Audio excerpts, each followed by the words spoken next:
The year was 1909. William Howard Taft was just sworn in as president. The first ever military aircraft was purchased from the Wright brothers, and the first ever automobile racing event ran at the newly constructed Indianapolis Motor Speedway. Once surfaced with millions of bricks, it paved a path for American motorsport and has become an international icon. The racetrack is now the largest capacity sports venue in the world, a national historic landmark, and home to America's most famous race. The world has changed a lot in the last century, but one thing that has stayed constant is the rumble and roar of racing at the Brickyard. But no one has to say why this place is special. It just is. Good morning, everyone, and welcome to CrowdStrike Racing's coverage of the Indianapolis 8-Hour for GT World Challenge America, powered by AWS. My name's Kyle Heyer, joined by Kevin Bohm for the morning here. It'll be a couple different people throughout the day, Kevin, but first of all, welcome to CrowdStrike Racing's coverage of the Indy 8-Hour. Just about ready to get rolling, cars on the grid. An 8-hour race. This is the longest event that Indianapolis has ever held. Yeah, I think the race today is going to be absolutely incredible to watch. We got a lot of different kinds of cars together, and we've kind of watched a lot of these run before, but we're going to see a lot of new cars as well. A lot of new cars as well. Again, this is the Intercontinental GT Challenge, where we got some teams from Europe that are here today. This is the first time that they've been back in GT World Challenge America this season. So a lot of new cars, a lot of new teams, a lot of new faces, and bigger driver lineups this time around. Again, we're going to be switching drivers throughout the day to give everyone a bit of a break. And usually you run with 2 drivers. Today it will likely be 3. Yeah, not only kind of additional drivers, but we have an additional class as well. So normally this season we've only had the GT3 cars out there. We're going to have GT4 cars out there today as well. And here's CJ Moses, and he'll be with us later today, and here he is for the command.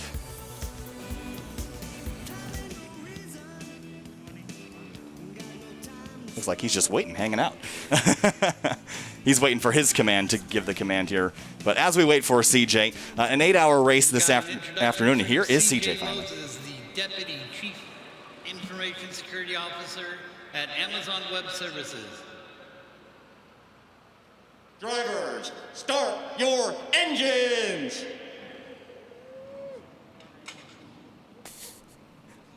And that's got to be an exhilarating feeling there as we got engines fired up here. 22 cars on the grid this afternoon, Kevin. But first of all, we're going to talk a little bit about CrowdStrike and AWS and how they fit together. AWS and CrowdStrike share a 360-degree relationship. CrowdStrike runs on the AWS cloud, while AWS uses CrowdStrike to secure its servers. CrowdStrike is an AWS premier partner and extends its suite of security offerings to all AWS's customers, in turn making AWS the most secure cloud in the world. AWS is the title presenter for GT World Challenge America. For 13 years, AWS has been the world's most comprehensive and broadly adopted cloud platform, offering over 175 fully featured cloud computing services.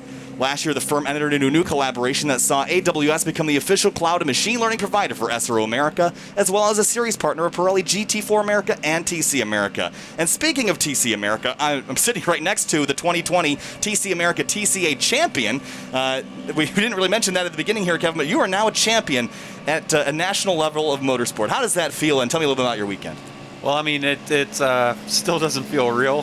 We were able to clinch the championship on Friday just a little bit early, and still hasn't completely sunk in. It's been a long season. We've had a lot of ups and downs, but fortunately we had more ups than some of the other teams, so we came out on top, and it really makes all the struggles and everything that we went through this year really just worth it. That's so exhilarating for me as a fan of you to see you go through and clinch that victory and the championship this weekend. But taking a look at the Indianapolis Motor Speedway, this is a racetrack that's been around forever. Opened in 1909, the largest spectator facility in the world, holds up to 400,000 people. It's the highest capacity sports venue in the world. The road course is an FAA Grade 1 circuit, and I didn't know this, but there's actually a twin of this speedway in Ontario, California until 1981. It was the exact same shape and size and banking and everything. Wow, no idea. So there you go. Your starting lineups rolling across the screen. Starting on the front row, Augusto Farfus alongside, I didn't catch who was second there, but Martin Tomczyk and Trent Hinman starting in fourth in that number 93. We'll let that continue to scroll on the bottom of the screen. A couple more things to get through about Indianapolis Motor Speedway. Everyone knows it as the Brickyard. It was really originally constructed with crushed stone and tar. They ran the first races on it and said that wasn't going to work and had to pave it. The best technology to do so at the time was with bricks. Millions of them. And there's a yard of bricks still left at the original start-finish line area, the original bricks that they constructed the speedway with. It was also originally planned to be 3 to 5 miles long. They had to downsize it when they bought the property. But there's a lot of interesting history and stories about this speedway. We'll get into more of them later. Yeah, this track, especially as a driver, to be out there and kind of go around and make laps, it's really sends chills down your spine because all the history of this track. It's got a lot of history. There's also a lot of driver superstition at this racetrack. I was reading up about this. There's lots of stories in superstition. One of those, the number 13. This is true of most racing, but I think it's truer here at Indianapolis. There's no pit stall 13 here. There's 12, 12A, and 14. There's no 13 because superstition. There's a lot of drivers out there that keep that in the back of their minds, and they don't like green cars and they don't like 13. That's what I found out in my research this weekend. So the road course here is 2.439 miles, 14 turns, and here's a look at the bottom right of your screen. Relatively flat here, Kevin, and Brian Marine is on pit lane. The rain has begun, at least on the front straightaway. It's still very light, not enough to cause any kind of tire changes, but it definitely has started. So I was just up at Gingerman Raceway in South Haven, Michigan. We took the green flag in the races I was commentating up there. 46 cars going down into turn 1 on slicks, and it started raining. So this is a familiar situation for me this weekend, Kevin, but how do you tackle this as a driver, knowing that it might start raining if you're out there on slicks? Well, I mean, it comes down to a lot of mental preparation. None of the practice, none of the testing that these guys have done so far has been in the wet, so they really don't know what the track's going to do when it gets wet, but I think you'll see a bunch of people kind of swerving around right now. They're trying to see how much grip the track has, as we see one car already going in and making a gamble here, putting rain tires on. Yeah, that's the Sun Energy car. You can actually see on the camera, it definitely is raining, and I like this call. At the beginning of the race, remember, this is 8 hours. There's so much time to make up for maybe a strategy call mistake, but you can't make up a crash. So I'm all for this changing to rain tires and being safe. Yeah, and this really makes sense if you're one of the cars that maybe didn't qualify very well and you're already starting kind of middle of the pack or maybe at the end of your class. You don't really lose a lot of ground to do this. So I think this is maybe trying to just take advantage of a situation where maybe the rain tires are better, maybe they're not, but you're not really going to lose a lot if you're already starting in the back. So the field working their way around for their next pace lap. And again, there's a lot of information to go through this afternoon in regards to different rule changes and, well, not rule changes, but just how the international races run, as you mentioned to me before the broadcast, are a little bit different than what we've been running all year long. So we'll keep an eye on those. We'll kind of touch on that throughout the day. But it looks like the Sun Energy car is away, and we'll get to pull off with rain tires. Again, I like this call. I think that's the safe thing to do, and we'll see how it works here. So as we get rolling on our pace laps here, we're going to be running clockwise around this facility here. This is kind of the backwards way. Usually you run it the other way around if you're on the oval. The road course, as we mentioned, an FAA Grade 1 circuit. Let's see here. Looking down the order, there's a whole lot. I got a lot of information. And thanks to Robbie Montanola, who sent me all this glorious stuff, and I'll get to peek at this throughout the day. We got 23 cars as we get rolling here. Through the final couple corners, the pace car is going to peel off. 8 hours for the Indianapolis 8 Hour for GT World Challenge America, powered by AWS. You're watching CrowdStrike Racing's coverage of the final race of the season. I'm Kyle Heyer alongside Kevin Bohm, TCA champion for 2020. Already a twitch there coming out at the final corner as we approach the start-finish line. It's raining on the front straightaway. Many cars on slick tires rolling through the final corner at Indy. And the American flag is waving, and we're racing at Indianapolis. The field thunders their way down to turn number 1. Here we go. Yeah, and you can see from the camera it's actually raining quite a bit, so let's hope we can get through turn 1 without any big messes. It seems like everybody's braking a little bit early and trying to be cautious. Well, you see everyone being very careful, as you mentioned. A couple of cars twitching on the binders there. These cars are equipped with anti-lock braking and traction control technology. They'll be utilizing that right now. A lot of drivers, actually most of the cars, will have a rain setting that you can turn that traction control and ABS to help utilize that. There's one car around, that's the number 6.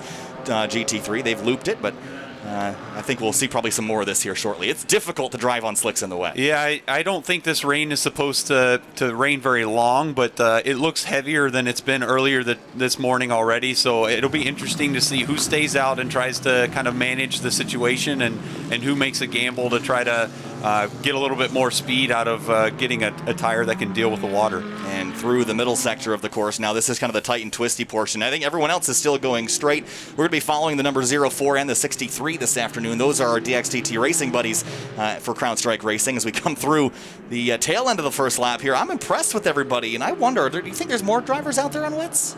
I don't think so. I think before I came to the booth, I was looking to see what everybody was putting on, and I think it looked like everybody was on slicks. And based on the speed, everybody's going pretty slow right now. I think this is everyone being really cautious as we see the two BMWs immediately hit pit lane to try to put rain tires on. Yeah, they're going to come on down, and again, I like this call, but think about the Sun Energy car that hit pit lane on the pace lap. I like that call even better because he'll get to go right by these guys as they come on down. So track position early for the Sun Energy car once they come back around. But it looks like one of the Acuras and the Bentley, the K-Pax racing machine, actually both Acuras from Racer's Edge are going to stay out on the racetrack and gamble here. Yeah, I think they're hoping that the rain doesn't last very long, and the BMWs are basically gambling that it's going to rain long enough that it'll be worth this time lost in the pit lane to change tires. So already wet tires going on, and the difference between a wet and a slick tire, a wet tire looks a lot more like the tires you put on your road car, Kevin. They've got grooves in them to dispel water. A slick tire, you want as much surface area as possible, and that will be basically have no grooves in it. But the problem is you get any water between that rubber and the surface, it's going to be an ice rink out there. Right, and the rain tires, not only do they have the grooves, but the rubber itself is really, really soft. So it sticks to the road like nothing else you can imagine, but you can't use that tire if it dries because it's so grippy that it'll actually overheat and you can melt the rubber right off the tire. Yeah, and that's something you definitely don't want to do here in an 8-hour race. Gamble this early, but again, a lot of drivers chose the slicks and they're staying out there as well, and that is is that the number 80 Acura out front right now, and I'm trying to see who's in this car at the moment. Is that Dane Cameron in that car this week? Who's in that other Racer's Edge car? The 93 and let's see. Looks like Hinman is in it. Oh, right Hinman's now. in it. Right. Okay. So the other one is the other car. Oh, a little bit wide there on entry. There's the K-Pax Racing Bentley. The first round of the season since I think were they here at COTA earlier this year? I think they were at the first round at COTA. That's right. And then since then they have not been back here. So good to see the big Bentley back here. This thing sounds awesome as it thunders by. It's a beautiful color as well. That green is awesome. That's right. So coming around to complete 4 minutes into this race. And the windshield wipers, it's Jordan Pepper in the K-Pax racing car. Yeah, you can see how much rain is actually on the track now. There's a lot of spray coming up off the tires, which normally the slick tires can't deal with very well. So these guys are going to have to be really, really careful and tiptoe around the track until it either stops raining and dries out or, they're really having to hang on right now. You can see the cars slipping and sliding. Correction, the leader is actually the number 30. That's the Team Honda Racing Acura. It's Mario Fonbarker, Dane Cameron, and Ranger Van de Zande in that car today, and Cameron is the one in the vehicle right now. The K-Pax Racing car up and over the top of the curbs there as they come through the middle sector, and that's a tricky spot in the dry, and he's going to have the BMW having a look here down into turn number, I think it's 6 or 7 over there. Right, and the BMWs are actually a lap down now because they stopped for rain tires, so they're trying to get their lap back, and you can sort of see the BMWs have rain tires, and you can see their speed compared to the Bentley on slicks. So I think that they're trying to make up for their lost time in a pit lane, and in the end, it sort of looks like the rain is slowing down, so their gamble may not work out.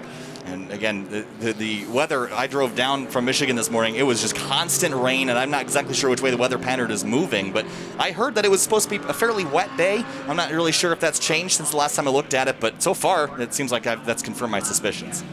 Yeah, I think it's going to be raining lightly on and off all day, so it'll be interesting to see if it continues like this as the NSX race leader comes into pit lane for rain tires. Dane Cameron coming on in the number 30.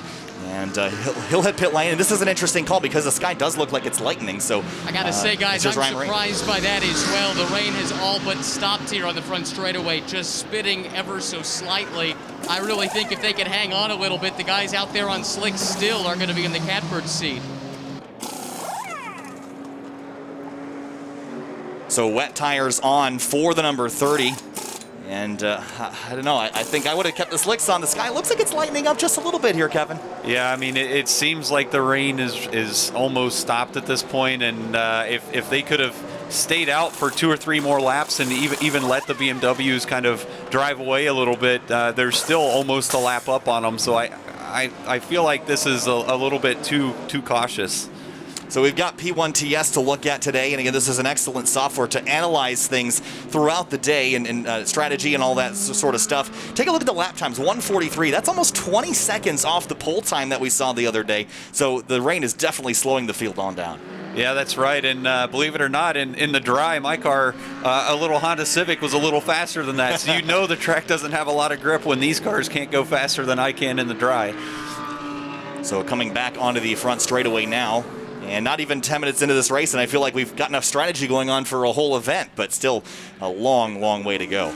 Right, and it looks, when we're kind of watching these cars go around the track, the infield seems to be pretty dry, and it's really the oval section that's the most wet. So it's hard to tell whether the slicks or dry tires are better right now, but definitely the Bentley has a lead right now, and if he can hang on until it stops raining, then he might be in a really good spot. So you're an engineer, you're a senior engineer at Honda R&D, so you're very data-driven, you're a data-driven guy. If you're on the pit box right now and you're making these calls, how much is the weather going to play into your decision? Are you trying to think half an hour ahead of it, or are you just trying to chase it and see what's happening at the moment it's happening? Well, I mean, you can't quite think a half hour ahead because the tires, if you guess wrong on the tires, they might not last that long. So really, you're trying to look at right now and maybe 10 minutes or so ahead to see what's going to work. And yeah, it's you can use the lap times to really tell you what's better, because right now we have cars that are out on dry tires, we have cars that are out on wet tires, and you can sort of see what kind of advantage each tire has, and you know how much time it's going to take you to get through pit lanes, so you can sort of figure out where you're going to be on track that way. And looking at the weather and seeing the radar and the rain kind of come and go, you can decide, if we stay out and lose so much time a lap because the rain tire's faster now, but we'll gain time later because we don't do a pit stop, then that's the kind of stuff that really helps you decide what your strategy really is. And another factor to consider is we're watching John Miller in this leading GT4 car. This is the first time this season that we've had GT4 and GT3 share the racetrack together in an endurance race. So this is very much like a traditional endurance race that you'd see elsewhere, where there is different kinds of vehicles on the racetrack. There's that Sun Energy car, which made the tire change on the pace lap, and I'm not really sure if it's worked out as well as we thought it would.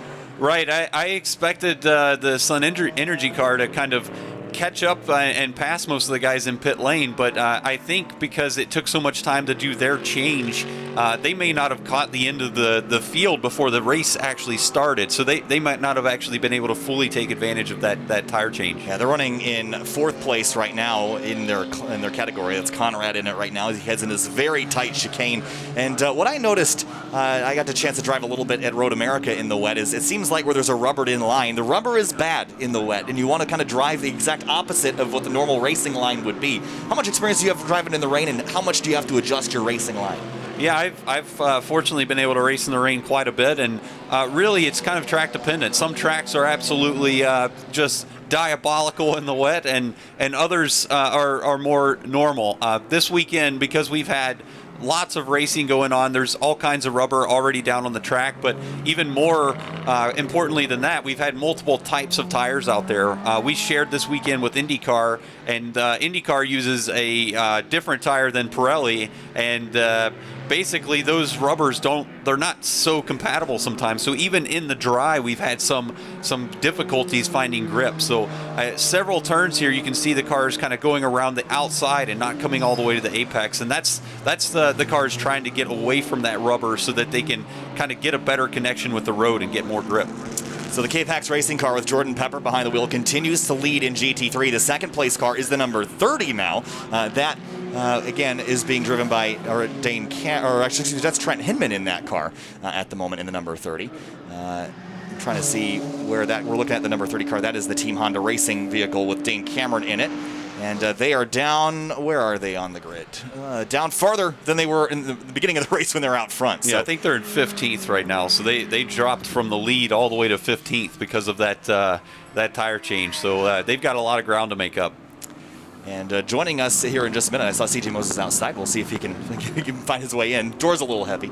As we work our way through, we're 10 minutes into this race. We've got strategy with rain tires, wet tires, dry tires, everything in between, as the field works their way through. And you saw the BMW take a whole bunch of curbing. Paint is very slippery in the wet, Kevin, so maybe that's something you want to stay off of.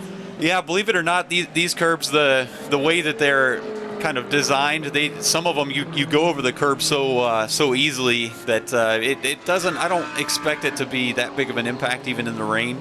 And some of the curbs you can actually I don't want to use the word shortcut, but you can make the turn a lot easier on yourself if you use a lot of it. So I think that's the main reason why we see him using it right now. Here's a bit of a gaggle on the front straightaway. There's a 63 DXDT racing car in pit lane right now. We're joined now by CJ Moses, the Deputy Chief Information Security Officer of Amazon Web Services, who gave the command for this race, CJ, and then all hell breaks loose. So what'd you do? Yeah, it's definitely right at the start with the rain increasing. It was quite the start. They were nice enough to bring us up on top of the roof, so we were watching from the very top of the pagoda, looking down, and we saw the one Mercedes that actually came in and changed its tires right at the start. That was a pretty smart move, but overall, it's a pretty slick track, I bet, right now. Yeah, it looks like it. So a couple minutes into this race, almost 15 now, and Jordan Pepper continues to lead in the K-Pax racing car. Now Conrad, who I believe is in that Sun Energy car, is up to second place. So maybe it's just taking some time for the strategy to work out, Kevin. I was concerned after they made that change that they weren't making the progress they needed to make, but here they are running second. Right. I think the rain tires are quite a bit faster by lap time right now, so I think he got some track position by pitting really early, and then at the same time he's been quicker by lap time for the last 5 to 10 laps, and yeah, it's working out for him right now. And that Audi is the Audi Sport Team Hardpoint with Marcus Winkelhock, Spencer Pompelli, and Mirko Bortolotti in that car as they work their way through the Porsche of Max Root. I wonder if that car is on slicks, because it is struggling really hard right now. Yeah, either he's on slicks or they have an issue right now, because he's being passed by the GT4 cars right now, which is definitely not the normal situation as he hits pit lane. Come on down here, CJ, and later today we're going to have a lot of strategy. Again, this is an 8-hour race, the longest race that has ever been held here at Indianapolis. So there's a lot of time, but it seems like it's pretty frantic right now to figure out what does this racetrack need, because it was actively raining. Now it seems like it's this weird in between. Yeah, this is one of those situations that's, as a crew chief, it will drive you nuts because you don't know what tire really to be on. I think right now it's clearly a wet tire track. But I think as it starts to dry or it's not raining as hard, I think the thought process there is can we leave the drivers out on the slicks so that we don't take the time penalty that it really takes to come down pit lane, change the tires, and go back out. In that kind of situation, you have to really think about overall strategy, because normally these types of races, you try to work from the end of the race backwards. This is how many pit stops we're going to take. This is how long they're going to take to do them, and then work it out so that it's the best situation. With the rain starting right at the beginning, I know everybody on the wall, I stopped by and talked to the DXDT team, and they were really juggling as to what tires to go out on. And the way that we'd seen the radar earlier today, it kind of looked like when it said it was light rain, it was only like drizzle, not enough to wet the track to actually use rain tires. And guess what? Yeah, that wasn't the right call, and I think most of the teams went with that, except for the Sun Energy team here. Yeah, Martin Conrad continues to run in second place right now. Thinking about it's been wild Porsche, because the weather has fluctuated so wildly. Darren Laws, the program manager for K-Pax Racing. We just looked out of your tent, and we can really see the rain now in a way we haven't yet. Jordan Pepper's doing a great job hanging on as best as he can, but how much longer do you think he can hang on? Yeah, you're right. I mean, Jordan is earning his money right now, let me tell you. It's always tricky deciding whether you should stay out or come in. It's somewhat Jordan's call as far as track conditions, and our hope, looking at the weather, was that this was going to pass. It looks like it's coming in heavier, so I don't know how much longer he can hang in there with this. You've been on the other side in the race car as a driver in situations like this. What do you do? How do you handle this? Because everything is in flux. I got to tell you, as far as driving on slicks in the wet, it is extremely, extremely difficult to hang on to the car. Obviously you have zero grip. It's sliding around, so at some point he's going to probably be begging for the rain tires. We've been talking on the broadcast. The rain tires in this Bentley maybe not the best match. Does that play into the strategy, trying to go on the slicks as long as possible? For sure. Again, we were watching the weather. It looked like it was going to pass. The thought was if we can hang in and get it to a dry condition, we'll do it, but it's coming down too heavy now. Yeah, the Pirelli P0 wets have been on the wall for the last 5 minutes down here, guys, and they just gave the call. Yes, we're bringing them in very soon, perhaps even this lap. That's super impressive to run a big Bentley like that on slicks in the rain, Kevin. He's got to be wrangling that thing around here. Yeah, I'm really impressed by this because he's driving in some of the worst conditions you could ever imagine as a driver. I mean, you're on a tire that barely has any contact with the road, and he's not put a foot wrong. I mean, he's keeping it on the track, and that's the main thing you try to do whenever you're on the wrong tire for the current track conditions, is you try to just minimize any kind of mistake, and you just do the best you can until the track conditions change. But unfortunately, the track conditions change to the worse, and I think now they have to come into the pits and kind of put the rain tires on. You can see that car wiggling as he comes out of the infield section and back out towards the oval, but we're going to see him make the right-hand turn onto pit lane here. The GT4s, let's talk about the differences between those and the GT3s, CJ. The GT4s have a little bit less power, maybe a bit more manageable. I know the GT3s have traction control, but power's got to play into it a little bit. So the GT4s have traction control as well. I think what you'll find is obviously a good bit less power, also a good bit of aero, so less wing and things like that. One of the things that I think you'll find with the GT4 cars is that traditionally the chassis are less rigid. Therefore, they're a little bit softer, depending on the actual make of the chassis. But for the most part, comparing GT4 to GT3, because the GT4 cars are more street car, or there's more components that actually come from the manufacturer straight from the to build the car. So I think what you'd have there is that GT4 cars will do pretty well, but in rain. One of the things that you'll a lot of times do is try to maximize your straight line speed, because you can't go fast through the turns. A little bit of the aero on the GT3 cars will help them in that space, but the thing that's really hurting all of these teams the most is any of them that were out on slicks. Those tires need temperature to work, and they got none with this rain and cold track and tire, or cold track to keep the tires cold.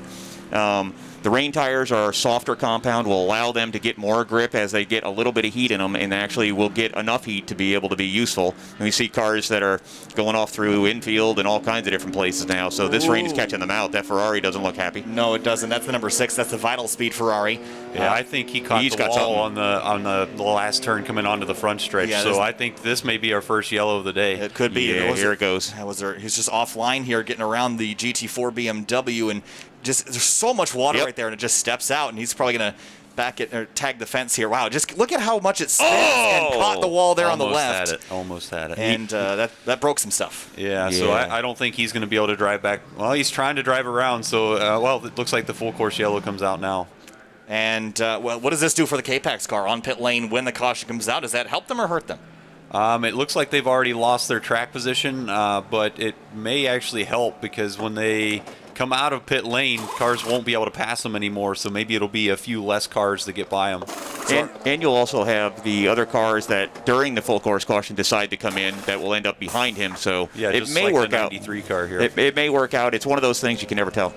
So our first full course caution of the day, 20 minutes into our 8-hour event, and as we've mentioned, this is a long day. And if you're driving that Vital Speed car, if you're Trevor Mack or Ryan Briscoe or Jeff Westphal, you're saying let's get this car fixed and get back out there. And it looked like there was some suspension stuff broken, and that's often stuff you can fix. You've got spare parts for that stuff laying around, so I'd get back in it. It's still a long way to go. Yeah, I mean, I think it's going to be repairable. Definitely a tie rod or some kind of steering link that looks like it was broken, but they should be able to get that repaired and get back out there probably, definitely before the end of the race, but I would say probably less than an hour, and they'll be back on track. So there's John Miller, who is still leading in the GT4 category in that number 438 ST racing car. So full course caution, we're going to put the field all back together, and now this kind of gives everyone a chance to take a breather here and say, okay, what do we need to do? Let's take a look at the weather, look at the radar, CJ, and now we'll plan out from here.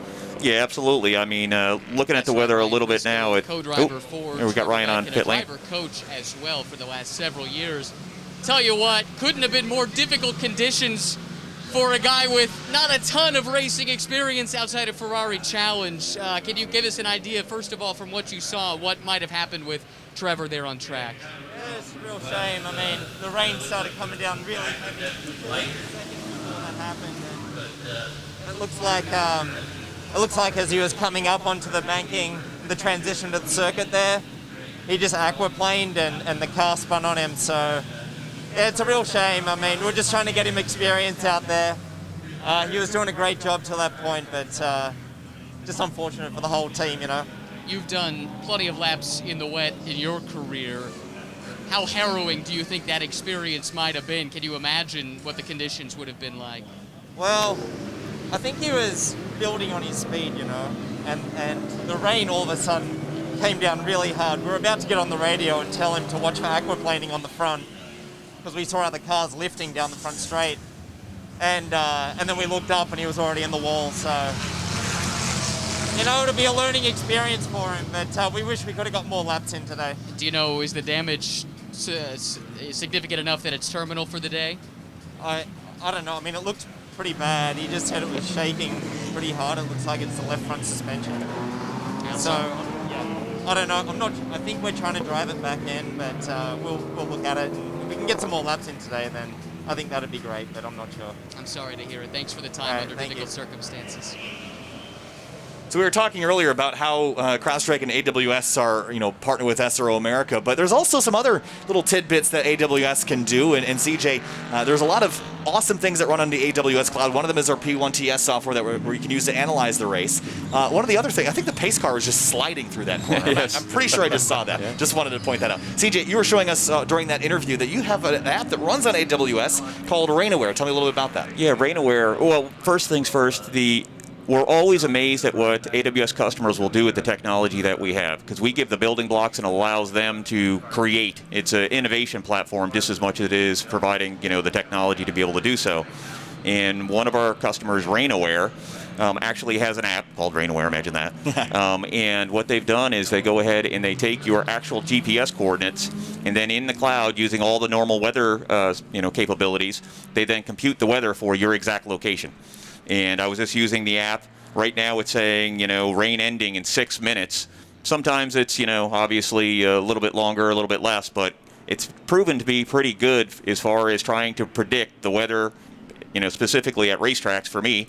But, right now it's down to 5 minutes. So I guess while we were talking, it actually decreased a little in that time we were chatting. So cars on pit lane now, putting wet tires on, maybe putting slicks back on, because it might end. I mean, if they're using RainAware, they might know, CJ, but it's still pretty wet out there, though. I think you stay on rains at this point. Track is still wet, cold. The cold being just as important at this point in time, because once again, the slicks without temperature are crazy slick, and actually, you can see as we're going around here, you actually have the BMW coming in into the pits, and that's quite a lot of water there on coming out on the front straight, coming through 14. Well, if you think about this track has about 9 degrees worth of banking, and we come back out just on the entry to what is usually oval turn 1, and the track slopes to the inside, which is where that corner exit is. So there's going to be a lot of water pooling between what we call the apron, the bottom of the racetrack, and the banking. Yeah, and that corner actually, even in the dry, it's flat out for us in TCR, and I'm sure TCA as well. But there is a transition there that you can feel, and with my TCR car, I'm flat out, and I can actually feel the front end is pushing a little bit, and that transition will actually get it up and going. And wow, that was a pretty hard hit on the rear, just as well as the front for that Ferrari. Yeah, and that's concrete there. There's no safer barrier. That's concrete, and the other thing is on these cars, one of the things you have to worry about is you have those drive shafts go directly into the transmission, then to the engine because of the configuration of the car. We've seen that in an Audi R8 in the past, where you just tag the wall just a little bit at one of these street courses that have the concrete barriers, and it takes out the rear differential / transaxle for the car, so the transmission. So that could be a problem, and it looks like we've got a McLaren. They're kind of figuring out what they're going to do there. Yeah, Michael leaning in that car for Motorsport USA. Yeah, Michael Cooper there with him, the GT4 champion for this year. So it's a very capable car and got capable drivers. Oh, looks like maybe they're just changing tires, and since you have a minimum pit stop time, it's one of those things that they don't necessarily need to rush if they're not doing all of the driver changes and other fueling and stuff like that. You're watching CrowdStrike Racing's coverage of GT World Challenge America powered by AWS, the final round of the season, the Intercontinental GT Challenge powered by Pirelli, and this is a fun event. I mean, this in the past has been held at WeatherTech Raceway Laguna Seca. This is the first time it's been held at Indianapolis. Laguna Seca is a pretty cool racetrack as well, but you come to an endurance race, and normally our races are 90 minutes long, Kevin. So how does your mindset have to shift for these longer races?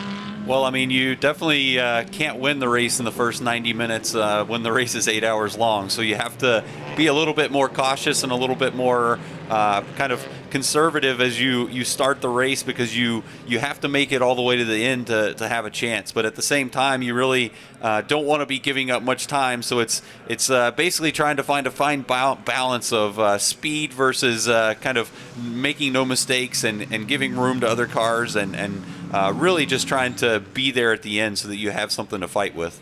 So another notable thing we should point out is that there is no limit on wet weather tires. There is a limit of 12 sets of slicks per the race weekend. I don't think we're going to get to that limit today. I think we're going to be using a whole lot of treaded wet tires, CJ. Yeah, that's. I mean, traditionally, I would expect that if this were a dry race, that they'd actually only probably use 8 sets. That's maybe 9 with that. So given the fuel, the range that they can go on fuel for stints.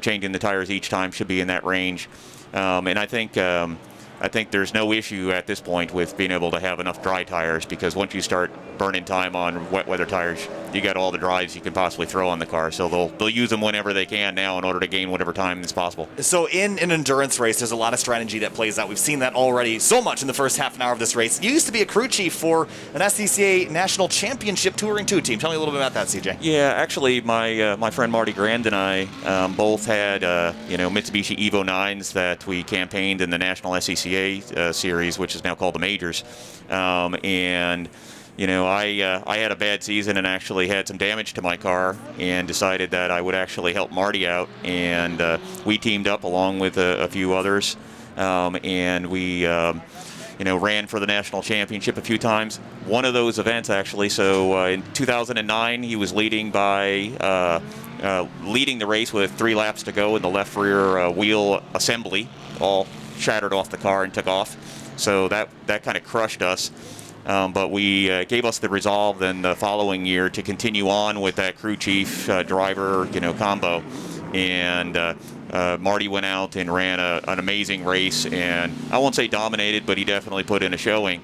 The following year with here we got Ryan all. And, Max Ruud has not ceased to impress all throughout the course of this season. But man, that was even at another level. He was hanging on just about as long as anybody out there on the slick tires in really difficult conditions. Does anything he does surprise you anymore? No, Max is absolutely amazing. And, we kind of missed our opportunity to change tires on the pace lap, hoping it would blow over, but it didn't. Max did an amazing job staying out there on slicks and really hung in as long as he could.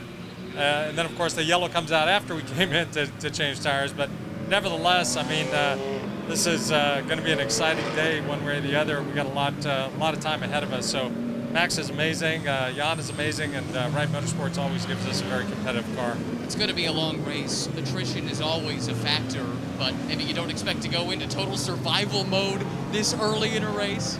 Yeah, no, this was kind of ironic. Right at the green flag, it started coming down. So, I'm hoping this storm blows through, and we get some dry weather later in the day. That'll be really exciting, I think. Yeah, it's looking like it's lightening up. I actually might have seen the sun a few moments ago, which we hadn't been able to say for a while. Fred, last thing for you, when will you be getting in the car? Well, I don't know. We have some opportunities to double stint here and there, so Max may do a double, and then it may be my turn. But that's a team decision based on conditions and everything else. None of us have driven this car in the rain, so this is a first for all 3 of us, actually. Oh boy. All right. Well, good luck. Thank you very much.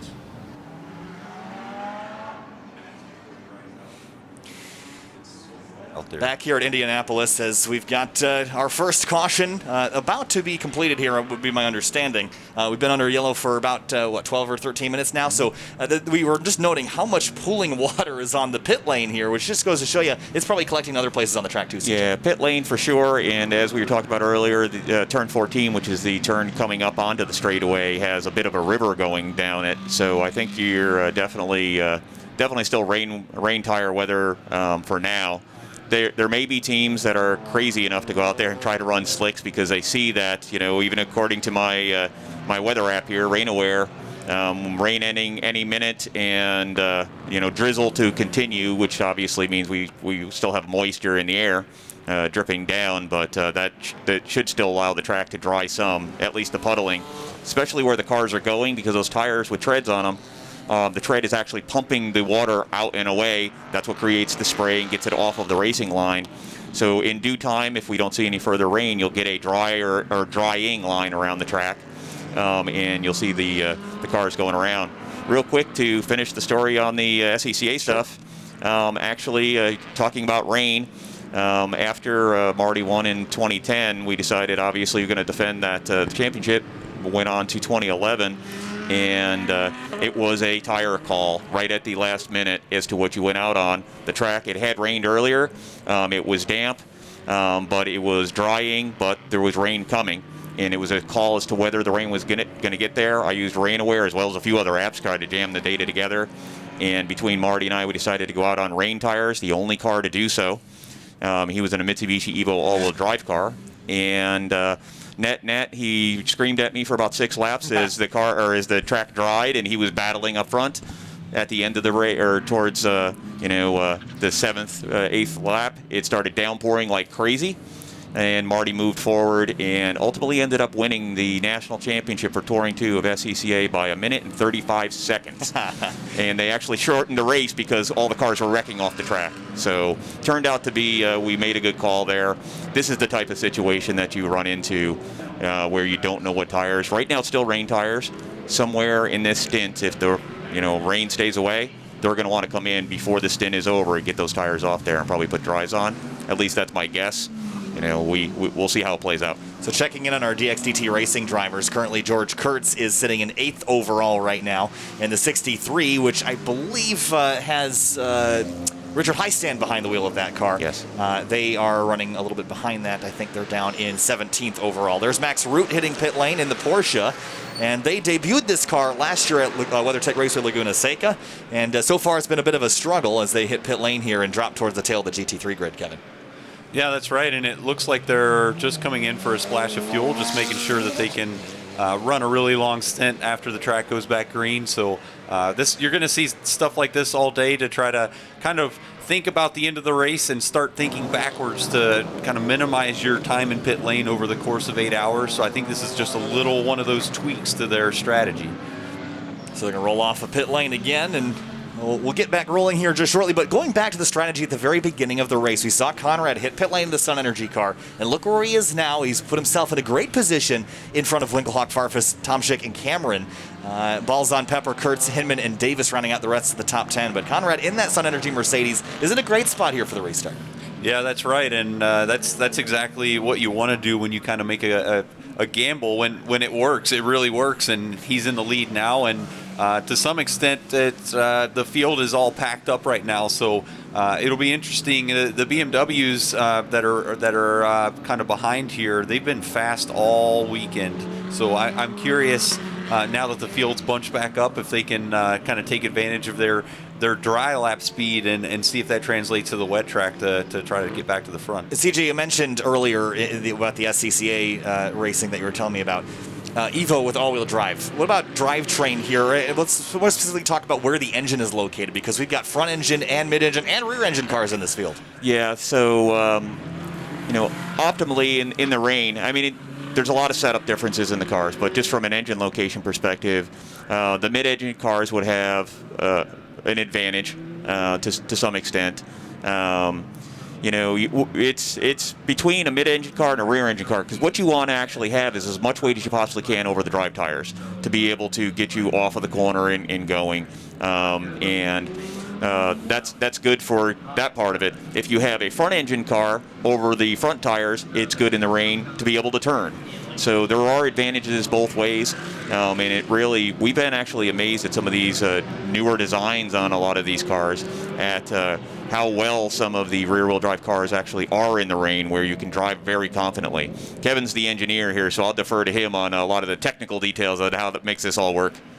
Yeah, I mean, especially it sort of depends on the tracks as well. I mean, the Indy here has really long straightaways connected by kind of some twisty sections at each end, so it really, you want to prioritize your kind of acceleration out of the turn because you spend a lot of times in the straightaway here. So I think probably the cars that have a little bit more weight over the rear wheels, meaning the mid-engine and rear-engine cars, are going to have a little bit of an advantage. But you have to also remember that some of the front-engine cars, the engine isn't necessarily way out front. Some of these engines have been relocated a little bit. They're lower to the ground and they're moved backwards, and that really helps put the weight in the right spot too. Another interesting thing about the Porsches in particular is because of where their fuel tank is located.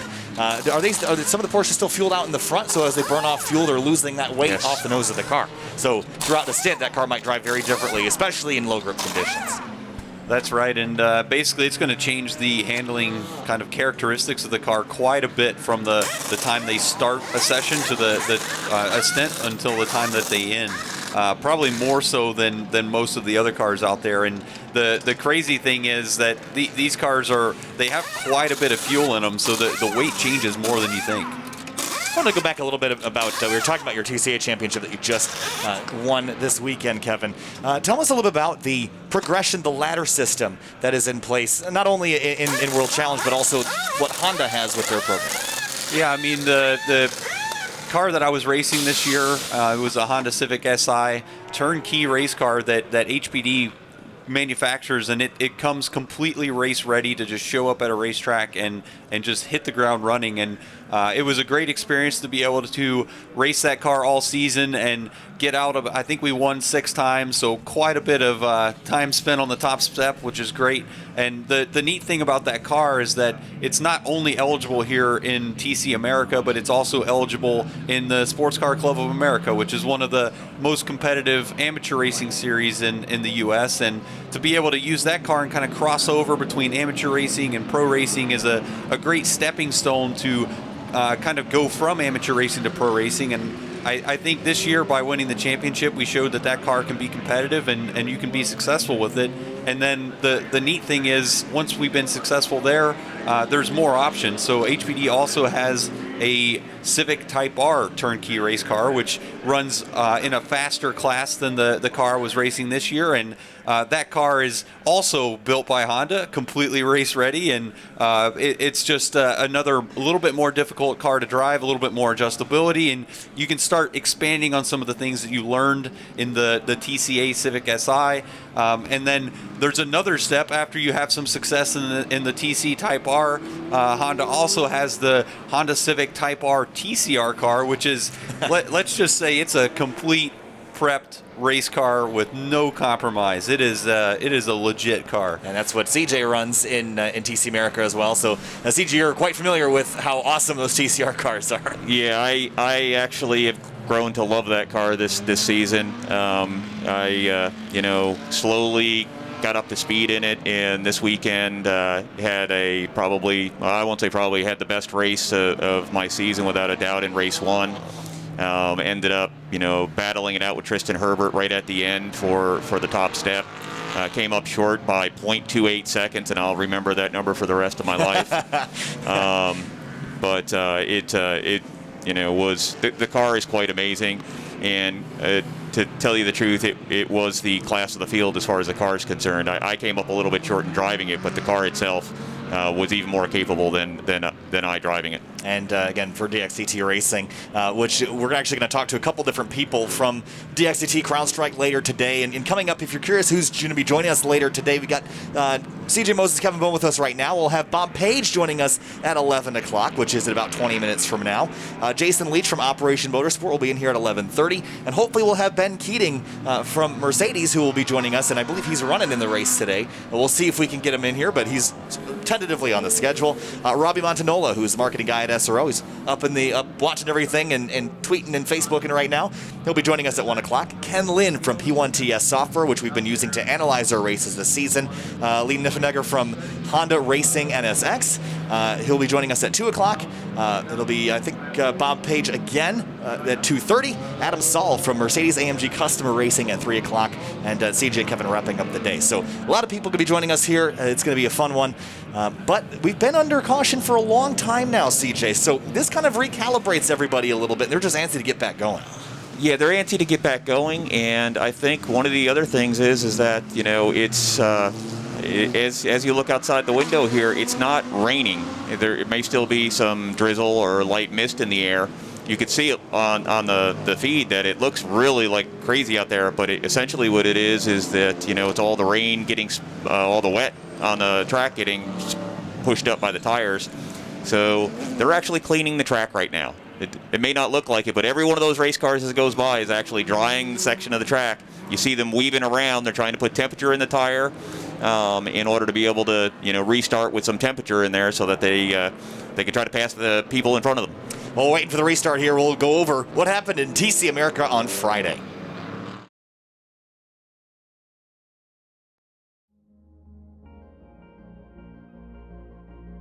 CJ Moses here, driver of the 04 AWS CrowdStrike Honda TCR car.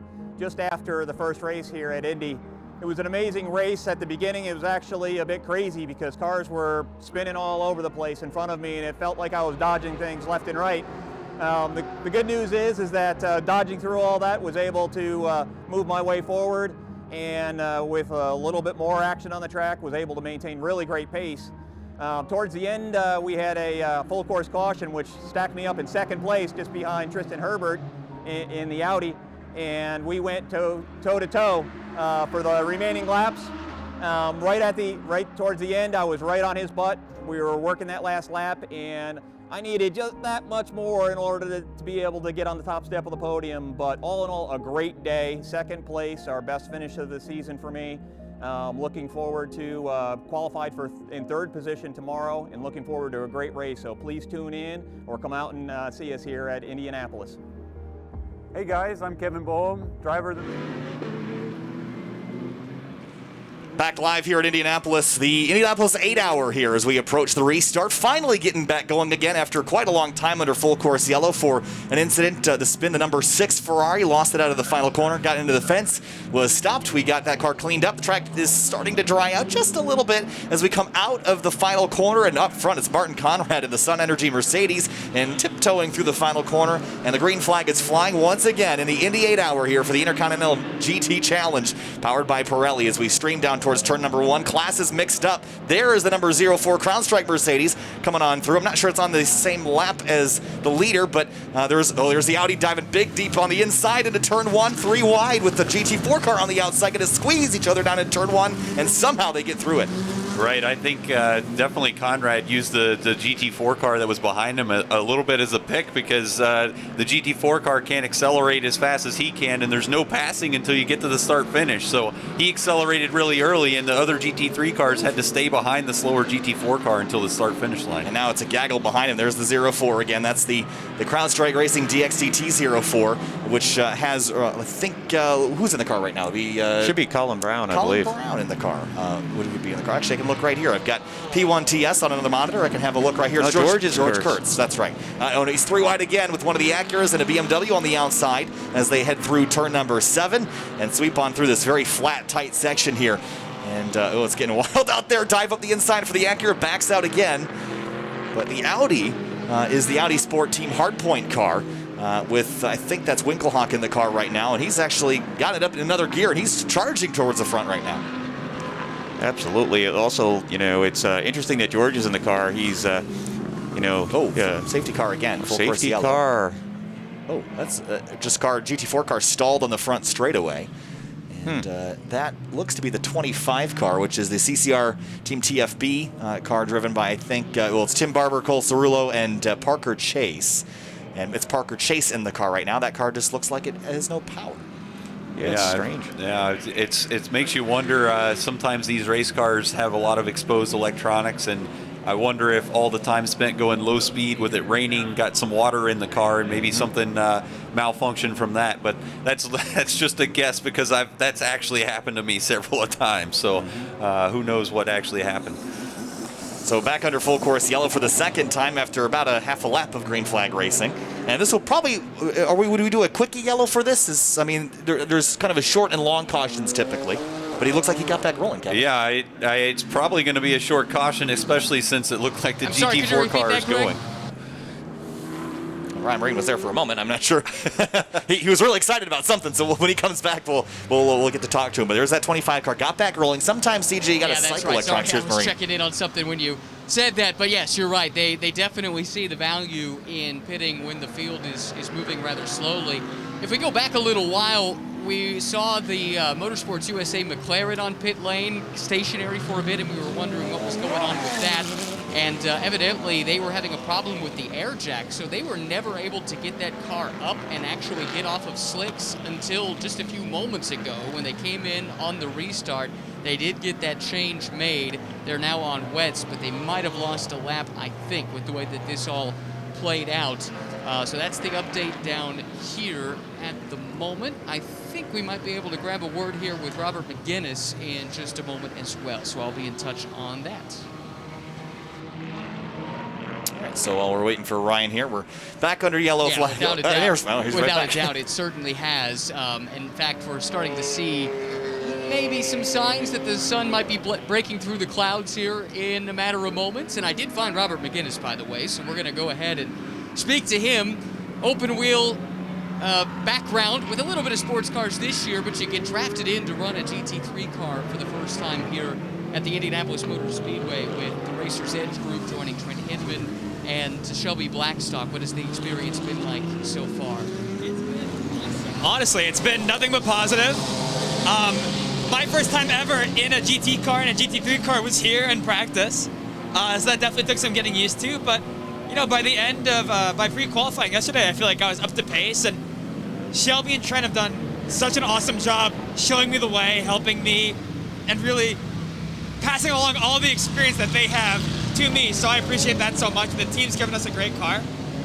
And yeah, we got a little screwed by this, by the wet, by the yellow, but we're gonna come through. We have a good race car, and we got good guys here. I know we can get our lap back. A couple of takers on pit road right now, including one of the Vulcanhorse BMWs, the Team Hardpoint WRT Audi, and the K-Pax Racing Bentley. We'll update those in a second. Last question for you, Robert. You are a race winner here on this track, albeit in an Indy Lights car going back to last May. Any of that transferred to the GT3 car? I don't think a whole lot transferred besides the fact that it is a vehicle with 4 wheels and a steering wheel. But I've been in Indy so much, and I obviously know this track. I think it made it easier for me to make my transition into the GT3 car. All of a sudden, I just had to learn ABS, traction control, and to drive this bigger thing. But I knew how to get around this place fast, and I think that's helped me to move forward. Awesome. Best of luck when you get in the car, which will have to be after the 3-hour mark, if I'm not mistaken, as one of the American competitors trying to close out team and manufacturer championships for GT World Challenge America. Robert nods yes, that is the case. Thank you. We'll go back to Greg and Cal now to update the pit stops.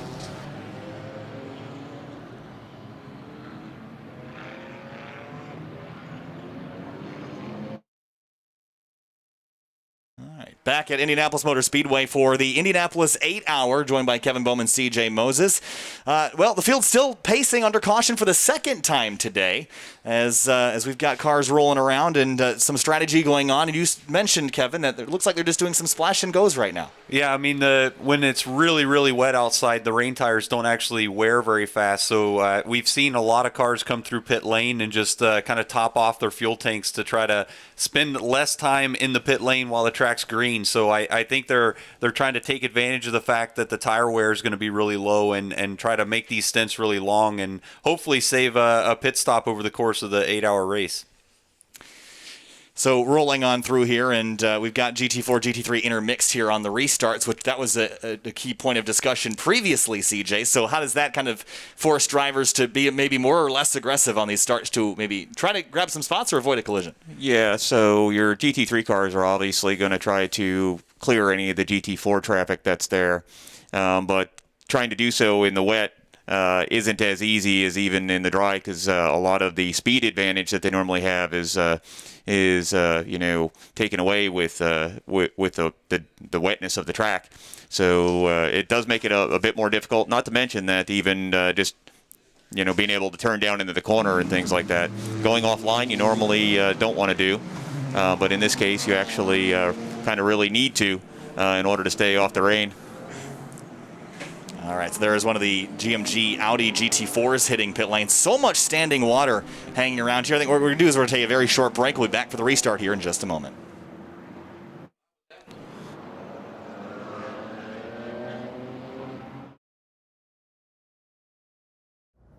Hi, my name is Brian Herta, and I just want to welcome everybody to the greatest racetrack in the world, Indianapolis Motor Speedway. Really special weekend, Harvest Indy GP. It's the first time IndyCar has raced on an SRO weekend, and really important and fun race for us because I've got a car in the IndyCar race with Marco Andretti. My son is in the IndyCar race, Colton Herta, and then we also have cars running on the SRO weekend here in both the TCR and TCA classes with our Hyundais. So a lot going on, busy weekend, a lot of great racing, culminating obviously with the 8-hour race on Sunday. So thank you for tuning in, and I hope you guys enjoy everything you're seeing. You know, a lot of people, especially on a weekend like this, ask me, you know, you're involved in IndyCar, you've been part of 2 winning Indy 500 teams. You know, why do you guys still compete in sports cars? Why do you have cars in SRO? Why are you in IMSA? And really it comes back to, I love this type of racing. I love all racing, but sports cars is its own unique thing. It's got a great challenge. Manufacturer-based cars racing together, pit stops, driver changes, a lot of strategy, especially in the 8-hour races. My son and I actually did a California 8-hour race a few years ago at Laguna Seca, and we were fortunate enough to have George Kurtz joined us in the race for that car. So got to race together then, and it's still something that I've got a great love for. When I drove myself, I did some of the great sports car races like Daytona 24 and Sebring and Le Mans. So really fun to be part of this paddock too, and still be able to participate in the sport in so many different ways. You really just want to kind of close out by thanking you guys for tuning in, and also for inviting you out to a race. As much as it's fun to watch on TV, to get the whole atmosphere is great. Obviously, right now with the COVID restrictions, it's a lot harder to get out. I'm socially distanced right now. I should be wearing a mask if I wasn't. But I want to make sure that you guys get a chance to come out to a race, check it out, experience the whole weekend, go through practice, qualifying, see it all, and hopefully you'll become a lifelong fan. Thanks.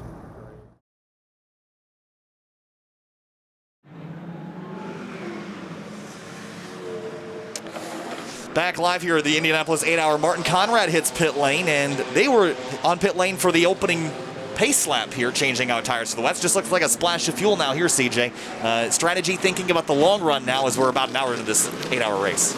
Yeah, I think the thought here is get as much fuel in it as you can and run as long as you can in order to try to get back onto strategy. You can still see the puddling and stuff that you have there in pit lane.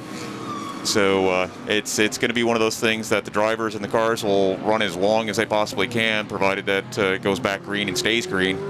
So we have the wonderful ability to check in on all the different positions here with P1TS. We'll talk to Ken Lind a little bit later today. But having a look here at some of the positions, you have Balzan out front, the Acura driven by Dane Cameron in second, Farfus third, Tomczyk fourth, and Winkelhock in fifth. And we can look down the list here, all the different drivers, and you can see John Miller in that the green 438, that is the start of the GT4 category car. But you can just see, we got a whole bunch of cars here, 22, which is more than we've had the last couple rounds. We had way more than we had at COTA and Sonoma and Road America. So the amount of cars on track is also a consideration here, especially on restarts, Kevin, because you might want to be a bit more aggressive to try to grab some spots here if you're behind them.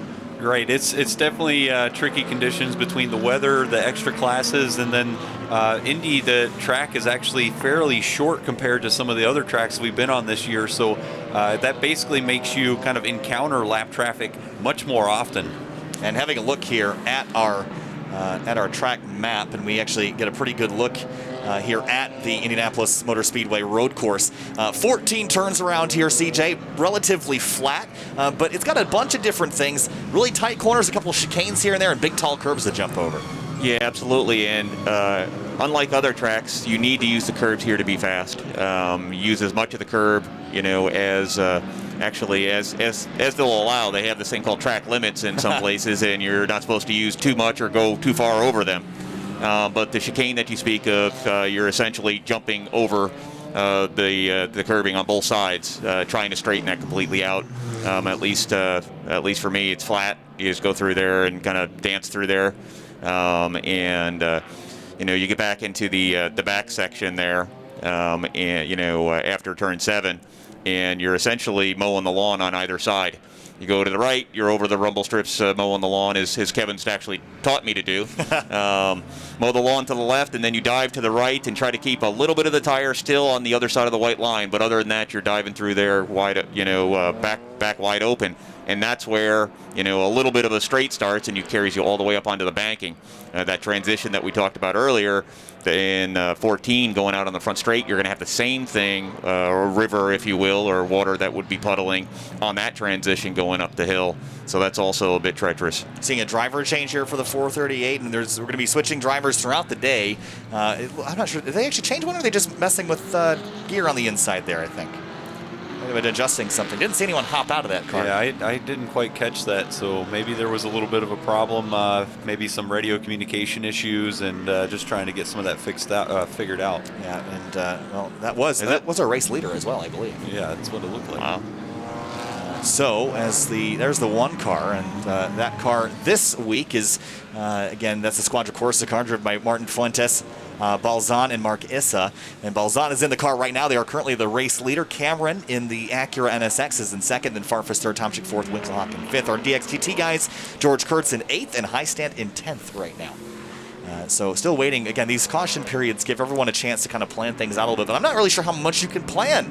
We haven't really seen any sort of continuity in this race. Since the green flag drop, it's been kind of chaos. Well, that's the thing that's really difficult in this case is that, you know, you see where the people are or where the teams are ranked right now. We don't know because there's been so much of craziness with pit stops, with tires, with fueling, that, you know, we haven't had a long enough run in order to let things kind of play out a bit.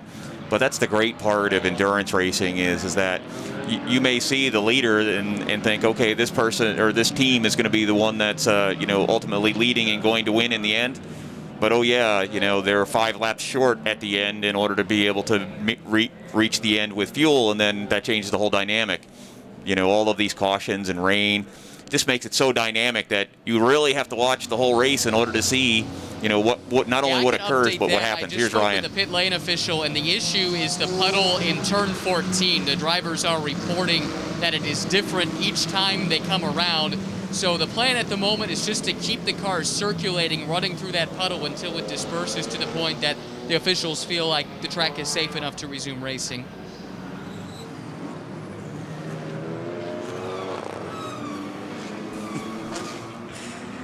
All right, so back under caution here, and we are just about to get to the end of the first hour of the Indianapolis 8-hour here for the Intercontinental GT Challenge, powered by Pirelli. For GT World Challenge America, powered by AWS. A lot of powered buys. Kevin, you're powered by Honda, actually, and so are you, CJ, as well. We've got a couple Mercedes power plants out there. We've got Adam Saul, who'll be joining us later today from Mercedes AMG. It'll be good to talk to him, as well as hopefully Ben Keating. We just got an update that's looking like a possibility, so hopefully we'll see him later this afternoon. It's also really cool to be able to talk to a driver while they're basically in the middle of an event. I mean, I'm sure there's lots of other things he'd like to be doing, probably preparing for his stint, but we're going to be able to grab him and talk to him a little bit today, which is really cool. Yeah, we actually were semi-joking about maybe next year we do like you see on NASCAR, and during your live stream try to be able to get on the radio with Kevin or I to be able to give a little bit. I don't know how much I'd be too good at giving you play-by-play while I'm actually out there going at speed, but I'm sure, you know, at the beginning before we go, or, you know, during cautions, it would be fun. So that may be one of the things that we try to pipe in next year is kind of add to the experience that we're able to provide here with this media. The gears are already turning on how I can accomplish that, Kevin. So that'd be really cool as well. So we'd love to be back next year and be able to talk to drivers, maybe under a full course yellow situation. That'd be super fun, as the one car is going to hit pit lane here, Kevin. Right, and I was actually just laughing because it's so wet out there. The pace car was just struggling to exit there. It was back drifting onto earlier. the oval. So, yeah, I mean, I spent a lot of time in the Acura NSX helping develop that car, so I know that it is tricky at times in the wet. So I can relate pretty close with what they're doing out there. How much is that? I'm not exactly sure who's driving that pace car, but how much fun do they have to be having out there? They're pacing the field. They also get to slide around an NSX, CJ. Yeah, it's actually, I believe it's David Holt, if I'm not mistaken, that's driving it. And actually, I think Michael's out there, the head of hospitality for SRO, is doing double duty. He's actually out there on the radio with David. So they're you know, in times of pandemic, people get to wear multiple hats. So I think Michael's having a great time out there going fast in the rain, and David's out there looks like drifting his way through puddles. All right, so cars on pit lane, tire changes here. It looks like, are we putting more wets on? Yes, we are. It looks like, well, yeah, more wets. We talked about the differences of wet versus slick tires earlier and how much grippier they are, and they're just a softer rubber as well, CJ. So not only is it grippier in general, it's grippier because of how it's a little bit more delicate as well. So as soon as the track starts to dry out, those tires, as you mentioned, will overheat and get very greasy, and they'll just start shredding themselves apart. So it's a fine line between when you want to pull these wet tires off and put the slick tires on. Yeah, absolutely. So they're definitely a much softer compound. They deal better with the temperature or the lack of temperature in the tire. But as you start to put temperature in the tire, actually the tread blocks themselves are squirm. They move side to side. Believe it or not, and just by doing that side-to-side motion creates heat. That's part of the thing that actually is creating heat in the tire, and when it dries and you don't have any water out there in order to cool that tire back down, they will wear very quickly and then start to disintegrate. But that's what you'll see is that as the track starts to dry, because it's not actively raining that we can see here, you'll actually get to a point where there will be a crossover point where slick tires are then faster. There'll be a period of some laps where there'll be still really wet spots that'll be treacherous if you go to slicks too early. So that's the tire game that they'll be playing here for probably the next hour or so. For those at home that have never really experienced what a slick or even a wet racing tire feels like, I managed to get a hold of one at Mid-Ohio Sports Car Course earlier this year. You can just take your thumb and just put an indent in it just by pressing on it. They're that soft, which is really neat. As we're sitting under this caution, Kevin, on the schedule, you're good to go whenever you'd like. So if you want to go take a break, feel free to come back and join us a little bit later this afternoon. Thanks for joining us here, and congratulations again on your championship. Thanks a bunch. It's been fun, and I'll be back later today, and we'll see how much has changed. It's definitely been exciting so far. Thanks for having me. Thank you.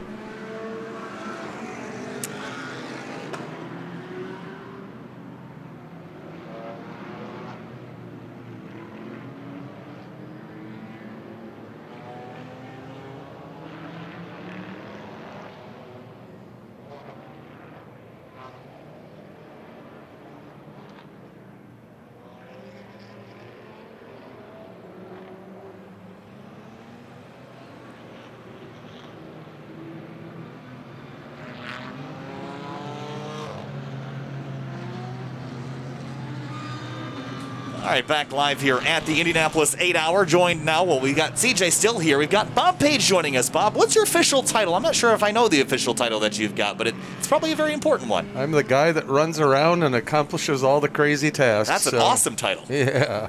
No, I am the director of the motorsports programs for CrowdStrike Racing and for AWS, and enjoy coming out here and helping put these events on and bring our guests and hospitality program together to create the peer-to-peer relationships and the opportunity for execs to connect and create better opportunity for business, etc.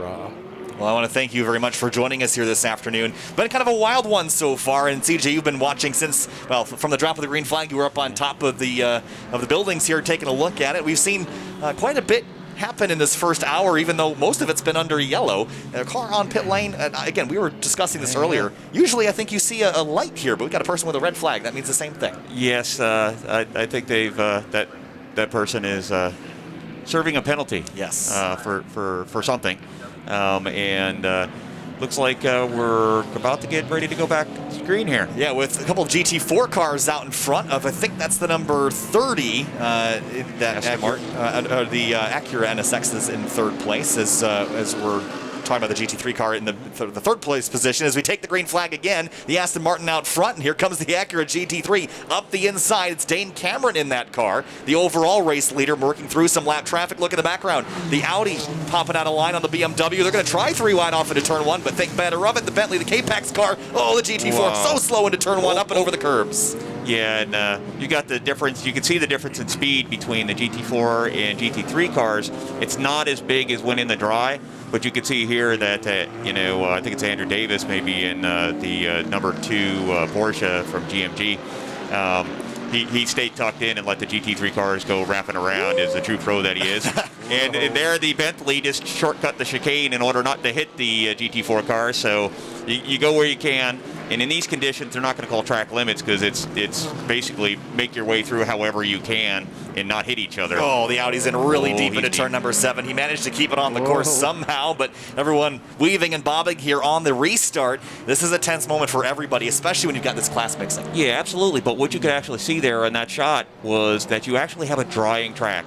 And what we're actually watching here, it looks like we have a driver's change. That's Colin Brown getting in the car. I can tell by his helmet. So George Kurt's out, Colin Brown jumping in, and if you look at this shot, you can still see there's water coming up off the tire, so you see that spray. So there's still a lot of spray on the track, but it is drying. You see some puddling, but there's going to be a dry line in just a matter of minutes that will start to present itself, and then you'll see cars. The lap times will start to decrease and get faster, within by the end of this stint, they'll be looking to change over to dry tires, is my prediction. So, Bob, again, a very important figure in the CrowdStrike racing team. How did you get yourself involved in motorsports? Obviously, this is a pretty big operation. Curious how you got yourself into this. Well, just coming from a branding and strategic planning background, it ended up being an opportunity to create event opportunities around motorsports. And over the years, just gained the skill set and the background to be able to put programs together that really connect with consumers and the corporations that we serve. And George at CrowdStrike has been a very close friend and an avid supporter of motorsports, and CJ's joined us, and we've developed a program that's really highly effective. And it's the thing that brings the excitement for the program, and it brings real value to the effort that we make and generates opportunity for all the people involved. There's a lot of opportunities that people are going for right here on the restarts here, CJ. Down into turn number 7, we were double wide, too deep, and the Sun Energy car way late on the brakes. The ABS vibrating underfoot there into turn 7, but they got that sorted out somehow. A couple course cuts and runs wide, but as you mentioned, the track limits will probably be a little bit more lenient here in the way. Yeah, absolutely. You're just dancing to try to stay off of the green stuff, much less use the curbing or whatever is there. In that case, what you're actually seeing is GT3 cars that are starting to gain the pace that their power will allow them to do, given there's a little bit more traction, and a whole bunch of the GT4 cars all running together. So once you get a pack of GT4 cars when you're in a GT3, you want to get by them all as quickly as you can in order to be able to move forward. You can see now actually, going down here, whoop, and there we just had a GT4 car go off the escape road here. And good thing is it's actually built so that they can come back around. Actually, that was going on pit lane, my bad. Yep, so I do want to go back to Bob there after that. We had a bit of a distraction with those cars running double wide through the chicane. What is motorsports marketing, and why motorsports instead of golf or football or any other sport? Well, I think we're seeing transitions today, especially with COVID, that people want to be out and enjoy an activity that really has excitement, and it's a family-oriented sport where you can bring the whole family to the event and really experience something that's unique and different. I think the other thing that happens, it's a bucket list experience. What we offer in CrowdStrike Racing's program and the CXO conferences that they and AWS sponsor is a behind-the-scenes bucket list type of view of racing. We see behind the scenes in the paddock, inside the car.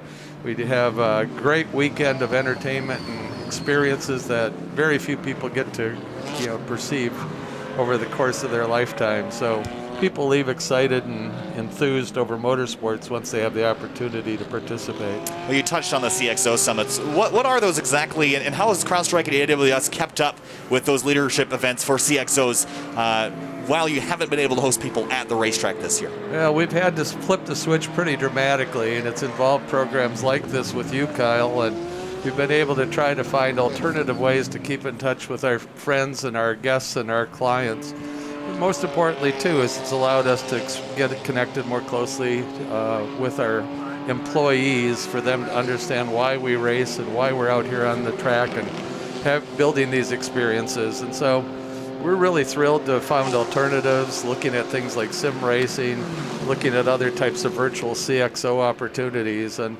it all comes down to looking at who your core audience is and how you connect with them.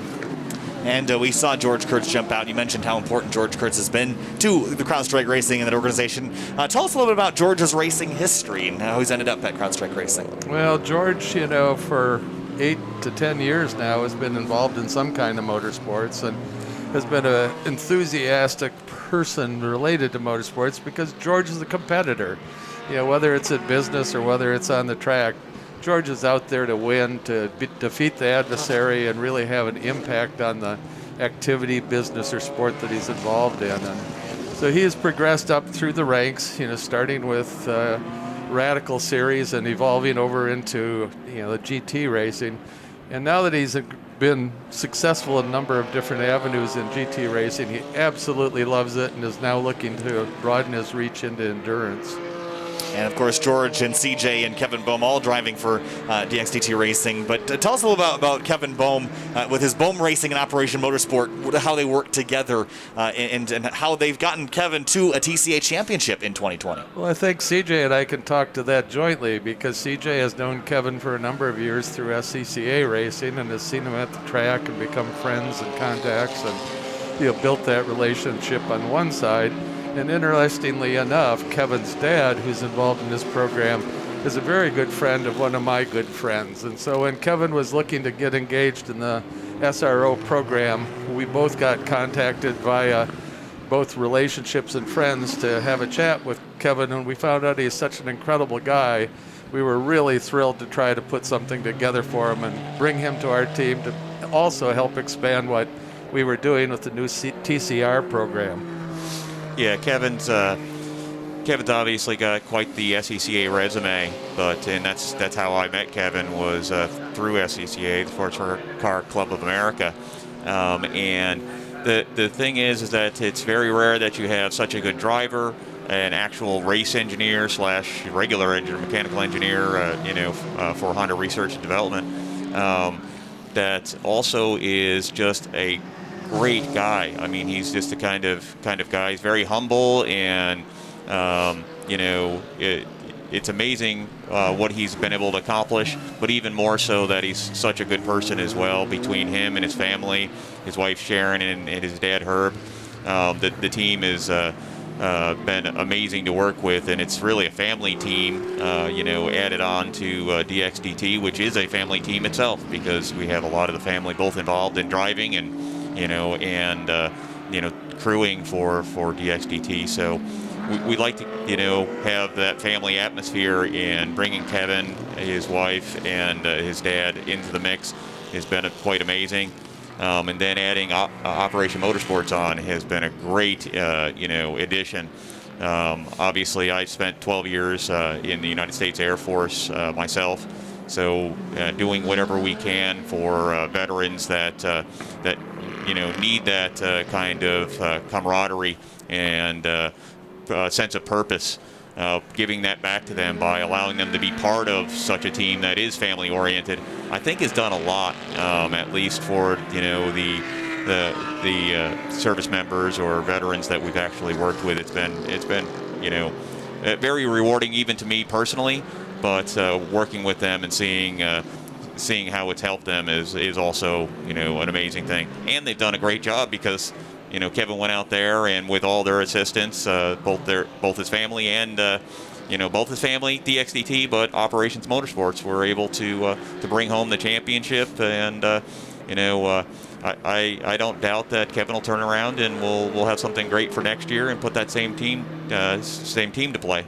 Drivers, team championships, and the Rookie of the Year for Kevin Boehm. So extremely successful season in the TCA category. We'll have Jason from Operation Motorsport here. Actually, I see him just outside now, so he's going to be joining us a little bit later in the day. We'll check in and see how things are going out there on the racetrack. For the time being, it's still Dane Cameron out in front in the Acura NSX. Martin Tomczyk behind him in the 35 car. Winkelhock in third. Then Pepper, Farfus, Conrad, Highstand, Trent Hinman, Fuentes, and Max Root rounding out the overall top 10. And the Sun Energy car, which we mentioned earlier, a little bit down deeper in the order here. But driver swap, Colin Brown in the number 04 car now. They're 13th overall and be climbing up here pretty quickly, CJ. Yeah, Colin's a true pro, and he loves the rain. So putting those two things together, I expect to see them moving up the ranks. And obviously we have all these different pit stop strategies and stuff playing out. But what do we got here? A little bit of a replay entering pit lane. Is this was, I think, when we had George Kurtz head to pit lane. Unless this was just now, then Colin Brown will be on pit lane. We can actually take a look at that using P1TS. Now, they're back out on track now. They're out on track now. So everything looks good. I'm not exactly sure why they there's highlight one that. thing Here's I can Ryan. add to that conversation. I've been talking with Ben Keating about this, and maybe actually we could speak to Ben here in a second. Yes, we've got Ben Keating here, as a matter of fact. So you guys just got word of the penalty. You were, though, saying that when the pit stop happened, you were at the end of your 65-minute maximum stint length. Is that correct? Yeah, I mean, I don't understand it. I disagree with it. Obviously, the pits were closed at the end of the yellow flag period, but when we pitted, it was green flag. You know, it had already been green flag, and yes, if it's under yellow, you can extend your 65 minutes to 70, but it was green flag. And so we had to come in to not go over our 65 minutes, and I don't know that there's, you know, George is saying the pits were open, so I don't know how in the world we can get a penalty for that. Yeah, George is George Kurtz. He was the one who started the car. Ben, it's funny, we were talking even before all of this about how crazy this first hour has been. We've seen seemingly everything in that first hour, and here's another wrinkle. Yeah, it has been crazy. You know, with a window of a pit stop where you can't be, you know, you can be under 74 seconds, but not, but you have to wait until after 112 seconds. That makes it to where you can't change tires and get out quickly. So, with the mixed conditions of whether you stay on slicks, stay on rains, or whatever, anytime you pit and do a tire change under green flag, you go down a lap. So, you know, that's the situation we have. We're down a lap right now because we came in for rains during green flag racing, and because you're not allowed to leave the pits in less than 112 seconds, you know, we go down a lap. I think you got a better understanding of these rules than just about anybody else. Yeah, I don't know about that. They are pretty complicated. You know, it's also really complicated for us because we are one of the few cars that are doing a 3-hour race. You know, the final World Challenge GT America race is the first 3 hours of this 8-hour race. And so while everybody else or most of the other cars are racing for the 8-hour win, we're first racing for a 3-hour win. So our strategy's all mixed up compared to everybody else. Well, good luck trying to sift through all of that between you and Jeff Brown up on the box. You got some good minds to think it through, and you know, we'll watch and see how this penalty resolves itself. Yeah, thank you very much. It looks like the rain's done, so fingers crossed. Always good to see you, Ben. So a lot to unpack there with that penalty, CJ. I'm still trying to catch up and figure out what the heck happened. Maybe you've got a better understanding? Yeah, so what it sounds like is that there's minimum and maximum drive times, and it seems like they were up against the maximum drive time at the same time that the pits were closed, but then reopened. So essentially, if you go over your 65 minutes but the pits are closed, you have an extra 5 minutes to be able to do that. So I guess when the pits were to reopen, it sounds like what they got a penalty for was coming into the pits when they were still closed is what the penalty actually stated. I don't know how that's the case. You know, you go to come down pit lane, and it's a clear indication, you know, if they're open or closed, you know, with the flag or the light down there. And as Ben said too, you know, Ben made the comment that George felt very clearly that the pit lane was open, so there is confusion, and we're not sure why. Yeah, the bad thing is that they've already done the drive-through penalty, so the damage is done. I'm sure that the XDT is currently talking with race control in order to determine, you know, get more proof of what happened, because we don't want it to happen again. That is for sure. So there's one of the things you can see transitioning briefly here. One of the things you can see on the track is that the track is drying, and that the drivers are actually searching for. You can see them running. You know, the Acura right here is running the inside line. Why is that? As well as the BMW, they're going offline in order to get their tires wet, because these rain tires, when they get really hot, start to come apart, So now you're going to be searching for puddles in order to cool the tires off such that they don't come apart. Try to make them last your full stint as far as you can, as long as you're able to keep the speed in the car, and therefore not have to make an extra pit stop. So go as fast as you can until you run out of tire and or water in this case. And looking at our P1TS software, we can actually see the lap times have fallen down to about 132s to 133s. At the beginning of the race, we're running at like 148s, 149. So the track is definitely getting quicker, and the wet tires are helping. Yeah, that's definitely pretty quick because those are the times that we run in TCR on a dry track. So these cars are definitely finding speed out there on the rain tires and being able to make it work. But as I kind of predicted, unless we see any more rain, once we run out these stints before too long, you're going to have a complete dry line out there, and people will be starting to, one team will come in early, put slicks on, and then every other team will be watching that car and the lap times that it runs in order to determine, are they faster, and is the driver able to keep the car under them? And I think at this point the answer would be yes. They're getting really close to that. You can still see a little bit of spray, so getting temp in the tires will be a little bit of a challenge. So we're getting closer and closer to where somebody's going to make that decision. And you can still see those drivers chasing to find water on the racetrack to cool those tires off. Bob, this is the first time that GT World Challenge America, powered by AWS, has been to Indianapolis. This is sort of we're doing this instead of heading to WeatherTech Raceway Laguna Seca. How has the experience at Indianapolis been so far? This is a very famous racetrack steeped in a lot of history. What's it been like to be here this weekend? Well, I think the thing that we're disappointed in is the fact that we would love to have guests here. It's an iconic racetrack, and this is an iconic event with Roger Penske and the IRL and the Speedway, participating, supporting the SRO program, and really creating an opportunity for an exciting weekend at the Speedway. So it's a disappointment in one hand that we can't have our guests here, we can't do the hospitality, we can't have our activities that we normally have. But on the other side, we still had an exciting CXO conference on Friday. We had 2 events. We had, I believe it was approximately 35, 40 people that were involved in it.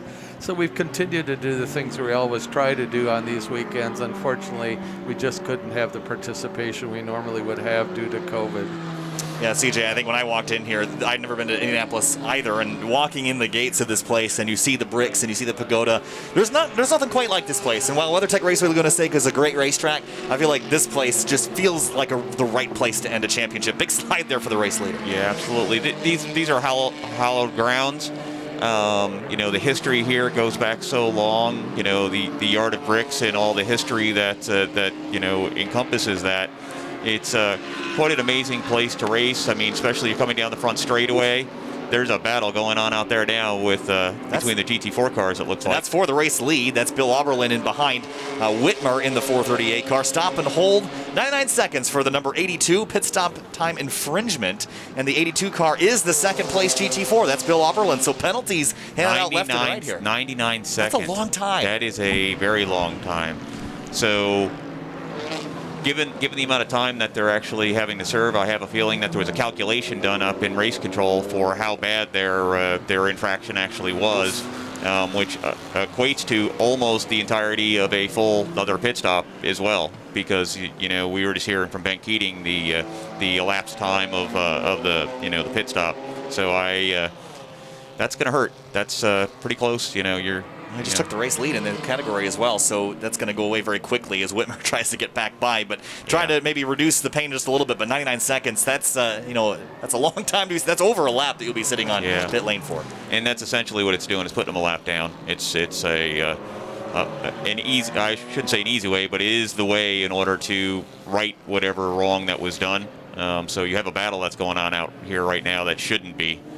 Given that they're here shortly, should be diving into pit lane. Here's a look at it here. Yeah. And roll back. I'm not sure. We wouldn't necessarily know the time. But did he just pull in and pull right back out? Did I just see that? Or that's what it looked like to me, too.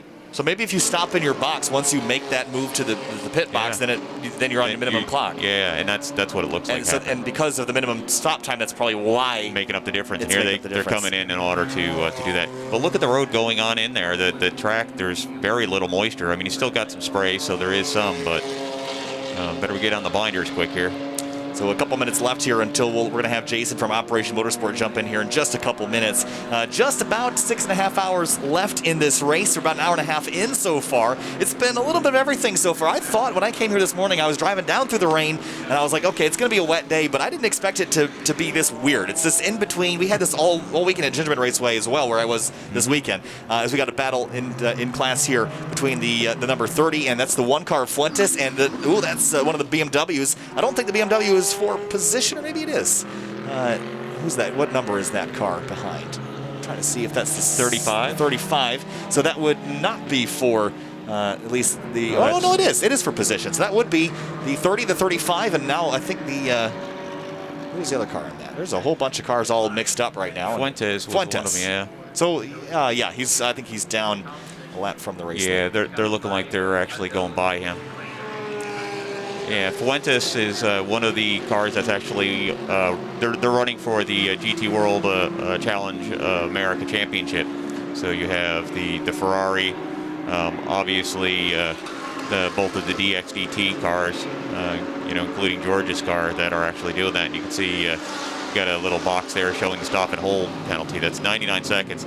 As a driver, you're sitting there. This is the most painful time you can have on the track. When you know everybody else is out there at full speed and you're sitting here not even getting an improvement in the car by having gas or tires or anything, you're just sitting there. It's 99 seconds that they're sitting there. Oh yeah, by the way, you're also losing the time it took you to slow down and come down pit lane and the time it takes to exit. This is a very long pit lane. For the race lead here, this is the 35 BMW going for the race lead, and they're going to look like they're going to try to get by this Sun Energy Mercedes. A look up the inside into 7, backs out, moves back to driver's right to get back on the line. And an hour and a half into this one, we've got a scrap for the top spot here in GT3, sweeping around the outside. That was really tight there, That's CJ. Definitely tight, but they had to get it done there because, quite honestly, here through this other twisty section, it's very difficult to make passes until you get out onto this little short straightaway that they have. Yeah, what do we have here? A tire down on the Acura, the 93 Acura. And that, again, is Trent Hinman in that number 93, and that is a left rear definitely flat on that car. This is an example of what happens to rain tires probably when they overheat and start to wear out. So, looking at the left side of that car, I don't see any other damage, so I think that has to just be the tire going flat on him or blowing out or running over debris of some sort. And this is going to be very difficult to get this car back. And Bob, I'm sure this looks expensive every time you see this tire hitting stuff here as he returns to pit lane. Well, the fear you obviously have here is you don't want to take the time going around the track and tear off your brake lines and destroy the rear end and the fiberglass and have to do major repairs when you come in the pit. So it's kind of a very delicate time where he has to be conscious of the impact that this tire can have on the chassis and the drivetrain, and yet get back to the pit in a timely enough manner to keep in the fight. As you see how much vibration is going through the rear end of that chassis, CJ. Have you had a flat tire situation where you've had to let the car back? Yeah, absolutely. And he's doing a good job. There's only so slow you can go and still, be moving. I was trying to see where he was on the track, and looked like he had a good ways already to go, to get back to pit lane. It actually would be better if that rubber carcass would actually separate from the car, and he could just run on the rim of the tire, because the rim won't, for some period of time, won't damage. It won't flail around and tear the inside of the wheel well or the whole fender off the car. But right now, so far, if he can, it seems like he's holding together and doesn't look like it's beating the car up too much. He might actually be able to get this back in without too much more damage. And here's a look at a replay. And it looks like we're looking at the pit stop here as he pulls away. Interesting. So spinning the tires there, maybe that had something to do with it. But it is 11:30 now, so CJ, I think it's time for you to have a break. Absolutely. So thanks for joining me, and we'll see you back here later today. So not the last of CJ on the broadcast. And Bob, thanks for joining us here as well. And I think we'll see if you can join us again today later as well, Bob. I appreciate you jumping in here for a little bit. Excellent. Back.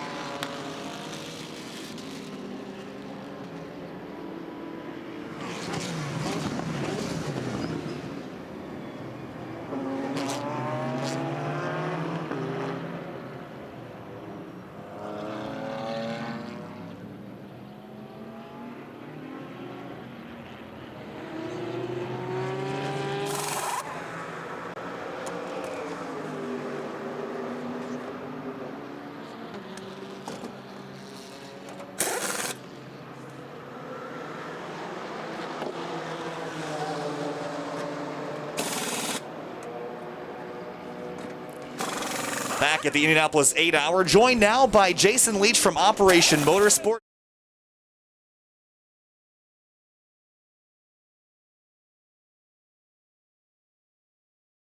One race so far, but of course you're from Operation Motorsport, and you do a lot with Kevin Boehm, who ended up winning the TCA championship on Saturday, I want to say? Yes, he's just geared on Saturday.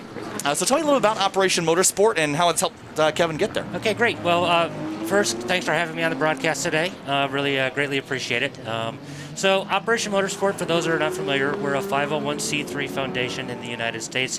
We're also a nonprofit organization up in Canada, but we engage medically retiring and wounded service members that are being medically separated from the military service or who have already separated. And we have three tenets that we kind of build all of our programs on, and that's providing a team identity, purpose, and just giving them the confidence in order to kind of take that next step in life. Unfortunately, in the military service, just being honest, once you're identified that you are no longer fit for service due to whatever reason, you tend to get separated from your organization, or you tend to get put where you just now start to focus on transitioning. Depending on where you're at in your military career, that can be a very trying situation and circumstance that nobody ever prepares for. So now, not only is the service trying to transition you as quickly as they can while still providing some programs, it's still upon, they have to rely on veteran advocacy programs such as us in order to help them find their purpose, their identity, and build that team mentality again, because that's what they're missing once they have to separate. Sure, we were asking Bob Page earlier as to why he found his way into motorsport, and why for Operation Motorsports, why choose the motorsports industry versus another sporting industry? So there are definitely plenty of other advocacy groups out there that are in the sports world, but for us, what we look at it as is, in the military environment, you work in small teams. You practice for contingencies before you go out on operations. You do a lot of exercises. You do everything where you have to not only know your job, but the job of the person next to you in case something happens, and you have to pick up in order to still carry on with the mission. And then inevitably, and we're seeing it today play out with the rain and the forecast and tires and whatnot, we call that in the military Murphy. Murphy is going to pop up and throw you a curveball that you may have tried to anticipate or plan for, but you can't plan for everything. But in the military world, even when Murphy pops up, you have to overcome that challenge and still continue on to carry on the mission and move forward to suppress the enemy or to meet your objective out there on the battlefield.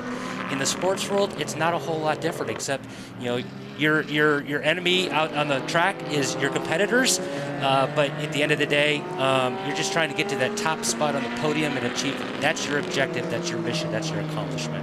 So we see a lot of similarities between the motorsports world and military operations. Yeah, it's interesting that you mentioned that, because we talked a lot with CJ and Kevin about how much of a team sport racing really is. I mean, at the end of the day, there's drivers that are behind the wheel of these cars, but it takes a whole team of people to run a race car and to make it successful. So there's definitely a team aspect too, I think. Yeah, in the military, I'm an Army, active duty Army guy. They say in the Army world, at least, the 11 Bravo, the infantryman, that is the crutch of the Army's mission, and everything else there is to support that individual. Well, in this case, the driver is the one who's out there performing today and wheeling the car around the track as quickly as they can.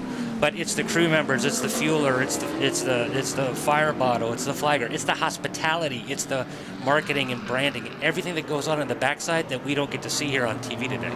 Well, the wild pass going on through turn number one. I think that's still rooting the Porsche. There's a K-Pax Racing Bentley up the inside of the Audi. We see a lot of different diversity here in the race cars as the Audi squeezes on through in the chicane.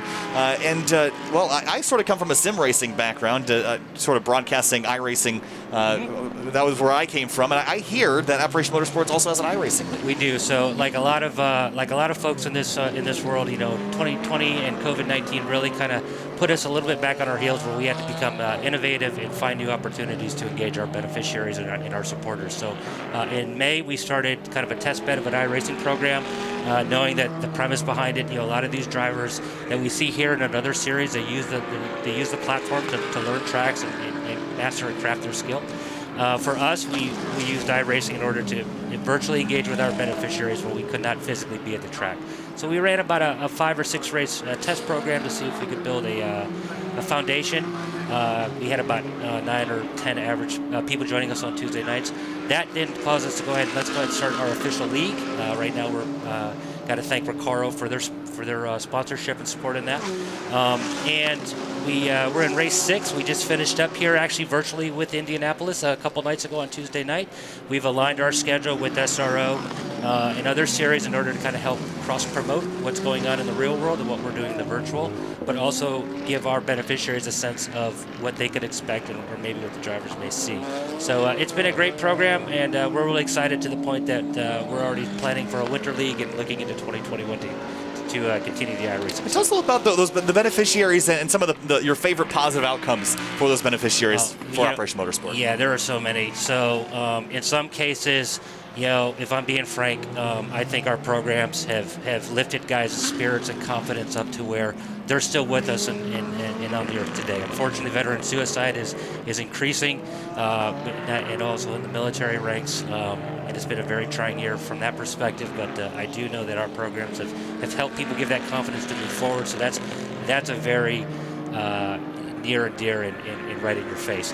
Other sides, though, that people may not think about is we've had some beneficiaries. It's given them the confidence they go back to the military and they fight the military's decision that they're going to be separated to the point that they've been allowed to continue on active duty service or rejoin their unit and continue to serve. Other folks we're seeing, especially up in Canada, with a couple of beneficiaries where they're going to school for engineering, they're doing internships within race teams, Tooth Autosports, as part of becoming a race engineer. So there's a lot of different facets there, but the main thing with Operation Motorsport and our beneficiaries, we're not a one and done. We'll bring somebody out to an event and put them in with a team or part of it, but we want them to come back. We want to build that family, that bond, and give them that experience over a season. And we did that this year with Kevin and with Will and Chad on the beneficiary side throughout the season, starting back in COTA at the beginning of the season and then finishing up here in Indianapolis this weekend. So tell me a little bit about diversionary therapy. It's an interesting topic that I don't know a whole lot about, and I'm sure not a whole lot of people do. So explain that for me. So in the non-clinical or medical terms there, essentially it's giving them an opportunity to focus on something else other than what the challenge might be in front of them, whether it's a mental health issue or whether it's a physical issue. And that can be the range from anywhere from like a cars and coffee type thing to an iRacing type thing. Sure. Getting together on a Tuesday night for a couple hours. Coming out here, we weren't able to do it this year because of COVID and all the restrictions at the track, but car corrals, bringing them out there to be a part of that and get to see and kind of get the feel and sense of motorsports, and that's something we're hoping to do as we look at 2021. We're going to be building more relationships with the USO and the Pathfinder program, along with on the Canadian side, and engaging and finding more opportunities to expose military members, their family, and our veterans to the motorsports world. So if people want to help out or contribute or learn more, where should they go and what should they do? So we're across all the major platforms. We're on Facebook, we're on Twitter, we're on Instagram, we're on LinkedIn. But the easiest way is, find us at operationmotorsport.org. We have a plethora of information there to talk about upcoming events, opportunities. There's applications forms there for beneficiaries or people are interested in potentially becoming a beneficiary. And that's probably the easiest way for them to find out more information. Awesome. And just reach out to us, have the conversation.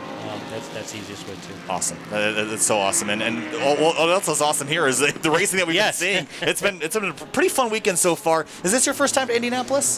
This is my first time in about 28 years. Okay. I came here back in 1992 for a 500 race as a spectator, but this is wild to come back because I will tell you, in 28 years, the track and everything looks completely different. It's really a beautiful place, and we're talking with Bob Page earlier.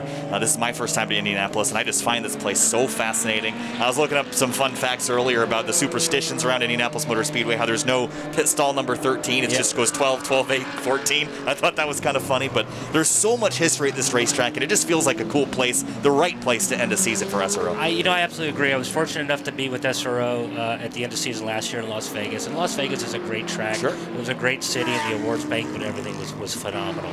Obviously this year's a little bit different, but personally, I believe looking at Indianapolis, and I'm glad to hear. I believe SRO is planning to end their season next year. Back here at this track, and I agree with you. There's a ton of history here, and even though it's from mainly an open wheel perspective, it's great to see the sports cars out here on the track and helping add to that history as we look further ahead. For sure. Winkelhock on pit lane now, in the Audi. It looks like I'm not sure if we'll see a driver change. Yes, we will. So we'll see who jumps in this car. Don't know by the helmet. We'll find out here in just a minute when the scoring updates. Bortolotti is one of the drivers that could jump in this car alongside Spencer Pumpelly. So in the car they go for this Audi GT3. I believe it's the lone Audi GT3 in this field here today. Shares a very similar chassis to the Lamborghini Huracan GT3, which we don't have here today, but they're basically the same car, just with different bodywork on top of it. We've got Ferrari, Mercedes, Bentley, Porsche, Acura, Audi, BMW, a little bit of everything here. And that's what, as a car fan, I find this fascinating to watch all these different cars run together. No, I absolutely agree with you. I mean, it is so cool to see all the different OEMs that are represented here and how it's changed over the years. But yeah, absolutely. You know, that diverse field is what makes it entertaining for the people at home, and for us, you know, makes it interesting where we're working with some of these teams. We can learn different aspects of the OEMs that, you know, your average race fan just will never really be exposed to. You can notice that the slick tires have been put on this car, so the track has been mostly wet for the first hour and 40 minutes or so of this race, but slick tires on this car now, and we discussed slick versus wet tires earlier. Wet's got the tread on it. Yep. Slicks are basically just flat rubber all the way around. The track is drying out now, so the strategy is going to start playing again throughout the day. Yeah, absolutely will. You know, you have to maintain that focus and adjust to the conditions as they change, and those new conditions and environmentals are being thrown at you. That's how you stay competitive to continue pushing forward. You can see drivers searching for wet areas on the racetrack to cool off those tires, and even in Operation Motorsport, strategy and planning ahead is always a good idea as well. Yes, absolutely. And like I said, we're already looking into 2021, starting to talk to various teams. You know, got to thank Bob, Paige, and Danielle too for opening up some doors for us here within the SRO. You know, we had a nice conversation with Greg Gill yesterday as well, kind of talking about some opportunities coming into 2021. So yeah, we're really looking forward to it and excited to see how things develop. You know, hopefully the COVID-19 stuff kind of, you know, settles down a little bit more and gives us more opportunity. So with 6 hours and 17 minutes left in this race, the Indianapolis 8-hour for GT World Challenge America continues on a drying racetrack. And looks like Ben Keating is just outside, and he'll be joining us here in a few minutes. Jason, thanks so much for joining us, and I appreciate you jumping in here for a little bit. No, absolutely. And if, again, I just want to thank CrowdStrike, AWS, SRO, you know, everybody that we've been involved with here in 2020, and we're greatly fortunate and happy that you're with us, and we're really looking forward to 2021. I'd also like to mention, you know, just to close out the iRacing side. So on November 8th, we have our virtual Race of Remembrance. So we are the only North American contingent that would be, at this time of year, be prepping to go to Anglesey circuit in the UK to compete what's called the Race of Remembrance. That is a 12-hour endurance race that stops on Sunday morning at 11 o'clock. Everything is red flagged, and everybody comes together to remember veterans and their service and those who are no longer with us. It coincides with our Veterans Day. It's Remembrance Day over in the UK. So last year we campaigned an MX-5, ended up taking third in class. Unfortunately, this year we're unable to attend because of everything that's going on. So on November 8th, we're going to be doing a virtual event, and anybody out here who's listening, if you're interested in coming and joining us for that 6-hour virtual endurance race, please reach out to us at operationmotorsport.org. All the information's there. You can reach out to me. I'm the race director for that event, and would love to have people join us. Thank you so much. Jason Leach from Operation Motorsport. Appreciate it. You have a good one. Thank you, you too.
Welcome back to the Indianapolis 8 Hour. I'm Kyle Heyer, joined by Ben Keating, who was just was on pit road a little bit earlier and bewildered at a call from the officials out there. But good to have you in here. And I know you're kind of in the middle of something a little bit, but it's fun out there. It's a little bit wet, and we'll see you get in the car a little bit later. Yeah, thank you, Kyle. This has been a crazy race so far. This is my first Intercontinental GT Challenge race. And it's interesting. I am learning the pit rules as we go along, and Me too. Me too. I think everybody is. And I'm getting a lot of Twitter feedback, of fans appreciating the TED Talk on the rules on the broadcast. But they have a window during the pit time where you're forbidden to leave your pits. So if you can get a pit stop done in under 74 seconds, you're allowed to leave. But if not, then you're not allowed to leave before 112 seconds are done. And so, because of the time it takes to drive down pit lane, it takes about 55 seconds just to drive down pit lane. So you'd have to be able, you have about 16 seconds to work on the car if you want to do a short stop. Really, the only thing we can do there is fuel.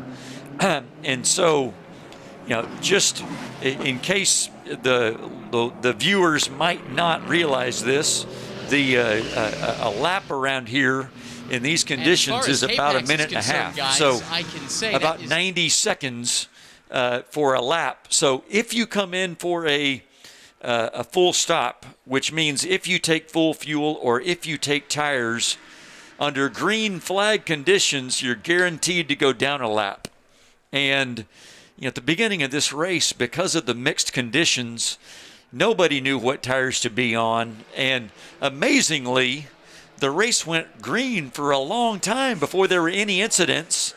And almost everybody except I think the 7 Bentley, came in to change tires, which was anytime you came in under green flag conditions, you went down a lap. So that's how we got down a lap. It got all kind of mixed up there at the end. We were trying to get George's drive time all done and trying to hopefully consider changing to slick tires. We're close to the limit right now on which tires you put on, but you want to try to time it right to where you don't have to come in again, because you go down a lap if you stop under green. So, unfortunately, the 04 car is now in the situation where we need a bunch of yellows. I don't wish anything bad on anybody, but I wouldn't be upset if we had a big wreck somewhere here. Wouldn't be upset, and honestly, with the weird track conditions, it's a possibility. We saw a couple spins and slides earlier in the day. Tell us where you started racing, because you've got an extensive racing history, and tell us a little bit about, for those that don't know, how much you've done, because you've been around the racing world for a little while. Yeah, I've only been racing for 12 years, actually. I'm 49. So I started when I was 36, and it was a Christmas present from my wife. She gave me a weekend at the track, and I'm in the car business. I own car dealerships, which enabled me to, I guess I would say, feed the addiction a little bit more than others might be able to. I ended up loving the track day so much that I bought a race car and put it in used car inventory, and took a technician from a dealership to help me work on the car, and that's how it all got started. But since I was racing Vipers in the Viper Racing League, started in 07, so 07 through 09 or 2010. I was in the Viper Racing League, and then Chrysler came out with a spec series, which just means that everybody has identical cars, and if you bought one of their ACRXs, then you could race in their series. I did that in 10, 11, and 12, and then I really I did the Rolex 24 at Daytona, and that was the most fun I'd ever had in my he was racing career. Excellent, and he's really loved the racing, endurance racing, and I was learning so much more when I was in the same car at the same track at the same time with pro drivers who were so much better, and I was able to really refine my driving and my technique and all of that, which I'm still doing for that matter. But this year was my 10th Rolex 24 at Daytona. In half of those times, I've been in 2 different cars for that race. So I just love endurance racing. The longer the race, the better for me. And I did the last year of the American Le Mans Series in a GTC class, which is a spec class, everybody running GT3 Cup Porsche cars. And then I did 3 years in IMSA, full season in IMSA in a GT3 Viper. And then I did 3 seasons, full season in IMSA in the AMG GT3, like we're driving here in the 8-hour race. And then this year, I guess I would still say this year, even though it's been extended now, I am running in the World Endurance Championship in a Porsche RSR. So that's a GTE class, similar to the GTLM class of car that runs in IMSA. A little bit different tire and no ABS and some things like that. But I'm really enjoying the World Endurance Championship, driving all over the world, and I've still stayed pretty busy. I'm enjoying the opportunity to do a World Challenge race here, do an Intercontinental GT race. This is my first one of those, and then in another 2 weeks I'll be running in an AMG in the Petite Le Mans race at Road Atlanta. And then a few weeks after that, I'll be in Bahrain in the last race of our World Endurance Championship season. So, yeah, it's been busy. You got a lot of stuff going on. That's awesome.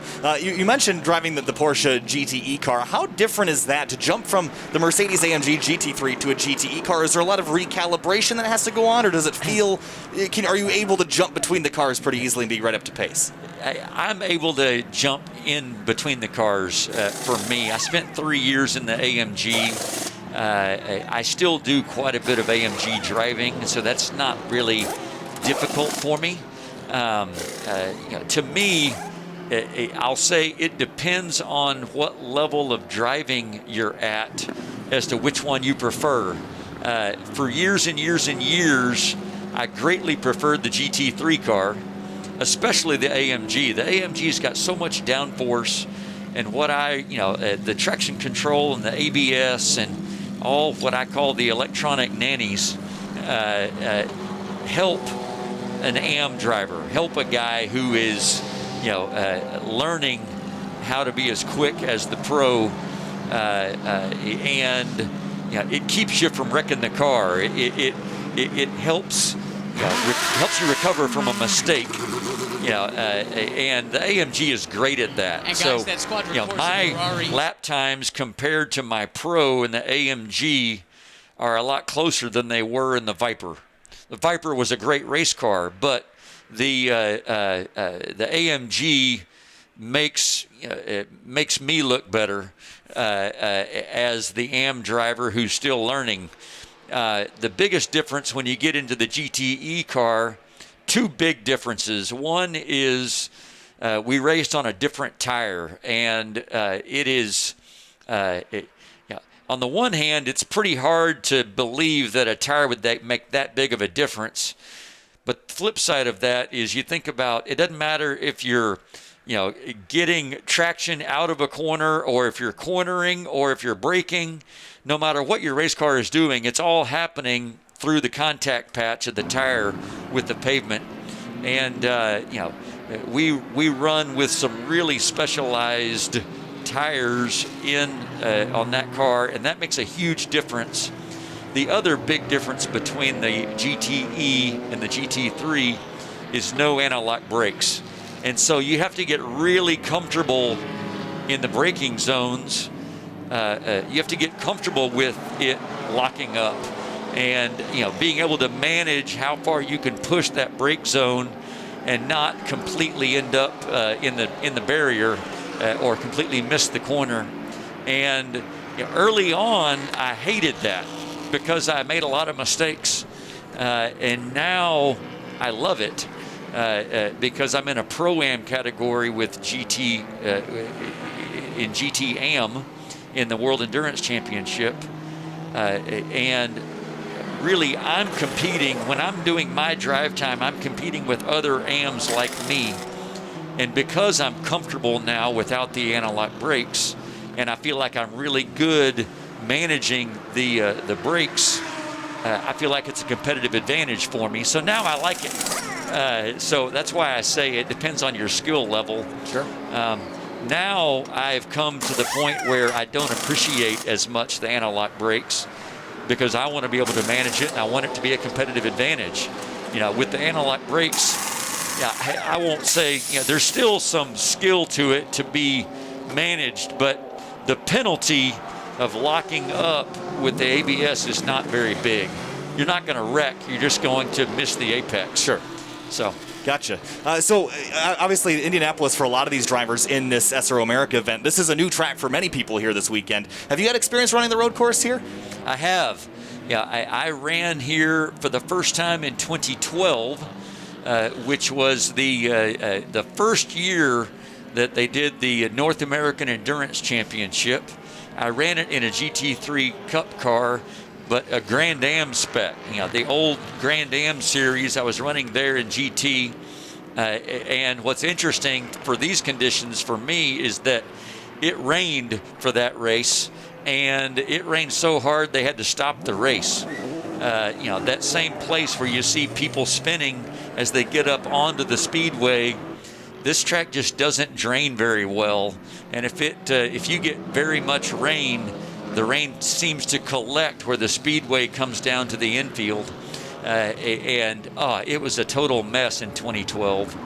Unfortunately, we were going to get third place in the race, and the last lap, a competitor punted us off into the gravel. So it didn't go the way we wanted. But then we, in the very first year of the IMSA United Sports Car Championship, we raced here in the Viper. And that was special because we got third place in that race, and the GTSR, the GTE Viper, that was their first win of the whole program. So it was a lot of fun for both Vipers to be on the podium together, and that might have been my first podium in the Viper. I can't remember, but I got a cool trophy from that event. I remember that.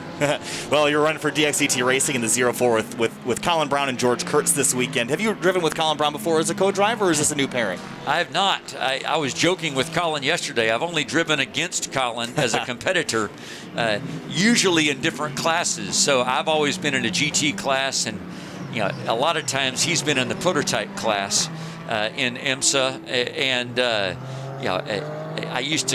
I gave him a hard time last night at dinner about how aggressive he is behind the wheel of a prototype. We got to the point that we would radio into the driver, say, "Watch out, Colin Brown's coming." But both of these guys are just great people to be around. George and Colin have been great to work with. And like I said, I'm excited to be here. And because of the weird, I'll call them weird just because that's my opinion, but because of the weird pit stop rules here, sure, where if you pit under green, you go down a lap, anything can happen. I'm looking at the overall rankings right now, and you can go down to 6th place, and they're already down 3 laps, which is bizarre in and of itself. And so the strategy and the pit stop stuff can change the race dramatically. and quickly. And the conditions have been very strange today as well. You mentioned weird pit stop rules. The weather's been weird today. I drove down from South Haven, Michigan this morning and drove through just so much rain. We ended up here this morning and I was like, it doesn't look like it was going to rain. Then it did, and now it's not, and now the track's just weird in between. How much of a challenge is that to manage in a race like this? Well, Colin is in the car right now. He'll carry the car till the end of the 3-hour mark because the 04 car is on a different strategy than the 63 car in that the 04 car is running for a 3-hour win. So we're running to win the race within the race, and so Colin's going to be in for the next 2 hours. He's really good in these conditions. Our main competitor in that 3-hour race is the number 1 Ferrari. Their AM driver is in right now. Colin's making up about 2 seconds a lap to him. So it's going to be interesting to see how it all finishes. My fear is that the penalty that I don't think we should have received may come down to making the difference at the 3-hour mark. I don't think it comes down to making a difference at the end of an 8-hour mark, but we'll see. It's interesting. The changing conditions, it's challenging for the driver for sure, but to me, it's way more challenging for the strategist, the guy on the box deciding what we're going to do, when we're going to do it, because you can't make up a full lap as a driver. You'd have to be extremely fast compared to everybody else in the field, and that's just not realistic. It's not going to happen. And so, we can make up positions on the track as a driver, but you're not going to make up a full lap. Sure. Whereas if you do a pit stop at the wrong time, you're going to go down a lap. And so it almost makes the strategy more important than the driving. It's so important in this race, and that makes it really, really difficult on the strategist.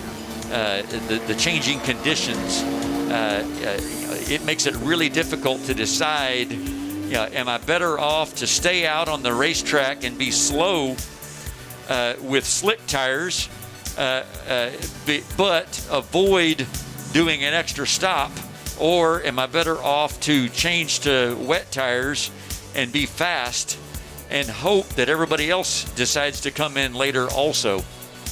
Lots of strategy involved in this series, and you and I are both intimately familiar with multi-class racing. You've been doing it forever. I've been watching it forever. But for some of the people watching, today we've got GT3 and GT4 cars sharing the racetrack, which is the first time we've done that this year. For you, that's not an adjustment, but for some other drivers in this field, especially in the GT4 category, they probably haven't done that. I mean, are you going to have to be dodging them later, or how's that going to work out? So what I'll say about that is usually in IMSA, the GT3 class is the slowest class. Yep. There are 4 classes on the track at the same time. And what I'll say is I am thoroughly enjoying being in the fastest class. It's a lot easier to be the one doing the passing than it is to be the one looking in your mirrors all the way around the track, making sure nobody is coming by you. So I've enjoyed it. I don't know if the GT4 drivers would say the same thing, but it definitely makes it more interesting. It creates better racing, in my opinion, because you have to learn how to work your way through the traffic.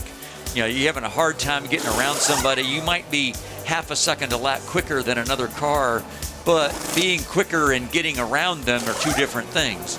And having the GT4 traffic definitely creates additional opportunities for a pass to take place. And on the restarts too, we don't separate out the classes, which that was fun earlier to watch everybody have to negotiate it. The poor guy in the 33 AMG from the GT4 car starting the whole field up front in the wet. That was a mess. You got to watch your mirrors. Definitely Absolutely. go down into turn 1 here. Tell me a little bit more about this racetrack in particular. You've driven it. I think you drove it. Was it? I think it's the first time you drove it. The track had already been reconfigured. Is that right? Or is it previous? So I've never driven it in this configuration. Okay. So it had been reconfigured from the old F1 days. Yep. But I've never driven it in this configuration. the Operation Motorsports guys were here talking about e-racing or esports earlier. Normally before I go to a track, I'll get on iRacing and practice a little bit, but this configuration is not even an option on iRacing, and so we're just kind of the first week we came here and tested, I don't know, 2 or 3 weeks ago, and I hopped in the car and I went and did the iRacing configuration. My first lap, I thought I was doing the right thing, and I had a GT4 car just blow by me. Holy cow. Because I wasn't expecting them to do the chicane, and they did the chicane right in front of me.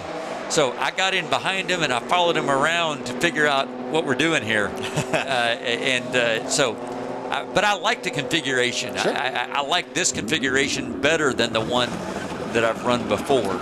Yeah, it's interesting that you mentioned iRacing, because that's sort of where I came from. That's how I ended up here, is I actually broadcasted iRacing races and did the Assetto Corsa Competizione GT Rivals earlier this year. That's how I ended up here. So it's really cool that you mentioned iRacing. Yeah, that's the old version over there, so not a whole lot of help for practicing for this weekend. But again, sim racing is a tool that a lot of drivers use, and while it might not be pertinent particular to this racetrack, I'm sure going to a new place for the first time, it definitely shaves off some of that learning curve. Well, especially, this year I'm running for the first time ever in the World Endurance Championship, and most of those races we're doing on F1 tracks around the world, and most of those tracks are all on iRacing, and these are places that not only have I never been, but I can't just run over there and practice, do a practice session. There are not many practice, in a typical WEC weekend, there are 2 practice sessions before the qualifying. And so I have to learn really, really quickly. And without a doubt, iRacing is worth a day on the track. Learning what kind of corners are there, and even down to the point of learning, brake points and turn-in points and shifting. I'm weird in that I like to memorize. I don't like to look down at the dash to think about when I should shift. I memorize the number of downshifts. So as I'm coming up to turn 1 at Indy, I'm counting the 4. I hit the downshift button 4 times. I'm not looking down at the dash to see what gear I'm in. I'm just counting 1, 2, 3, 4, and then I go. And I use iRacing to get into that rhythm of knowing how many downshifts and where the turn-in point, where the brake point is, all that stuff. And it's worth so much, especially for WEC. I've been to most American tracks enough now that there's not much to be gained by doing the iRacing. But in doing all these tracks that I've never been to before, it's invaluable. Absolutely. And the interesting thing is that in iRacing and in Assetto Corsa Competizione, there is the Mercedes-AMG GT3 that you run. So you can get, even if iRacing doesn't have a track, Assetto Corsa Competizione might have it, so you can get that as well. And can you speak to, do you practice with the AMG GT3 in iRacing or Assetto Corsa Competizione, or do you use other cars? So it depends on what I'm going to be driving in the race.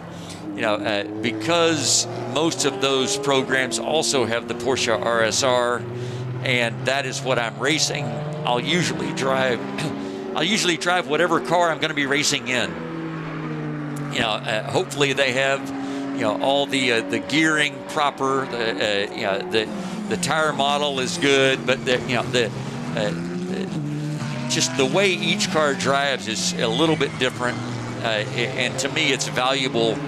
Golly, even if it comes down to the sound of the engine, it's valuable to get comfortable in what you're going to be driving. I can sort of personally attest that I had my first ever driving on track experience at Road America a few weeks ago in a Spec Miata in the wet in somebody else's car. Never heel-toe downshifted a race car before, went off into turn 5, and the only experience I ever had was on iRacing. Boom, did it. I was so happy. So that's pretty cool. So whether you're a total amateur or a pro race car driver, you get to use sim racing to your advantage here. So with just under 6 hours left in the race here, what's going on? What do you see? So I'm curious, the number 1 car just pitted.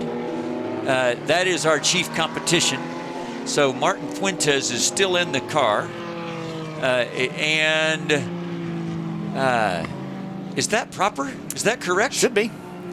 We're using P1 TS here. Now we can zoom in and have a look here on the screen as well. So we are running in 4th place. Yeah, it looks like it. It's We're running in 4th place. Yeah. But we are 2 laps down. That's what I mean when I'm talking about this crazy, the pit stop stuff is crazy. I can't believe they left Fuentes in the car, to be honest. But so we have Colin. Well, it looks like they might have actually switched out. Is that Balzan in the car now? It might not have updated on P1 TS just yet. It would be Balzan in the car, according to... Okay, that makes more sense to me. Yep. Well, Martin Fuentes, who just got out of that car, we're both looking at the clock. We're trying to do the math. When do we reach that 70% mark? If we're not there, we're close. I think we can say that. I know you want this championship. You've worked hard for it all season. What would it mean to clinch it here at Indianapolis? It definitely would be my highlight of my career, I've been racing for a while, and I think that to win the biggest championship I would ever win. So I'm excited. We're focusing right now on the championship and then keep going for the 8 hours. Conditions on the track, they seem so variable. How difficult was that? I mean, we didn't know if we should go into pits and change the tires, and the engineer said, Martin, we're expecting rain in the next 10 minutes. Can you hold on? And then the tire pressure of my rears were extremely high. I'm like, they're gonna blow, so there was no water in the track. So actually, the circumstances were the hardest I've ever driven as well. So it's pretty challenging circumstances. Alessandro just got in the car. The team just did the full service. They put wets on the car. How close is the track from switching back to being ready for slicks? It was a coin toss. They asked me, how's the track? I'm like, I can't say. It's not dry, it's not wet. So check the weather, check the weather, and you call it. You call the shot. So we're just hoping they get it right. Good luck.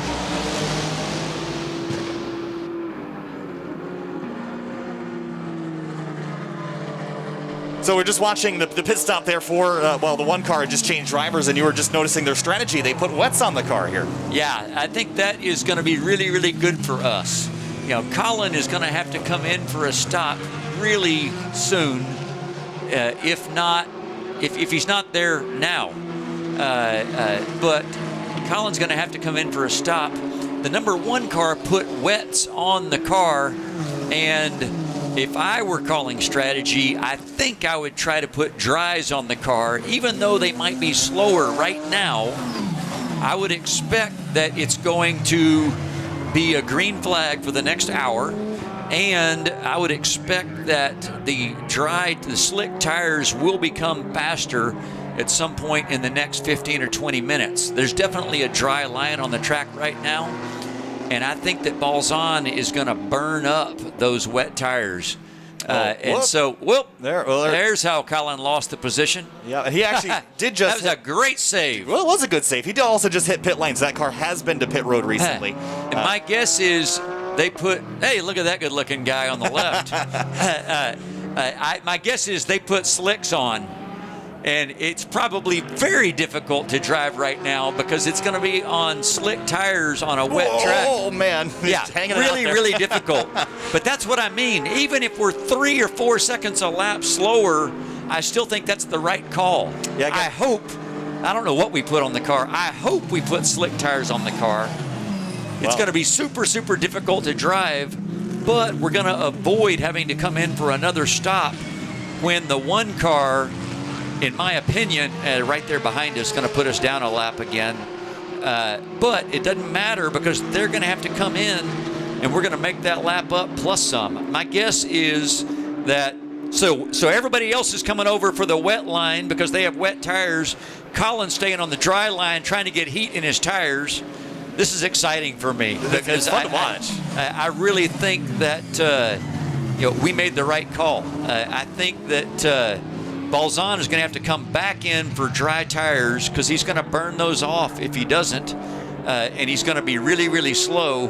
It's just going to take a while for Colin to work his way up to having heat and grip in those slick tires. Well, I think what was so interesting is we saw that definite diversion of the drivers aiming for the water to cool down their wet tires, and I think the strategy is kind of pushing ahead. You're looking forward in the future to see if the track's going to dry off. Here is Race Vision powered by AWS. We talked to CJ at Coda about this. Fastest speed on the straight, 160 miles an hour for the 35 car.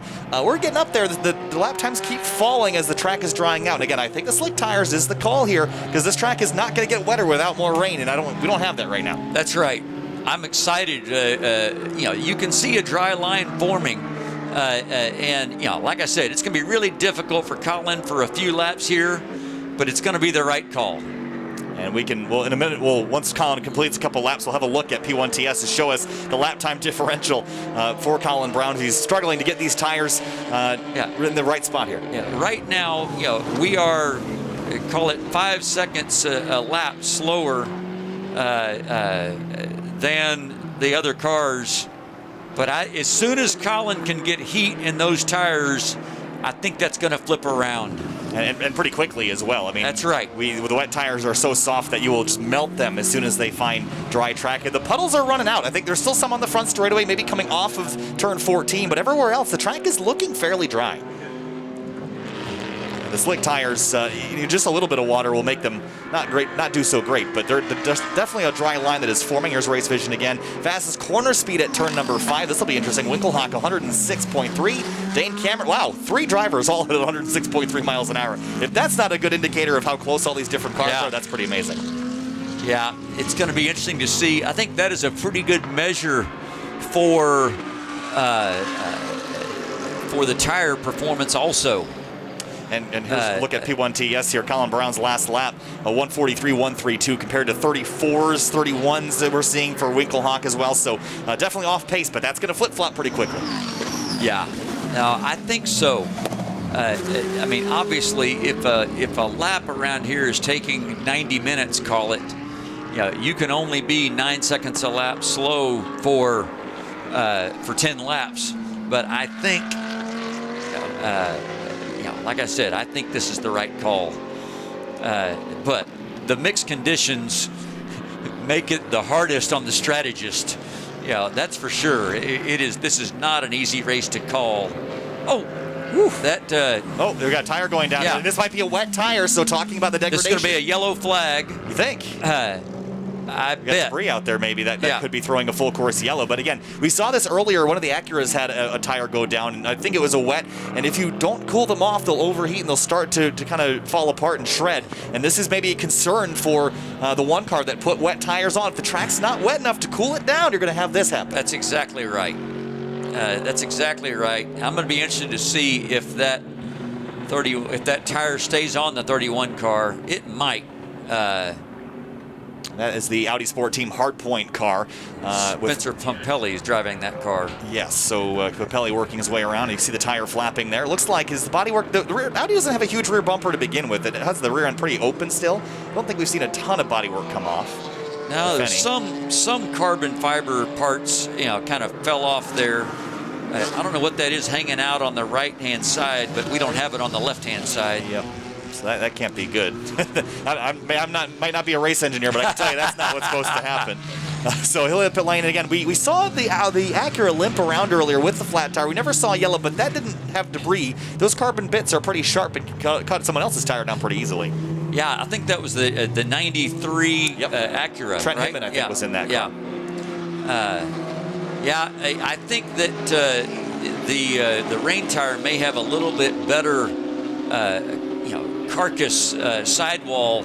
On the slick tires, they seem to come apart and blow up the bodywork pretty well, but I've been really surprised at how well the rain tire stays together for going around a lap on a flat tire. And it seems like, from what we've seen, they're actually holding up better than I would have thought. I would have probably thought slicks would have been ideal a couple laps ago.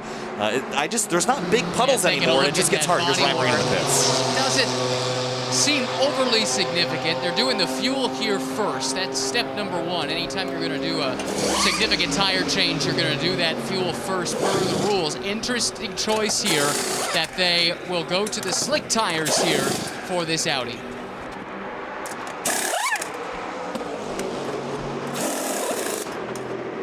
So slick tires going on the number 31, Ben, as you see the treaded tire come off. So I think they've figured out that maybe the slicks is the way to go now. Yeah. Again, I'm hoping that this works out well for the 04 car. If it stays green, which I hope it stays green, because if it stays green, then it might give us the opportunity to make up a lap on a bunch of people that are going to have to come in and get rid of those wet tires that they have, because it's getting to where it's too dry for wet tires. Yeah, we see the Audi roll off pit lane. Checking in on the drivers that are leading right now. Pepper out front, Farfus in second. How do you say that third name? Is that Yellowy? Some of these names I've never seen or heard before. I'm hearing that P1TS has not quite got updated driver names, so we'll work on that. But here's a replay. I think we should just make up our own names. Make up your own names? Yeah, we'll call him Mellow Yellow. Mellow, I like that. That's good. Mellow Yellow. That's a lot easier to say. With some of our iRacing streams, we work with some European teams, and oh boy, it's tricky because you get one shot to get it right, and then if you don't get it right, everyone laughs at you for a little while. So I'm glad I got you here to make fun of me and give me something else I can roll with. Mellow Yellow. I like that.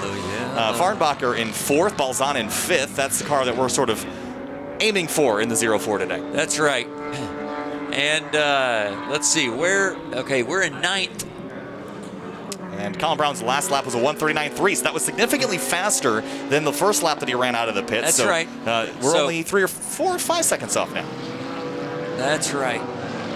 There's Jordan Pepper from K-Pax Racing. And I feel like he's been in the car since the drop of the green flag, which would have been a pretty long time to be in the car. 2 hours and 22 minutes. You're not allowed to be in the car for longer than 3 hours at a time. So it'll be interesting. They'll have to pull him out at some point in the next 38 minutes.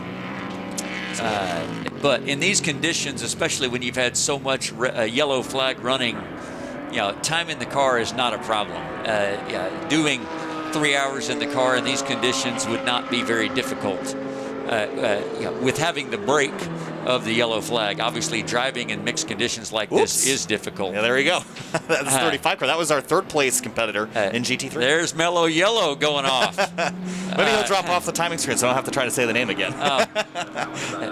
My guess is they went out on slicks and he's struggling, or he's still on wets, and let's see what he goes for. No, he's still going for dry. Everybody's going to slicks. Wow. And it's green flag, so this is exactly what we need to have happen.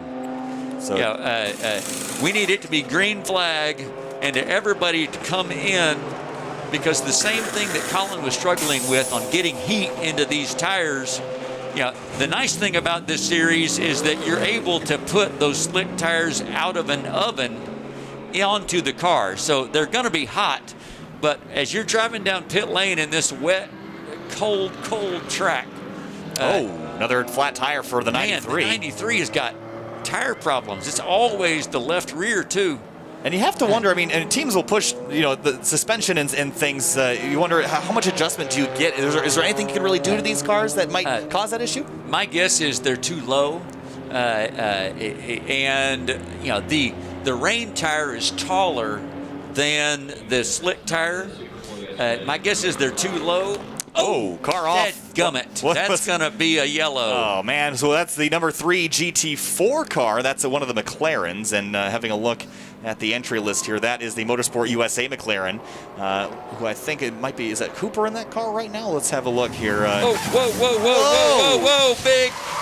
Oh, that was, at one point, a race leader up and over the top of the curbing. Wow, that was impressive save. That was fun. So, wow. He lost rear suspension. Oh, boy. His whole rear wheel is broken. Wow. That could have been from jumping over that curb there after the spin. Man, that's a frustrating way to go out. Yeah. And that's going to be a full course yellow for sure. For sure now. Well, that just turned the whole race on its head, didn't it? For the lead in GT3 and in GT4 with the McLaren off. That's going to shake some things up a little bit as well. And trying to see, what corner is that? Are we looking at? That is at the end of the back straight. That's going to be like turn 8. Turn 8, I think, yeah. and right in the racing line, so we'll have a full course yellow here pretty quickly. Well, it's about 12:30, so if you'd like to get rolling, I think you've got some strategy to work on. This is a really good spot to watch the race You're welcome to stay all day if you like, but feel free to bail whenever. But this has been a wild one, and the hits just keep on coming in the strategy department. Who knows now what? I mean, we're still under green, but that yellow's got to come pretty quick. Yeah, that is really strange to me. I don't think they do hot pulls, what we would call a hot pull. Yep. There we go, full course yellow. Weird spot for that car to spin, too. It's in the middle of the straightaway. Because his suspension broke. There's a big bump right there in the brake zone. Gotcha. So it probably broke before he got over the curbing. And here's a look. So, right here. He might have broken it on the curbs through the chicane. Let's have a look. Well, so he hits that every time, but that's probably part of the problem. It's the brake zone coming down. Oh, no, actually, he was involved in the collision with the McLaren. Oh, that brings a whole new... Well, there's a fiasco going on out there right now. You're exactly right. Wow. All right, so they had a little bit of contact. I'm trying to figure out how that contact happened. Was there supposed to be blue on the side of that car, or is that a reflection? I think it's the curbing that's reflecting off of it. I think you're right. But you always wonder, you see scrapes and scratches and paint from other cars, and you're wondering how you fit the puzzle pieces together to your do a little investigation to figure out who did what. But, well, so McLaren. now it's going to be really interesting to see where we are in line as compared to the overall leader. So the overall leader, I think, is the 34 car. Does that sound right? That sounds right. It is 34. And so, it's hard to see. Do you have the track map? I do. Well, we're using P1TS. We'll bring this up so you can see what we're looking at here. So here's a look. So the 34 car is there. In turn number 13 and 14 right now. We're looking at him on screen as well. And he's going to hit pit lane. The 34 is? Yes. So Farfus will come on down and we'll see what they do. Okay, so then we have the other, I think it's the 35. Really what I'm trying to do is to figure out if we're going to get a wave around to get one of our laps back. And it's going to take a while before everybody to bunch up behind the safety car. Looks like a driver change here for the 35. Connor DeFilippi and Nicky Katzberg, the other two drivers in that car. I don't know the helmets. Maybe you know who just jumped in there. But I don't. We'll have to wait and see. But this, I thought we had some strategy going. And maybe I'm going to say that's Farfus that got out because of his helmet colors. You got the Brazil colors working there. And again, the minimum pit stop time here as well. So he'll be sitting there for a little while. The 35 car is also, so the 35 and the 34 are both on pit lane. So who is, so Farnbacher will be next because the 7 car's out of it. Or maybe the dadgum number 1 Ferrari. We'll keep an eye on it and see. But I think the number 1 car is definitely going to pit. And this is what they needed. Yes. They're going to pit for slicks, and they'll come out behind Colin. But unfortunately, because of the yellow flag, they'll be able to get right up behind Colin. If it were green flag racing, we'd get a lap back. Right. So basically, what happens here is that the 1 car would have had to come out and put slicks eventually under green flag conditions. They would lose that advantage. But here, basically, they're saved because everyone's under caution. Will get bunched back up for the restart. So everyone will be on slicks here for this next restart. Yeah. The only thing that will be interesting is that it's really difficult. I'll say it's impossible to build heat in your tires under yellow flag conditions. And so, I think that Colin will be significantly quicker when we go green again because his tires will be hotter. So Balzan and these guys that are doing these other laps will have, they'll be doing those 143s or 145s because it's going to be really difficult. And Colin will be able to do the 135s or, the faster lap times, I think. Well, I thought a lot of things earlier, and I just don't know what to think anymore. I'm glad I have you here helping me with the strategy. So Farnbacher is a lap down, so even if he needs to come in, he won't because he's going to get his lap back. So we're right here in the Ferrari. I should have been paying attention better. Well, they're digging the McLaren out of the kitty litter. There was some damage to the left front. Okay, let's see if we can watch again. Here's Here a we look go. at the Now, accident. This is where it happened. Oh, the McLaren got into the side of the McLaren Bentley. dive bombed, pushed into the back of the Bentley, and it's not a problem yet. But then when he jumps the curb, that finishes him off. So we're gonna get another timing up here just so we can see who's in the car here, and hopefully this is the. And there's a spin again, and he's gonna slide up over the curbing, and right there. It's already flapping. Yep. So looks like DeFilippi will be the race leader for now, and Farnbacher currently in third, Balzan fourth in GT3. And the problem is that all of those guys are going to come out in back because they just pitted. And so basically the entire field is going to get a wave around. Oh boy, it's a mess. It is a mess. We started again with rain with several drivers on slicks, then some came down, got put wets on, and then we ran wets for about an hour and a half, 2 hours, and now the track's drying out. People were just putting slicks back on. Now the caution to kind of break everything up. So you're watching CrowdStrike Racing's coverage of GT World Challenge America powered by AWS for the Intercontinental GT Challenge powered by Pirelli. I think I'm hitting all the points there, Ben.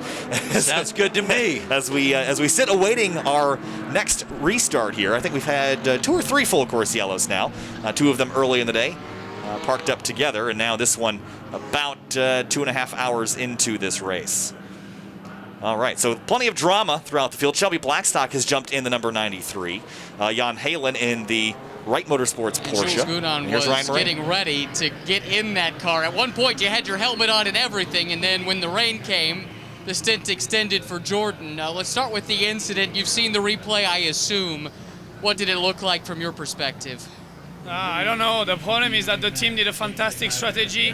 We were leading with 60 seconds. The third driver, the fourth car was already 1 or 2 laps down. So I don't know. It's just the GT4 seems to have hit us on the back, but I cannot say anything. Jordan has done a good job, but I don't know what happened in that incident. This morning we really said that we wanted to take no risk with GT4 because we knew that could happen, and that's racing with multi-class. So I'm really disappointing because we are here to score points, and now it's going to be really difficult. Looks like the team wants to fix the car. I don't know if it's okay in the regulation to do this, but yeah, we came here leading the championship. Our main goal was to score points. And it was looking really good so far, but now this is how it is. After the highs of Bathurst getting the big win at Bathurst for Bentley, and now the lows of the sport here, can you express just the swing in emotion that you've been going through? You know, this sport is crazy. One day you can be on the top of the Mount Everest, and the other day you are down the floor. I don't know how to say, grounding the floor. It's really hard, but you know, I've been driving with Jordan during 3 years. I've done also mistake, and we lose and we win together. So I don't know what happened. I don't want to comment on what happened because I might be wrong, I might be right, I don't know. But yeah, it's really difficult to accept now. But yeah, let's hope we can repair and score some points. But anyway, the K-Pax did a fantastic job all weekend, and yeah, that's the way it is, racing. Thank you for the time. 5 hours and 26 minutes to go in this 8-hour race. There's been a lot of action, and you know.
Back live at the Indianapolis 8-hour for GT World Challenge America, powered by AWS. My name is Kyle Heyer. Just had Ben Keating in the number 04 CrowdStrike AWS Mercedes-AMG GT3. He just left. If you just missed that, you can scroll back on YouTube to make sure that you catch his interview. He was an awesome guy. Thanks for him for jumping in. He's in the middle. He's going to go jump in that car later today. So it was really cool to get an inside look at his mind during the strategy decisions that we have to make here this afternoon. You're watching on CrowdStrikeRacing.com/Indy. Thanks for joining us. If you're new to this channel, you've never seen CrowdStrike Racing's YouTube channel before, make sure that you subscribe to join us for more. Again, this is the season finale for 2020, but who knows what's coming in 2021. So we've got about 2.5 hours of this race completed so far. And again, the World Challenge first time here at Indianapolis Motor Speedway. This racetrack opened in 1909, holding up to 400,000 people. We're under our third safety car of the day for a collision between the number 3 McLaren GT4 and the number 7 K-Pax Racing Bentley, as the GT4 cars come streaking around the outside of some safety equipment and get caught back up to the tail of the field here. So you see the 7 on the rollback in the middle of your screen and being recovered, and head back to the garage, see if they can repair that car and get it back out there. Conor Di Filippi is the current race leader in the BMW M6 GT3, then Yaloli in the other GT3, similarly looking vehicle. Farnbacher in third in the Acura Honda NSX GT3 Evo. Alessandro Balzan as we come back out of turn number 14 here. Looks like waiting for the green flag to come across the start-finish line. Not quite yet. The car's getting the wave around here. And this is what Ben was talking about earlier. Drivers that did not pit will be able to make their way around the racetrack. Checking in on our CrowdStrike boys. Currently, it's Colin Brown in the number 04 CrowdStrike AWS Mercedes AMG GT3. He is 7th right now in the GT3 category. And our other car, the number 63, is currently in 5th. That's David Askew behind the wheel of that car. That's the team car for DXDT Racing, running inside the top 5 as it stands. So BMW, Acura, Ferrari, Mercedes, Porsche, Mercedes, Audi, Mercedes, Acura, Bentley, your top 11 in the GT3 category. Car on pit lane, that is the number 63. Looks like David Askew, for now, looks like he's going to stay in the car, and slick tires going on. And earlier in the day, CJ Moses and Kevin Boehm and I talked extensively about making the change to wet tires or dry tires and why you would do either. And just for those that didn't catch that earlier conversation, we talk a lot about wet versus dry tires, or a slick versus a rain tire. And a slick tire is exactly that. Imagine your road tires had no tread. That's what they are, basically just a flat surface. And the entire reason for that is to get as much surface area of the rubber in contact with the ground as possible to make the maximum amount of grip. The problem is you get any water between that rubber and the racetrack and it becomes really very slippery. So instead, if it's actively wet on the racetrack, you change to a wet or a rain tire. Has tread there to allow the water to escape as the tire rolls over it. Often a much softer compound, but they overheat in the dry. So slick tires going on now as the track continues to dry out. As David Askew rolls off the pit lane as we approach the 5-hour to go mark, 3-hour mark in this 8-hour event. A reminder that this is the longest race ever held at the Indianapolis Motor Speedway in its 111-year history. As the field rolls onto the front straightaway now of turn number 14. We talked about the racetrack earlier in the day as well. We'll have another look at it here and have a gander at what this racetrack is. 14 turns around here, 2.239 miles, relatively flat. We talked about curbing when Ben was with us earlier. That could have been one of the things that contributed to the collision we saw with the McLaren and the Bentley. Curbing is often colored in paint, and that paint becomes very slippery when it's wet. So the McLaren could have gotten up on the painted curbing and lost it and slid into the Bentley. There's a replay of that spin. Broken suspension for the K-Pax Racing number 7, which led to them getting looped around. And they were the race leader at the time. And unfortunately, that will likely be the end of the day, or at least the end of the competitive day for the number 7. You see the frustration there by some of the co-drivers, unfortunately. Not the way they wanted to end that race. So the Acura NSX pace car leads the field here under caution for the 3rd time today. You see the twin team BMWs out front right now. There's the Walkenhurst Motorsport guys on pit lane, waving to the camera. Hi, guys. So on the schedule for the rest of the day here on our CrowdStrike Racing coverage, there's the 63 car looped it, and again, on slick tires under yellow. Easy to do this here. Once you get slick tires on, again, you drive down pit lane, they get cooled off by the cold racetrack, and very easy to let it slip and slide even under moderately wet conditions. So going back over our schedule for the rest of the day, Robbie Montanola from SRO America will be joining us in just about 20 minutes. Then Ken Lin from P1 Software. He's been providing the software this afternoon. We've been analyzing all the strategy. Lee Niffenegger from Honda Racing NSX. He'll be joining us at 2 o'clock. And then it'll be Adam Saul at 3 o'clock from Mercedes-AMG Customer Racing. And it'll be CJ Moses and Kevin Bohm wrapping up the day with us here at Indianapolis. Lights are out atop the pace car. And that means the next time by the start-finish line, we should be good to go green. Again, you're watching CrowdStrike Racing's coverage of GT World Challenge America, powered by AWS.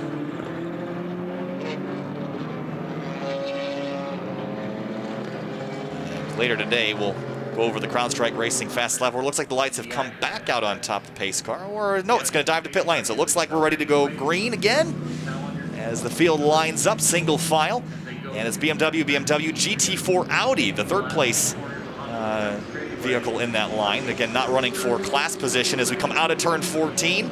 The twin BMWs are around the corner, and the green flag is out. Racing again at Indianapolis Motor Speedway for the Indianapolis 8-hour for GT World Challenge America, powered by AWS, part of the Intercontinental GT Challenge, powered by Pirelli. Off into turn 1, the team cars nose to tail. Up and over the curbs here for the first corner. Oh, big slide for the Wright Motorsports Porsche. Dives for the apron and will slow it down there. Great catch by the number 20. And that car, or that driver is Jan Halen in the number 20 machine. Here's the number 1 car in the 93. Driven by Shelby Blackstock, will go around the outside. The 04 of Colin Brown trying to find a way. But again, slick tires on most of these cars, but it's so hard to find grip here with just a little bit of damp conditions still out there on the racetrack. So tiptoeing here on the green flag. Down the back straightaway, GT4 Audi, that's the GMG entry. And that's the Jason Bell, Robin Liddell, and Andrew Davis car that's going to get split almost 3 wide as Shelby Blackstock goes through. Blackstock now up into 10th position. Looks like Shelby down a lap or 2. In the 82 car right now, it's the Bimmer World car. Bill Oberlin, Chandler Hall, and James Clay in that car. And it looks like it's James Clay in 14th overall right now as you see the field stream through the backside of the track. That corner, number 11.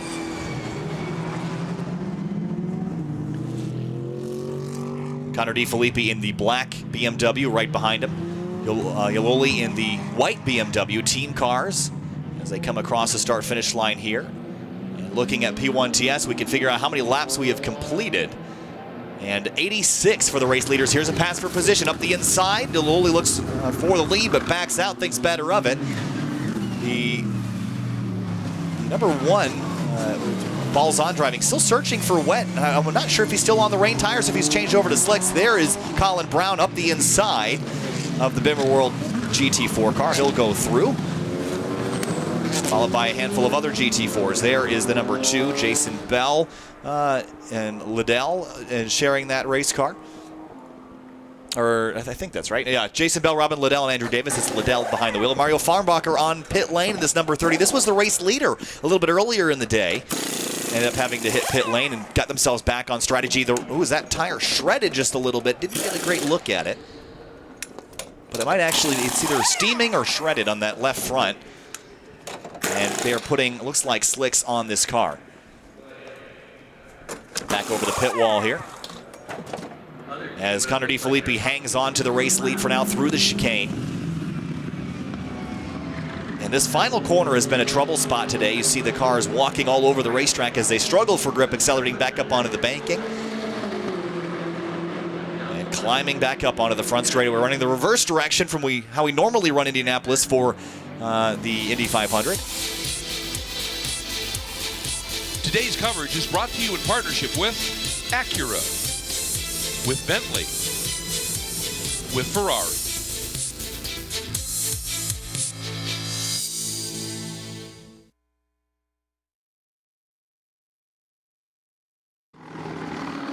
And back to the race lead here, the battle for it.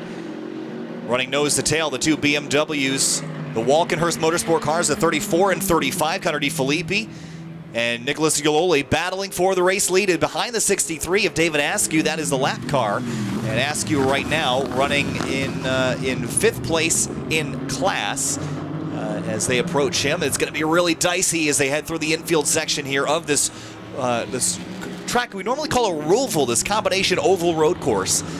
And here comes up the inside, Yololi looking for the race lead. They're going to go 3 wide here with the race leaders on the inside, and through goes the number 34 car to the top spot, or 35 car rather, as he goes through. Oh, big bobble there and sparks out the underside of Connor DeFilippi as that car got chased up onto the banking. 5 hours and 15 minutes remaining in this race, 2 hours 45 complete. At the longest race in Indianapolis history. Come out of turn number 14 and back up onto the straightaway once again.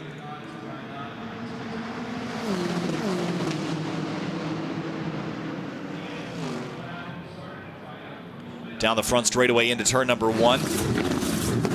Farnbacher in third in one of the Acuras as he runs down. I think he's down about a lap. The top 2 still battling. Looks like the 35 is going to be the one that pulls away for now.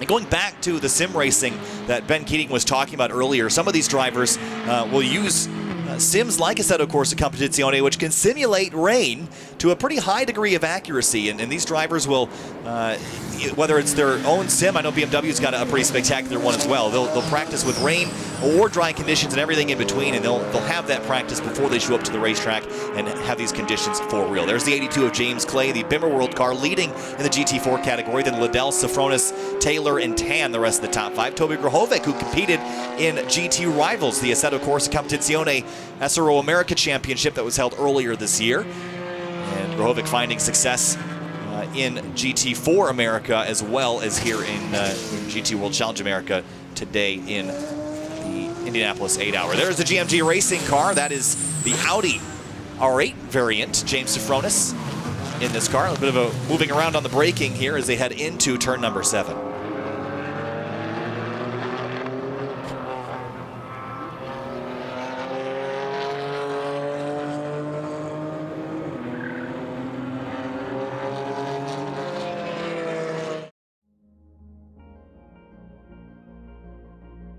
CJ Moses here, driver of the 04 AWS CrowdStrike Honda TCR car. Just after the first race here at Indy, it was an amazing race. At the beginning, it was actually a bit crazy because cars were spinning all over the place in front of me, and it felt like I was dodging things left and right. The good news is that dodging through all that was able to move my way forward, and with a little bit more action on the track, was able to maintain really great pace. Towards the end, we had a full course caution, which stacked me up in second place just behind Tristan Herbert in the Audi, and we went toe to toe for the remaining laps. Right towards the end, I was right on his butt. We were working that last lap, and I needed just that much more in order to be able to get on the top step of the podium. But all in all, a great day. Second place, our best finish of the season for me. Looking forward to qualified in third position tomorrow, and looking forward to a great race. So please tune in or come out and see us here at Indianapolis. Hey guys, I'm Kevin Boehm, driver of the number 9 Honda Civic Si with CrowdStrike Racing. Today we had a race first thing this morning. It was super cold outside. Fortunately, we got the tires up to temperature. We got a great start from first, and we stayed in first place the whole race. It was carnage out there. There was a lot of activity, a lot of cars beating and banging. We stayed out of all that mess, stayed in front all the way to the finish, won the race. Not only the race, but we also clinched the championship with this last win. So unbelievable day today. Couldn't be any more thrilled with what we've accomplished this entire season and here at Indy. We still have one more race tomorrow though. We still have some more work to do. We want to see if we can get another win out this season. So we're going through tech right now. We're going to go through the car and get it ready for one more race tomorrow. Hey, it's George Kurtz, the 04 DXDT CrowdStrike machine. We had a couple practice sessions today on Thursday, and first it's an amazing track and obviously great to be in Indy. We certainly had a few challenges with the setup and the cold weather and the tires, so we're working through that, not where we want to be. But we'll be back at it tomorrow, and hopefully we're going to have a great session. So we'll see you soon, wish us luck, and we'll be fast.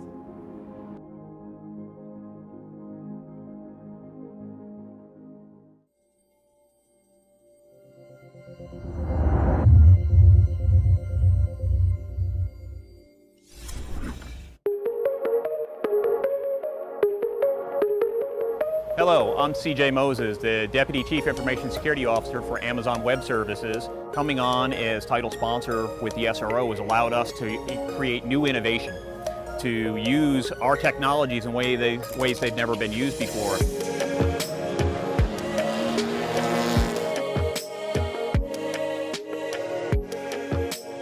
The cloud is very capable. All of these 195 services that we offer provide vast different capabilities, but customers come up with even better ways to use it than we ever thought of.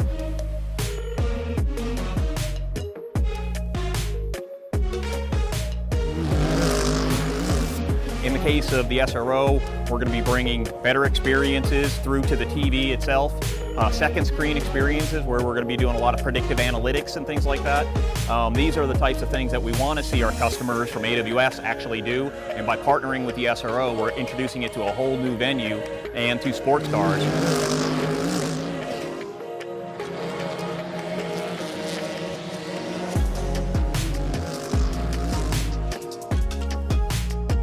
We're bringing a lot of excitement to it as well.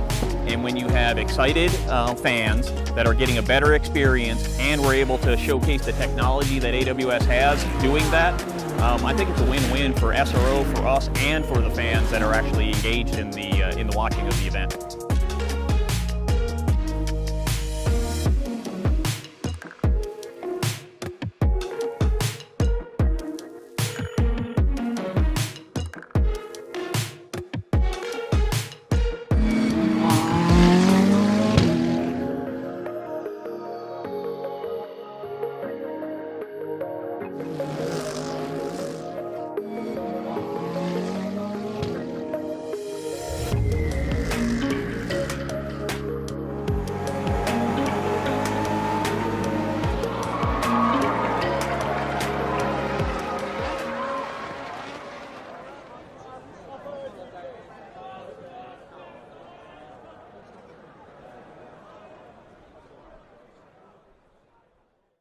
The conditions seem to get worse and worse. Yeah, well, yeah, of course, we had a great time in Daytona a few years ago when I won the race on the rain here. We're not sure about the weather. Actually, we started the race on dries and we had to go on the wet. So for me, it was pretty much during my stint trying to stretch as much as possible on the tires because we knew that the dry would have arrived. So right now, looks very promising. We have 1-2 at the moment, a lap ahead of P3, so we managed on the strategy also to jump people. Now let's try to keep the car on track and bring it home. How much will the two cars cooperate with each other until presumably we get into the final hour or so? And then when we get there, if things don't change, are you allowed to fight with one another? Well, I think we're here for the big picture. I mean, having two BMWs leading the race doesn't happen that often. To have two cars from the same team leading the race is something pretty unique. So then we just have to be careful.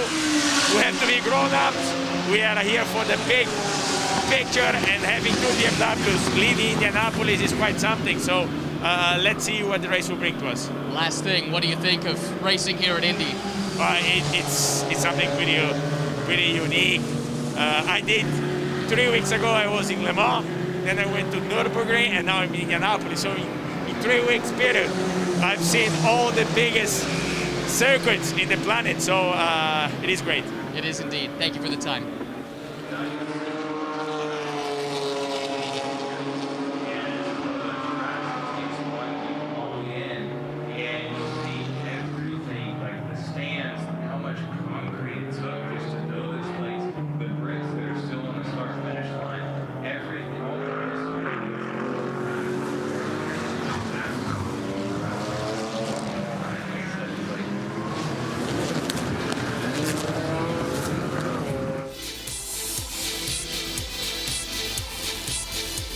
Today's coverage is brought to you in partnership with Lamborghini, with Mercedes, and with Porsche.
You're watching CrowdStrike Racing's coverage of GT World Challenge America, powered by AWS. Welcome back to the Indianapolis 8 Hour. My name is Kyle Heyer. To be shortly joined by Robbie Montanola from SRO America, marketing manager and director. We'll see him here in just a few minutes.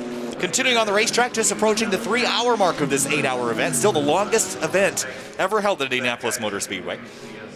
Right now, Yololi and Connor DeFilippi, the front runners in GT3, both BMW entrants for Walkenhorst Motorsport. Nicky Katzberg, Martin Tomczyk, Augusto Fargas, and looks like David Pittard, the other drivers in those cars. And still have yet to see all the drivers join in any of these cars yet today. The 04 had looking up the order here. The 04 had George Kurtz in it this morning. Now it's got Colin Brown in it currently. Ben Keating going to jump in the car a little bit later. We talked with him earlier in this afternoon. So if you're watching on YouTube, you can scroll back a little bit, catch that interview with him as well. He stayed for a little bit longer than I was expecting him to. So thanks to Ben for jumping in here. And he's so animated. It's such a fun guy to talk to. So thanks again to Ben Keating. And good luck to the rest of the day for the 04 DXDT Racing CrowdStrike AWS Mercedes AMG. Jan Halen in the Porsche. We saw a very wild restart as they approached the green flag. He went down into turn one, almost lost control of the car, gathered it back up and continued. They are running fourth in class right now in GT3. Colin Brown right behind.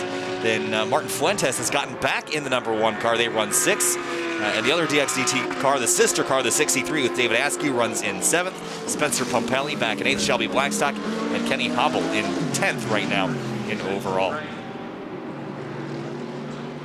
So the field working on through. The track is dry enough now that I'd expect slick tires to be the choice from here on out unless we get more weather on the way. And earlier today it was a big decision whether wets or slicks would be the call. And some drivers went out on wets a little bit too long and ended up eating them up. And they ended up making the decision to go to slicks a little too late, cost them some track position. Pepper in the #7 K-Pax Racing Bentley Continental GT3. They had issues with the #3 McLaren GT4. That car, the Motorsport USA McLaren.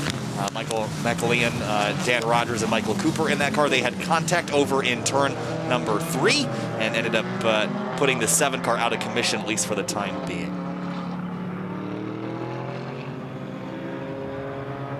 Looking up the weather forecast here for Indianapolis just to see how we're going to do for precipitation for the rest of the day. And looking at it, I don't think we're expecting any more rain for the rest of the day, so the track should dry out, and we'll see a little bit more of a normal race progression from here on out. But our chaos and confusion already happened earlier in the day. There's the 1 car of Fuentes carving his way through some of the GT4 traffic. That's one of the World cars, classic BMW car. I think that's Toby Grahovic is working its way around right now. There is the 04, driven by Colin Brown, the DXDT Racing car with Kurtz and Keating.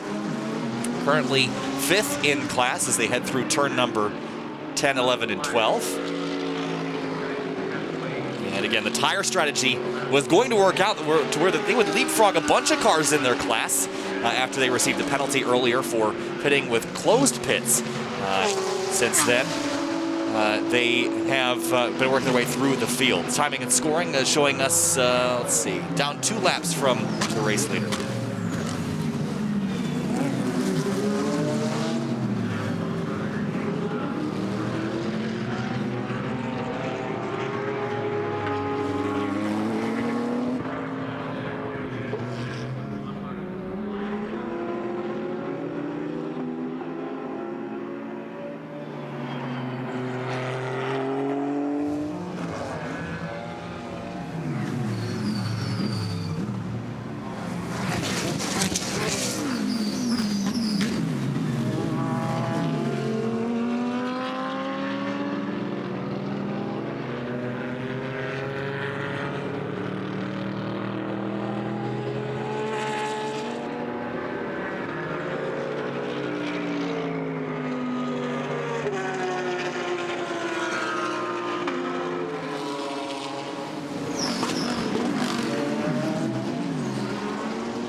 Welcome back to the Indianapolis 8 Hour. My name is Kyle Heyer, joined now by Robbie Montanola. Robbie, what's your official title? I don't know if I've ever asked you what your official full title is. Yeah, it's pretty much a lot of everything. I'm actually the Director of Marketing and Business Development for SRO America, and beyond just general marketing, kind of oversee our American TV, our live streaming, our social media, PR, communications, and then of course working with our partners like CrowdStrike and AWS. Yeah, so this has been a fun program we've sort of been doing on the side to bring these live streams here. This has been a wild race so far. We started in weird conditions, to say the very least, but now it looks like things are drying out and becoming a bit more normal for this race, but I think we've already had our fair share of drama for this 8 hours. Yeah, and I was on the PA for the first 2 hours of the race with Joe Jordan over there, just calling basically throughout the entire rain, and we were trying to guesstimate what the strategy was going to be for a lot of these teams. But like as you now can clearly see, there is a dry line on the track, and we were taking a look to see what the strategy was going to be when people were going to go to slicks and when they were going to stay on dry, if they were going to stay on the wets. But looks like a lot of the teams are changing strategies, and as you can see, the two DXDT racing machines of Colin Brown and David Askew in the other car. Askew are on slicks, so you can tell by the yellow striping on the tires where it says Pirelli P0. Those are the dries, the slicks, and if they're all black, then they are the rain tires. So there's a 04 Colin Brown. They had a penalty earlier in the day for pitting while the pits were closed. They're trying to recover from that. The caution with the K-Pax Racing number 7 Bentley and the number 3 Motorsport USA McLaren, that sort of put a damper on that strategy to get them back towards the front. But they're still charging forward right now, and they've been doing a good job recovering. But that changes the mindset here. I think everyone came in with a plan, and very quickly that plan unraveled with the weather. But maybe for the 04, it's a blessing in disguise here to get a little bit off sequence. Yeah, definitely. I think, like you mentioned, the entire first 30 minutes, hour and a half actually of the race was just a crapshoot at that point. We didn't really know when the track was actually going to dry out. Some cars went to slicks, but they went to slicks too early because we got another rain shower. So it was just an interesting race and probably a nightmare for the strategists and engineers on these teams, because they're trying to play out their driver stints. When do they need tires? When are they going to fuel again? So you saw a lot of cars head to the pits, just do some quick fills to get the cars back out there, but with full tanks, reset the driver times, and I don't even know. Obviously Walking Horse is pretty strong. They've been running strong all weekend, and right now they sit 1 and 2. So if you're looking for an early favorite, I would say the BMW duo is probably that at the moment. So you're a marketing guy now, but you also have pretty extensive racing experience. Tell me a little bit about your background in racing. I know you were a Skip Barber Racing School guy for a little while. Take me through your racing history as a driver. Yeah, started, I take it back to just being at a racetrack at a very young age. I think it was even before I was 1 year old. I was already at a racetrack with my dad racing Formula cars over in California. Then got a little later start than most start in karts and then move into Formula cars, where I just started in Formula cars at the age of 18 and spent a few years racing in the Skip Barber Series, the regional and national championships. Won a scholarship to go run in what was then called the Barber Dodge Pro Series that ran with Champ Car as a support race, and got some experience doing that, and went on to kind of race some other Formula cars like Formula BMW and Star Mazda. So definitely, lots of racing background. Did some sports car racing as well on the club level with some drivers I was coaching. Moved into that, more of a coaching role, and eventually had always been doing some marketing gigs in the automotive and tuning space, and just really, fell into a career here and have joined SRO and what was then called Pirelli World Challenge about 2.5 years ago, maybe even 3 years ago now, and been here ever since. It seems like, at COTA we saw the Skip Barber Racing School at the racetrack, and it seems like with your background, it seems like you knew a lot of people, and I feel like that's, the ladder system that we have in World Challenge, as well as, how we're kind of, the drivers from Skip Barber sort of work their way up through the ranks. What have you seen, how have you seen drivers kind of move and jump those ladders from some introductory places to places like World Challenge where they can race at a competitive level. Yeah, I think, you look at some of the cars out here in track. This Audi, for example, has Spencer Pompelli in the car, and I don't know if he's still in the car at this particular moment, but yeah, look, so Spencer has a very similar path. He started at Skip Barber racing with their regional series, and then just started moving into sports car racing and racing a variety of different championships. And, he's fast. He's won races in our Pirelli GT4 America Championship. He's won races in our GT championships in the past, and so he's a ringer for sure. And a lot of guys, you really look at. Definitely a star in the GT racing world. Mirko Bortolotti joining me on pit lane. You haven't got in the car yet. It's already been kind of a wild race for you guys. I know there was a tire issue at one point. You've had all the different weather conditions. What has it been like watching from the outside? Yeah, well, it's the race definitely not going to plan at the moment for us. We've had some trouble around 1.5 hours ago with a puncture, losing a lot of time. It's been quite chaotic at the beginning of the race. Everyone was on slicks, and then the rain started to kick in, and we decided to pit, which was the right decision. We were running quite good, but then obviously, as I said, we had some trouble. Unfortunately, that dropped us a little bit down the order. But we still have around 5 hours to go. We will try our best to come back, and let's see what happens. The team is an interesting collection. If you think about it, Team Hardpoint, a relatively young team racing in North America. Then you throw in WRT, does a lot in Europe with Audi, of course, and drivers all coming together. I don't think you and Spencer have worked together before. What has it been like with all these different groups converging here for this race? It's definitely never easy when you come to a race like this, and basically the team gets together at the very last minute. It's never easy, definitely. But we made the most of it. I think we worked quite well as a team.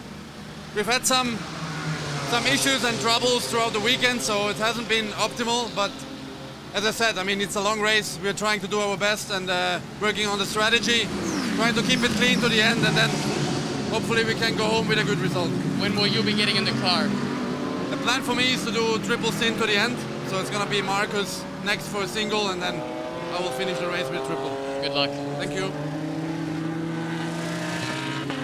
So back again, Robbie, do you want to finish that? We're talking about the ladder system in the World Challenge. Yeah, definitely. And I think, we run a variety of series now in the States here, and starting with TC America. And as you can see, there's a moment here for the yellow Ferrari where they're having, obviously that early issue, but it seems like they have slowed and stopped on the racetrack, so hopefully we can get them cleared here shortly. But yeah, I mean, a lot of drivers, many that you've talked to today, Kevin Boehm, CJ Moses, they've raced in our TC America Championship. It's a great first step into professional racing. Obviously the costs are a lot lower, the cars are at a different speed than what we see here in GT3, but it offers the opportunity for them to really build racecraft, get experience on the racetracks that we're racing at, and move up. And we've got Pirelli GT4 America, where we have GT4 cars in this 8-hour race as well. And now we have a full course yellow with a safety car out on track, so they're going to pick up the leader and go retrieve the yellow Vital Speed Ferrari and Trevor Beck and pull him up to safety. But a lot of drivers have jumped into GT4. Great platform, great cars, lots of competition. Probably the most fierce competition we have in all of our championships, just because of how the cars are designed with low aero, good grip, good horsepower, and it just produces just great racing. And then, of course, the Premier, the GT3 category, which is our feature class here in the Intercontinental GT Challenge, as well as GT World Challenge America.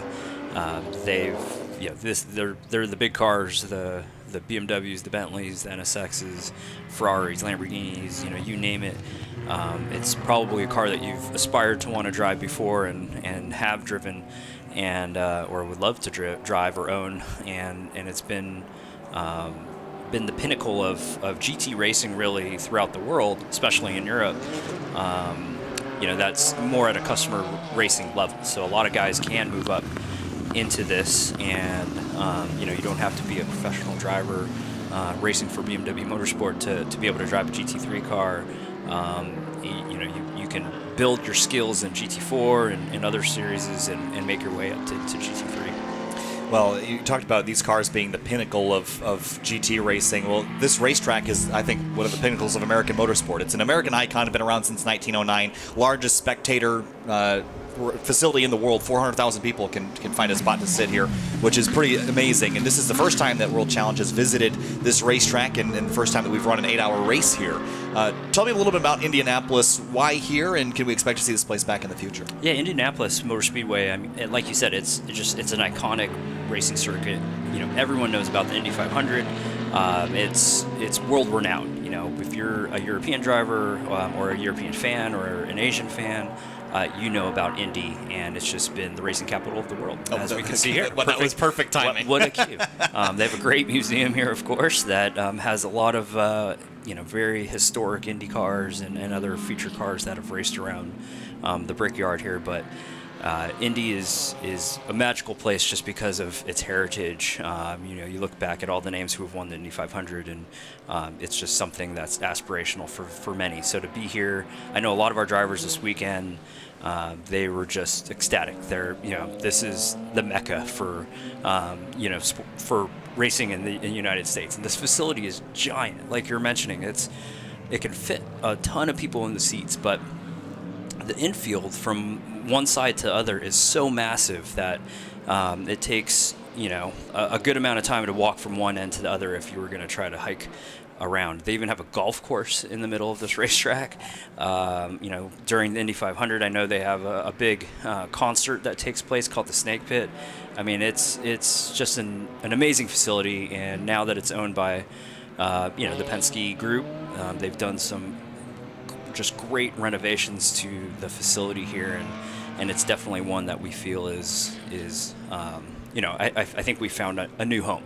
And we just want to thank Doug Bowles and Roger Penske and the entire IMS team for welcoming us here. It's been a great week. To culminate here on a crazy day with the longest endurance race at this circuit, I think is pretty special. And it's on the calendar for next year. We'll be a little later in the season, 2 weeks past the date that we are this weekend. So you never know what weather is going to throw at you. The team at IMS, I was just up with them on the ops side. They're saying this is Indiana weather, so you never know what it's going to throw at you. You never know if it could just start to snow out of nowhere. So, but for the most part, it could. I think looking at the forecast for the rest of the week, it's going to be 80, 90 degrees. Well, I think looking at the temperatures that we've had this weekend, I can't imagine it'll be any warmer next time around. But we got some great partners here. You see Pirelli, which is the presenting partner of the Intercontinental GT Challenge, and it's also fun to have some of our European guys come out and the Asian teams come out as well. 22, 23 cars starting the grid, which in a year like this one is a pretty spectacular grid. I know there's a lot of work and effort that's gone into making sure that they can get here, and so far it's been a super entertaining race with the conditions the way that they are. I like when races are a little crazy. Maybe the drivers are mad, but I'm having a good time up here watching the racing. As we're about 45 minutes from the halfway point, things are going pretty quickly here as we approach. Some drivers are going to hit pit lane here. Slick versus wet tires was a big decision earlier in the day, but I think it's probably going to be dry from here on out. Yeah, as long as we don't get any major showers that come over the racetrack, we should see dry weather. It might not be completely dry all over the racetrack, but there's definitely going to be a dry line as we watch, of course, our CrowdStrike teammates, George Kurtz and Colin Brown, talk about their stints so far. I think they should be, they're sitting P4 with Ben Keating now in the driver's seat, so it's great to see the 04 car make its way back up to the pointy end of the field. And again, the driver that they're fighting really in class for that Pro-Am championship would be that number 1 car, that Ferrari. So that they've been kind of going back and forth right now. Right now they're 4th and 5th in the overall order. I think as they came across, I think the graphics had the 04 car second, but I want to make sure that we get that right. So we'll confirm that a little bit later for you.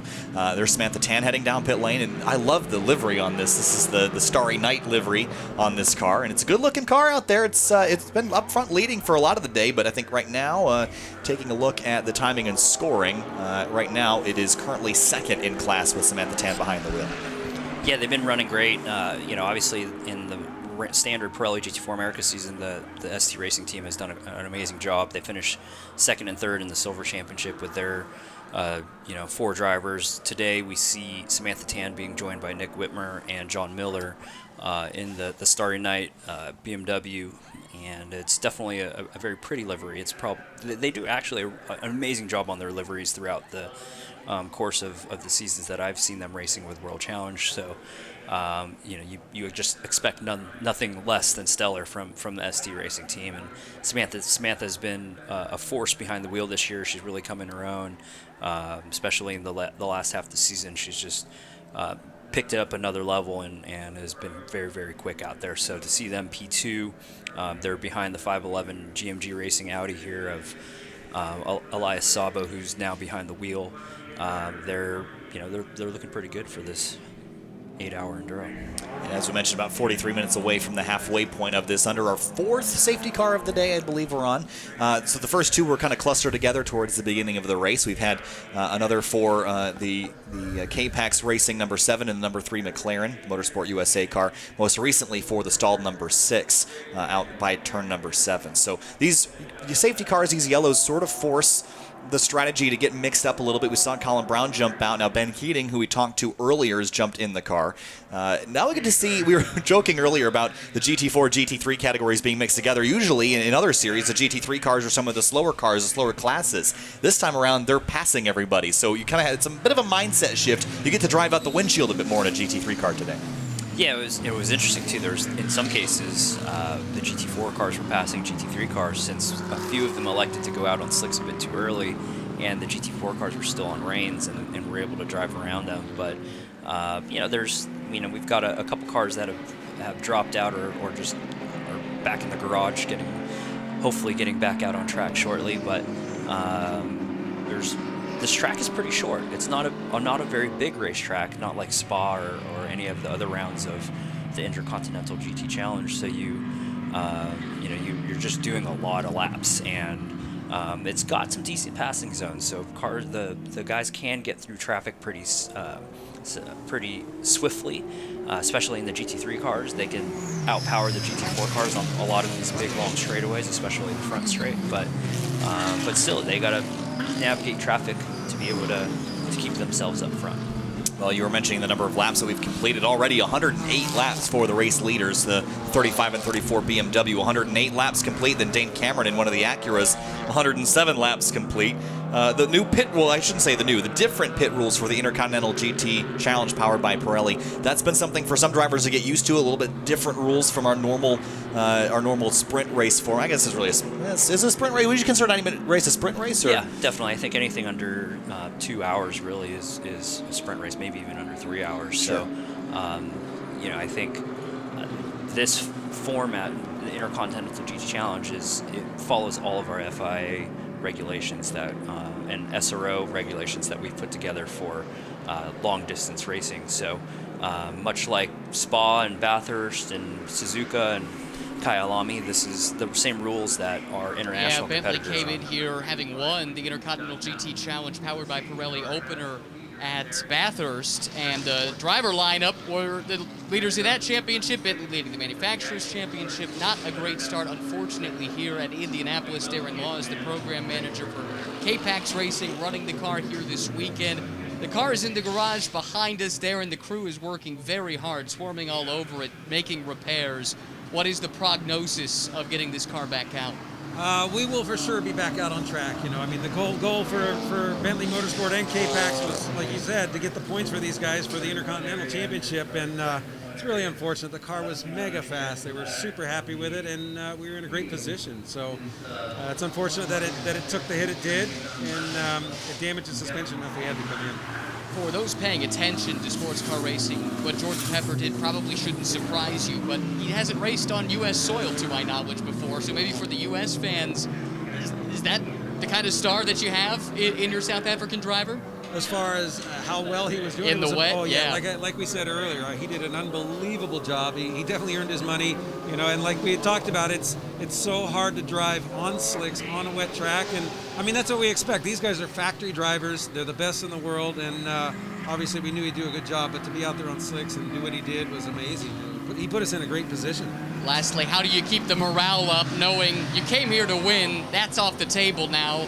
You still got to go out there and keep up a respectable pace and try and keep it clean. For sure, there's a lot of motivation for the team to see this car finish. They put in a lot of work, and the drivers as well. They've still got to get these points heading into our next round at Spa. So anything we can take away from here is a plus. We'll see the car back out soon. Thank you.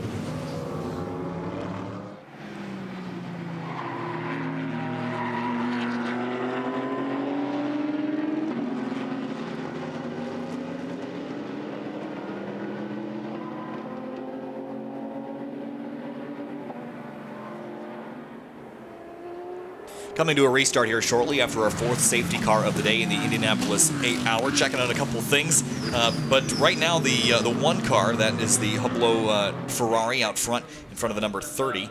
They are back in 5th in class behind the 04 CrowdStrike AWS Mercedes-AMG GT3 driven by Ben Keating.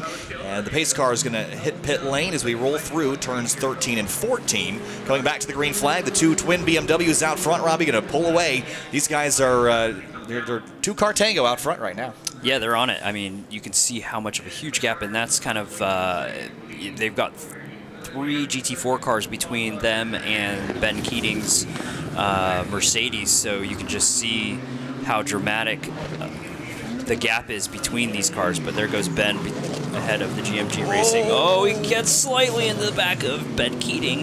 That was Elias Sabo in the 511 GMG machine.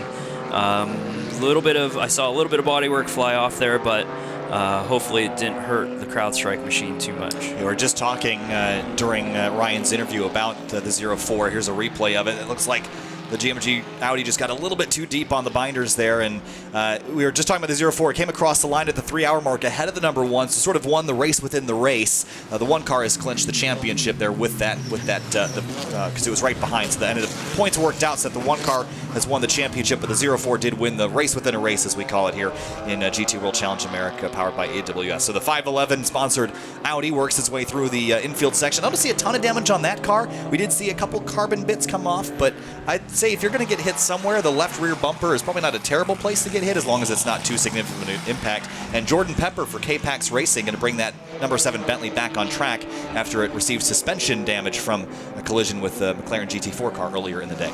Yeah, it's awesome to see K-Pax back out on track. I mean, I just feel so bad. They were dominating the race up front. They had a great strategy even after their pre-race penalty. And now they're back on track to at least get points, because the trio of drivers that are racing with them this weekend for K-Pax Racing are all our championship leaders. So as we approach, again, our halfway point of this race, it's been a pretty wild one from a strategy perspective. I think, Robbie, if you're ready to roll, feel free to take off and carry on with your duties up there. You got busy day ahead of you for the next 3.5 hours of this day. So thanks for jumping in here, and thanks for talking. Yeah, no, thank you, Kyle. I think, thanks for everyone watching with us here on the CrowdStrike Racing channel, and we're just proud to be partnered with CrowdStrike and Amazon Web Services to really enhance what we do, both on the racetrack as well as off the racetrack, securing all of our platforms. We've integrated a lot of new elements this year, specifically with the AWS partnership as well, not just here in the United States, but of course globally with our championships in Europe.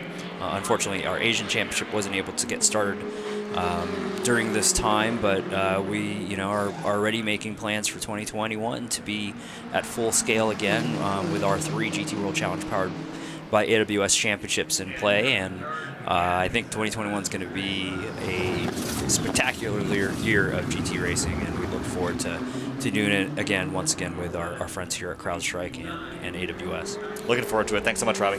Thank you, guys.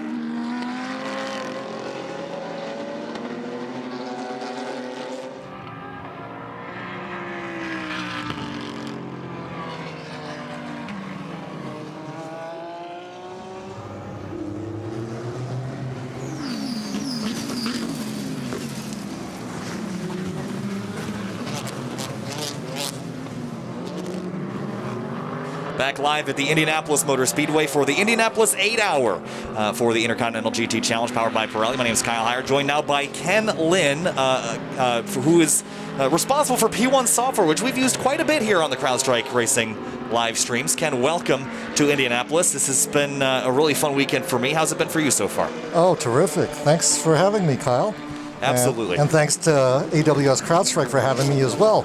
I've really enjoyed these broadcasts.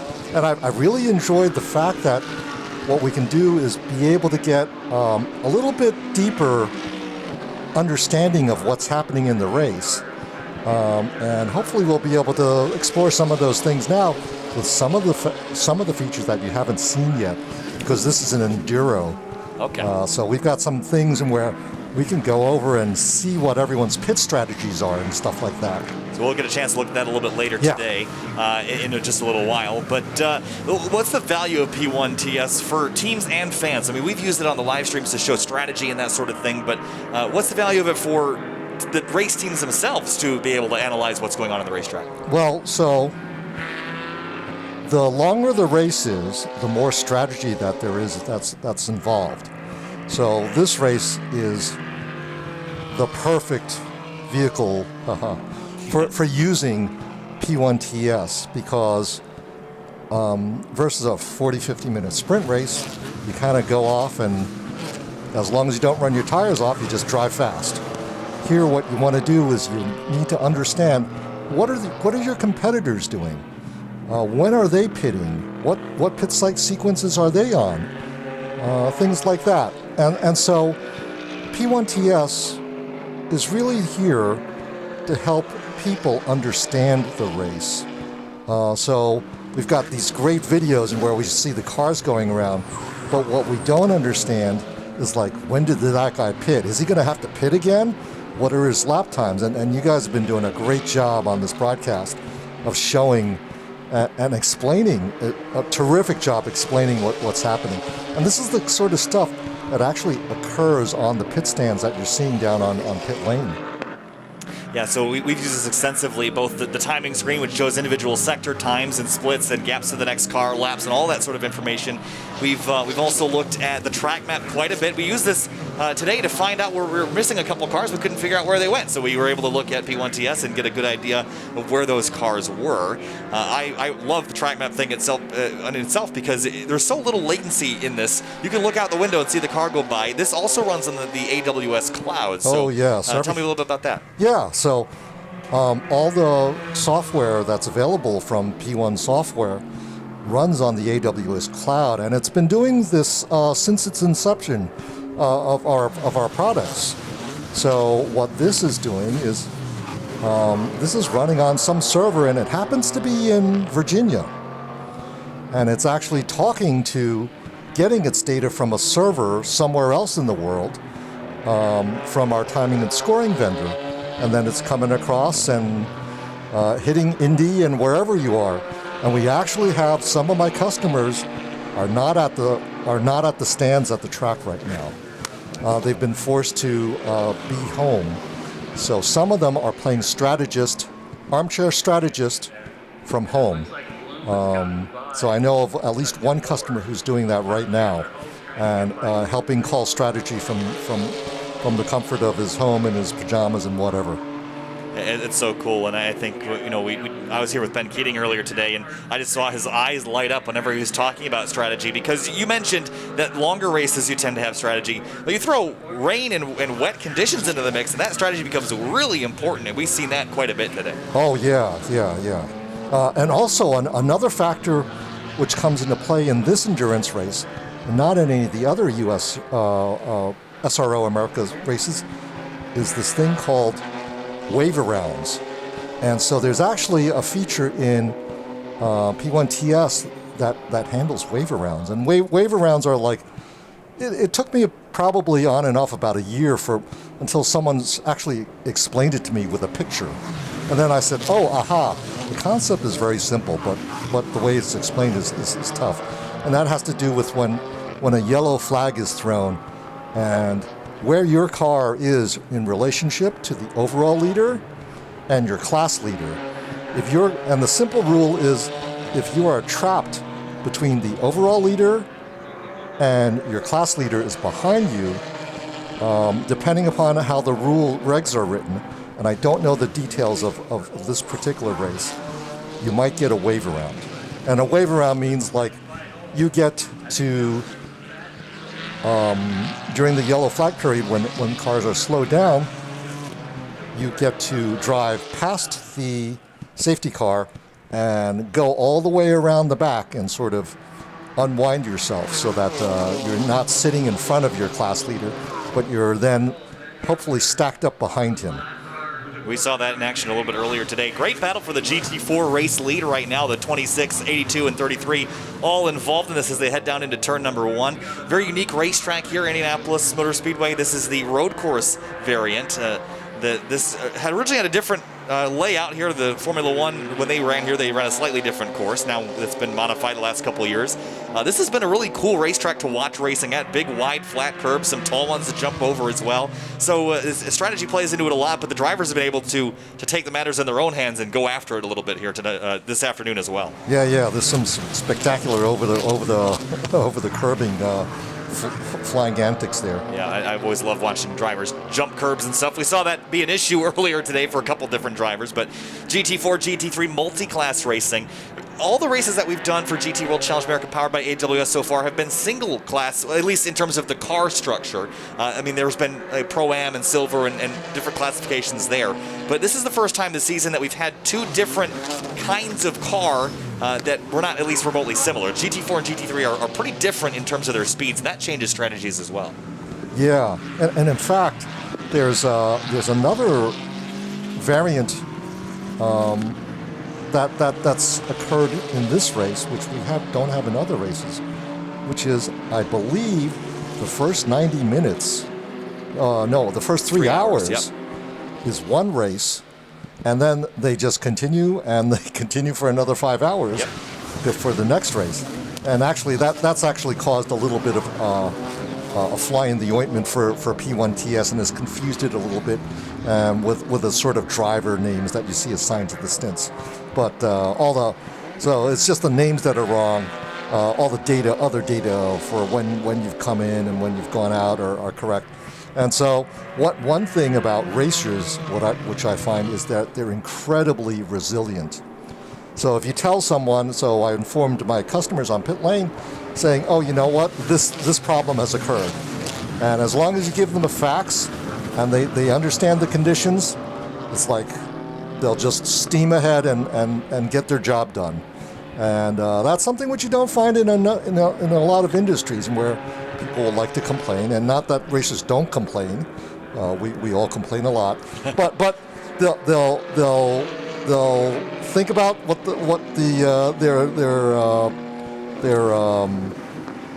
their grievance is, and then just continue and get the job done. And so that's one thing which I love about racing, which is that attitude. Ooh, there's Connor DeFilippi, who's sweeping his way through some of the GT4 leaders right now, and that's also brought the 35 Petard right into the mix as well. Wow, all the way up to the edge of the racetrack as they come out of turn 14. Yeah, and there goes the other BMW tucking behind him, the GT4 car. Yep, and so those two are both the same team, the black BMW and the white BMW, but closing together right now as Mario Fahnbacher's a little ways back in the Acura. Ben Keating in the 04 CrowdStrike AWS Mercedes is back in 4th place overall, then Spencer Pumpelly in 5th. And we've been able to follow the 04 and the 63, both the DXTT racing cars, for the tail end of the season since Sonoma. And it's been fun to watch how the different drivers get things done in a little bit different way. And we analyzed specifically at Road America sector times. We were able to use P1TS to analyze, hey, I think Colin Brown's a little better in sector 1 compared to George Kurtz and that sort of thing. Yeah. And it was really interesting to analyze that as well. Yeah, so the more data that you have, the finer you can chop it up. And you know, rather than sector 1, sector 2, if you could say the S's or, you know, the hairpin or something like that, that's like super valuable to the racers. Big bobble there for Mario Fahnbacher as he tries to get through the GT4 traffic. And we also, at Road America, saw, as well as Dakota, saw Race Vision powered by AWS. That's another data point that I thought was super interesting. Yeah, so P1 Software is also involved in that effort. And what we're doing is we're the SRO is providing us with live data, telemetry, and GPS information from all the cars. And so they then pick points on the track in where they want, where they think there's sort of interesting information. And so right now, for today at Indy, we've picked turn 4, either turn 4 or 5, just before the left-hander, just before Holman. And so what we're doing is we're isolating on that area, and as the cars go through there, we're looking at what speed that they have on the apex, and you'll see that pop up in the race vision. And we've also got some other things as well. Top speed anywhere on the track. Ooh. This is a great battle for the race lead here in GT4 as they come out at turn number 5 and head down the straightaway. In the background, you see the number 93 with Shelby Blackstock behind the wheel. Right in front of, I think that's the 30 of Farnbacher that we're seeing. They jump over the curb for the Aston Martin as they sweep on through. Then Porsche sandwich with the BMW as the bread as they come on through. This is fun. Also, we talked about GT racing and the diversity of cars that we see. Aston Martin, BMW, Porsche, and even in GT3 with Mercedes and Acura, all these different manufacturers that, we talk about the race vision powered by AWS. The interesting thing to me was watching the Porsche at COTA had so much corner speed in the S's, which was so fascinating to watch. That was, and I heard your broadcast, and someone from SRO had actually messaged me saying, "Is that right?" And I looked through my logs and said, "Yep, the data is the data."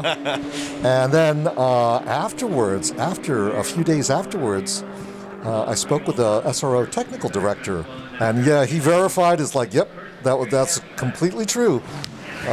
One of the cars was almost 10 miles per hour faster through the S's. That's amazing, and that was such a fun thing to analyze during the race. There's one of the NSX GT3s heading around the outside of the 82 car, which I believe is being driven by Patrick Gallagher at the time being. Or is that Gallagher in the 33, or is he in the, let's see, let's go over to our timing, and maybe we'll go to just check and just double check on the name real quick before we tell you the wrong one. But Connor DeFilippi continues to lead in GT3, and there's one of the other Acras. That is the third place car with Farnbacher in it. And not too far back, you can see Ben Keating in the CrowdStrike AWS Mercedes approaching. Oh, is he in there? Okay. So checking in on who is in that 82 car.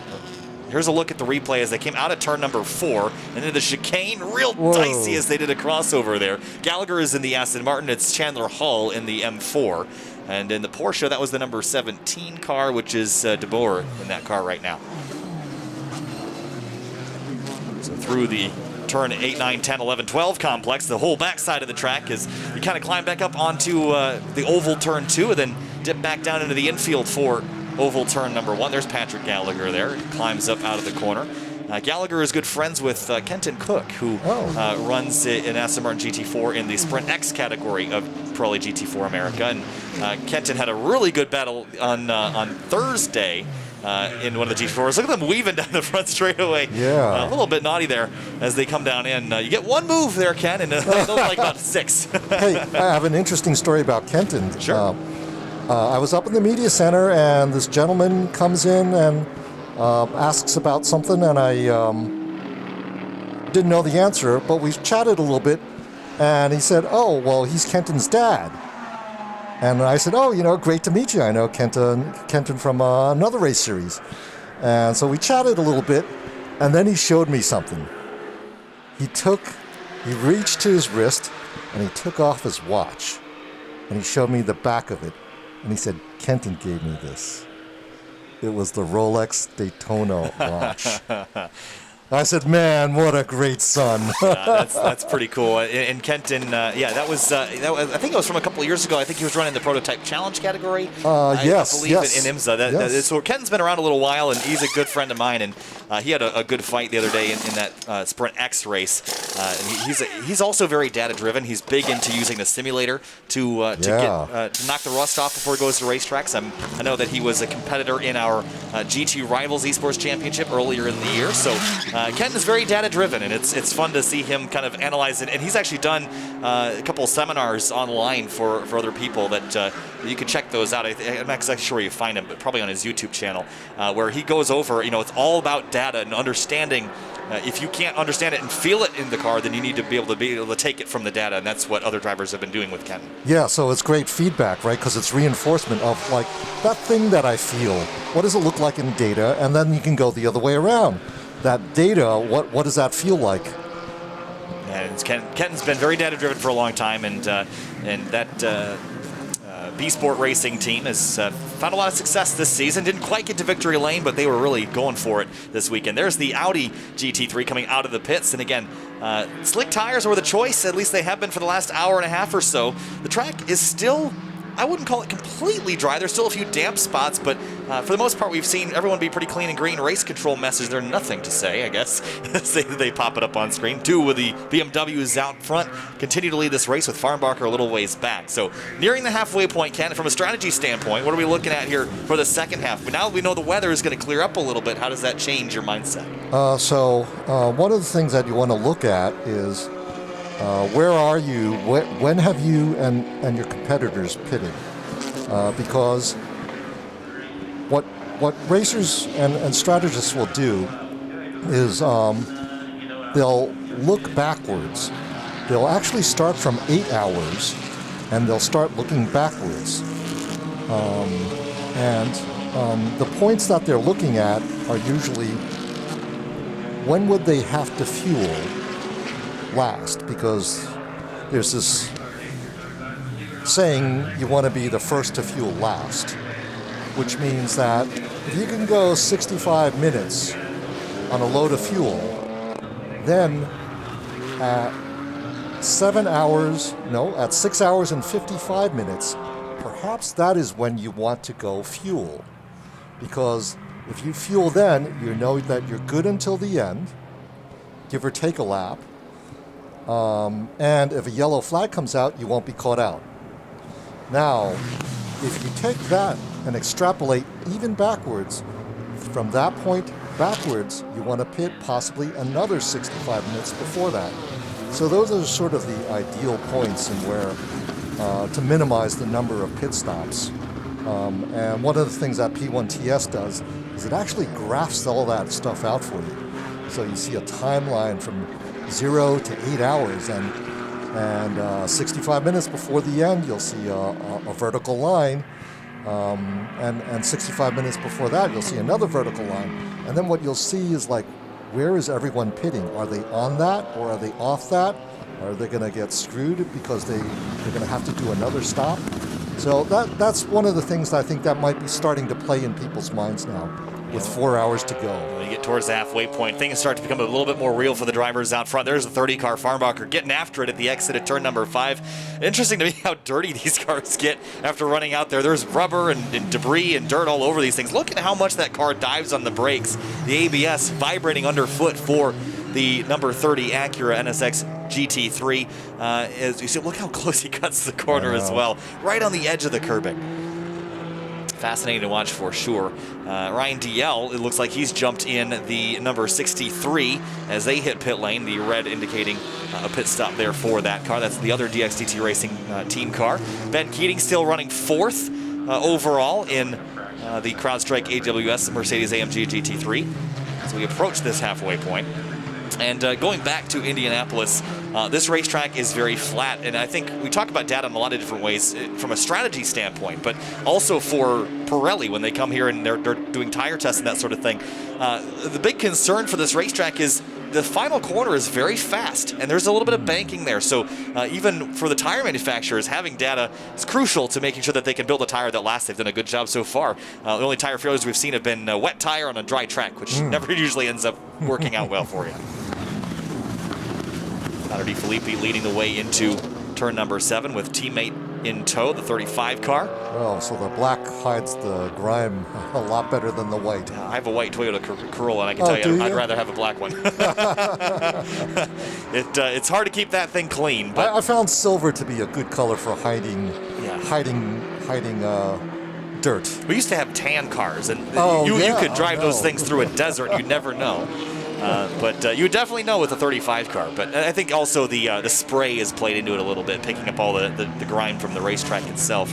One of the things about Indianapolis I discovered while I was out there helping direct the photo shoot we had on Wednesday night is how well paved this racetrack is. I'm not sure if you've gotten a chance to get down there, Ken, but not in a few years.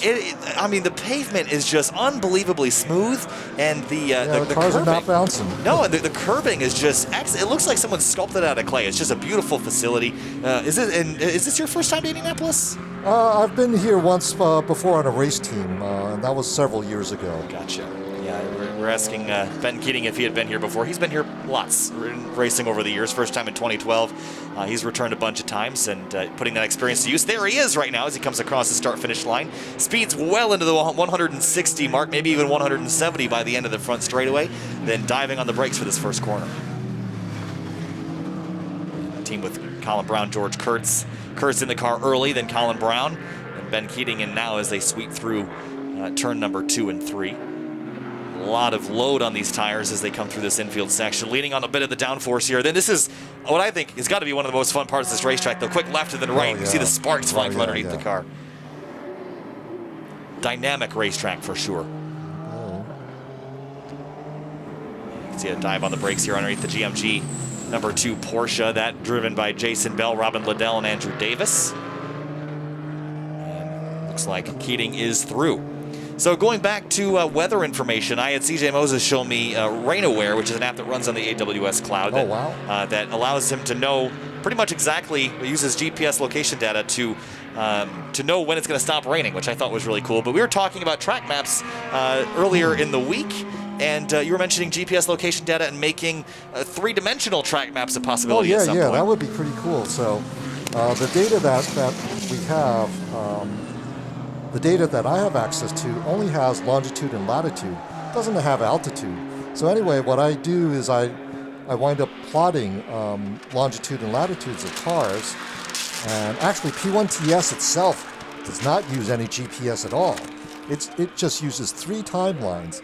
So these timelines, if you're not familiar with this, like when you're sitting in your streetcar at a traffic light, there might very well be a timeline at the stop line. And so that sort of senses when there's cars there. If you have an intelligent traffic light where if there's a lot of traffic, it'll sort of get you through. If there's no traffic, you'll get a red light more often. So there's only 3 timelines around Indy and around all the SRO tracks. And so when you see the cars move smoothly, that's one of the things that you noticed along the map. We don't actually have data. P1TS actually does not have data for those cars. What it's doing is actually extrapolating via something in math called linear regression, which is just a fancy word for, we're going to just assume that you're going at a constant speed. So you're going through this constant speed through the path that's laid out there by the green circuit. So that's all happening, and it's because we're not getting GPS information here and plotting all the GPS points. We're able to, through the magic of your web browser, make this very smooth. It looks awesome, and you were mentioning those timing lines. We can actually sort of see those after turn 6 there, where the 3 bubble is, after turn number 11, and on the front straightaway where the 30 bubble is. Those are where our timing and our sectors are split up, where we get all that timing information, which is interesting because you can analyze, as you were mentioning, by the more information you have, you can analyze in the S's or in the hairpin. Well, you can see the differences in the sectors here and how each sector might have different characteristics. So now each of the teams, and I don't remember how this is broken down, certainly on the top GT3 teams, they have telemetry for just their car. So on the stands, in addition to some strategy software like P1TS, the engineers there will also have telemetry from their cars, and they'll be looking to see how's the engine doing, what are the RPMs, stuff like that, tire pressures and so on. And all that information is just if you ever sort of like a stockbroker's panel, it'll put that to shame because it's got I think well over 40 channels of data that can be displayed. But the engineers just concentrated on a few of them. Right, car off. Oh no. That's the 75 Sun Energy car. He's going to have to back up. That's Kenny Hobble behind the wheel of that car. And that car came down pit lane on the opening laps of the race, but actually before the green flag even flew, to put wet tires on. Yep. That strategy did work out for them in the short term, but they find themselves now in 9th overall in the GT3 running. And here's a look. Just runs out wide. And we mentioned the track isn't totally dry yet. Might have caught a damp spot and on slick tires looped it around. And I just saw his right rear might be stuck in a little drain ditch right there. After he backed it in. We'll see if he gets it back rolling again. As we approach the 4-hour mark, he has gotten rolling. So good job getting back going. So he should stay green for now as we head through. He'll stay out on the racetrack as well. So the Sun Energy 1 Racing team car as Hobble works his way onto the front straightaway again. We saw Connor DeFilippi and Petard working their way through GT4 traffic as they had done a bunch before. Pretty intense racing for teammates up there. They're really going at it. And Renger van de Zande has now jumped in the Acura NSX GT3 Evo in behind the 35 BMW. And Van de Zande has had extensive experience in many different kinds of sports cars, and he's here today in the Acura NSX, which I don't think he's been in before, at least not in this series. So I can't remember. It's either hasn't or it's been a while. But we're actually going to get a chance later today to talk to the man responsible for the Honda Racing NSX. That we'll talk to Lee hopefully a little bit later in the afternoon at about 2 o'clock, which should be in about 10 minutes time. So we might get a chance to have a little bit of a conversation with him, which would be certainly very interesting. Samantha Tan is going to be on pit lane with that BMW, the 468. That car was up leading that category just a little bit earlier today. Finds himself a bit farther back. There is the number 30, Renger van de Zande, behind the wheel of that car. And also manages the TCR program as well. So I think it'd be interesting to have a... Yes, the Honda. Yes. So we'll get a chance to talk to him in a little while. So the 8-hour continues here, 7 minutes till halfway. And the track, while it's very grim looking outside, it is effectively dry at this point, minus a few damp spots. So does that simplify strategy for the rest of the day? Oh, maybe. I haven't looked at the weather map since this morning. Yeah, we got Super Mario down here with us. You were telling me the conditions were very difficult. What was that stint like? Well, in the beginning it was very tricky because the track dried up a little bit and we thought the slick might be the right tire. So I went out and it was like super slippery still, and it started raining, so unfortunately it was the wrong call. But it was not just me who did the wrong call, it was more cars. And so we decided to go back to the rain tires, but it dried very quickly again, and I think to the end the slick tire was definitely the right call. And the car was behaving very well in both conditions, and yeah, now it's 4 hours left, and let's see what we can do. Currently running in podium contention, but out of sequence with the leading BMWs.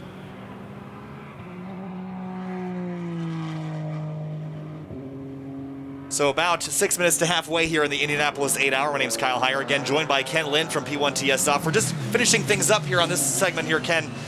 Again, strategy, a big discussion today from the drop of the green flag, but now with 5 minutes until the halfway point, your final thoughts before we hit that 4-hour mark.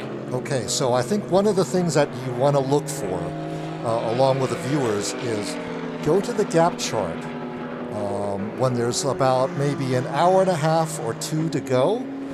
And then pay close attention to where those circular markers are that indicate pit stops. And so what you'll see is you'll want to see when everyone pitted last. And so there's a look. We're using the blue line is our number 04 CrowdStrike AWS Mercedes AMG GT3. The white line is the number 63. So comparing the two team cars in terms of where they are on the racetrack right now, and we can adjust the zoom here and have a look. And the y-axis here is our seconds, the differential between those two cars. So what you'll see here, what we see here is that blue line with a dot. Our hero car, 04, I believe, has pitted on lap 104 during the yellow flag session. That's correct. So What you want to see is who's going to be short on fuel in the final 2 hours or so. So that would be 4 p.m. or so. Take a look at this graph and see who's pitted and who hasn't. We'll find out how the strategy works out. Ken, thanks so much for joining us here today on the thanks. CrowdStrike Racing coverage of GT World Challenge America, and thanks for joining us. We'll see you around. Thanks. I've had a lot of fun. Thank you.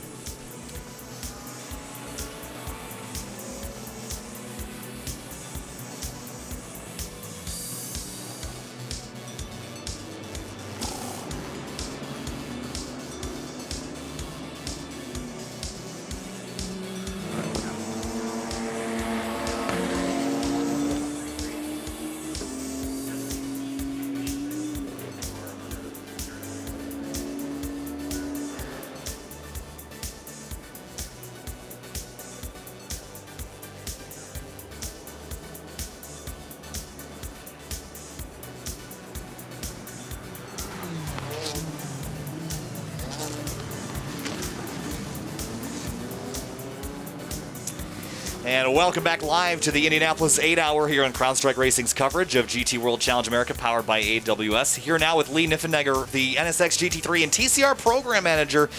Lee, welcome to CrowdStrike Racing's coverage of the Indianapolis 8-hour. Been kind of a wild race so far. And, obviously for the 93, hasn't been perfect so far, but welcome. And how's it been so far for you today? It's been pretty chaotic, as you already mentioned. The 30 car got caught out a little bit on wet and dry tires choices. It started raining right after put dry tires on, but they're catching up. The 93s had a little bit harder way to go, but they're still persevering, and I believe they finished up their championship at GT World Challenge America. Well, we were talking this morning with Kevin Boehm, who is the TCA championship winner in TC America, and also CJ Moses, who runs the Honda Civic Type R TCR there. So Honda is obviously very important to the motorsports ladder system. We talked to Kevin about that. Tell me a little bit about the active projects for HPD and how a driver can move up through the ranks of motorsport in a Honda program. Yeah, as you mentioned, Kevin in the TCA car, so that's I guess you'd call the entry-level pro racing car. Not so dissimilar to an SCCA sort of touring car level of car, priced right. Most people that can afford motorsport can afford that kind of car. You step up to the TC Type R, so it's sort of what I would call like a Group N. It's still mostly a street car, very unmodified, just with dampers, springs, stabies, certain electronics that you have on the street that you don't have on the race car, so some adjustments there, but basically a street car. The TCR car is much more of a race car. It's sequential gearbox, fully bespoke suspension, completely designed for the TCR class. Then we go on up to the GT3 car, and honestly we feel there's another class in which I guess you call in between there, GT4. We don't have a car in that class, but we've actually found the transition from the TCR to the GT3 has worked really well. We have a GT Academy that we're running this year. We have 4 young drivers, Carl Whitmer, Taylor Hagler, Jacob Abel, and Dakota Dickerson, all getting their first taste of GT3 cars, doing a pretty intensive test program where we use these gentlemen that are driving the 30 car, a couple of them. Racers Edge Motorsports runs that for us when they're not doing their GT World Challenge America program. So it's, and then on up to DPI and then that sort of thing. So obviously there's crossover because Dane Cameron's one of our DPI drivers for Acura. He's also doing this Intercontinental GT program, which is a Honda Motor Factory program. And so it seems like there's a lot of different ways that Honda's involved with motorsport at every different level. I'm good friends with Tom O'Gorman, who was an HPD driver for a very long time, won a couple TCA championships and ran in under the LA Honda World banner for a couple of years over on the IMSA side. So Tom's a good buddy of mine. Sort of how I ended up here, actually. He sort of introduced me to World Challenge. So I was actually with Tom this weekend. So Tom and Kevin Boehm reminds me a lot of Tom with his success in the TCA categories. But as we continue with this race today, we've got a handful of the NSX cars out on the racetrack. How much of a team effort is it between the cars and the teams and the team members behind the wall? Is there a lot of interaction there, or are they pretty much standalone teams on their own? No, I mean, one of the things that we like to promote with our GT3 and all of our customer style programs, even though obviously the 30 car is a factory program for Intercontinental GT, is it's Acura Motorsports is it's not Acura Customer Racing or something like that. It's Acura Motorsports. So whether you're a full-fledged customer or all the way up to the the factory program, we do promote working together. I mean, we had some meetings between the two engineers on the two cars, and it's the rising tides float all boats, right? So that's sort of in the strategy. On our IMSA program as well, we have Gradient Racing. They've been in the series before, but coming back to it, first time on Michelin. So working with the Meyer Shank team, they've done a great job, working together. Even the faster team we found has learned from the team that's just coming back into the series. Just by able to share data, they've been able to find ways to improve performance. So we try to. That's something we just try to foster through. We facilitate on our side, but just work with really good people, and they'll naturally work together. So.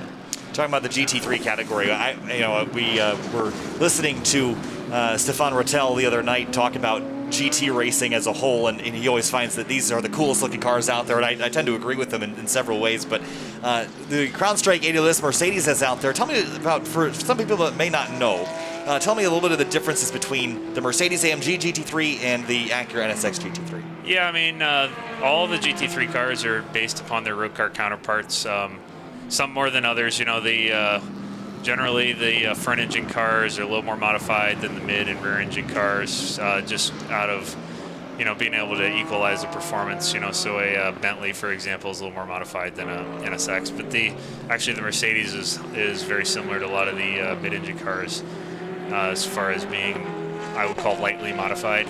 Obviously all the cars have sequential gearboxes and bespoke suspension, but I can't speak too much to the details of the Mercedes itself. But our NSX, for example, we use a stock space frame straight out of the factory in Marysville. It gets cage put in it and some other modifications to mount fuel cell for motorsport, but comes straight out of the factory, gets modified. We use the stock pickup points just with different brackets. The engine on our NSX comes straight out of the factory and engine plant. Comes to HPD, we just do some exterior prep work, but we don't touch the inside, so it's completely stock. Some of the GT3 cars, again, it just depends on what is required to get them into the performance envelope of the class. But some cars are slightly more modified than the other, but they're still very, very much comparable to the road car compatriots. Yeah, it's very interesting to me to watch the progression of drivers. As we were talking about the ladder system a little while ago, the differences between the jump from TCR to GT3, I would have thought would have been a fairly major change. But how similar are those cars? They're fairly different, obviously front-wheel drive. But they're both sort of high aero. Does that play into it at all? The GT3 car is a little more aero. It's even depending on what you're comparing it to, even the GT3 car's aero is not to the level of say a DPI or an Indy car or something like that. But it still is aero dependent for balance and cornering. It's slightly more on the mechanical grip side. The TCR car has some aero, but it's not to the same level of downforce. It's much more a mechanical grip car. But the interesting thing we found is the guys either coming from a Formula car, which was an aero background, but they don't have the sort of ABS and traction control kind of experience. That's there's some adaptation there, but the guys coming out of the TCR car, they get a little bit of that. And honestly, I think a lot of drivers will find that a front-wheel drive car is a little bit more difficult to adapt to go fast, because you have to kind of drive them in a special way. Back them into the corner a little bit. You don't drive them into the corner. You gotta sort of get it to turn before the corner, and then drive it through the apex and accelerate. So it is it's a little bit of a specialty, but a lot of guys, when they're able to go back and forth between the front-wheel drive platform, the rear-wheel drive platform, the high downforce Formula cars, those are the guys who really start excelling. Today, it seemed like the strategy was sort of thrown out the window right on lap one. We started the race on slicks. Tell me a little bit about what happened there at the start, and how much was it frantic down there in pit lane, or is this something that teams are used to dealing with, and were able to kind of formulate a plan to get around it? Yeah, I would agree. It was chaotic, I guess would be the word I would use, and a lot of it came down to guesswork. Like I said, the 30 car got caught out a little bit. The track was drying later on in the race. The drivers in the car definitely said we could go to slicks, but then, a little shower came through, and this place doesn't drive very fast. So, and unfortunately the guys in the Bentley, Jules Gounon's a good friend of mine, and he drove with us at Daytona in the Meyer-Shank car. So he's, unfortunately those guys got caught out with GT4 traffic and some of the slick conditions. So definitely chaotic. We had Robbie Montanola from SRO America in here earlier, and we were talking about Indianapolis for World Challenge America. This is the first time that we've been here. This is the longest endurance race that this racetrack has seen. So there's a lot of unknowns going into the track. Obviously, Daytona is a place where you endurance race cars quite a bit. Unknowns coming into this race. How do you prepare for a track like this? It's still, it's a flat infield road course. I guess the variable that the tire companies and the teams have to deal with is the load on the banking. This place doesn't have huge amount of banking, but still, we saw some tires going on, I think Audi and as well as the 93 car. So probably too higher pressure, and then the load from the banking probably caught those guys out a little bit. Would be the assumption. So you do these roval courses as they call them. There is, it's very much a road course. It's not a street course, but at the same time it has its own little challenges. And it doesn't get run on a lot either. So it doesn't, a lot of the permanent road courses, they're having track days and test days and all that kind of stuff. So less rubber. So the rubber builds over the weekend, and so the thing changes, and then you throw in this weather, and they're all the teams stay on their toes. Issa down pit lane in the number 1 Ferrari GT3 as he heads down. Potentially a driver swap. It was actually a drive-through penalty there. I didn't quite catch what that was for, but he'll drive on through to serve that penalty. And one of the other things I like to talk about when we go to racetracks like this, and this was a discussion at Road America as well, is the curbing here is relatively tame, with the exception of some of these really high apex curbs. When you're building a race car, you sort of want to have it so that you can attack the racetrack. How is that Acura NSX GT3 over the curbing, and can drivers be aggressive with it over some of those bigger berms? The interesting thing, as my friend Mario Farnbacher will tell you, is there's certain ways you can take some of those big curbs, and the load is actually less on the car. So you have to be able to judge how to attack them. You can't hit them on the don't want to hit the blunt end of it or something sliding sideways, but sometimes you can catch them just right, and the fast way around is actually straight over them, and it's actually can be less abusive on the car. But it's something, obviously the NSX itself has been running now for this is the 4th season. It's been through an Evo, but not drastic changes as far as the chassis goes. And we like to say it has a little bit of Acura DQR, durability, quality, reliability built into it. And obviously that's it's been one of the strong suits of our car since the very beginning, because it was treated development-wise a lot like the road car, the way Honda builds their cars. Racer's Edge car is in right now. Shelby Blackstock behind the wheel of that machine. Slick tires going back on it, and away they go. We talked about some obvious differences between the NSX and the AMG. Some not so obvious differences. I'm more interested in about the aero numbers. In the GT3 category, let's talk about the shapes of the cars just a little bit. I mean, the NSX is a very slippery looking car.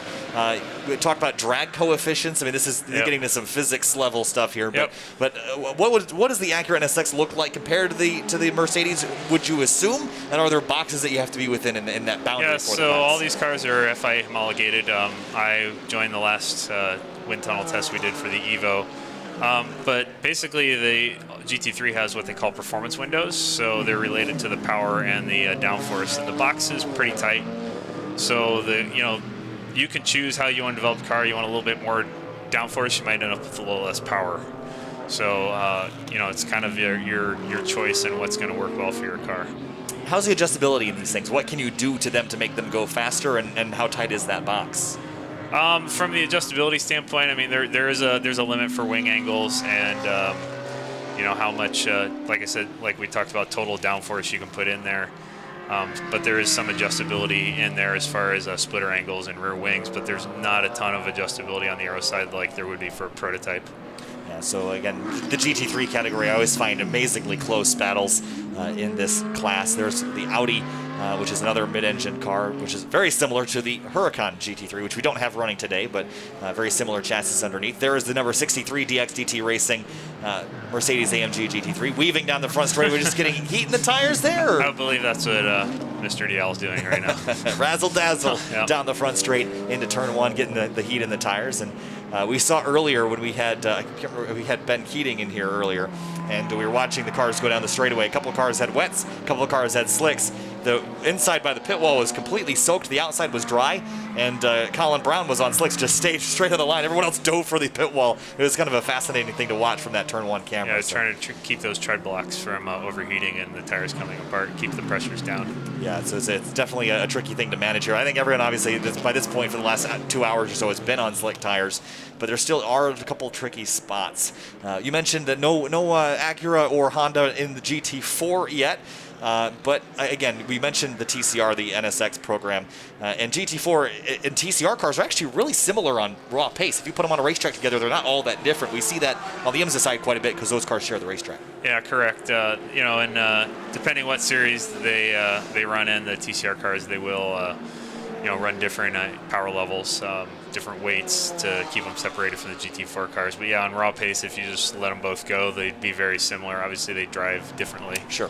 Quite differently, and there's some guys like the GT4 cars. It's a little more of a street car. The GT4 car is, but it has rear-wheel drive cars. I believe all the GT4 cars are actually rear-wheel drive, and all the TCR cars are front-wheel drive. So my background is in sim racing. That's sort of where I came from. Simulator time for drivers is crucial, but what about for developing a race car? How much is the simulator used, or is it used at all in this case? There's a little bit of simulation that goes on as far as lap times and loads and aero loads and that kind of stuff, but it's not like to the level of a Formula One or something like that where you're necessarily, to have a successful GT3 car, you have to build a full sim, and you're spending hours and hours and hours doing that kind of stuff. So it's not definitely not that level, that budget level of car development. Sure. It's interesting to watch drivers. We were talking to Ben Keating earlier that said he uses iRacing, or in our case, Assetto Corsa Competizione was our GT Rivals Esports Championship earlier this year, and a handful of drivers, including Shelby Blackstock and Tom McGorman, running the NSX GT3 in that series, which is really cool to see. Actually, one of our academy drivers, Carl, won one of the races in an NSX. So. Yes, so it's pretty cool to see that crossover from the real world to the virtual, and back to the real world again. I think it's gotten a lot more realistic to where it's even for the guy at home, he can actually use it. I mean, I know a lot of the current pros, they don't necessarily use it for the the physics, but they use it to learn the tracks because the models have gotten so good. Absolutely. I was telling Ben Keating earlier, I had my first ever on-track experience at Road America in the wet in someone else's Spec Miata. I had never driven on track before. Had never heel-toe downshifted a car before, and the only experience I had was in the sim and managed to pull it off. So it's a mindset thing too. It teaches you not necessarily how to go fast, but it teaches you the basics of where the racetrack goes and how not to be stupid, which was good. so that was a fun experience for sure. But I'd like to get my hands on an NSX GT3 someday. That maybe a little ways off from that. Yeah, that's a big upgrade from a Spec Miata, but someday. Very similar. Yeah, very similar cars. Well, rear-wheel drive, front end, or actually no, front engine, mid-engine, but it's fine. They're the same car. One of the Aston Martins, Patrick Gallagher, on pit lane in the GT4 category, the Not Led Racing by RS1 team. Checking back in on our GT3 leaders, Conor DiFilippi continues to lead the team car in behind. Renger van de Zande in one of those Acura NSXs in third. And Van de Zande, again, we've seen him sort of join the Acura Honda HPD family lately and having a good run so far in this car. Yeah, he's actually not that lately. He drove for us at Macau in 2018, so it was the first sort of international event that Honda Motor had done with the NSX GT3. So unfortunately, he was in the middle of the biggest, most expensive GT3 pileup in history, I believe. But, he was in that wreck? Yeah, everybody was in that wreck except for about 2 cars. He was right in the middle of it, but to the Yas Motorsport guys and to the design of the car, we were one of the cars that was able to get it fixed and come back the next day. So I mean, there was some TIG welding involved with it. I can promise you that much. But that's how you learn, and it's it pays off for our customers. We have you can crash one of these GT3 cars, one of our cars, and fix it at the track. Well, we've had some big ones that have gotten fixed and made it back out. So sure, and to that point, I mean, obviously, we've seen a pretty good reliability out of these Acura GT3s, especially in the endurance racing side.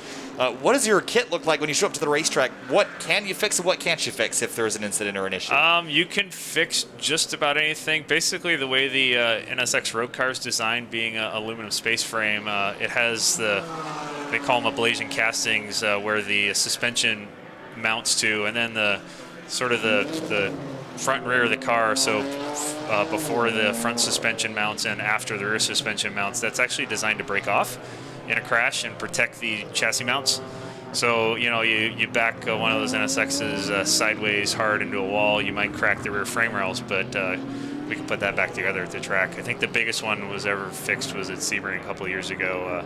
It was a brake issue, and I believe Justin Marks hit the wall really hard, and we actually had to fly a few parts down from the factory because it got a little more extensive than what we expected. But the MSR guys we developed these crash kits, we call them, and basically those parts that are on either end of the car, and we can weld it back together if you need about a day.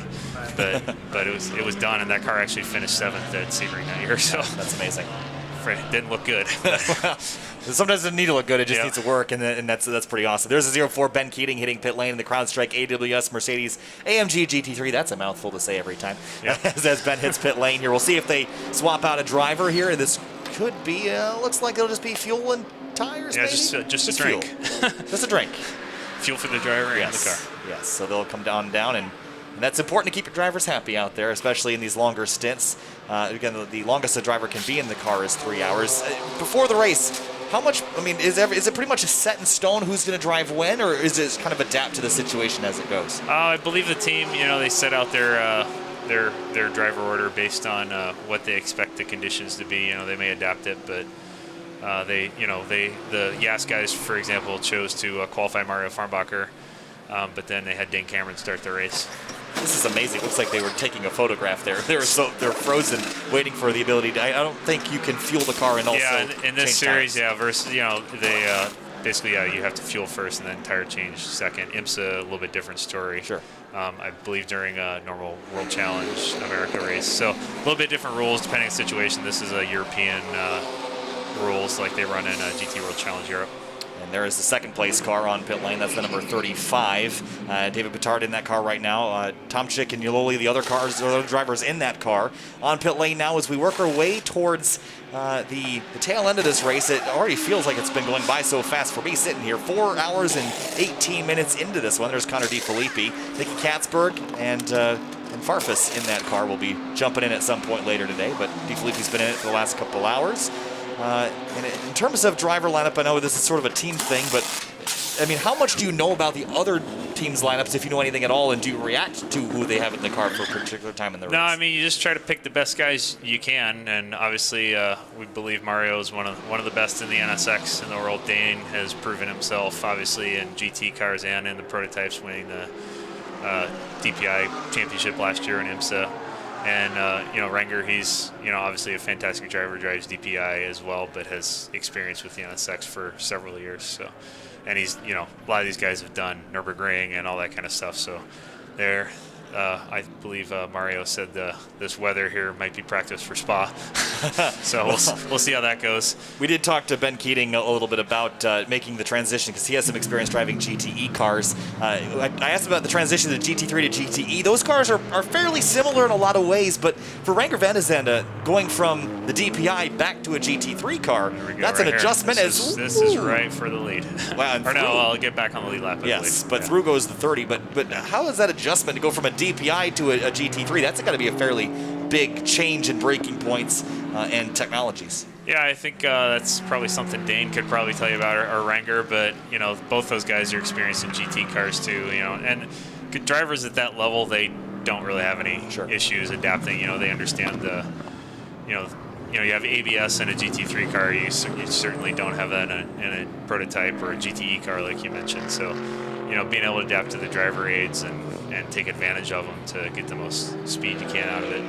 It's not a problem for these kind of guys. Yeah, they're really good at it. Renger van der Zande continues to find pace in that number 30. I'd love for a full course yellow to bunch things back up and have a go at this here. and give our boys a shot and your boys a shot here towards the end. These BMWs been up what am I trying to say? Up front for too long is what I was going for. Yeah, they obviously got made the right calls at the right time. Yes. A little bit of it's luck, a little bit of it good skill. So sure. And the DXDT racing cars, 5th and 6th. Actually, I believe this is for the lead. Oh, it is for the lead. So made up 20 seconds, I guess. Wow. So Van de Zande through, and last time by, how about a 1:23.564, the quickest lap anyone's run today by a fairly significant margin, 3 or 4 tenths of a second. Must have got all exciting. So Van de Zande is through into the lead. So now one of the Acura NSX GT3s leads the Indianapolis 8-hour and the Intercontinental GT Challenge, powered by Pirelli. And through the chicane here, we talked a little bit about the racetrack. We talked about the program, the ladder. I think we got through pretty much everything I wanted to get through. Anything else? No, thanks for having me. Absolutely. It was really good to be able to talk about it and try to educate some of your viewers a little bit more on what we're doing here. I believe, SRO as well as the TC America Championship, I think it's a good place to grow your career. Obviously, you can stay in the same series and work with a lot of the same people and progress through the various classes. All right, well, Lee Lipschneider, thanks for joining us this afternoon. I appreciate your time, and we'll see you around the paddock. Appreciate it. Thank you. Absolutely.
And again, thanks again to Lee Lipschneider for joining us this afternoon for GT World Challenge America, powered by AWS. 3 hours, 37 minutes remaining. Battle for the race lead in GT3. Renger Van de Zande leads the field. Connor DeFilippi chasing him down defensive line for Van de Zande. Big dive on the brakes for DeFilippi. Backs out again. Oh, big slip up for the race leader down into turn 1. And Van de Zande relinquishes the lead to the number 34 car. So move Connor DeFilippi back to the top spot. There's a battle. Well, actually, that was the 63 car. Ryan DL, Razzle Dazzle, working his way up into 6th place.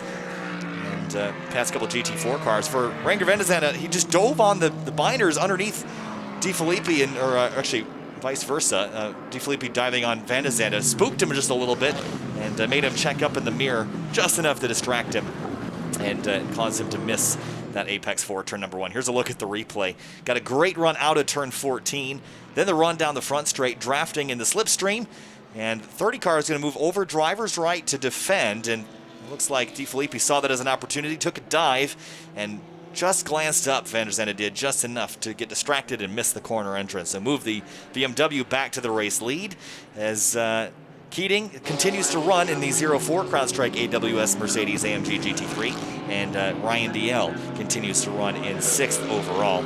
Pro-Am, Keating and DL leading right now in the Pro-Am category. So those two drivers, as it ends, will be winning and finishing 2nd in Pro-Am. 3 hours, 35 minutes to go.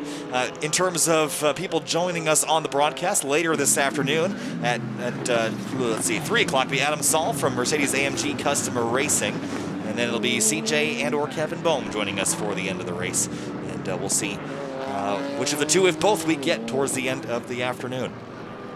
track is now officially what I would call dry, and Renger van der Zande did run the fastest lap of the race so far. The CrowdStrike fastest lap award will be awarded at the end of the race to the driver that runs the quickest lap of the day, and so far that's Van der Zande in the number 30 NSX GT3. De Filippi ran a 23.8 the previous lap, but should improve as he's gotten by that 30 car now for the top spot. So running down our order at the top of the board, De Filippi, Van der Zande, Petard, Winkelhock, Keating, the top 5, then DL, Issa, Pordad, McGinnis, Grenier, and looks like Taylor the rest of the top 11. Overall, Taylor leading in GT4, 11th overall, then Jason Bell, Hull, Bloom, Miller, and Sofronis, the rest of the top 6 in GT4. DeBoer, Techa, and Gounon, the rest of the top 20, with Barber running them out there for GT4. A couple drivers out of the race, one of those being back in the Ferrari 48 GT3. That's the number 6 car we saw looped around earlier in the day when it slipped in the wet at a turn 14, found itself in the barriers. The BMW dives on the brakes for turn number 1. We're going to take a short break from the commentary for about 5 to 10 minutes. We'll be back. You can just listen to the sounds of racing in the Indianapolis 8-hour for GT World Challenge America.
And welcome back to CrowdStrike Racing's coverage of GT World Challenge America, powered by AWS. I'm Kyle Heyer, joined again by Bob Page, who jumped in here, took a little break to grab a sandwich and a soda, but we're back and ready for the last 3.5 hours of the Intercontinental GT Challenge, powered by Pirelli. This has been a fun, interesting race so far, strategy-wise, Bob, but from the sidelines, it's been entertaining, and the race cars, it's probably been a little stressful for a lot of people. Yeah, I think there's a lot of emotion going on in this race, and all the classes and all the different competition that's going on the field, so it's been a lot of fun. I know the fans that are in the stand were rooting hard for George and Colin to pull it off, get in front of Fuentes, and have an opportunity to take a #1. And with that, we're still trying to find out all the details, but it looks like we'll probably be on rankings for the national championship. Unfortunately, probably not in first place after having to pull from COTA 2 weeks ago. But it's been an exciting day. We had a number of fans that were here in the stands. It was great looking across the racetrack and seeing people sitting in various parts of the stadium seating here, and it looked like they were all having fun. So glad that they came out. We hope that we come out next year and we have a bigger event with more cars in the field and excitement for everybody. Yeah, I think this year with the adjustments everyone had to make for COVID-19, we thought back, at least I thought back in April or May, that we weren't going to see cars on track at all this year. And to be sitting in Indianapolis, which I didn't expect to be here, so thanks again for bringing me out. But sitting here at Indianapolis with and watching racing is just exhilarating, and I just cannot wait till we can fill the stands with people to enjoy this here. And it's good that we can get some people back, but not quite to full capacity allowed yet. Well, the other side of that coin too is the field. I'm actually impressed with the size of field we have here running today. But more importantly, we get into a COVID-free year, and I think we're going to see a field that's absolutely amazing. We could easily have 35 to 45 cars. We'll likely have anywhere up 10, 15, 20 cars from Europe that'll come over to race in this event. But unfortunately, COVID's kept the number down, and not as many Europeans traveled to compete in it this year. So looking forward to October 15th, 2021, and I think we're going to have a bigger event. We're going to have more fans in the stadium. We're going to have the support of the Speedway and Roger Penske and his organization. And I think we're looking to a long history of endurance racing here at the Speedway. Yeah, I was talking to Robbie Montanola earlier, and excited to hear that this racetrack is back. We talked about how important this racetrack is in racing history, and the museum that's over there on the inside of the racetrack as well. It's just a fascinating place, and I'm, especially seeing the bricks that they used to pave the racetrack with. Did you know? I mentioned this earlier. This racetrack was originally planned to be 3 to 5 miles long, and they kind of downscaled it a little bit to fit the property that they had for it. But I mean, can you imagine a 5-mile Indianapolis Motor Speedway? Not in the least bit. I mean, that's like getting to some of the endurance tracks in Europe. And sports car racing is really meant to be run on a great 2.5 to 4 mile track, and lots of activity, excitement created by the numerous righters and left-hand turns that are taking place. And we're sure seeing that here this weekend on this track. And there's a couple other interesting facts I was looking up about Indianapolis Motor Speedway. Ray Harun won the inaugural Indianapolis 500 in 1911 on the oval. He drove solo. Back in the day, they used to have a mechanic that would ride in the back of the car.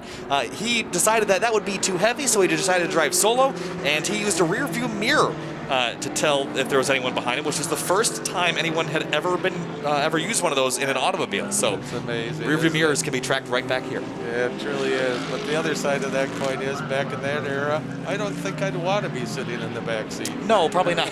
Probably not. And we talked about the number 13 earlier, and there's no pit stall 13 because of the superstitions around it. From 1926 to 2002, the use of the number 13 on a race car was disallowed by rules due to those same superstitions, which I think is fascinating. And to this day, I don't think a number 13 car. I think Danica Patrick ran in a 13 car here a few years ago. She ended up having an accident. So, the superstitions at Indy, always fascinating to read about. But I think they're there in hotel business too. You don't ever see the 13th floor. That's true. Or is room 13? Is that a thing? I don't even know. I don't even know if that is. That's a good question. We'll do research for next year. Yes, but we're running the road course configuration, 2.439 miles, 14 turns, running backwards down the front straightaway, which is a little different from what you're used to seeing here if you've been here in May. But I love love this road course. I think it's a cool layout, Bob, and it seems like these cars can race pretty well. They can use the curbing and slip and slide around a little bit. Well, the thing that's exciting is the track is wide enough, it's got enough straights on it, it's got enough opportunity for strong passing zones. So we've seen a lot of action, we've seen a lot of activity that's taken place, and it makes for really exciting sports car racing. And personally, you know, within our organization, we think sports car racing is the way to go. It's a dynamic sport. We all relate to the vehicles that are on the road. Many of us even drive the cars that are on the road here today. So it's exciting to see this kind of competition in what I guess you would call a real world type of automobile that you enjoy and understand on a daily drive as you go through your community. Yeah, I think the GT3 and just the GT formula in general, the take cars that you can recognize and turn them into a racing machine, is so much more relatable, as you mentioned, which I really think is neat. With 3 hours and 21 minutes left, Connor DeFilippi is leading in GT3, but Ringer Vendezander keeping him in sight. And our guys from DXDT, Ben Keating and Ryan DL, razzle dazzle, 5th and 6th overall here, but leading in the Pro-Am category. Bob, so things looking pretty good out there for DXDT. Well, we're keeping our fingers crossed, our toes crossed, and everything we can cross, because it's an exciting day. We want to be on the podium. It'd be great to have the whole DXDT organization up there together, and that's what we're rooting for. You know, David Askew has created quite an organization we're proud to be a part of, and then go beyond that with the quality of the talent we have with George and with Colin and with Ryan and David. We've got really top-notch people that are driving this program and creating the opportunity for these two cars to be able to run at the front of the pack. We've talked extensively in the previous broadcasts about how CrowdStrike and AWS work together with SRO, but it's so interesting to me to see CrowdStrike and AWS sort of come together, be on the race cars, be on the racetrack, be on the teams, and support the series as a whole. I mean, there's not a lot of places that can happen, and it's really cool to see the support go to that many different levels. Well, the thing that's been exciting for me as I've worked with this program the last 5 years is the fact that we have opportunity here to showcase the values that both CrowdStrike and AWS bring to the consumer as well as to motorsports in general. And so we built a partnership that, number one, was created around our CXO conferences and bringing the right executive team to the venue to experience a bucket list type of experience and build peer-to-peer relationship with the executive team of our organizations that we are affiliated or work with. But the other side of the coin is to build and create and support the technology that each of our companies serve. As you've heard in the conversation today multiple times, CrowdStrike is the cloud security provider for SRO globally, and AWS is the cloud provider and technology support company that supports the innovation that's taking place that you'll be seeing this year and next year on the TV in relationship to bringing you a better fan experience. So we want to showcase the features and the attributes of the two companies in a way that you can begin to understand what we bring, to motorsports, we bring to your business, and eventually we'll bring to the consumer. We talked also with Ken Lin, who is from P1 Software, that we've used that software to analyze the racing so far this year, and all that stuff runs on the AWS cloud. So not only a security and cloud services provider, but we were able to analyze data in real time from the racetrack with AWS services, and CrowdStrike being working with AWS and all that stuff as well. So a lot of different partnerships coming all together to make one awesome, beautiful thing, Bob. But let me tell you, at the end of the day, it's just fun to be at a racetrack, and I love that that they're in support of one of my favorite things, which is auto racing and motorsports. And selfishly, I'm just very happy that I get to be here and enjoy this, because not everyone can right now, and we're happy to bring this to you so that people at home can enjoy it as well. Well, and I think the other thing too, all of us at some level are motorsports enthusiasts. We're also excited when we're around a group, a team that's willing to fight hard to win, and that they all contribute equally to that success.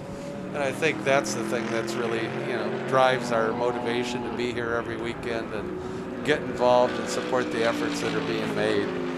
It starts at the top with guys like George and David, who are very motivational, driven, winning-oriented drivers, and it moves all the way through the organization to all the support staff that we have and hire, and companies like Operation Motorsports that support our efforts and that we support theirs. So it's a great feeling to have this kind of camaraderie and team building and team relationship that we have seen over the series this year. across the line. 3 hours, 17 minutes left. We'll run down the order for you to keep you guys updated on where everybody is. Connor DeFilippi leading the GT3 category right now. Ranger Van de Zanda in second. There is the 04 CrowdStrike AWS Mercedes-AMG GT3, driven by Ben Keating. He's been in the car for a while now, and I'm curious to see who will jump in that car when it comes back to pit lane. It'll be Colin Brown would be my guess. We'll see if that is the case when he hits pit lane. Currently, Keating running in 5th in the GT3 category with DXCT teammate Ryan DL behind him in 6th. Then Issa, Poor Dad, McGinnis, and Grenier in the top 10. Moving up back to GT4, Chandler Hall is leading in his BMW. Then Miller, Bloom, Taylor, and Sofronis, the top 5 in the GT4 category. So there are some of those GT4 cars. We talked about the classes intermingling here a little bit. Whoa, there's a dive. And a little bit of a touch there with the number 8 Audi, and we'll pull it back on track. No harm, no foul. Everyone will continue. I'm glad George didn't punt Sofronis. That's a good thing. They're good friends and on and off the track, and unfortunately those things happen. But the other thing I was going to make a comment on, though, is in reference to the comment you just made, and that is, I don't think in our team we have a whole lot of stress or anxiety over who we put in the car. The one thing you hear when you talk to Cullen is that George is a heck of a driver. And if you look at him in comparison to the other AMs in the field, George is very focused, he's very driven, he really wants to do his best, he really wants to win, and he gets in that car with a passion to do the right job, and he's a heck of a driver, so we're thrilled every time we see Colin and George on the track, because it's an equal fight. You know, they're both in the car, you know, challenging each other to win and do the best they can. And a big thanks to George for being such a big supporter of this series as well, and being here and enjoying his time. I mean, this has got to be the ultimate playground, is being on a racetrack and having a driver lineup that can be competitive. And we've seen that this year with them battling for the championship. That's a really cool thing for the drivers to be in it and be that aggressive towards winning a championship. No question. And I think then the thing I would also say that goes beyond that is, when you look at the partnership that all of the folks at CrowdStrike have put together to support CrowdStrike Racing and the effort that we put into the CXO conferences, it's just tremendous to be surrounded with people like Angelo and CJ from AWS, and the skill and the expertise and the following that they have within this industry. Both well-respected, highly valued individuals who can really contribute to a conversation and add a tremendous value to the programs that we put on. So we want to be sure that we thank them and thank Sean Henry from CrowdStrike for hosting our CXOs and the tremendous effort that they put into, you know, activating and engaging with all of our clients and being able to have an exciting experience for the weekend. It really is a team operation in every sense of the word. And even with the XDT Racing, they got a whole lot going on here this weekend. A lot of different cars running in different series, and it's just really cool to see that many people come together for one common goal, and that's to race cars and have fun doing it. And it's been a fascinating thing to watch from an outside perspective this season. So lots of moving parts in a team like this. It sure is, and with David, it's fascinating too, because here's a guy that grew up in the Indianapolis area, grew up on the water, loves sailing with his brother, and eventually moved into the big ocean class racing environment where he's won world championships and events, you know, in a significant offshore sailboat, and he's taking the exact same skill set that he learned in offshore sailboat racing and applying it to the automotive world. And it's hard to imagine, but there's a lot of similarities that are driven off of data and the ability to analyze and understand what's taking place in an instant, being able to react to the circumstances you're given. And so I think that's another thing that you'll find interesting is within this paddock, there are a lot of people that are here for a lot of different reasons, but to imagine that sailboat racing is as competitive as this and brings a lot of the same attributes, I don't think many people would believe.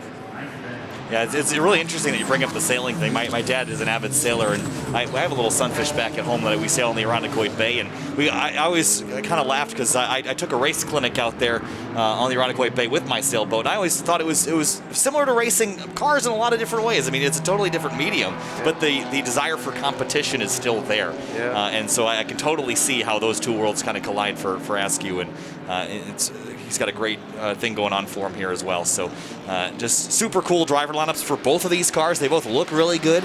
Great partnerships with Mercedes for these cars. They're both newer chassis, the Evolution version of the GT3 Mercedes. So good looking race cars. Are very fast, and they're doing well today. Well, and I think the other thing we have to do is give a big shout out to Mercedes, because we've had the support of Carlos from Germany. He hasn't been able to travel this year to come to our events, so we've met with him on every featured Zoom or Chime or whatever channel's been out there to be able to have him involved and supporting us from a technology point of view. So huge shout out to Carlos and how he's impacted the program this year, in addition to the people we've already mentioned. 3 hours and 11 minutes remaining here, getting to the final. I would call it the beginning of the final stages of this race, because we're really a few pit stops away from getting towards the end of this thing. So strategy-wise, Bob, the team working hard atop the pit box to figure out how we're going to run this race in reverse. And that was one thing that Ben Keating touched on, was you want to plan it out so that you can make your last pit stop, so that when you finish the race, you're out of gas, basically. Yeah. So the strategy in the pit box is becoming intense right now. No question about it, but unfortunately there are a lot of variables that get in the way. We've seen the blown tires today, we've seen the unnecessary taps and spins, we've seen the rain, we've seen all kinds of things impact and have an influence on what's going on at the track at any given time. So fingers are crossed, we're all headed in the right direction, we make those smart decisions and finish the race on the podium, so that would be terrific.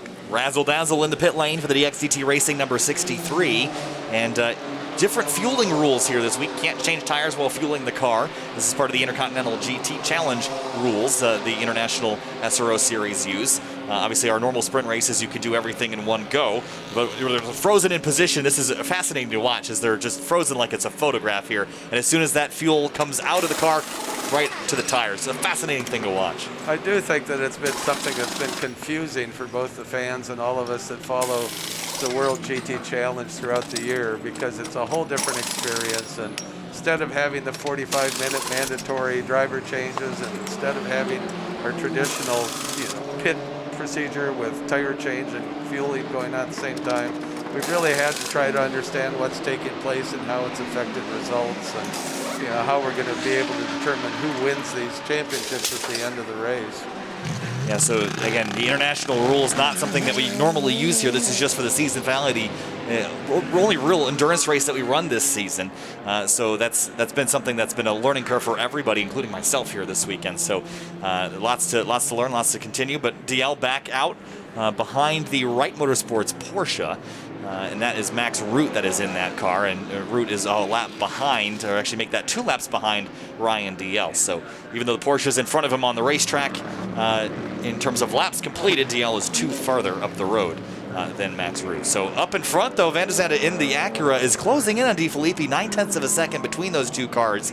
And Bob, I think one of the things that keeps me turning on the TV to watch racing is endurance racing in particular is, we're almost 5 hours into this basically, and there's still less than a second between the top 2 cars. Yeah, I mean, you look at so many of the sports car categories, and BOP has had a real impact on bringing these cars together and creating an opportunity for us to have a competitive environment.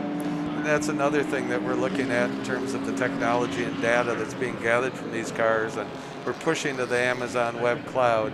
We're looking at how do we enhance and improve the performance characteristics to have a much more equal, field in terms of competitive nature. And so BOP is one of the areas we're looking at, challenging ourselves to improve so we can have a much more competitive field. It was so interesting. We were looking at Race Vision powered by AWS, which CJ talked about extensively at Circuit of the Americas, but we're able to pull data from the cars and display it to you on the broadcast. And one of the things we noticed was that the top speeds of 3 different manufactured cars were 160.3 miles an hour, all right on top of each other. The exact same speed down to the 10th of a mile an hour. That just tells me that well, there's always room to improve. They got it pretty sorted out right now, I think, in many different areas. Yeah, yet the other side of that coin is how do they get to 160.3 in the section of road they have to do it in?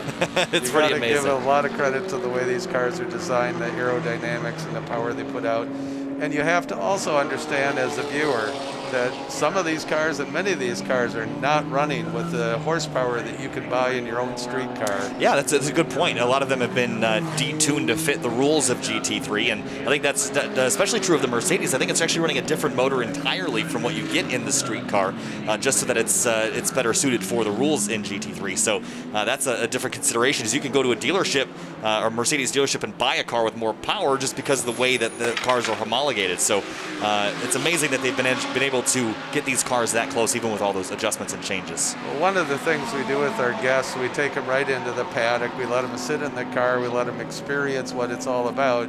But I think the thing they're always surprised of is when we open the hood and you look at the hoses that connect the air coming into the front of the radiator and going through into the carburation, the amount of restriction that's put on it. In a street car, it's a nice 3.5-inch diameter tube that's ramming air into that engine. But in a GT3 car, the restrictor on it, I believe, is somewhere in the neighborhood of 40 or 43 millimeters. And we're restricting that airflow down dramatically, which cuts horsepower.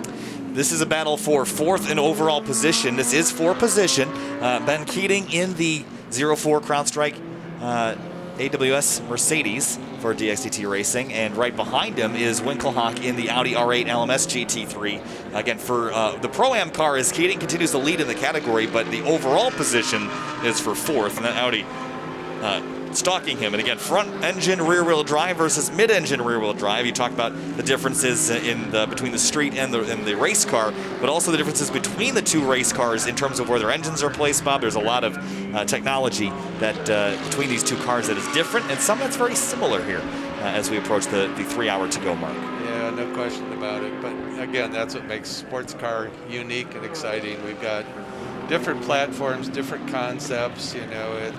It's all about engineering and understanding the dynamics of an automobile and creating an opportunity to compete on an equal field.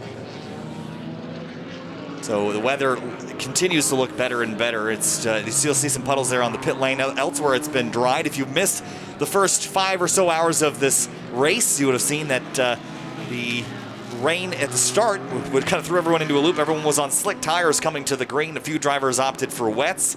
A lot of weird split strategies for the first 2.5, 3 hours of the race before things got more sorted and are dried out. This is still the battle for fourth, and the Audi dives in way deep into turn number 7, and Keating fends them off for now as they sweep through 8. Now back to the right. The Audi going to tuck it in tight and try to get a run here through this middle sector. Well, Ben's been fun to watch because he's just as aggressive and just as tenacious as George and Colin are. So, it's just been fun watching the CrowdStrike car out there today and the competitive nature of all of the drivers and what they're trying to accomplish this afternoon. I had a bit of a chuckle because Ben was talking about racing Colin before, and usually they're in different categories. Colin usually runs in prototype cars, and at least when they had raced together.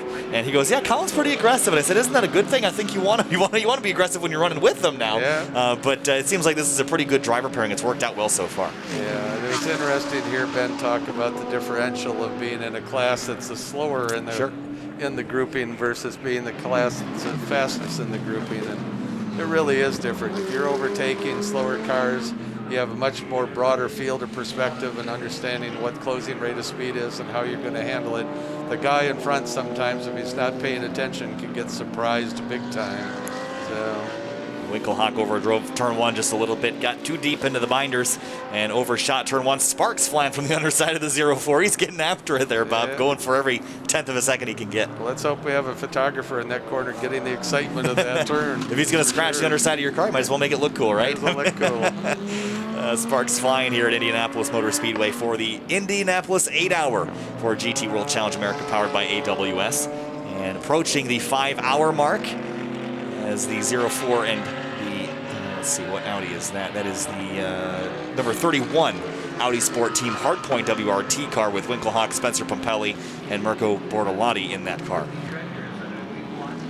So strategies going to come alive here in the last 3 hours of this race. We've seen it play out. Mostly in the beginning, it's sort of normalized now to where you're just running the car out of fuel and getting back on strategy with the stints. Bob, you're just kind of coming in, putting slicks on, and sending them right back out. It's normal going 160 miles an hour? Well, normal for these guys.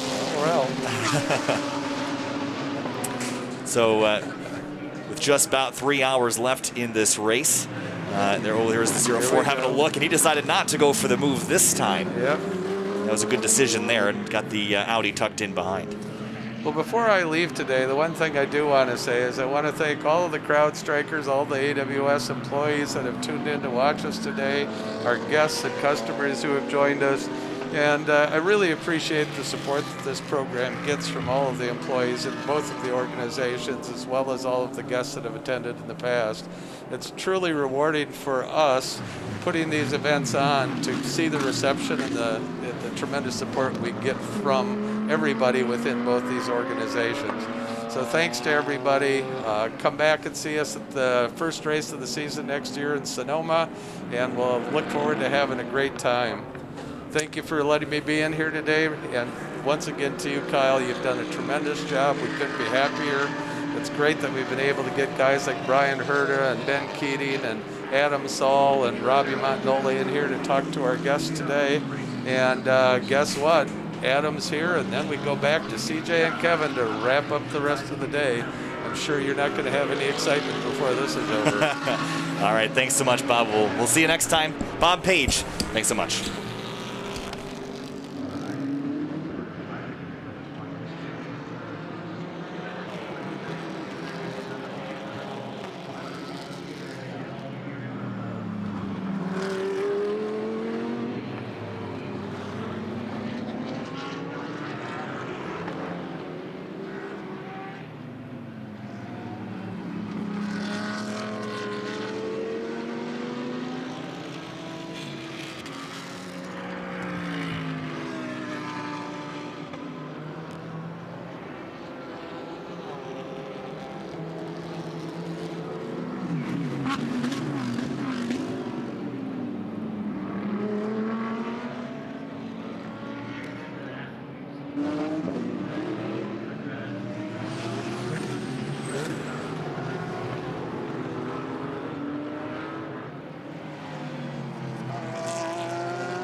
Welcome back live to the Indianapolis 8-hour for GT World Challenge America, powered by AWS. My name is Kyle Heyer, joined by Adam Saul of Saul Good PR and Mercedes-AMG Customer Racing and Trackside Communications. Welcome, Adam. This has been a fun race for us to watch. Started in the wet, and it's dried out now. It's been pretty fun to watch the battles as the strategies have gone on. But how's your day been so far at Indianapolis? It's been great. I mean, I love endurance racing. So to see this, the way it started, that literally it started to rain heavily as the race started. I've never seen that. I've seen it before where you know you're going into it, but as they were taking pace laps, I was out on track to get a shot of the start, and it was heavy. It was heavy. So, but they rolled with it, made for an exciting first hour. But it's been a very exciting race, and it's good to see Mercedes-AMG in the thick. And right now, the battle for fourth in overall positions. That's Ben Keating battling one of the Audi R8s into turn number 1, and this battle's been raging for a couple laps now, and this Mercedes is a really strong GT3 car. We've seen this all over the country and the world competing for several years in different forms. This is the evolution version of this car, the newer adjustments, which the aero and chassis made here. It runs a little bit wide there, but it's been fun watching Ben wrestle this car around the racetrack the last couple laps. Well, what's so impressive about it's really a point of pride is all three teams here are Pro-Am teams, and all of our competitors, including the Audi right here, as well as the Bentley and the BMWs, those are all pro lineups. And to see to see the DXDT guys as well as Sun Energy 1 mix it up with these frankly world-recognized pros is incredible. It's a tribute to George Kurtz and Ben Keating and David Askew and Kenny Poole that they could even get in there and mix it up. Not to mention relying on the pros like Colin and Ryan. They're just incredible drivers. So I understand there's some history between you and Kurtz and Brown and Keating. There's worked together for a while. I know that some of these, as the 63 car ends up in the gravel trap here. Oh, he can get it out. He can get it out. I think he can get it out and get those tires spun up and rolling. That would be a rare Ryan mistake right there. Yeah. I mean, if there's some assist, I wouldn't be surprised. We saw this earlier. It's actually right next to where we saw the number 3 McLaren in the gravel earlier when the Bentley had contact with it and sent the Bentley off and broke the rear suspension. McLaren got beached in the gravel. We'll see if that caused the yellow. Will this maybe cause a scramble for drivers to hit pit lane anticipating a full course yellow? There's so many different strategies, it's hard to say, but somebody will take advantage of somewhere. I don't know the last time the 04 car was in, whether or not they're due, but they'll definitely try to use it to their advantage. But again, closing the gap, you saw how Winkelhock, who's as good as anybody in the world, just got by Ben. And Ben's a great driver, but he's still a bronze-rated AM, so we're trying hard, and we're probably one bad strategy call or maybe one mistake by one of the top 3 away from the overall podium, which would just be incredible. It would be really incredible, and that will bring out a full course yellow. And it just looks like that was a really rare DL mistake. You don't see that a lot, and just roll back into the tire tracks of someone who had been there previously. Yeah, it could definitely be the late stages too. You know, the temperatures are dropping a little bit, so we'll see. But hopefully get them out of there, and it's looks pretty beached, unfortunately. Yeah. So with that safety car, though, often misfortune is good for other drivers, and this could help Ben Keating and Colin Brown and George Kurtz and team. They might be able to take advantage of this. They're down a couple laps from the overall race lead, but again, going for the podium, they're chasing Dane Cameron. So driver's going to hit pit lane here and do some driver swaps maybe.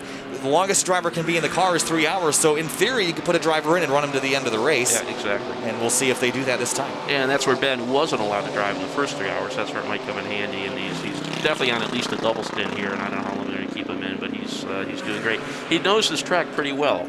We, as a team, we were running Vipers back then when I was working directly with Ben as well as SRT. He got on the podium here in a Viper GT3 car a few years ago, and really likes this track. He'll pretty much go anywhere to go endurance racing, which is outstanding. And he felt his energy earlier, which is just amazing. He's a good driver, and he loves talking about it when he's out of the car too. So one thing we've been kind of dropping some buzzwords throughout the day that some people might not quite understand. The difference between privateer, customer, and factory racing. Could you explain a little bit of the differences between those things and why they're important?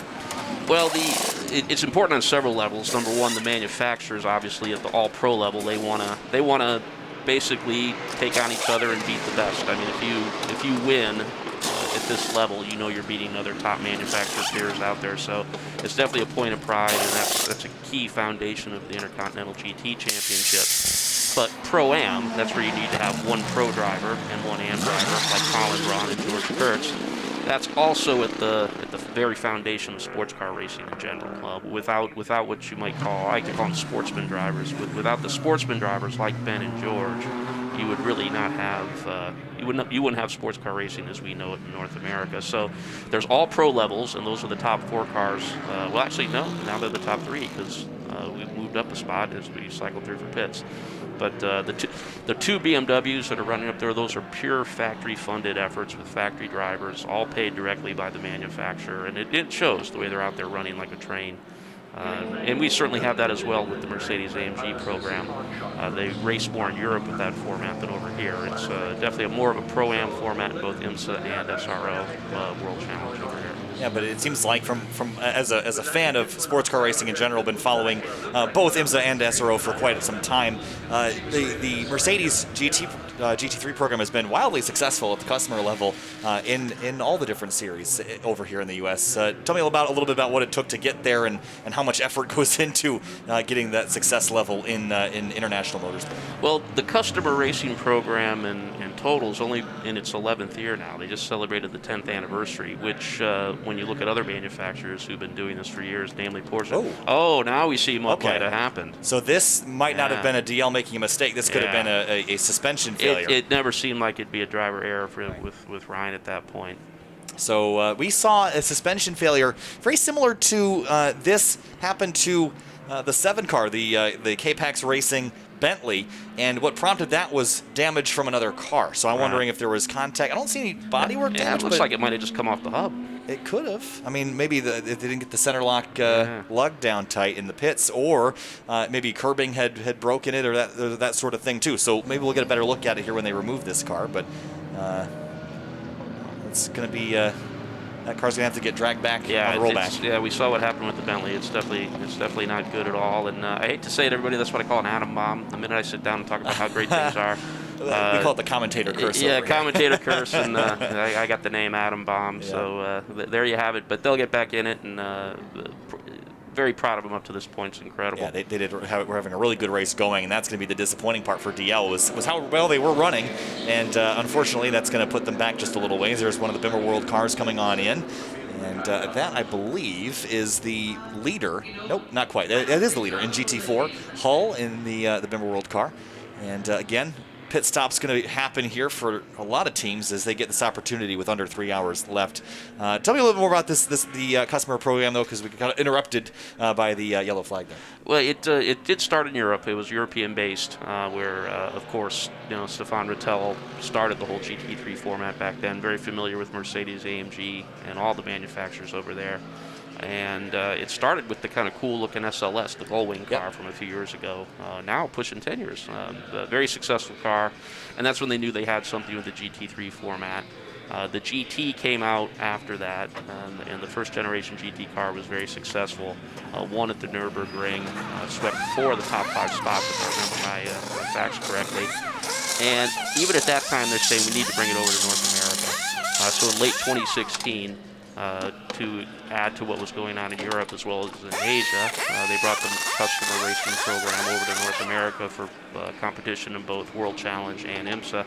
It's been very successful ever since, but it's only been the 4 years. It's amazing to think that we're racing against other top manufacturers like BMW and Porsche who've been doing this for, in some cases, of Porsche, half a century. So it's nice to be out there. Which really, it was kind of non-existent. Before we even went to Daytona, our Mercedes had never turned a lap at Daytona, which was just shocking to see. But when we did the research, we realized that's how far removed we've been from it. So it's been a great presence, and couldn't do it without all the great teams like DXDT and Sun Energy One Racing that are just doing a great job today. Sure. And Daytona is a very important racetrack to sports car history, but so is IMS, and this is our first time here at World Challenge America. Tell me a little bit about this racetrack and your experience at this place, and maybe the history of Mercedes at this racetrack, whether it's the road course or the oval. As I was thinking about what I was saying there about how we had never turned a lap at Daytona, I'd love to see the stats on Mercedes-Benz production cars that have raced here. I know there's I think way back when, in the early days of the Indy 500, there was a Mercedes-powered car, and obviously with Formula One, on the Formula One track that this course was built for. But as far as pure production sports cars, if this is the debut, it wouldn't surprise me. We'd have to take a look at it. But right at home, and it's hallowed grounds for them to be on for sure. I came here when I was a little kid the first time, and even though there's not as many people here today as you had at the Indy 500 way back when, it's still a spectacular place, and you can feel the history, and it's great to be a part of it. I didn't realize this was the longest race ever that's been run at this track. It's a really cool place, and I'm local to Watkins Glen, so in terms of sports car racing, I'm partial to that place. Is there a racetrack on this schedule or another sports car schedule that you'd like to see these guys run at, or that they already do currently run at, that you would consider your favorite? I would say we're pretty fortunate. All the tracks we go to are outstanding. To be able to go to Sebring, which is like the worst track that everybody loves, with the bumps and everything, but it's almost part of the lore. Doesn't look like anything's broken, so maybe a wheel got loose. I can't tell the last time we took a pit stop. Maybe just before I sat down, but yeah, it looks like it just might have maybe. It was, I think. The 63 had just come to pit lane, so they just rolled out and didn't get that lug tight. Well, that's a lot easier to fix than a broken suspension, so hopefully we get back in it, and still a long ways to go with 2 hours and 48 minutes. Yes, but back to the racetracks. Got a favorite? Is like picking your favorite child? I tell you, Watkins Glen's another one's got fond memories from being, just being a little boy there running around, and I was lucky enough to go there to to see the 6-hour race back when it's part of the World Championship, and it's something you don't forget, and it's spectacular. And I like the fact that you can still go to parts of Watkins Glen that have been unchanged after all these years. So that's definitely up there with all of them. But I can't think of one that we don't go to. I mean, Road America just keeps improving and getting better and better. We had a great race there with World Challenge just in late August. It was fantastic, and it's nice. It's nice to be able to go to so many wonderful tracks with so much history and to continue being part of it. There's so many great racetracks on the sports car schedules, and the Glen, obviously, we couldn't go there this year. We went to Circuit of the Americas for a second time instead. That was my first time going there a couple weeks ago. That was a cool place as well, newer to the sports car world, but I thought that track raced amazingly. I think there's a lot of people that in my circles that were like, it's a Formula One track, it's not super exciting. I thought that place raced awesome with GT cars, and CrowdStrike is a partner with the Mercedes-AMG Petronas team as well, so it's kind of cool to share that weekend at Circuit of the Americas. Well, these GT3 cars with all the external aero, and they're kind of built for those modern day Formula One tracks, those punch and point tracks that have a lot of good straights on them as well. So yeah, I don't think I've seen a bad race, a bad GT3 race there in any series at Circuit of the Americas. It's a pretty cool place, and Sonoma, my first time out there, I got a lot of firsts this time around for me. Sonoma, which was awesome. That was a really nice racetrack. Road America, that place to me, just the aura of being at the National Park of Speed, I just thought that was the coolest thing. So a lot of great racetracks in this country. I think we're blessed with having so many diverse layouts and elevation and just cool venues to be at. Yeah, very fortunate. And to be able to just race, period, is really nice. It's been a challenging year for everybody, but even though everything's so backloaded, it's nice that we've been able to get back at it. It looked like 04 car was just now leaving the pit. Yeah, they just did a driver swap, and we'll see who jumped in that car here in just a moment. I think I try to remember what helmet Colin Brown had. I'm not used to all the helmets yet. We'll find out here in a minute when the scoring changes. Talking about GT3, let's talk about GT4 a little bit, because Mercedes also has a hand in a GT4 program, if you take all the aero off the GT4 car or the GT3 car, they look sort of similar, but they're, I think, at the core, pretty different cars. Well, the main difference with the GT4, it's a GT4 spec, and you're right, it just doesn't have as much aero, and it's a much more showroom stock-looking car. I mean, it looks comparable. In fact, it actually looks smaller than the GT if you walked into your Mercedes-Benz dealer and saw a GT sitting there, just because of the tires a little bit smaller and so forth. But the main difference is the engine. In this series with the GT3 car, with the GT3 car period, we held on to the 6.3 liter V8 that was so successful in SLS. But that is not it's not an option with the street car. What they run is the bi-turbo engine, which is a little bit smaller, but has the turbos, and that is the engine that actually drives the GT4 car as well.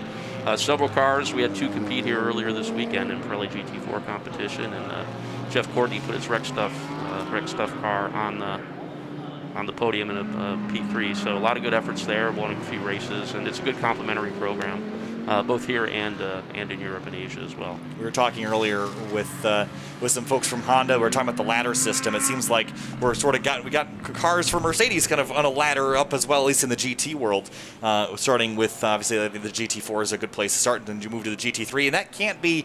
I mean, for a driver, is that a huge change from a GT4 to a GT3, or does it feel like a pretty natural progression for them? We've had a couple drivers drive both, and I've never driven anything, so I just have to be careful. Luckily, the first time I drove a go-kart, I was awful, so it kept me from taking that path, which was probably one of the best things that ever happened to me. I just didn't have what it takes, thank God.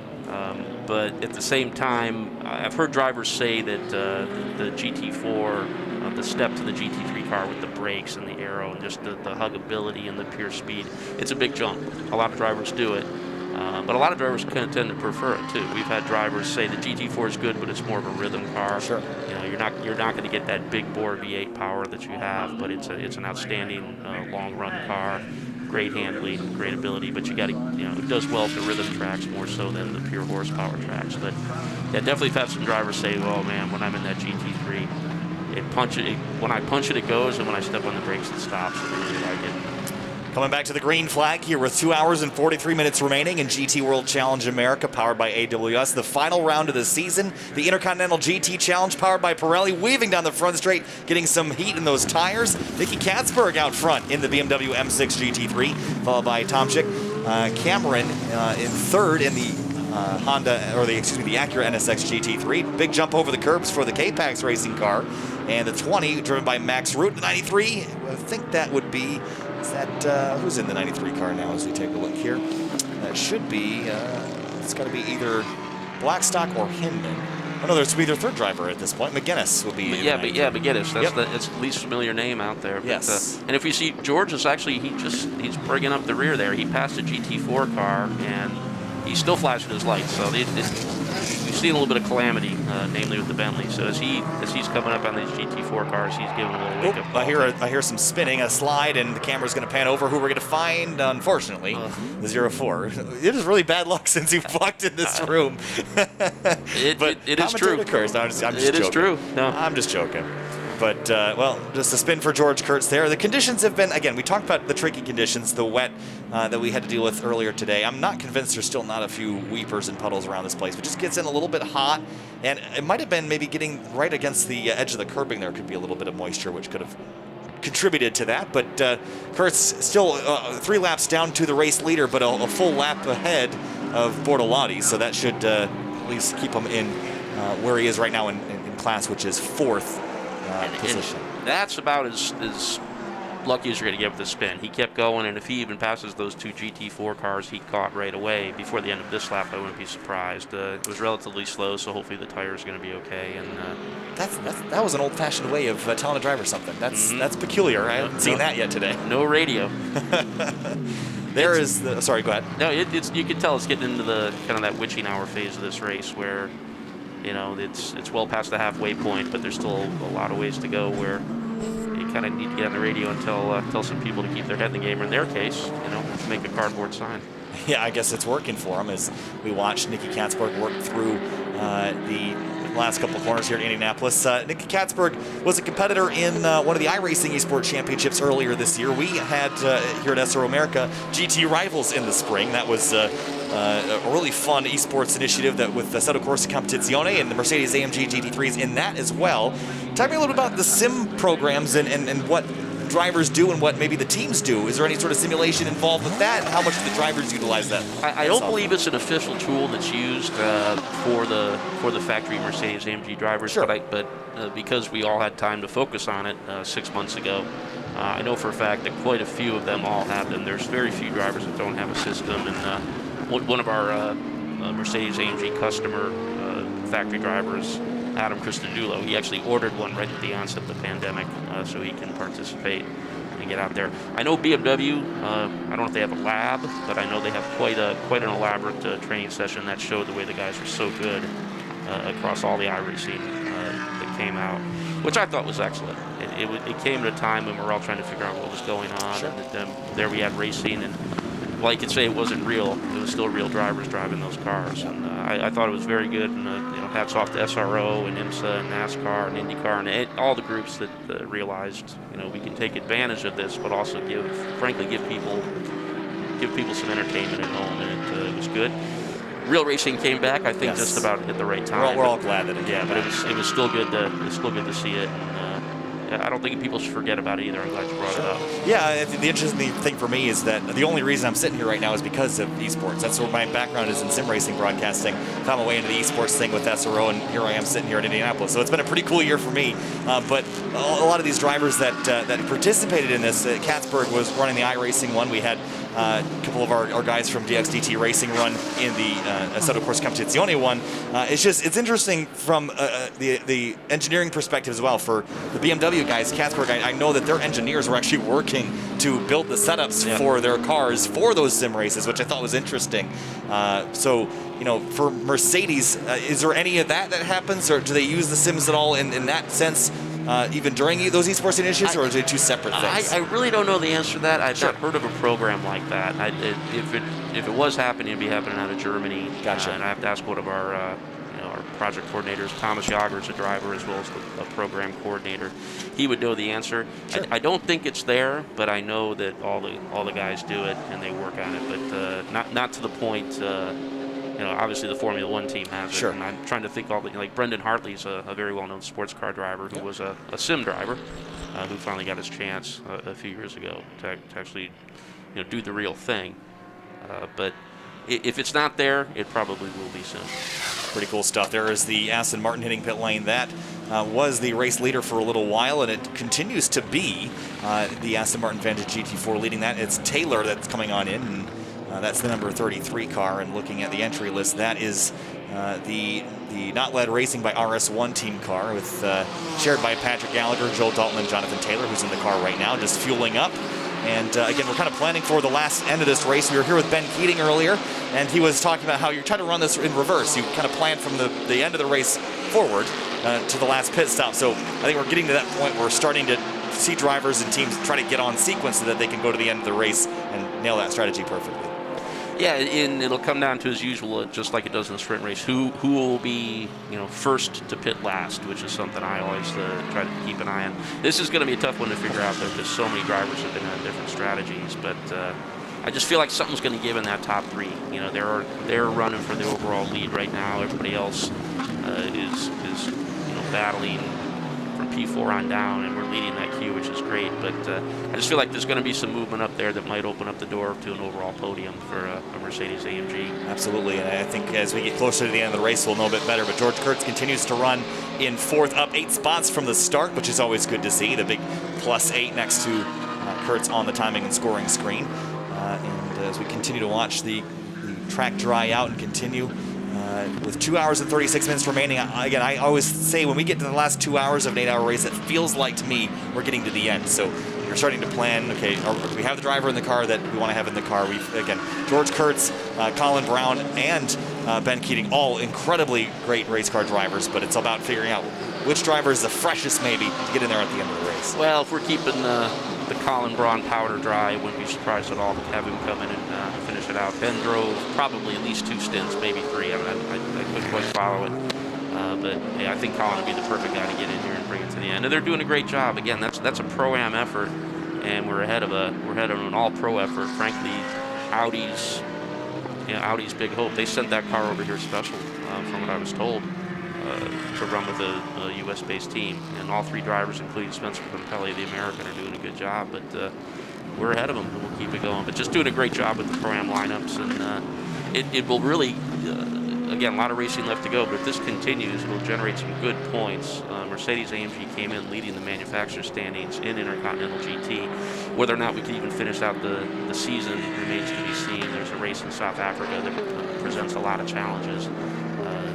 Things are still very difficult as far as being able to travel internationally and get the equipment and the resources you need internationally. But the fact that the Pro-Am teams here are carrying the flag, led by the CrowdStrike car as well as the number 63 car, is just incredible. I'm proud of all of them. It's been an amazing season from that perspective as well. And Adam, I don't want to take up too much of your time. If you feel like you've got to roll, no worries. If you'd like to hang out for longer, feel free as we continue to watch this racing here. Dane Cameron in third, that's the car that George Kurtz will be shooting for in the CrowdStrike machine. So that's really the battle we should be watching as we go back to the timing screen. Right now, there's 3 laps between those 2 cars, but always the potential for things to go awry for anybody here as you see the 1 car peeling its way through GT4 traffic. Fuentes at the controls of that car. They're 5 laps down to the race leader as they come on through. There, in behind him is the 75 with Conrad behind the wheel, 7 laps down. So it's very easy for drivers to find themselves out of the hunt here. So it's not over till it's over. Let me ask you a question. Sure. You came, that's a really interesting, again, opportunity came out of a very challenging time for you, and that's incredible. But what's the biggest similarity as well as the biggest difference you see when changing from the iRacing? So, well, for me, it's really interesting because I got my first chance to drive on track a couple weeks ago at Road America in a Spec Miata. Had never driven on track before. So the only thing I can really say about from the driving perspective is, again, I think there's a lot to be learned about going to a new racetrack that you haven't driven on before. Knowing where you're going is one big thing. It knocks the rust off there. The other thing, I had never heel-toe downshifted a race car before. Yeah. And I don't drive a manual car normally. I mean, I know how to do it, but I got down into turn 5 and tried it. The only thing I'd done in the sim, you clutch in, you put your foot on the brake, you rotate your heel and flip the gas, and it worked. I had never done it before, and it wasn't even that bad. So I think there's a lot to be learned. I don't think it's going to make you fast necessarily. I think it will teach you a lot about the basics of driving. From a broadcast perspective, with my partner Finian DeCuna, who helped me make my sim racing channel Sim TV, where we broadcast iRacing stuff all the time and produce the Assetto Corsa Competizione events. We've done about 500 to 600 esports events in the last 2.5 years. So get a lot of reps in with sim racing events. But it's so interesting when you do endurance races, the strategy is so similar. And even though the physics might not be exactly the same in every scenario, the strategies and the way races play out is amazingly close. That's pretty cool. That's good. It's definitely good training, both behind the wheel and on the microphone. Yeah, it's pretty cool. I was kind of joking. Calvin Fish met him officially at Circuit of the Americas, and I have to imagine for Calvin, who's been around racing for so long, seeing this 22-year-old kid, who's this guy? Why is he here? and here, and I came from a sim racing background. I'm sure there's a changing of the guard. I think in terms of sim racing is, I don't know if it's necessarily a stepping stone. I don't think you have to do it. I think for new drivers, it's something that is going to be part of the future, I think. Well, there's even drivers who aren't necessarily old drivers, at least not old to me. Sure. Who I said, well, do you do sim? He goes, no, I do go-karts. And it was interesting how some of them still held to the, well, how you get started is you race go-karts. But right. I don't even think that was available to you in March and April. So no. Sim racing definitely answered the call. I'm glad. I hope it continues. Like I said, we have to remember that it was there for us and we needed it. And so I think keeping it viable and having people still support it when it supported us is something that we need to all be aware of. I think anything that gets you in the mindset of the competition and gets you in the mindset of driving is beneficial. So whether it be in a sim, whether it be in a go-kart or even a Spec Miata or something of that sort, just getting out on a racetrack somehow, some way is a great way to be involved with motorsport if you don't have the means or can't find your way into racing at the higher levels. But again, on a stepping stone up to the top levels, you got GT4, then GT3, and once you're there, I feel like if I was ever driving a GT3 car, that to me would be like, I've made it. This is it. So maybe someday, but with 2.5 hours left in this race, good battle here. Good job in the Spec Miata. So I believe the rules are that you have to finish in the top 10 to get points, and we'd rather be out there racing, fender to fender with the Bentley, but I can't tell if that's top 10 overall, including GT4. They're in 19th, or it would just be the GT3 cars. The Bentley is 19th overall in the overall position. If we switch over to P1TS, we can actually show you individual classes here. So let's do that. We'll switch over to P1TS, and we can show you the whole running order. So 19th overall is the number 7. That would actually be 6th in their category. 6th in overall. I'm wondering if the Pro-Am cars are mixed in there. That's really, I'm kind of asking a question I don't know the answer to. So, but they said to score points, you have to be in the top 10 overall, and maybe that means top 10 overall with all the GT3 cars. I think that would include everybody. Yeah, the Pro-Am. So that means that they've got a little bit of work to do. There is a great battle going on here. There is the 04, George Kurtz, behind what looks to be the 93 car, driven by Trent Hinman right now. And again, that would not be for track position. I think they're on a different lap from each other, but getting by some GT4. And that interclass mixing has been new this season, or at least new for this year. Nobody's really done this yet this season. And the GT4, GT3s, they're not crazy different on speed, but they're different enough that it's sort of something to get used to for drivers. It's been a factor of every round of the Intercontinental GT Challenge that's raced here. They were in the Laguna Seca for the first few years, and there's always some GT4 cars there to fill out the field, and they can spice things up a little bit. They certainly can. Here's some highlights on the day. The start in the wet on slick tires. This was a sketchy moment. This is a holding your breath moment for everybody. And drivers coming on down to put wet tires on. There's Dane Cameron coming on down to trade slicks for wets. And a lot of people trading wets for slicks later in the day. There's the number 7. This was after they had Condor. Actually, this is earlier in the race. They had contact a little bit later. Here's the first yellow flag of the day. The number 6 Ferrari goes for a loop and packs it in the concrete on the end of the front straightaway. And I think they are still out of the race. They tried to rejoin, couldn't quite keep that car running. Here's a look down into turn number 1, one of the Acuras again, on one of the GT4 cars. So it's been full of action today in the wet and the dry and everything in between. And these restarts are crazy. Yeah. Just that quickly, you forget how wet and dark it was just this morning. That's really good driving all in all. And this is why Hinman's down the order. Yeah, so the tire failure for the rear of the number 93. And the 35, I think there was a little bit of a push and a shove here at one point. There's just a little, just slips on through, goes the 35 car. And in a minute, we'll see that number 7 K-Pax Racing Bentley. The reason why they're tucked down the order is because of contact with a GT4 car. And we were just talking about the interclass mixing, something that these drivers have not done this year. Normally, GT4 it runs by itself. And the GT3 drivers in other series in the country and in the world run as the slower of the classes. Today, they're the fastest class. So you're looking at the windshield versus the mirror for all that traffic. There's that number 3. And then this is another tire failure, the second one of the day for the 93. Yeah. It's not been great for them. Well, they've been in good company at times, which is unfortunate. But it's like going, okay, so here's the Bentley. Yeah, there's a little bit of a touch there between the 3 and the 7. Don't exactly know what led to that, but can just assume that the 3 car got in there a little bit hot, and the suspension failure on the 7 did a great job trying to catch it, but then rolled across the curbing here and got the underside of the car. So that rear suspension was damaged. I believe they're back out on the racetrack now with that repaired, but just far down the order. Yeah, you can see the dirt get knocked out of the wheel too. You know, so they were definitely embedded a little bit there. But what a way to have a promising run come to the, basically, they're probably going to finish, but to not being contention is really challenging. I mean, who would have known where they would have been right now if that hadn't happened to them? There's the 63 car battling with the 2 race leaders. Those BMWs have been pretty much the force to be reckoned with since that 7 car had its accident earlier. They were not shy about fighting on the racetrack. They were going after it. I think he got surprised on that one. A little bit. There's the BMWs in the GT4 category going after it. 3 of them there with the 63 watching from behind. And the GT4 had the GT4 Sprint X race on Thursday was super entertaining. We got a great show there. So if you, on GT World, go and check out that race. That was a super entertaining one.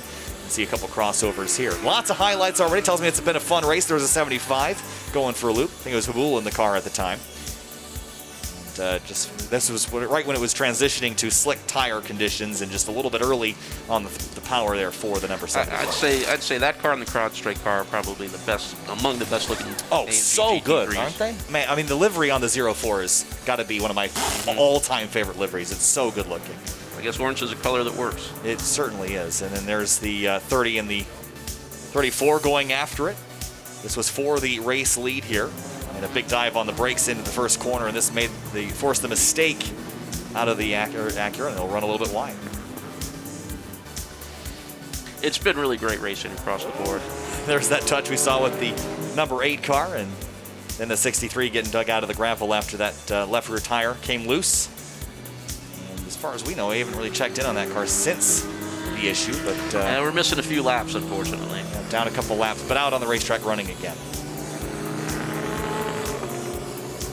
Ryan Dale continues to run in there. Are they on the racetrack, though? I don't know if they have been. They're 23 laps down, so maybe there's some more damage to that car that they have not been able to repair. Yeah, last time I checked, it was less than that, so maybe they are not quite. Yep. 2 hours and 24 minutes to go here as George Kurtz continues to lead in the Pro-Am category. Bartolotti behind him in overall position. In fact, I might use it as my opportunity to say thank you so much and head over to the pits and see what's going on, because they are not on track right now, and they're now 20 laps down to the 04 car, which is not good. So, Adam Saul, thanks so much for joining us here this afternoon. Appreciate your time. Pleasure. Thank you. Thank you, and doing a great job. Keep it up. Welcome to the real world. I appreciate it. It's been a lot of fun out here. Right.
Back live for the Indianapolis 8-hour for GT World Challenge America, powered by AWS. It's been a full day of racing at the Indianapolis Motor Speedway. We've had a handful of guests here. We're back with the ones we started with, CJ Moses and Kevin Bohm. Welcome back, guys. It's been a full day of racing. We've seen a little bit of everything this afternoon. What's it been like? What have you guys been doing since you left? Well, I snuck away and actually had lunch with Colin and George, and got kind of the inside story on their side of the house. And then just a few minutes ago, we stopped down and checked out the pits and the garage at the XDT to see condition of the 63 car. So trying to get a little intel so that we can actually share a little bit as we go along here. And Kevin, just been doing the same thing, just hanging out? I was able to grab a little bit of lunch with my wife before she headed back to Ohio, and then I finished loading the trailer with my car from this weekend. So I've been busy as well. It's good to be back in the warm. It's pretty cold out there right now. Yeah, I haven't actually been out there since this morning, so I don't know. But oh wow, it's very cold, CJ. So yeah, 2 hours and 20 minutes to go, racing for the top spot. I just took a look at the radar because it looked like there were some droplets on one of the camera lenses, but I don't see anything on the forecast. So just maybe some residual moisture here. But we've had a pretty intense battle throughout the day, but Nicky Katzberg currently leading in one of those BMW M6 GT3s. Those two teammates have been dominating this one since the number 7 K-Pex car went around for a loop. Dane Cameron third. George Kurtz leading in the Pro-Am car, though, in the 04, even after that spin, still retaining that Pro-Am lead, Kevin. So Kurtz still having a good day, and I think maybe Colin lined up for the tail end of this race? Yeah, I think so. And yeah, George is out there and making some great laps and maintaining that lead. And I think at this point, as we're a little over 2 hours to the finish, the main goal is to kind of keep the gap that you've created to this point and kind of minimize risks and just make it to the finish. I went down to DXDT Racing to figure out what happened to Ryan Dial, and the word is that the wheel fell off. And I asked, well, weren't you deep into your stint? And David Askew, the co-driver and team owner, told me, yes, we were. It was about 10 to 15 laps into the stint when this happened, which is very, very strange. Unfortunately, it did do suspension damage, so they are done for the day. All the DXDT team's focus now is on the 04 CrowdStrike Mercedes.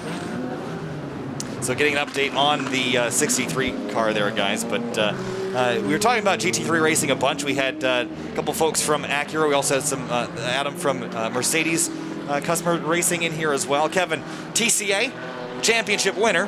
What's next? I mean, GT3 someday?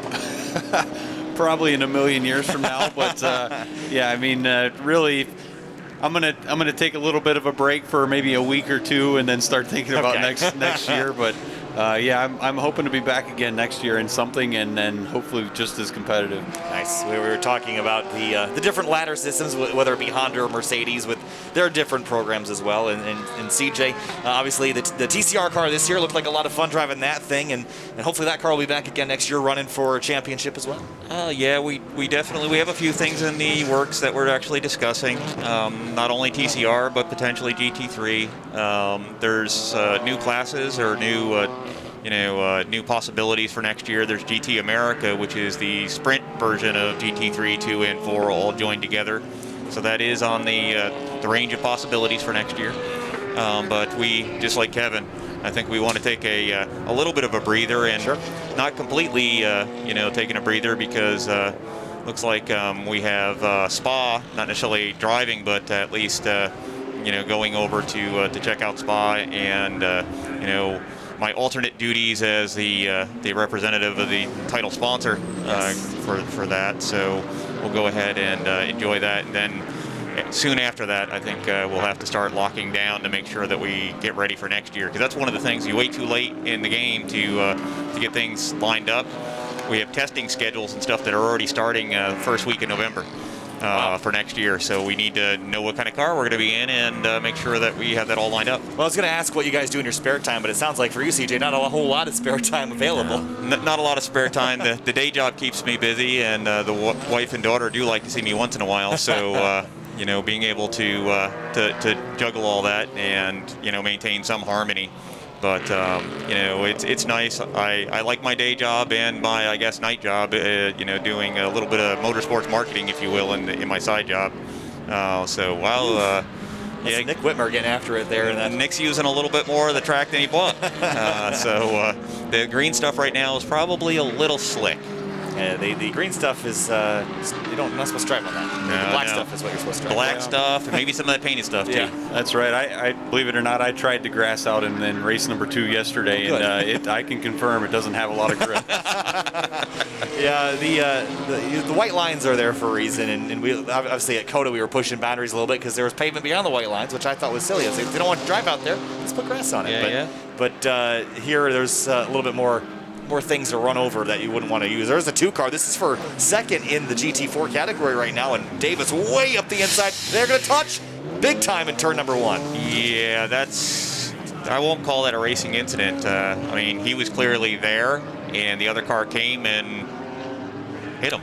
I guess that's pretty much. I've never seen that actually. The number 2 car had clearly established itself. Nick should have been able to easily see that and decided that, oh, this is my line. I'm going to come in and I'm going to continue to push you. Yeah. Well, that was actually a pretty good on Davis's part to go driver's left and take the access road back on course. I'm surprised he knew where that went because I don't know if anybody's really gotten to go that way yet. Yeah. So good to know. This is why you study track maps and stuff to know where those So in the drivers' meeting, they actually show you or tell you where all the escape things are and what you need to do when you take them. In that particular one, you don't necessarily have to slow down too much. You just can't improve your position. We had that actually in the second TCR race. Vic Gonzalez on the start had to use that and used it quite effectively. So, yeah, I'd be surprised if we don't hear more about that. His car's got damage. I'd say so. He's got a piece of the other car on the, or is that his car? That's the shroud around the light. It looks like. I would say it'd be really funny if it was the Porsche. You come back in, it's like you fit puzzle Porsche pieces parts together. Yeah. Yeah, I think that. I think race control will probably take a look at that one. I don't know. What do you think, Kevin? Yeah, I think there was race control had a lot of raised eyebrows when they watched that replay. Yeah, probably. And I have a list of who that is, which I've always wanted to be like, oh yeah, this guy from race control, because I don't know everybody yet. And race director Randy, and Jackie and Claude maybe having a little bit of discussion about that potentially down in the. Yeah, you'll have your John Walsh, Robert Davis, and Peter Cunningham. That'll be chit-chatting up there. Gotcha.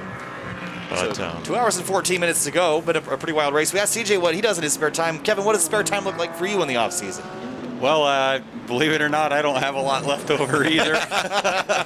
Use it all up racing, right? That's right. Yeah, this racing kind of is my spare time. Yeah. I spend a lot of time kind of working at Honda Research and Development, doing a lot of neat little projects, and I try to sneak away and do this racing as much as I can. And similar to CJ again, I try to spend as much time with my wife and hopefully check off some of the list of stuff she gives me around the house and things like that. So yeah, I spend most of it here racing. This is my relaxing fun time here at the track.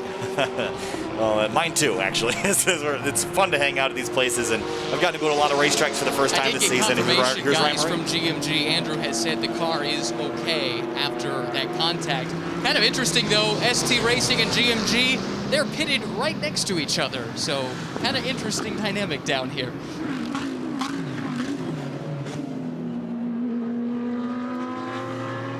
So where was I going with that? I don't know. Ryan was just telling us that GMG, the number 2 car, seems to be fine after that little schmozzle there into one. That's a fun word, schmozzle. You got to come up with different words, or I probably picked it up from somebody else. It's surely not a CJ original. Kerfuffle. That's another good one. Yeah, that's a good one. Gaggle. We use it quite a bit. So the RG Bargy. Once in a while, there you go. Bargy got used it. Oh man. So cars heading through the last couple corners here. 2 hours and 12 minutes to go in this race. So I think we've gotten, in my mind, we've gotten through kind of the meat and sandwich. We've gotten through like the middle of the race where all the action happens, and now we get down to the last part of the race where you've kind of made your bed, now you got to lay in it strategy-wise. We were talking to Ben Keating earlier, said that he wanted to kind of run this race in reverse. You want to plan the last pit stops that you basically run out of fuel at the end. Yep. So how close are we to getting ourselves on that strategy? Are you adjusting your stints right now to get on that strategy? So I think they, sometimes you plan that way, but then with all the stuff that happened in the first 2 hours of this race, a lot of that has changed drastically.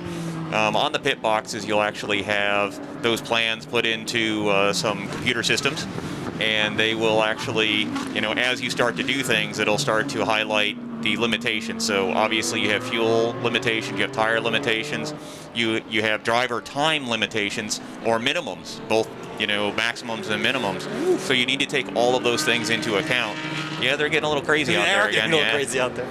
But and that's what you get with multi-class racing. But so all of those things have to be taken into account. So you may actually see, as we saw earlier when Fuentes, the Fuentes car actually had to do a pit stop, I think, with less than 10 minutes to go in the 3-hour race.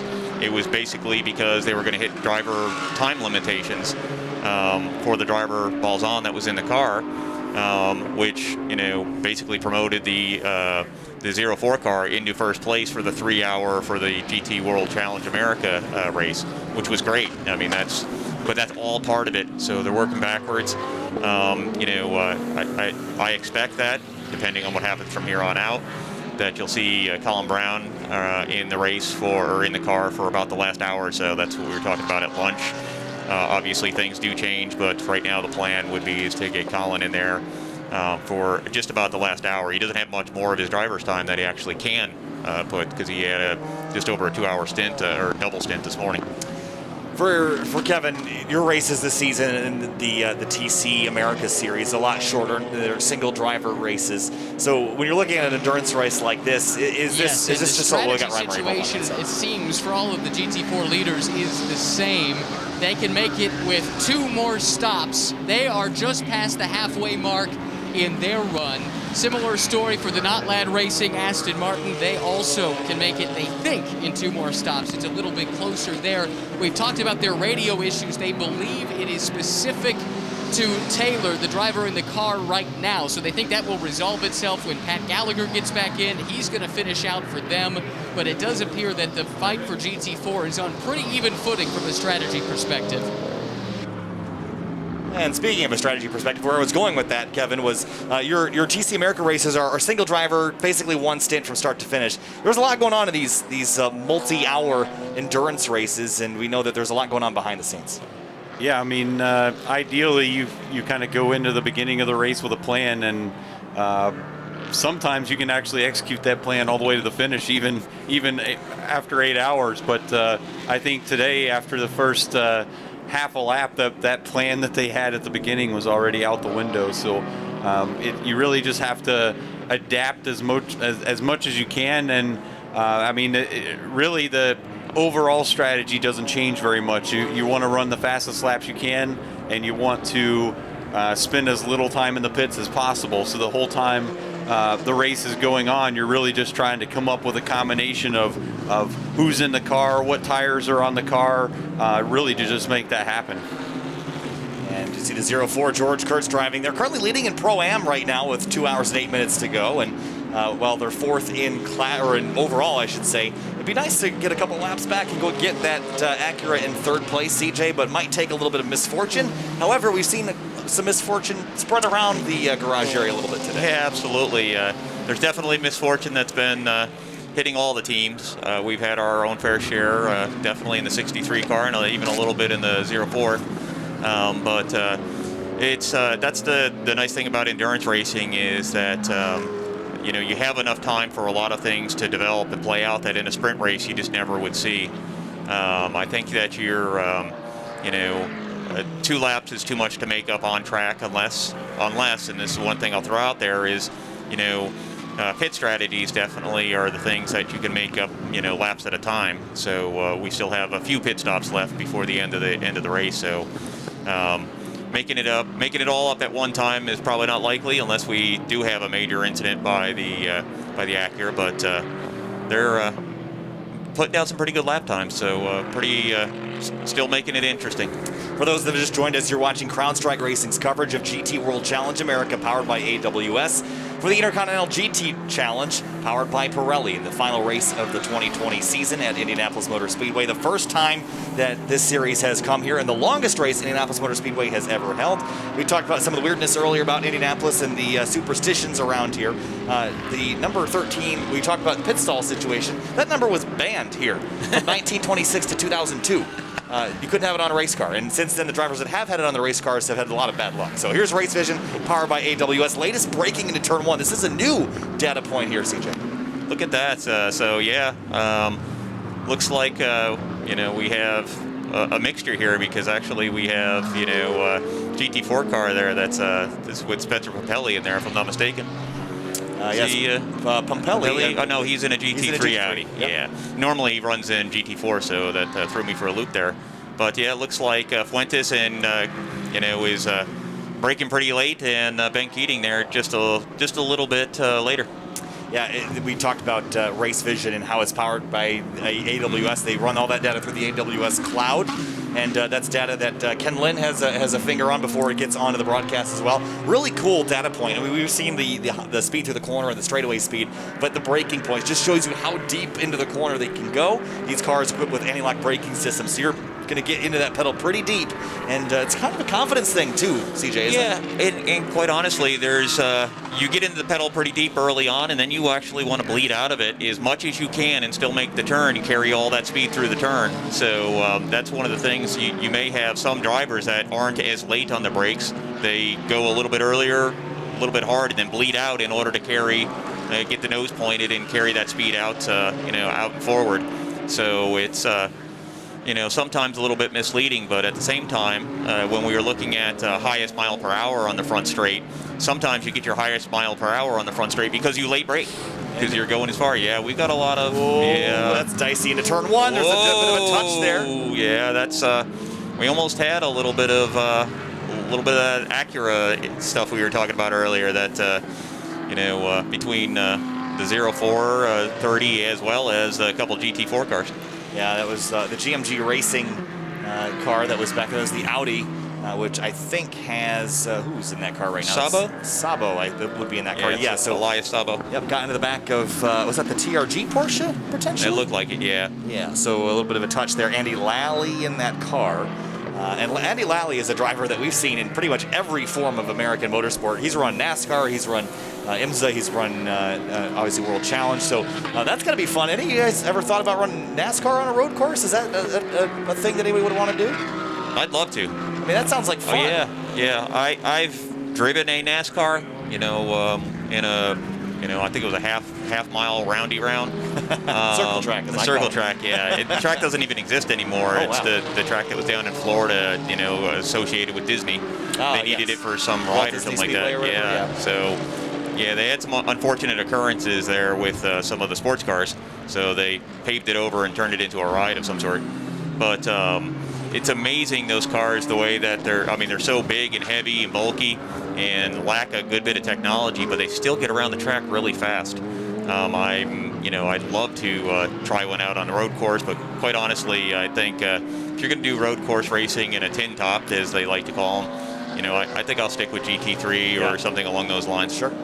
And Kevin, going back, I want to talk a little bit more about the braking discussion here, because we're watching, Race Vision powered by AWS. We had the braking distances. In your TCA car, not a lot of power in that car, so tell me a little bit about how you would drive those cars differently. Are you using as much brake as possible, as little brake as possible? How much speed you're trying to carry into the corner, momentum, and that sort of thing? Tell me about it. Well, I mean, it's kind of a mix of both. It depends on the brake zone and My TCA Civic has ABS, but it's not a racing ABS like you see in these GT3 cars. So sometimes you have to be a little bit careful not to use that ABS too much. So you try to, especially in practice, to find a sweet spot where you're braking late, but not so late that you're completely relying on the ABS. And how you kind of release the brake pedal all the way to the apex of the turn is really important for how you get out of that ABS so that it actually will help you turn the car. So here at Indy, for example, the brake zone into turn 1, you're going pretty fast for the TCA car, still considerably slower than the GT3 cars here, but that's a really, really hard brake zone. And then for turn 4, in contrast, it's a lower speed kind of brake and turn situation where you can't use very much brake pressure or you'll just never make the turn. So and the other thing about the braking in a TCA car is your feet are a lot busier in a TCA car versus something like the TCR or the GT3. Tell us a little bit about that as well. Yeah, I mean, my TCA car still has a manual transmission, so I have to use all 3 pedals every time I change gears, and fortunately, kind of in the brake zone, you're using all 3 pedals at the exact same time, so you're kind of using your right foot to brake and hit the gas and push the clutch, and it's a complete coordinated kind of dance to put it lightly, and it's pretty fun when you get it right, but there's a lot of opportunity to get it wrong. So even a short 40-minute race, it's pretty tough to go through that whole race and not make any kind of shifting mistakes. And I love the sounds of pit lane, CJ. All the pss and the, you know, that's such a fun, such an auditory experience down there. Yeah, absolutely. We were speaking about, you know, what do we got here? I think they stalled. Yeah, I think they did stall. So that's going to cost them time. Yeah. Looks like they're still waiting, trying to fire the car back up. There it goes. Yeah. There's something definitely wrong with this pit stop. Something's not going on, yeah. And, well, this is opportunity for George Kurtz in that 04 car. Absolutely. To go get it. And this is what we talked about, the misfortune coming to certain teams. We're not exactly sure how long it's going to hold up this car for, or if it's going to hold them up at all. Maybe they're just waiting for the minimum pit stop time. But they looked like they were trying to get that car rolling. Yeah. It's just sitting there. It's like they're cycling power in it. They keep trying to drive forward, and it doesn't seem to want to do it. They're getting ready to open it up and see what's going on. Yeah, this is huge for the 04 CrowdStrike AWS Mercedes GT3, because now this is an opportunity, Kevin, for that car to supersede this car. Again, there was a 3-lap difference, but remember, a pit stop is like a lap and a half, 2 laps around here when everything's said and done. So, Kevin, this is a huge opportunity for that 04 car. That's correct, and basically the longer this car sits here, this is you gain more time when the car's in pit lane, because the car is completely stopped. So when both the cars are on track moving, it's much harder to pick up any time. So it looks like they might have a pretty serious issue here. I'm sure Ryan Marine will be here shortly to tell us what's going on, but with less than 2 hours remaining, we're 6 hours into this, and Dane Cameron, who's in that car right now, struggling to get it off of the pit lane. Big dramas for the drivers in the podium category right now. Katzberg, Yololi in the 2 BMWs out front, Cameron on the bottom step of that podium, and it could be George Kurtz standing there at the end of the day alongside his co-drivers. But Bortolani in the Audi is also up there battling for that spot as well, so it's getting real busy right now, and looks like they finally got it rolling. Yeah, absolutely. It looks like they got it going. Actually, during lunch today when I was talking with Colin Brown, he actually had a question for you, Kevin. Well, something that you may be able to answer. We were actually watching this particular car, and it was going down into the braking zone, and it was locking individual rear wheels, and we were like, isn't that supposed to take care of that? And it seemed like, we were actually noticing the left rear tire was locking up just a little bit, which was crazy on that. So I don't know if they have a brake bias within the ABS or something like that that would actually allow that to happen.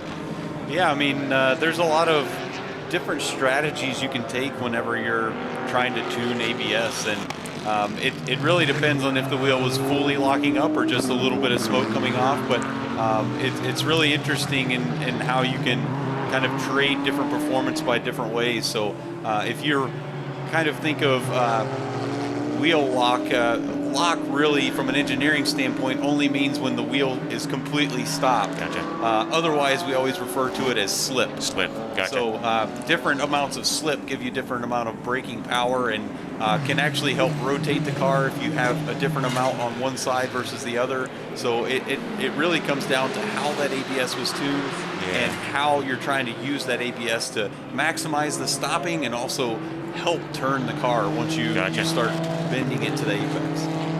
Yeah, that's an interesting perspective from that standpoint, to actually have set the ABS up so that as the wheel is starting to turn right and you're in the brake still, trail braking essentially, that you actually have one tire on the rear or otherwise that's actually braking more or less in order to turn the car as well. That's I haven't heard of that before. I'm sure all the engineers that are making these things do. But we got to talk to Mercedes, because I don't think the GT3 AMG does that. Yeah, I mean, you can think of it as we've heard of like torque vectoring before. Yeah. So you can do that with the brakes itself if you're braking on one side of the car more than the other, or slipping one tire.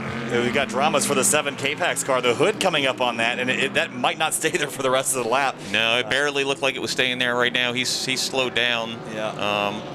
If that comes off, that's certainly going to be a full course yellow. It looks like it's held on by one of those little arrow latches, which those things are not the strongest. They're suspect at best. Yeah. They do their job quite well when you have the other 3 holding it down.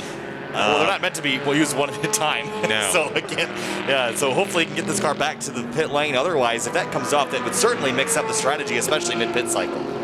Yeah, and it could lead to a yellow flag as well, depending on where the hood lands if it falls off. So I think he's close enough to pit lane. He's going to make it there, and they're going to be able to figure out what exactly happened. But it almost looks like the hood came off the hinges. I wonder if earlier in the day, big slip up. Actually, the banner on the windshield of the race leader, Nicky Katzberg, peeling off with the speeds that they're doing here. But I wonder if the hood latches were maybe damaged either when they were A, working on the car, or B, when he slipped over the curb earlier in the day, and the contact that he had might have bent the chassis enough to break some of those clips off. Yeah, that car has definitely been through the ringer a bit today, so I don't doubt that there's some additional damage there.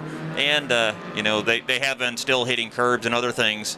It's strange that we've seen hood pins, individual hood pins, brake or otherwise, to have the rear attachment points for the hood to brake as well.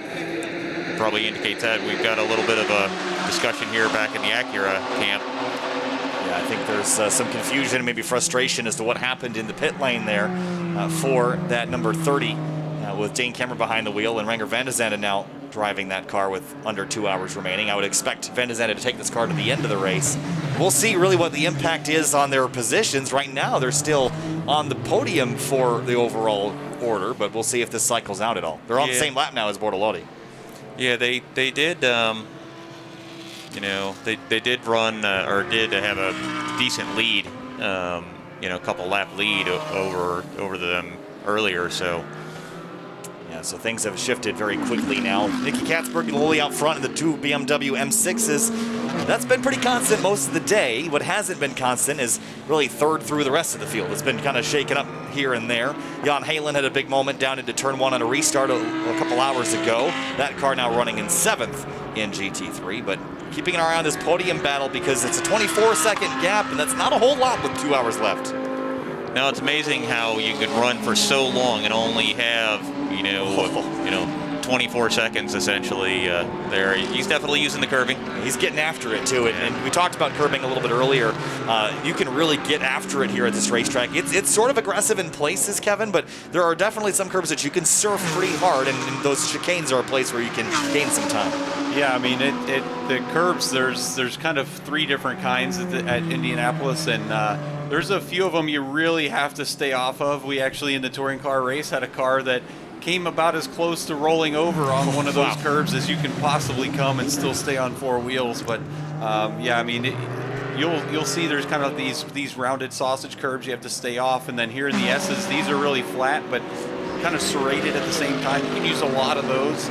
And then some of the exit curving is also pretty serrated, but if you touch those, you basically end up going straight because you lose all your grip. So it really depends on what kind of curve it is. And there's a couple different designs of what we're talking about for those that aren't aware. The curbing is basically the edge of the racetrack in the corner apexes, and at the track out, there's white and blue concrete curbing out there, and it's not a curb like you would find on the side of the sidewalk. They're smoother and you can drive up on them, but some of them have ripple strips or rumble strips built into them. And what's interesting here is I've walked the track walk on Wednesday. I'd never seen it designed like this.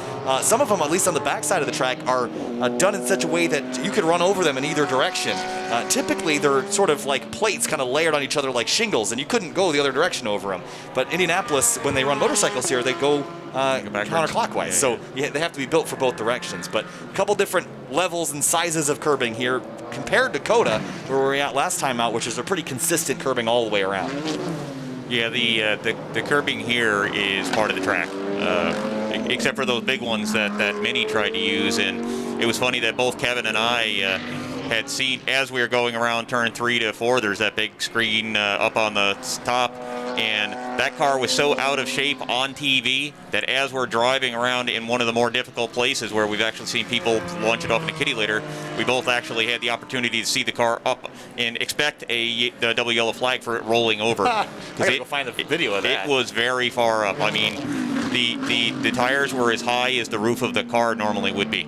That's pretty insane. And again, was that which curb was that? Was that the number 1? I think it was turn 1, and yeah, I mean, like CJ was saying, it was so unusual that it caught my attention during the race. I actually watched a slow motion replay while I was still in the race, so it was massive. Big moment there for one of those cars the other day. But an hour 51 minutes left. Here is the GT4 battle. Clay out front in the 82 Bimmer World car, then Liddell second, Miller third, Andy Lally, then Patrick Gallagher in the Aston Martin. And Sabo's on pit lane right now, and we'll see if they swap in another driver. It looks like James Sofronis will jump in that car. Yeah, James is a fast driver, so you'll start to see the teams, based on their strategy, if they have faster drivers, you'll start to see them filter in here over the last 2 hours. You'll try to finish up any of your amateur time, and if you have pros, you know, you're going to stack the deck towards the rear and have them try to go out there and lay down the laps to improve your positions. I want to go back a little bit about, we were talking about the TC race the other day, and again, Kevin Bohm won the 2020 TCA championship. Walking into this year and then walking out, did you expect or did you feel like you were going to have this successful of a year, or is this totally out of the blue and you had no idea what to expect coming in this year?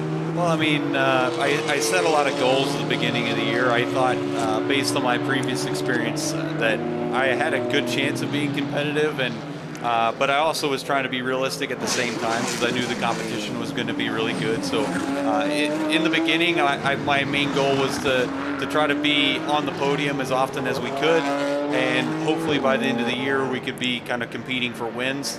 And we ended up basically doing that exactly. At the beginning of the year, we kind of finished mostly around 4th place. I think I had a huge string of probably 6 or 7 4th places in a row. And then right about that time is when we really started making a little bit better headway with the car, and I started to kind of get a better handle on how to run the races. And then we got our first win, and then it was sort of just kind of cookie cutter, and I figured out how to kind of replicate that, and we got a lot of wins. We got 5 in a row, and then another 4th place. I think that was I got the most 4th places of the season. But then fortunately, it kind of, we still ended the season with a couple more podiums. So in the end, I kind of had a dream of being in the hunt for the championship, but to be able to kind of win enough races and minimize any bad races really put us in a better position than I even expected, because we were able to clinch the championship before the last race of the season, which is, I think, an even bigger accomplishment. So yeah, it's looking back, it sort of feels like we accomplished way more than I really set out to, and yeah, it's going to take a little while for that to set in. Yeah, and for CJ, you just gathered some awesome momentum the other day with your finish in the TCR category, and as you were saying, it's unfortunate the season's ending with that momentum coming now, but just more excitement for potentially next year. Yeah, the season progressed really well. I'm very pleased with how it ended, but like you said, it's a shame that we're now at the end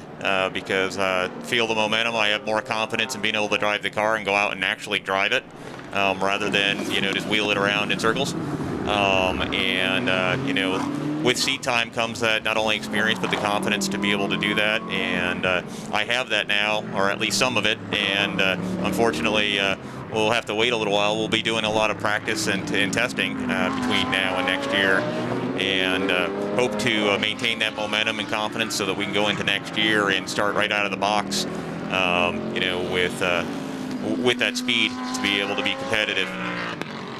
So with an hour and 47 left, we just saw the 31 hit pit lane. That is actually going to put George Kurtz in position right behind Renger van der Zandt, about 55 seconds back from that podium spot. And still an expected pit stop for that 04 CrowdStrike AWS Mercedes, but it did close up that gap significantly, that mistake that the 30 had on pit lane. Still don't know exactly what happened down there, but that gap has closed significantly, and when or if Colin Brown jumps in this car, the whole goal is we try to keep Bortolotti behind and get by Renger van der Zandt. Yeah, absolutely. And I tend to believe that we're going to have to see someone, if and Colin is the one that's scheduled in the car, just from I think each driver is limited to a maximum of 3 hours and 15 minutes in the car. So I believe that you'll actually see Colin get in there. I think Colin, I think the plan was that he, was going to be in there for the last 40 minutes, but obviously then you put the pit window over that and figure out where that actually falls. But it couldn't be any more. It couldn't be more than 65 minutes. So, and that's roughly the max time anyway for that. Looks like that's the leader in GT4. Clay coming on down in the Bimmer World car, and then looks like Andy Lally is also on pit lane from 4th in that category. So James Clay going to bring the car to pit lane here. And it looks like no driver change. It'll just be fuel for this car before they send it back on its way. And potentially tires as well. So tire degradation, let's talk about that a little bit. Obviously this racetrack is relatively flat. You're kind of leaning on tires quite a bit. For both you guys, we'll start with you, CJ. How'd tires feel this weekend for you in your TCR car? Did they burn off at all over the course of the race? So we were lucky enough to be able to come out and do testing, and while we were testing it was like 100 degrees and pretty muggy out, and tire degradation was huge for us. We almost felt that we had Sonoma level tire degradation, which is pretty heavy. And quite honestly, I think with Kevin's assistance, we were able to get the car set up so that they were much better on the tires. And that, part of my strategy, especially in the first race, was to run a pace that I could keep the tires under the car and be fast at the end. And I got really lucky when we had a full course caution towards the end, and it got me around all the TCA traffic. And I had really good tires on the car. And talking with Tristan Herbert, who ended up winning the race just by a quarter of a second in front of me, I could see that he was struggling. He said if we went another lap, he was in trouble because his tires were gone. And quite honestly, mine had only started to fall off just a very little bit. Here's Ryan on pit road. Yes, exactly. They were actually two separate events. But actually, a quick note, because we've talked a couple of times about whether or not this is the longest professional race. I'd like to add my race was by no means professional. The longest professional race in the history of the track, and it sort of is, but with a caveat. In the 1912 Indianapolis 500, back then they would pay the top 10, and so they would allow the top 10 to complete the distance after the winner took the checkered flag. So Ralph Mulford actually took something like 8 hours and 56 minutes or something like that, stopped for a fried chicken dinner at one point, and came home in 10th place. So if you count him, then yes, there has been a longer race, but the winner did it in under 8 hours. So it's up to you. That is a little before my time. Maybe Greg remembers. They're having fun up there in the booth up there with Greg and Cal. But absolutely, you see here on screen, we actually have the one of Fuentes with the 04. Oh, and here the 04 is coming in for a pit stop. Yeah, this is where we would expect Colin Brown to jump in this car. But briefly, go ahead, CJ. No, I don't believe. Well, I don't believe we'll see Colin because I don't think he has enough time. I see. I think he would be, if he stayed in the car to the end, he would run out of time. Gotcha. So either we'll see Ben back in the car, or George will double stint. We'll see. We'll see what happens here as they pull into the pit box here. Looks like, is there any driver on the wall? Looks like there is. That's Ben. That's Ben Keating, so he'll jump back into his car. And driver swap. This is always a fun thing to watch here. Yeah, I think this is a good plan, actually. Kind of get, as we get closer to the end of the race, kind of putting a fresh body in the car, and kind of making sure that fatigue doesn't become a play into the finishing position. So Ben's been doing great in the car so far today. He's been really quick and stayed out of trouble, so I think this is great. And this probably opens up the strategy to put Colin in the car for the final probably 50 minutes or something like that, as I expect was when they'll come back. I would like to know a little bit about the driver swap in particular, not necessarily the swapping, but just about getting into and out of these cars. And CJ, I got a chance to sit in your car at Circuit of the Americas. Getting in and out of race cars is not easy, and it's not easy to do quickly. And there's a lot of safety gear you got to buckle up. So how difficult is this to climb in this car and be done in 30 seconds? So I ran GT4 Sprint X last year, and you practice. It's not easy to do, but just like anything else, with practice you can actually do it pretty effectively. And that's I know that George and the team have practiced over the last couple of years even to be able to do so very efficiently. Cars aren't easy to get in and out, and they're definitely not easy to get in and out when you're you see George there. He's a little winded, as would be expected. You're Ryan Marine in the back. Yeah, Ryan's going to chat with George here in a moment, but I think that he's given a little bit of a breather to do his debrief. But getting in and out of the car is a challenge. But when you got in and out of the car, you didn't have a helmet, a Hans, and gloves and all that stuff. And that's really where you get in there and being able to see. You can't see a lot of the things like the belts and stuff like that. The belts need to be placed or magnetically attached or bungeed many times, so that you can just go right to where the belt would naturally want to go to, grab that and be able to do it mostly by feel with your gloves on. I know when I get in the car these days, when I'm not doing Sprint X type races, without gloves, I can do a lot of the things pretty easily myself, and then my crew chief will help me in just the window net and stuff like that. But as far as the belts and things are pretty easy because you kind of get into a rhythm, and that's just like everything else. Get into the rhythm, you can get in and out. You may hurt yourself once in a while. I've been known to throw myself into the car, get in there, and then realize, damn, my knee hurts bad. And it's likely because it hit a roll cage on the way in. Hey, Kevin, how's your car space-wise in comparison to CJ's? Does it feel a little bigger, smaller, the same? I mean, the seats are probably very similar. It's been a fast and eventful race, so that is fitting. George Kurtz currently leading in the Pro-Am side of things. You picked up the win as well in the season finale for GT World Challenge America. Couldn't quite chase down that championship. But what has this experience been like, basically running two races in one? Well, it's been a great event so far. We're excited to get the win for today. Obviously, we're disappointed we didn't get to really fight for the championship with Coda, but we'll take second overall, which is fantastic. DXDT and CrowdStrike did a great job. Colin did a phenomenal job on slicks. You saw it, unbelievable, and that's what got us the win. And you got a pretty good additional driver. Ben has stepped in, and he's been right on pace as well. There's not many better guys than Ben in front, so it's a delight to be working with him. It's a great team, a lot of experience, and we hope to keep it where it is and bring it all for a Pro-Am win. Just over 90 minutes to go. What is the level of apprehension? We all know a lot of things can happen in that amount of time. A lot of things can happen. I've been here too many times and been disappointed, but we'll keep Ben in, and then our closer, Colin, will get in, and we're going to hope for the best and just run our laps and do what we've done consistently. Thank you, George. Thank you. So going back to getting into the TCA car, Kevin, how is that in comparison to the TCR? Is it kind of the same? Well, believe it or not, since both of them are based on OEM Honda kind of chassis, it's really, really similar.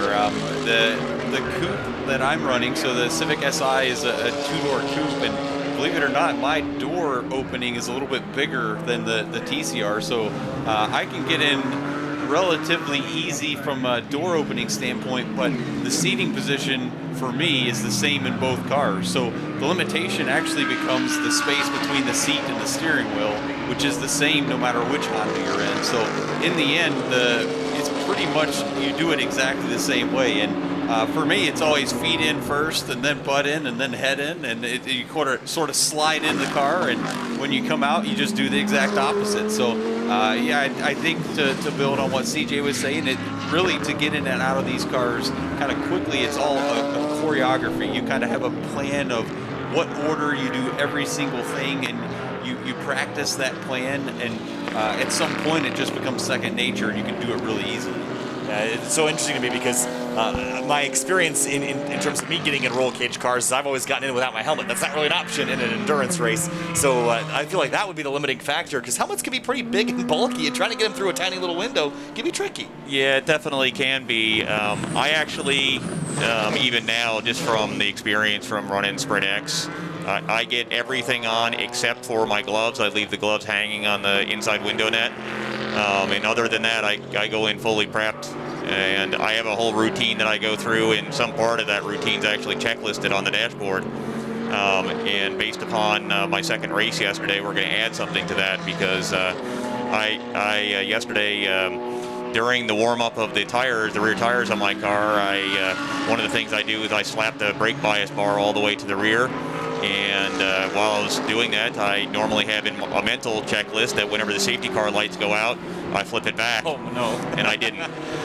So because I was I was right there behind the safety car, I was concentrating on doing what you're supposed to do with the safety car. And I forgot to flip that up, and then I went down into turn one, and it caused me a little bit of unsettled rear end in the car, and I ended up getting a little sideways off of turn two. So those are the types of things you want checklists for.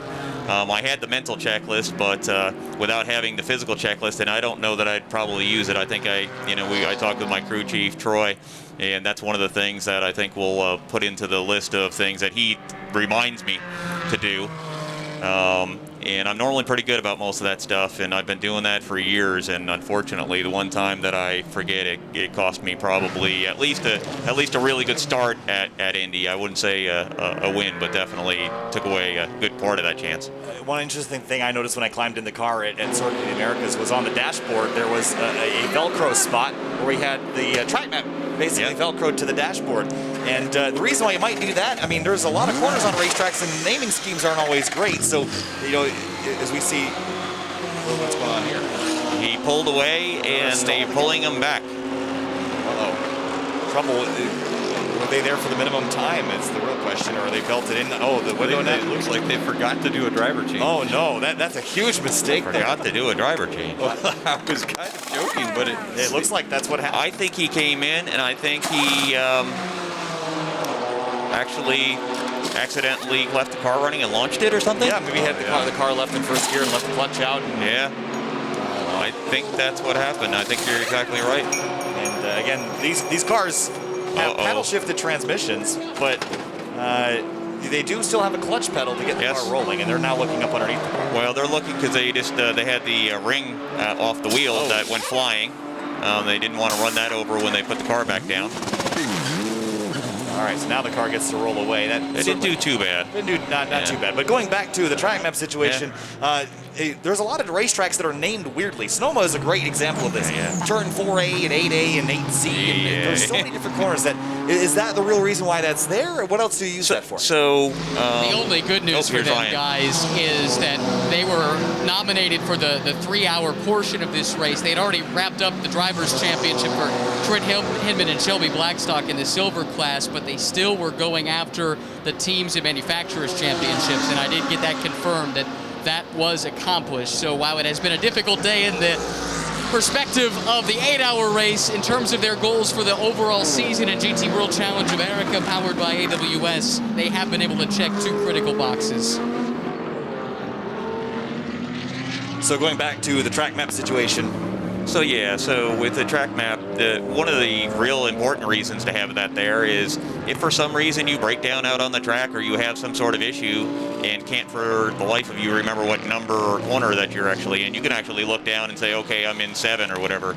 You know, if it's a track that you don't know very well, and quite honestly, this year we've jumped from track to track pretty quickly, and remembering which turn is which is sometimes hard. But it's kind of important for your crew chief to know where you're talking about, especially if you're giving feedback. Unless I missed it, because I was standing pretty close by. I didn't have a great view, but I do not believe they ran over any equipment. So just checking to make sure they didn't run anything over when they left the pit box there. You know what we saw earlier in the race is a driver pull on down, and it looked like this was in all the chaos of the cautions. Came on down, stopped, they realized they didn't want to stop, but they pulled away. That was that 99-second penalty we saw earlier, and that was because once you get to your box, you were there for the pit stop time, no matter what you were going to do to the car. Yeah, absolutely, and that's you have the ability to do short pit stops, which means you just do fuel in up to 1 tire, meaning that it's normally probably if you have a flat is probably the only time you'd actually do that. But they didn't do any of that, so they got stuck with the rest of a full pit stop, which is, you know, over 100 seconds worth of required time. So in that case, they you know, that was a pretty big penalty early on for them.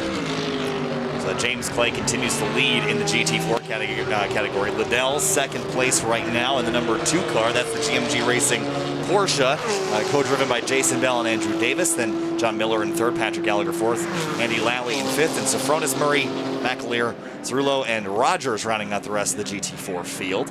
In terms of the cars we've got running on the racetrack, I think Rogers is out, Bach is out in the Ferrari 488, TL outdone for the day, but I think everyone else is still out on the racetrack, so we only lost 3 so far, which is pretty good. Yeah, that is pretty good, and you know, in the case of you know, Ryan Dial's DXDT 63 car, not major damage, just one of those things that you know, they have problems with the rear suspension / wheel. They'll be able to fix that and get her back going. They won't do so here today. It's just too much, and quite honestly, where they were positioned, there wasn't enough time left in the race to be able to try to make that time up.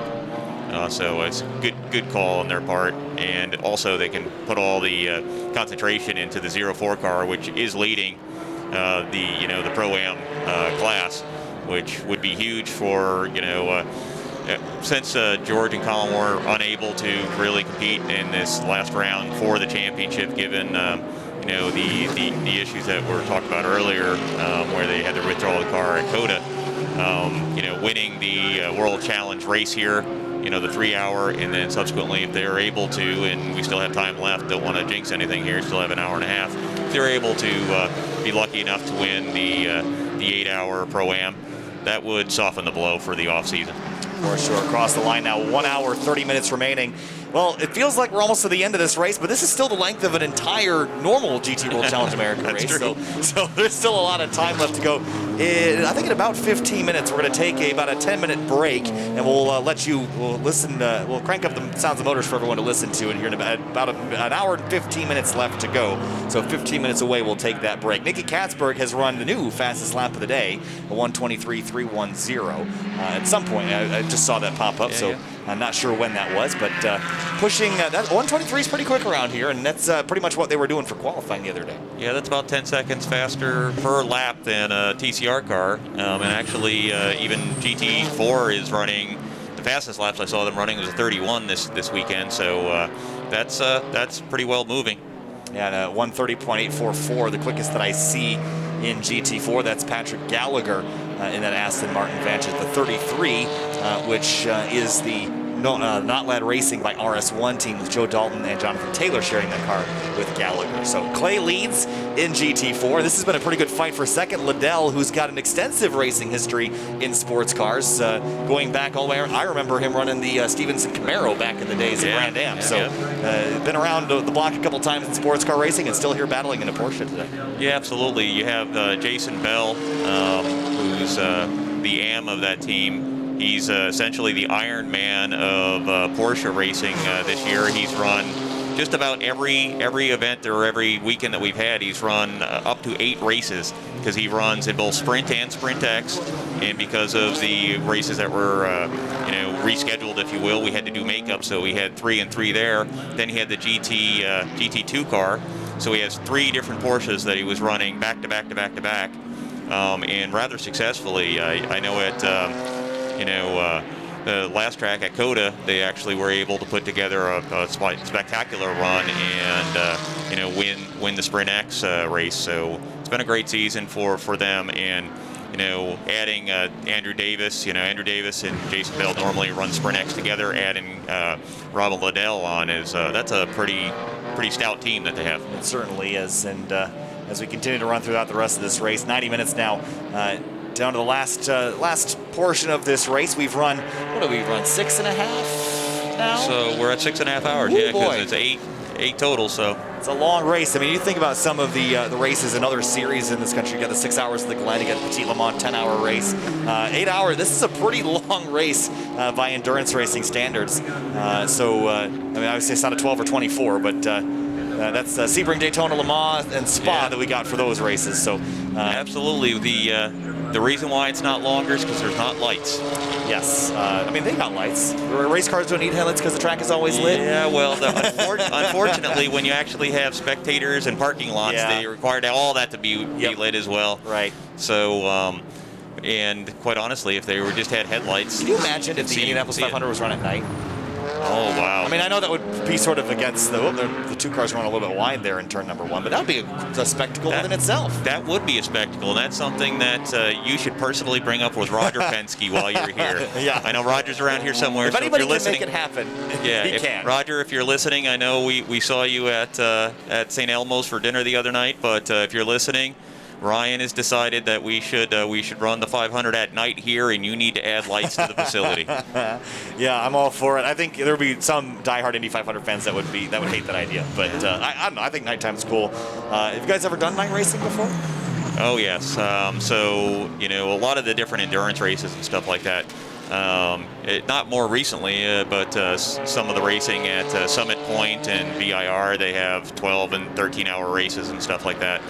It's challenging because your sight picture is completely different, and depending on what kind of light there is, a lot of times you're looking for markers out the side windows. You go past that marker, that then you brake, and then you look for another thing that's reflective, off to the right or things like that. So it is quite challenging. But just like anything else, you get into the rhythm, and as long as you don't get blinded by the headlights of the car behind you hitting you from the mirrors, normally it's almost relaxing. And I say that when I did this, I was much younger, and my eyes, as I approach 50, are starting to fade. Any night racing for you, Kevin? Oh yeah, I've also participated in some of the VIR 13-hour race. I've been able to win a class position there before, and actually last year at Thunder Hill, the 25-hour long race, we were able to get on the podium. I think we finished second after having to change a transmission in the middle of the race. So we were really happy with that finishing position. And night racing adds a whole different challenge to the racing environment, and especially at Thunder Hill last year, we had rain on top of the nighttime, so it rained for probably 24 hours and 30 minutes of the 25-hour race, and believe it or not, there was one dry, one non-muddy line around the entire track, and it was one of the most insane races that I've ever been involved with. I've always been a big fan of night racing in general, and as we watch a pass here, that is the leader, Nicky Katzberg, squeezing on by the number 1. That's the Squadra Corsa Ferrari, Martin Fuentes, Alexander Balzan, and Mark Issa. That car in 7th still, 2nd in Pro-Am, and we're watching the Pro-Am battle between Ben Keating and Issa, and it's about a 3-lap difference between them. So in terms of the Pro-Am lead, it's still looking like the 04 has got hold of that. But looking at the podium for the overall, Keating in 5th now, about 2 laps behind Van der Zandt, which is what they're shooting for. Yeah, it's for the 04 car, it is one of those things where if they just continue to do what they would do their thing, they'll be just fine. that was a good turn there for the 34. Rather than trying to go outside and going out and around, which has caused some of the other GT3 competitors to find kitty litter, making sure that he's going inside, the BMW was a good idea. And just for those that aren't aware, kitty litter is what we call the gravel fence. Yes, yeah. Which everyone's going, what is kitty litter? Why is there's kitty litter? Yeah. No, that's kind of sort of the term that I use too, kind of colloquially. Everyone uses it, just because that's what it looks like from a distance, and it's gravel or sand at some racetracks, and basically the entire goal of that is to slow down cars that are going off track, to keep them from finding the barriers, and does a pretty good job of slowing cars down. And if you get in there sideways, though, at speed, they tend to roll cars over. So it's good in some scenarios, not so great in others. But IMS, very safe racetrack, as is Circuit of the Americas, where we were a few weeks ago. So there's a lot of different ways to configure runoff areas at racetrack, whether you pave it, put it with grass or gravel traps or some other combination of things. But I think paved runoff has become sort of the new norm on new racetracks. Yeah, paved runoff with large tire or safer barriers behind that, multi-layer ones such that you can actually hit them, not have a concrete backing wall behind them so that you can move the tires and slow the car down, decreasing all the momentum, and potentially being able to stop the car without major damage or hurting any drivers, which is the most important. Seems to be the new norm, and that's really good from that standpoint. I know I lost my brakes in a Evo race car, and went through some gravel, but skipped over a lot of it and got into those tire walls that was multi-layer and spaced back, and didn't even bend the frame rails. Went nose in, and it didn't bend the front nose horns on the car. We were able to kind of put her back together and get her back out there. So it's the safety innovations are really appreciated, not only from safety of the driver, but also the safety of our wallets when we're trying to fix them. And you mentioned the safer barrier. That's actually something that was first used at the Indianapolis Motor Speedway back in 2002, 2003. It was a combination effort by a bunch of different organizations to make a soft wall, is what it's called. And essentially it's 4-inch rectangular tubing, steel tubing, that is stacked on top of each other. You can see it right there in frame. And that's the foam blocks in between it. So the steel can actually bend and move, and that will push the foam back and it will absorb the impact, which is a really cool technology that's saved a lot of cars, a lot of drivers, which is an awesome thing that's been designed and used effectively around this racetrack and many others across the world and the country. So it's an awesome innovation. You see it around a lot of places. Watkins Glen has it now in the final corner. Circuit of the Americas has it in a few places as well. But tire barriers for head-on impacts, I still think at road courses are kind of the standard. Yeah, absolutely. I'm sure they're a lot less expensive than some of the safer barriers or things like that. But at the same time, tire barriers aren't always the best thing or the best things to have, especially when you have concrete walls like you have going down straightaways and things like that. By having those safer barriers, you're able to still contain the car within the space and soften the blow such that you don't have an impact with an instant stop. It's the deceleration that hurts the most, especially when it all happens at once. Yes, and of course, racing is the safety innovations, as you mentioned, CJ, have come a long way in the last couple of decades or so. Ben Keating getting after right now. They're battling with Bortolotti, who's a lap ahead of them right now in 4th place overall. Again, still the leader in Pro-Am is that 04 CrowdStrike AWS Mercedes. An hour and 20 minutes remaining here. With 5 minutes till our short break before we take everybody to the end of this one, our 8-hour race for the Indianapolis 8 hours for the Intercontinental GT Challenge powered by Pirelli. Checking in on our top 10, Katzberg, Giloli, Van der Zande, Bortolotti, Keating, Halen, Issa, Blackstock, Grenier, and Clay, the top 10. And Clay is actually 10th in overall, but first in the GT4 category. And again, these cars, GT4s, GT3s, Kevin, they're different, yes. They're not that different to the point where they're going to be laps and laps and laps behind. There certainly are. I think they're 22 down from the overall lead, but after 6.5 hours racing, it's really not all that much. Right, and I was actually talking with CJ earlier this weekend that the difference in fuel economy may actually kind of even up the playing field a little bit. So the GT4s are going to make a little bit less horsepower and maybe use a little bit less fuel. So they might do a little bit maybe shorter pit stop and fewer of them as the race goes on.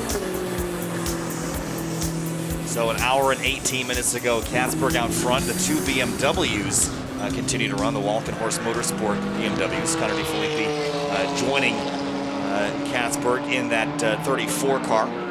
35 car, the T car is in second.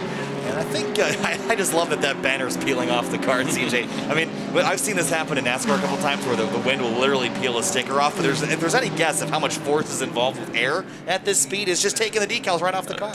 Yeah, that's that's a special decal for this race.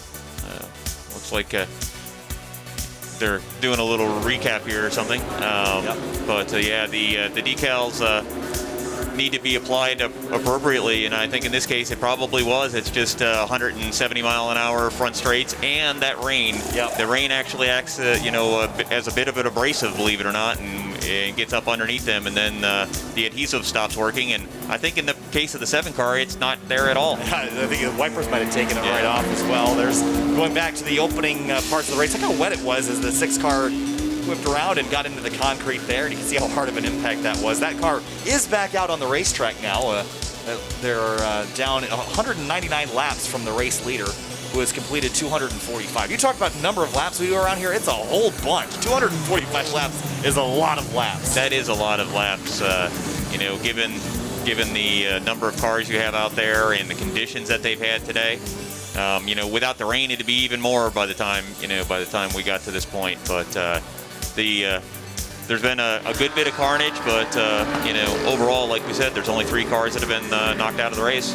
And with this highlights really, this is a good time to take about a 10 to 15 minute break. We're just going to crank up the sounds, let you listen to the Indianapolis 8 Hour. We'll be back with commentary at about 4:50 Eastern, or maybe 4:04 or 4:55. We'll be back in a few minutes here on CrowdStrike Racing.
back live with commentary for GT World Challenge America, powered by AWS. The season finale, the Indianapolis 8-hour for Intercontinental GT Challenge, powered by Pirelli. My name is Kyle Heyer. Been with you all afternoon here since the start of the race at 10 o'clock Eastern Time. An hour and 10 minutes left in this one before we're going to wrap things up and declare a winner for this 8-hour event. Nicky Katzberg out front right now in a BMW M6 GT3, followed by a team car. Both those drivers, Nicky Katzberg and Nicholas Uloli, driving for Walkenhorst Motorsports BMW team. In third place right now, Ranger van de Zande in the number 30. That's a Team Honda Racing Acura NSX GT3, paired with Mario Farnbacher and Dane Cameron. Looking down for the drivers we're following for DXDT Racing, Ben Keating running in 5th right now, leading in the Pro-Am category. And looking the 63 car, the team car, driven by Ryan DL and David Askew and Richard Highstand. That car, unfortunately, has been retired due to suspension damage after an issue over in turn number 2 earlier in the day. Battle for position in GT3 right now. That's the number 82 car going at it. That is currently, well, I shouldn't say for position, that's the race leader, James Clay, in 10th overall in that GT4 category. CJ and Kevin have taken a short break. They'll be back here for the end of the race here, and we're getting down to the last 1/8 of this event. We've been running for 6 hours and 51 minutes here this afternoon at Indianapolis Motor Speedway, and we've seen a little bit of everything. The race started in the wet. We ended up transitioning into drier conditions and lots of strategy along the way. And for those wondering about GT racing and what the GT3 category is, we'll explain it to you in this short clip.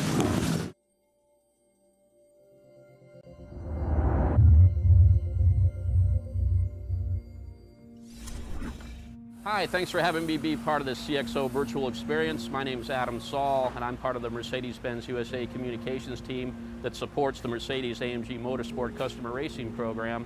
And the car you see right here, this beautiful CrowdStrike Mercedes-AMG GT3, is the latest example of the top-tier car running in SRO championships all over the world. Flagship and headliner event in our championship is the Blancpain GT World Challenge America, utilizing the global GT3 platform. Now, essentially, these are the dream street supercars that everyone would love to own, but they have pure racing adrenaline pumped into its veins. Massive amounts of grip on hand for the drivers, provided by advanced aerodynamics, such as this big rear wing. When we move to the front end of the car, you can see the aero effect as well. Big front splitter, massive front dive planes, really allows the drivers to attack the corners. Now, when you combine this with the advanced grip from the Pirelli P0s, they're still trying to wrestle over 500 horsepower to the ground. And if they should need it, well, they have electronic aids on hand, ABS brakes and traction control. When you combine this race car with top-tier race teams, world-class drivers, it provides a great spectacle for our fans.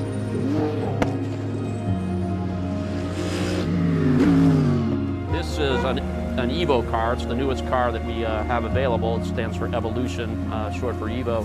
And this was the first one here in North America. George and Colin debuted it at COTA, Circuit of the Americas, in March, just before the world shut down, and it did really well. They got on the podium twice, and it's been very successful ever since. And the DXDT racing program with CrowdStrike, as well as the car that David and Ryan run, the number 63 car, that's been a top-tier team with us throughout the seasons here in the World Challenge, powered by AWS. This car will produce about 500 horsepower as delivered, and then the series will come in and they'll fine-tune some rules here and there to base the horsepower. It's a 6.3 liter V8 engine, which is actually not available on the street car, but when they were evaluating what would work well at the tracks around the world, they decided to stick with that engine. It's the same engine that was in the very successful SLS cars that ran 5 to 8 years ago and won races all over the world. That's a hallmark of this car, is it does really well in the corners, and it also does really well on a long run. So the perfect conditions for us with the Mercedes-AMG GT3 is clean and green. We don't want to see a yellow flag. Traction control, ABS, it's also available on both the GT3 car and the GT4 car. And then within the series, that's how much those driver aids are allowed to be used is usually determined by each series. What is cool about the Evo is that this car is more drivable than any other generation of Mercedes-AMG motorsport race car, production-based race car in history.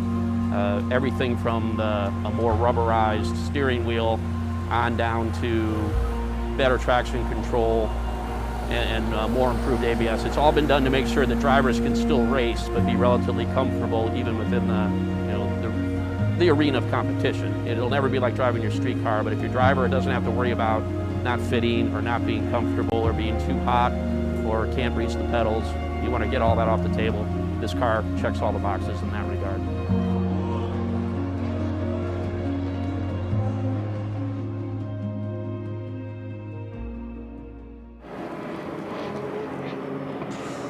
Back at Indianapolis Motor Speedway for the Indianapolis 8-hour, the first ever SRO America event at this racetrack and also the longest race at Indianapolis Motor Speedway in its 111-year history. We talked earlier in the day about some of the facts and figures about Indianapolis Motor Speedway. 400,000 people capacity here, including the grandstands and camping, the highest capacity sports venue in the world. And a twin of this racetrack, an exact copy of it existed until 1981 in Ontario, California. That was a really neat find on Google for me the other day, which I never knew that track existed. It's the only automotive-related National Historic Landmark, and although it's known as the Brickyard because it was paved with bricks after its construction, it was originally constructed with crushed stone and tar that was quickly deemed very unsafe. Today's coverage is brought to you in partnership with Acura, with Bentley, with Ferrari.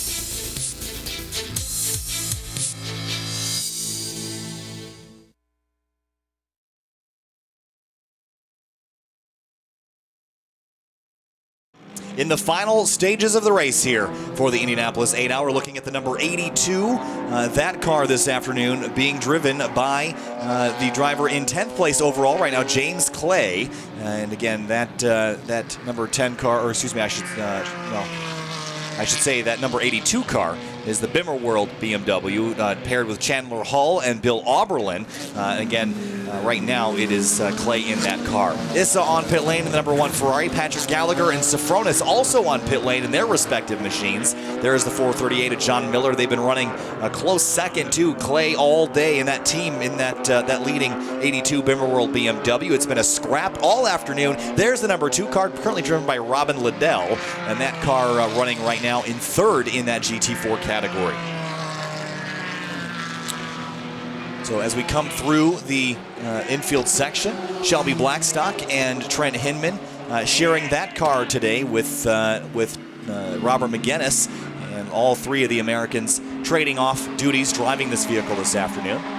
And if you're just wondering, if you just joined us after our break, wondering where CJ and Kevin went, they went to go take a quick short break. I wanted to let them get a little bit of a breather, rather than have them sit here for 2 hours and 45 minutes to conclude this one. They'll be back here in just a few minutes to finish out this race for the closing stint once we have our last drivers in for the rest of the race. So Nicky Katzberg leads right now, about a lap ahead of his teammate, and another lap ahead of the 3rd place car, Ranger Van de Zande, in the number 30 Acura.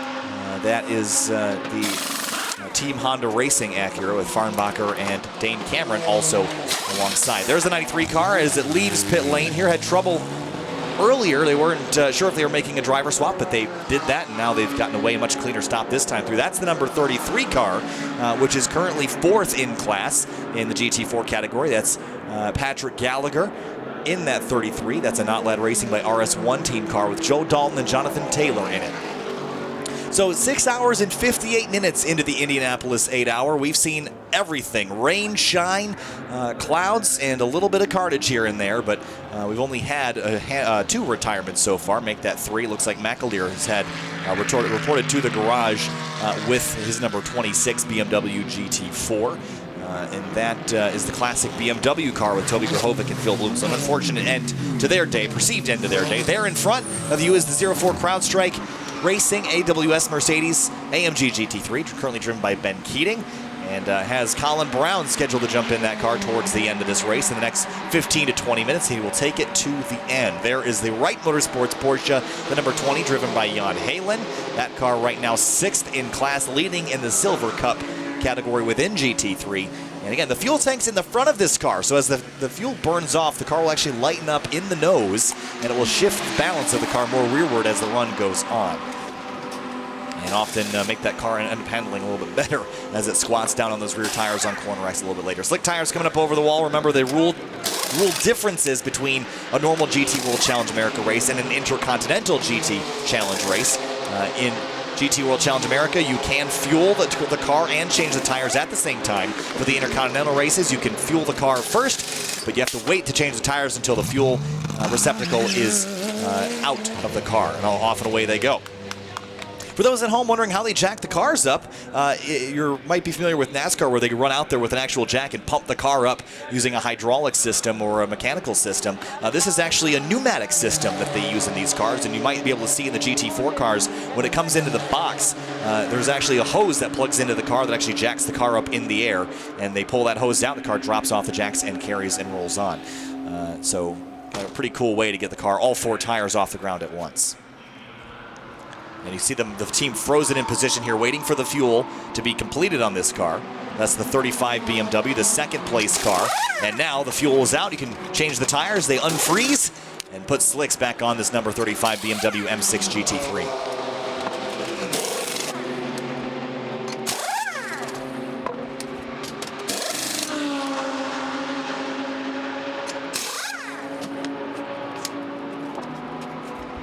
Team effort in any kind of racing, sports car racing especially. Men and women over the wall crew coming out, and so many more behind the scenes. They get the cars to the racetrack and manage the team and also work on the car in the paddock area. And the 35 car is rolling. Quickest driver of the day in terms of lap time is still Nicky Katzberg's 1:23.310. The fastest speed that car has seen today is 268 kilometers an hour, which a quick conversion miles an hour is 166.5 miles an hour on the front straightaway heading into turn number 1. That is unbelievable speed to be carrying there. It is, looks to be Lioli that just jumped out of that 35 car, masking up, and nice thumb in the air for everyone at home as the 30 car heads off in turn 1. Van de Zande and coming on through. Heard a little bit of skidding in the background as Van de Zande paired up with Dane Cameron. He's going to roll through turn number 2 and 3. Under 1 hour left in the Indianapolis 8-hour, and we've done 7 hours and 2 minutes of racing. And while you might be familiar with some other endurance races, this race was typically held in the past at WeatherTech Raceway Laguna Seca. The shift this year to bring it to Indianapolis Motor Speedway. The first time this series has visited Indianapolis. It is on the schedule for next year, so we will be returning in 2021 for GT World Challenge America. And expecting an even larger field size, hopefully when COVID-19 protocols can become a little bit more relaxed as that situation progresses. We can get more race cars here. Still a fairly sizable grid. 22 cars took the green flag today. And hopefully that we will see more of that come 2021, and we can increase the field size to 30 or even 40 cars once we can get more of our European and Asian teams to join us here at Indianapolis, because this is a truly world-class facility, the world center of racing. And guys, quickly to follow up, it is that E-clutch that they believe was the culprit during that stop, and it was one of those control-out-delete kind of things, but it took quite a long time for that to happen, and that was very costly, as we've documented. So that was the issues for the number 30. I did not see him, but I'm also a little bit further down the pit lane, so don't take my word as gospel.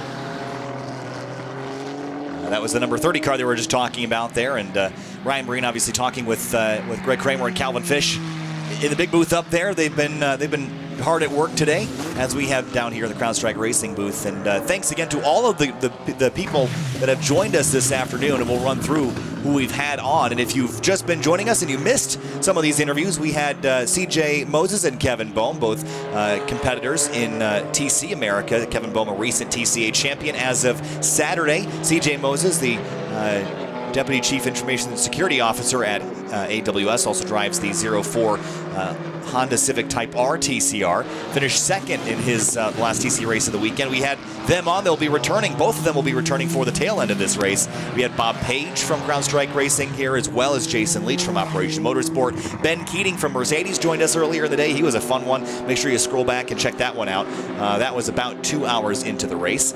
At just after lunch, we had Robbie Montanola from SRO, marketing guy, and my boss for for the time being. So Robbie, appreciate him jumping on here with us. And Ken Lin from P1 Software, we've been using P1TS to analyze strategies throughout the day, and we had Ken Lin on for a little bit of time at 1:30. Lee Niffenegger from the NSX GT3 and TCR Program Manager. That was a fun conversation as well. That was about 4 hours into the race. At hour number 5, we had Adam Saul from Mercedes-AMG Customer Racing and Trackside Communications, and we also had Bob Page return, and then CJ and Kevin back on a little bit. Now they're on a break. They'll be back in a few. So that's what our day has looked like so far. Again, if you're just joining us here and you've never been to CrowdStrike Racing's YouTube channel, make sure to drop a subscription. Potentially more of this in the future. So make sure you drop a like and a subscription to see more CrowdStrike Racing coverage of GT World Challenge America. My name's Kyle Heyer, and been having a blast. Been here since Sonoma. We went off to Road America as well as Circuit of the Americas, and now ending things off at the World Center of Racing at Indianapolis Motor Speedway. This is the race leader, Nicky Katzberg, on pit lane in the number 34 BMW M6 GT3, waiting to change tires, and there they go. And the 30 car, Van de Zande, on pit lane now. Looks like he'll stay in the car as it rolls down pit lane.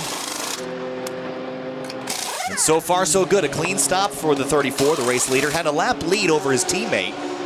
But we've seen, especially for the 30 Van de Zande, how quickly this can unravel if this goes wrong.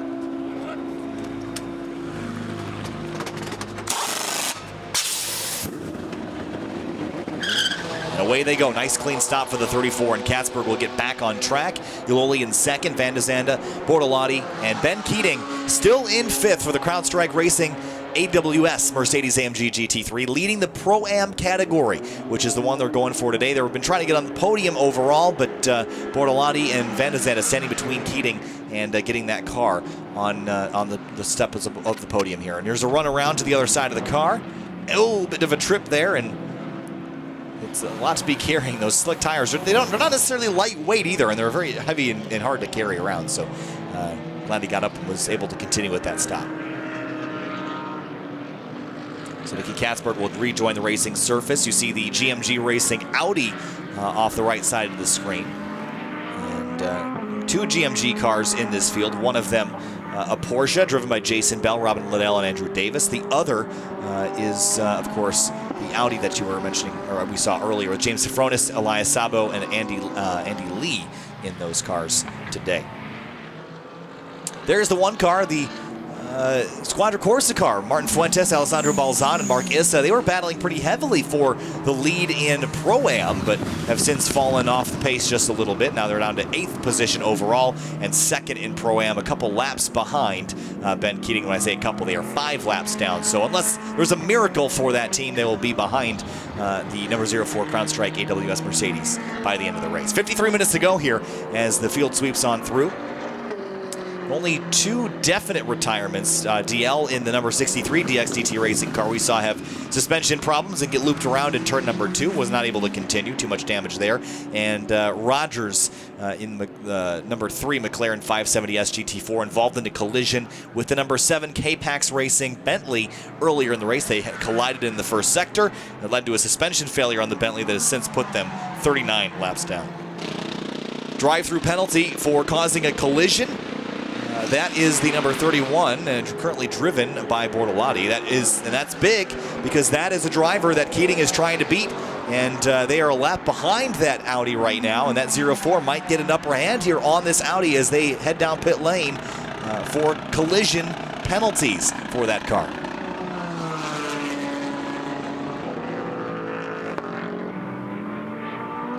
You see the GMG Porsche behind them as they roll on forward. And the weather is icy. The sun is actually peeking out. I got to close the blinds here in the stream shack as the sun is out here at Indianapolis Motor Speedway after a rainy and wet morning. I drove down from South Haven, Michigan in the very early a.m. Was up at a Grid Life event this weekend doing announcing there. And driving down, it was raining all the way, and it was continued to rain through the start of the race this morning at about 10 o'clock Eastern time here at Indianapolis. And the strategy was all over the place for hours. We saw drivers struggling on slick tires as the track really didn't dry out all that quickly.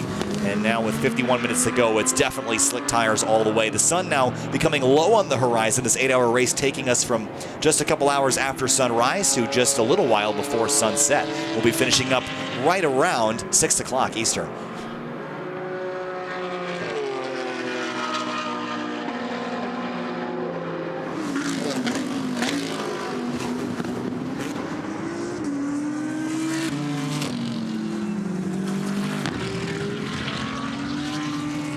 One of the things we missed in sports car racing this year, and that's why I'm glad to be back at the racetrack, is we missed the sounds of racing.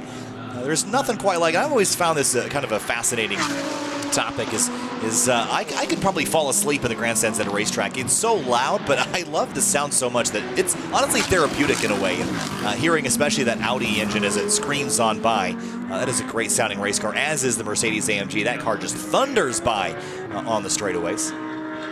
You hear that Audi, that distinctive sound that it shares with the Lamborghini Huracan, which we don't have in World Challenge America just yet, but that car very similar in many ways to the Audi. And there's a look at that GMG Racing Audi R8 and the GT3 variant.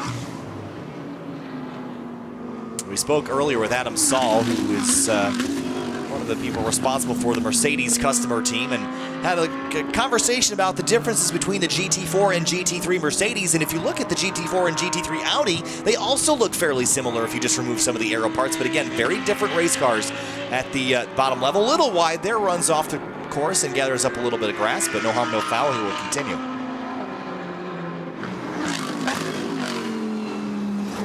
On the brakes here, up and over the curbs. Nicely done for the 31 car. And checking in on the time that he lost. Now they're at Bortolotti and Van der Zande well, actually, Bortolotti's a lap down from Van der Zande. And, whoa, there's the touch. It was the one car that he got into and sent around for a loop. So there's what incident was for. Ben Keating in the the first place Pro-Am car is still a lap behind that Audi, but a little bit closer now to making a podium a reality if he could just get another lap or two and catch up to Van der Zande in that third place number 30 Acura NSX GT3.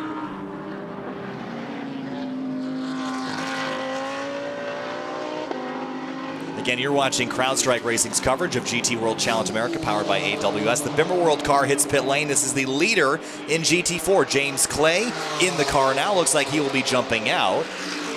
We'll see who jumps in the car now. Looks like, trying to see what name that is on the belt of that driver. Couldn't quite tell. He will jump on in and relinquish the driving duties over. And we're going to see a whole bunch of pit stops now as we get closer and closer to the fuel window on these cars for GT4 and GT3. We expect to see, if you're going to make a driver swap, this is the last real opportunity to do it in the next couple minutes or so. There's Whitmer chasing Robin Liddell. This is a battle for second in the GT4 category. Liddell in that blue Bell Racing Porsche. That's the Cayman GT4 as they sweep through the middle sector of this course. These two cars have been fighting tooth and nail since the drop of the green flag, and they continue to go at it with 48 minutes remaining.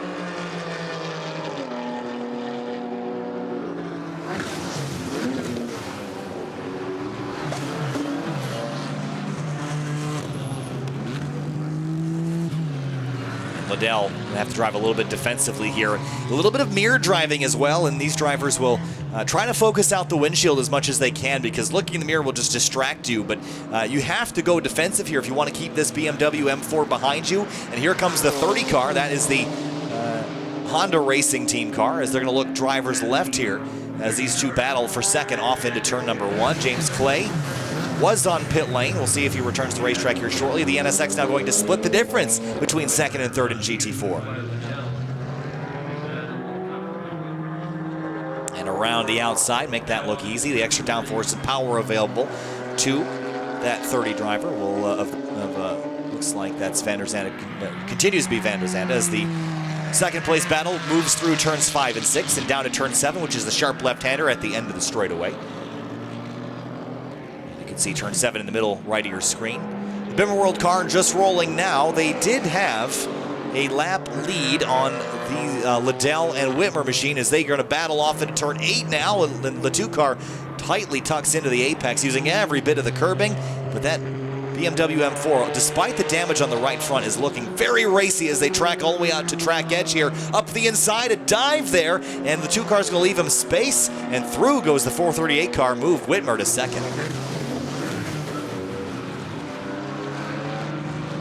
We'll see if the 2 Liddell can respond in any way through the final couple corners here.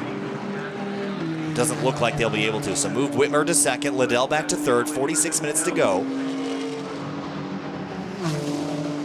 And Van der Zande in the 30 car. We saw him go by. Last lap was a 1:23.564. And that was actually 0.2 of a second quicker than the second place BMW M6. 2 cars really deep on the brakes there. Liddell so good, even using the ABS, able to close on that 438 car. Not able to get quite up underneath it, though, to make a pass.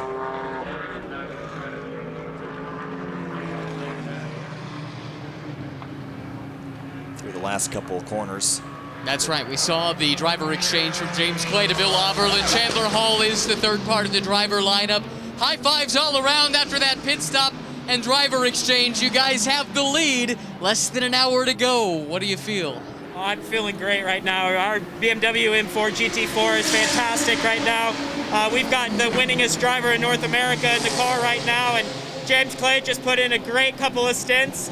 I had a pretty good couple runs as well during the middle of the race, and we're just keeping our head down, keeping our nose clean, and waiting for the checkered flag. You're relatively new to this game, but you've got 2 very veteran co-drivers to bounce ideas off of. What has it been like just trying to sponge up all the knowledge from James and Bill? Just like you said, I've been a sponge the last couple of years. I did start relatively late. My first race was only 3 years ago at club level and turned pro last year. And I've been just soaking it up. It has been fantastic to be able to be a part of the Bimmer World group and have the support behind us. What would be the significance of a win in a race of this magnitude? And huge, fantastic. It would be my first pro-level endurance race win, and to end the season with it would be amazing as well. And I just have to give a huge thanks to Bill for helping us out, James Clay of Bimmer World, my family for supporting me, and all of our sponsors, especially TAC Energy. They've been a huge help this year, and I can't wait to finish off the year with a win. Fingers crossed. Yes, thank you very much. That's a good reminder of how important this racetrack is. You win at Indianapolis at any level, you've won at Indianapolis. You get to take that trophy home with your name on it, and it gets to stay on your shelf forever. And for some drivers, we talked to Kevin Bowman, I was telling a story about Tom O'Gorman, winning races at this level does not come easy. Today's coverage is brought to you in partnership with Lamborghini, with Mercedes, and with Porsche.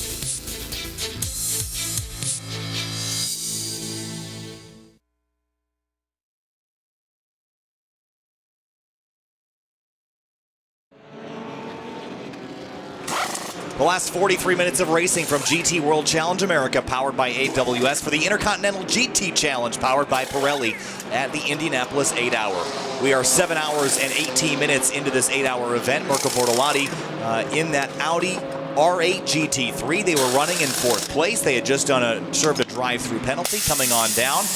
And that car will peel away, going for a podium and trying to wrangle it away from Renger van der Zande, who runs 3rd overall in that number 30 Honda Racing car right now.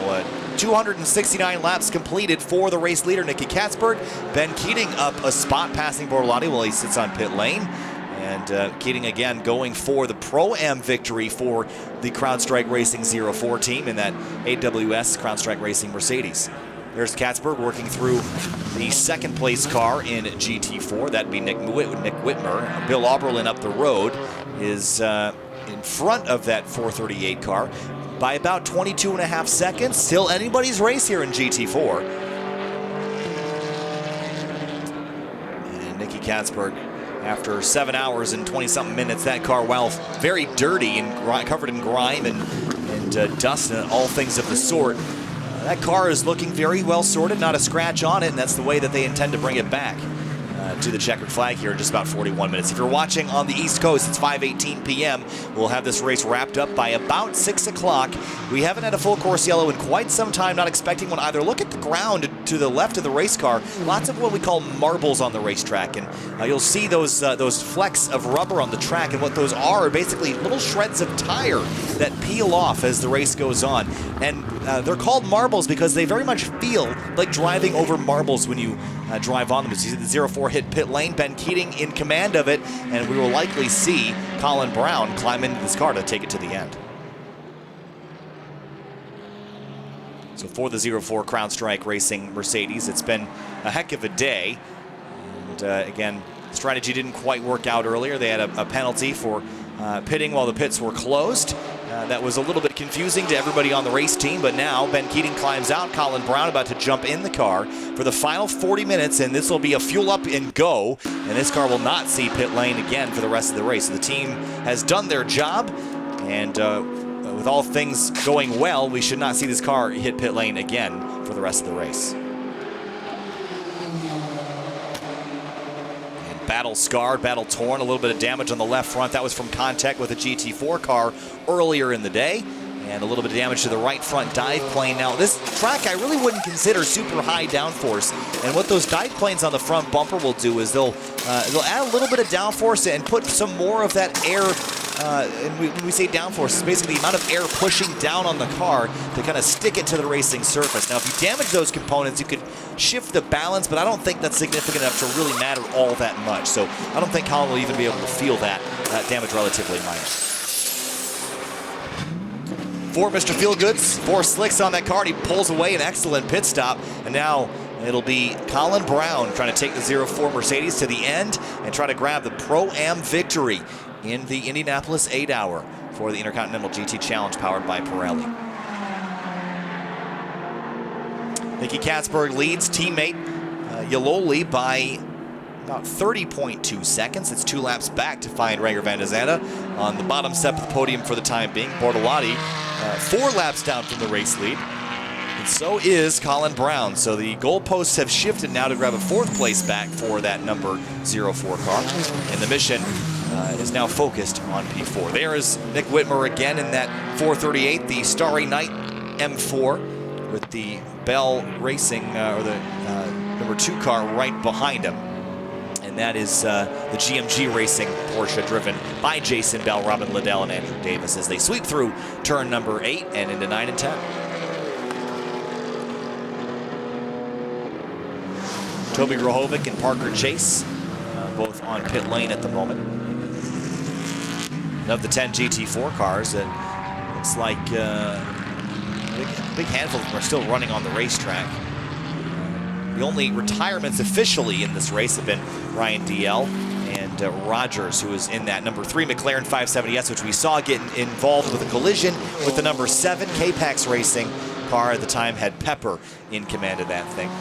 And unfortunately, suspension damage left them buried, and they are now, the K-Pax Racing car is now 39 laps down. If you enjoyed watching this coverage here on CrowdStrike Racing's website or on YouTube, make sure you drop a like and a subscription to join us for more of this. And if you would like to find out more information about this event, crowdstrikeracing.com/Indy is the place to go.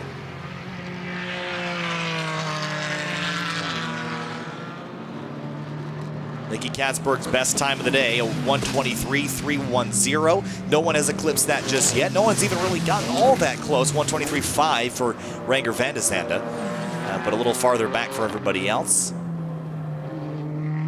And Colin Brown, last time by, ran a 1:24.436, just waiting to get those tires all the way up to temp to really attack.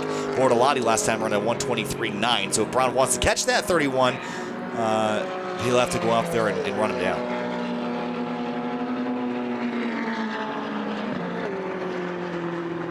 Here is Race Vision powered by AWS. Fastest speed on the straightaway. This is for the GT4 category. John Miller, 155.3 miles an hour.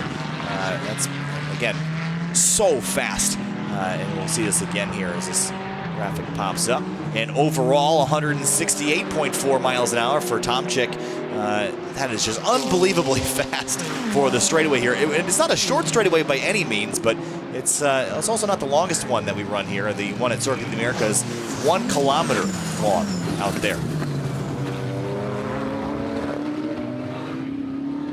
And the GT3 cars have a top speed of about 175 miles an hour. If you were to take them to a place like Daytona, they can really stretch their legs.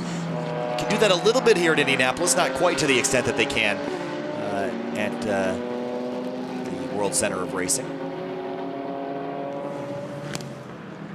And 36 minutes to go. There's Whitmer again with the 2 car in tow, battling for second. And that's the second place in the GT3 category. That white car, that Yololi, continues to run about 30 seconds behind teammate Nicky Katzberg.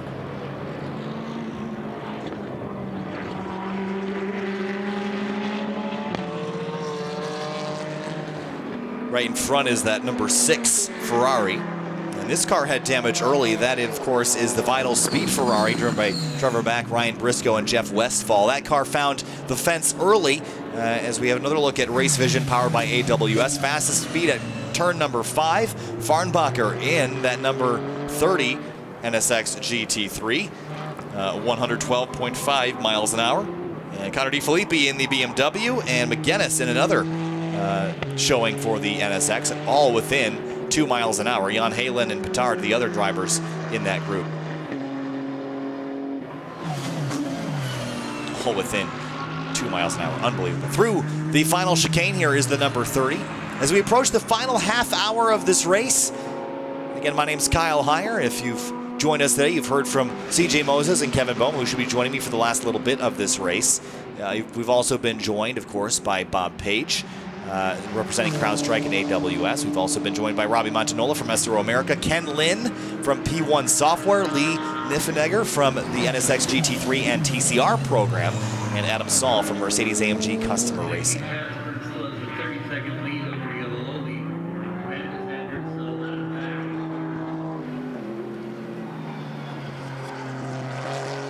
Speaking of the aesthetics, so we were talking about the livery on the 04. I think this NSX is a really mean-looking car. Super sleek, and it slips through the air. Very slippery car. And right now, Renger van der Zande is putting that thing on the podium if they were to finish as is, but still 34 minutes, and still lots can happen. If you think back to the first 34 minutes of the race, all the chaos and confusion that happened when it started raining, even without the rain, I'm confident that we could still see some pretty major turn of events here in this final half hour.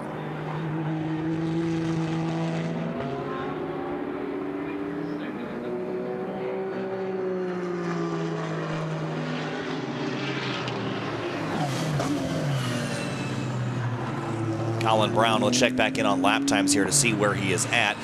Colin Brown's last lap was a 1:24.436. Still not quite able to match the pace of Bortolotti in 4th place right now. And now a lap behind that number 31 Audi. Van der Zande last time by ran quicker again than Yololi, but still a lap behind that 2nd place white BMW M6, so not confident a lot of positions will shuffle there. In GT4, still a possibility. Bill Auberland leading Nick Whitmer by 22 seconds. Then it's 1.9 back to Robin Liddell, and a lap back to Patrick Gallagher in 4th in the GT4 category.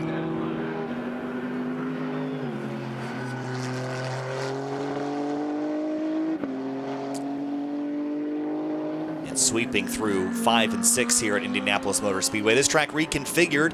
The original Formula 1 layout slightly different. Uses a little extra loop in that first sector, but we're going to straight line and head on down to turn number 7, hard left-hand turn. Get a little bit of curb on the left. Now 8 is the right-hander here. And then turn number 9, the left-hander. Turn 10, the right. And another right, turn number 11, to take us back out onto the racetrack.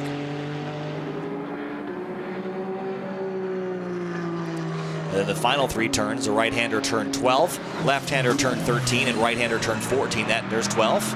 Curb on the right, curb on the left. That's turn 13 here, and then the final corner, turn number 14.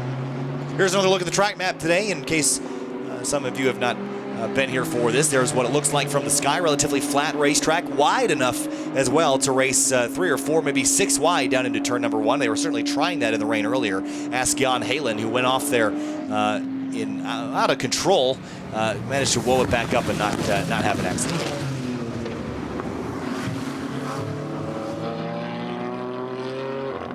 Katzberg now sharing a lap with his team car, 31 seconds ahead, 31 minutes to go. The 31 car, that's Bortolotti, last time by, continues to be just a hair quicker. No, well, yeah, about 0.3 quicker than Colin Brown. A 1:25.026 for Brown, a 1:24.789 for Bortolotti.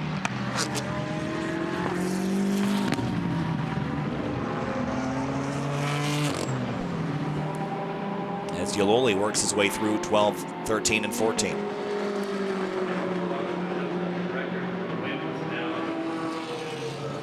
For the tail end of this race, we'll have CJ Moses and Kevin Beaumry join us. Again, both drivers from DXDT Racing. There's the Walkenhorst Motorsport car drivers, Petard, Tomczyk, and Yololi, who's in the car now. They've been very consistent up at the front of the field, and I think this is understated how good of a job they've done today. No dramas for these BMWs, taking their time through traffic, not putting themselves in a position they didn't need to be in. They just came right out of the gate, and they've just been solid all day long. Kept themselves out of trouble. 277 laps complete. If that's not repetitions, I don't know what is. That's almost like a NASCAR race at Bristol. We've run so many laps around here. Relatively short lap, considering that we're running an endurance race on. If you can consider races at other tracks where endurance races are held, think of Le Mans. That's an 8-mile track. Watkins Glen is 3.5. So is Daytona. Sebring is more like 3.7, 3.8 miles long. So for 2.439, that's really short for an endurance race, and that means a lot of laps and a lot of repetitions at the same corners over and over again, which can help a driver get better throughout the day.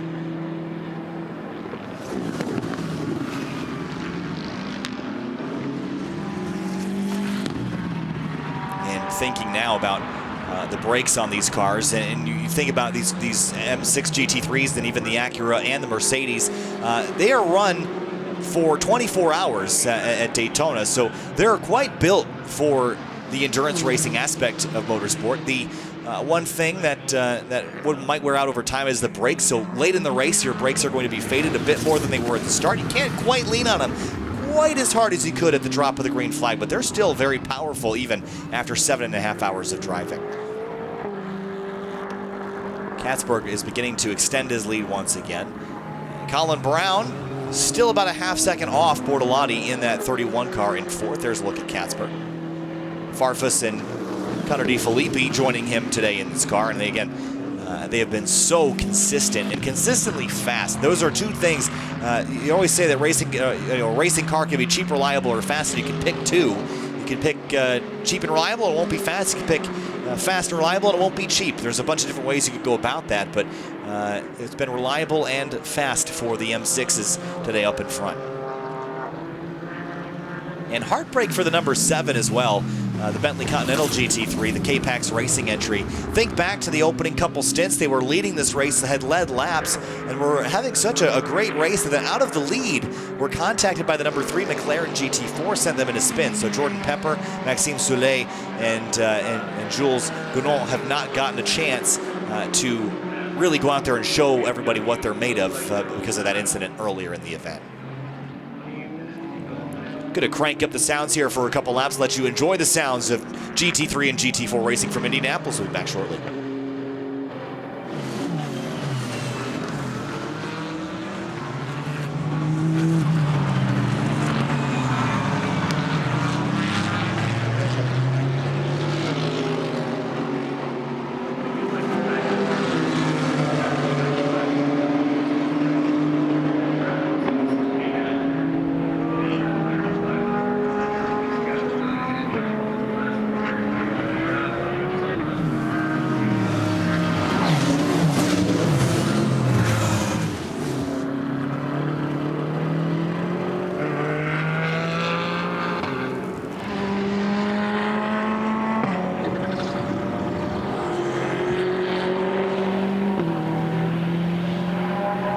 Question, especially in some mixed conditions earlier, and we'll talk to David about that in a moment. I just wanted to speak to you first about the run in its totality. It's been really good, just not quite as good as the team car. What has it been like from where you've been sitting? Well, first of all, Martin did a mega job at the beginning. We've had no wet running whatsoever.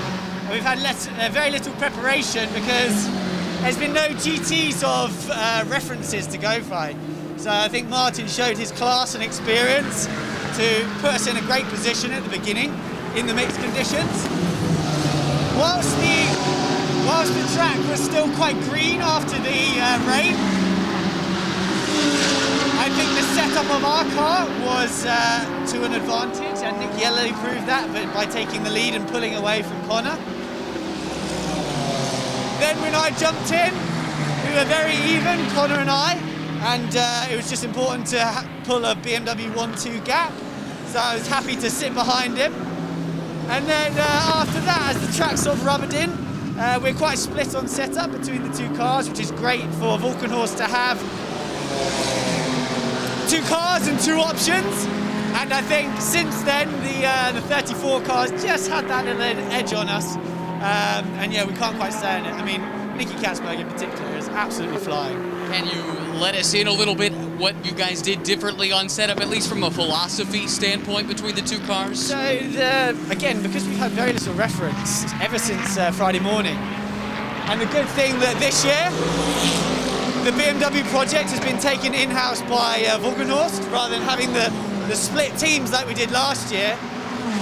As a result, we can work together much better with our engineers and our drivers, and we actually went completely differently with the setup since Friday.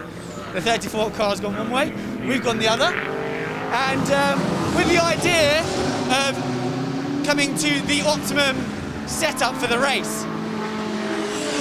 However, we've kind of stuck to our own guns basically from what we know since Friday. We believe that what we had was the best, and they believe what they had was the best. And it's really shown that how close it is between the two cars, that just a few hours of extra rubber going down has really made a difference between the two cars. Both you and the team have a lot of Nürburgring experience. This race had a little bit of a Nürburgring feel with the weather changing the way that it did. We were well practiced from last weekend, to say the least. So all of us apart from Connor were at the Nürburgring, and yeah, it was pretty treacherous at times, especially the change in surface between the infield and the banking. But again, we had probably our two most experienced drivers in the car, and that was the right thing to do, and hence why we're 1 and 2 at the top of the Indianapolis results poll here, which is awesome.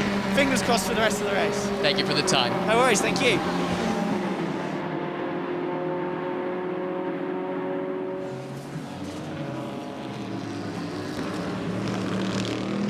And back for the last 23 minutes of racing in this 8-hour, Indianapolis 8-hour for the Intercontinental GT Challenge powered by Pirelli.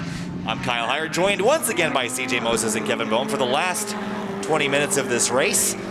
And I'm starting to feel I'm a little tired now, but we're getting down to the very end of this thing. I think a lot of drivers have made their final pit stop. We saw Colin Brown jump into the 04 CrowdStrike AWS Mercedes-AMG GT3. Has not been able to make up a whole lot of ground, but he's given it everything he's got and is still in position number 1 for GT3. Yeah. For the Pro-Am category. Today's coverage is... So as we wait for the tail end of this race, again, AWS and CrowdStrike, big partners. And we've been talking a lot about how they work together with the series and provide all the data and data analytics, and that has been an interesting topic. We just looked again prior to you guys coming back. We had a look at Race Vision powered by AWS at the straightaway speeds again, and 168 was VMAX on the front straightaway here today, which is awful fast, Kevin. Yeah, that's quite a bit faster than what I was going in my Civic Si. I think I never quite got to the 130 mile an hour. I think the fastest I saw all week was 129 miles an hour. So that's quite a speed difference. Well, I think that, the peaks and valleys in a TCA car certainly less severe than in a GT3 or even a TCR car, CJ. So it seems like in a TCA you're carrying a lot more of that momentum, but in a GT3 car you're still trying to carry momentum, but it seems like straightaway speed and the corner speed vary a little bit more. Yeah, you've got a lot more torque and horsepower in either of those platforms than TCA. TCR about 149, top VMAX at the front straightaway. So only 20 mile an hour faster. I thought it might have been more than that, because sometimes when I go by you, it feels like you're standing still and I'm, launching by. But the GT3 cars are just that much faster than, they'd go by me like I was standing still. So there's a good bit of power as well as a lot of downforce that also allows them to carry that speed through the sweeping turns, just like you see there on 14 coming out onto the front straightaway. And Nicky Katzberg has already come down pit lane for what we would presume will be their final stop of the day, barring some sort of issue. About a lap ahead of their teammate in the number 35 BMW M6. There is your leader in GT4, Bill Auberlin for Bimmer World. And Nick Whitmer and Robin Liddell, they were battling pretty heavily for that second spot. 2 seconds between them. And Kevin, this is go time now. If you're Liddell in third place in GT4, you've got an opportunity to go up there and run him down. And if you've got something left, now's the time to use it.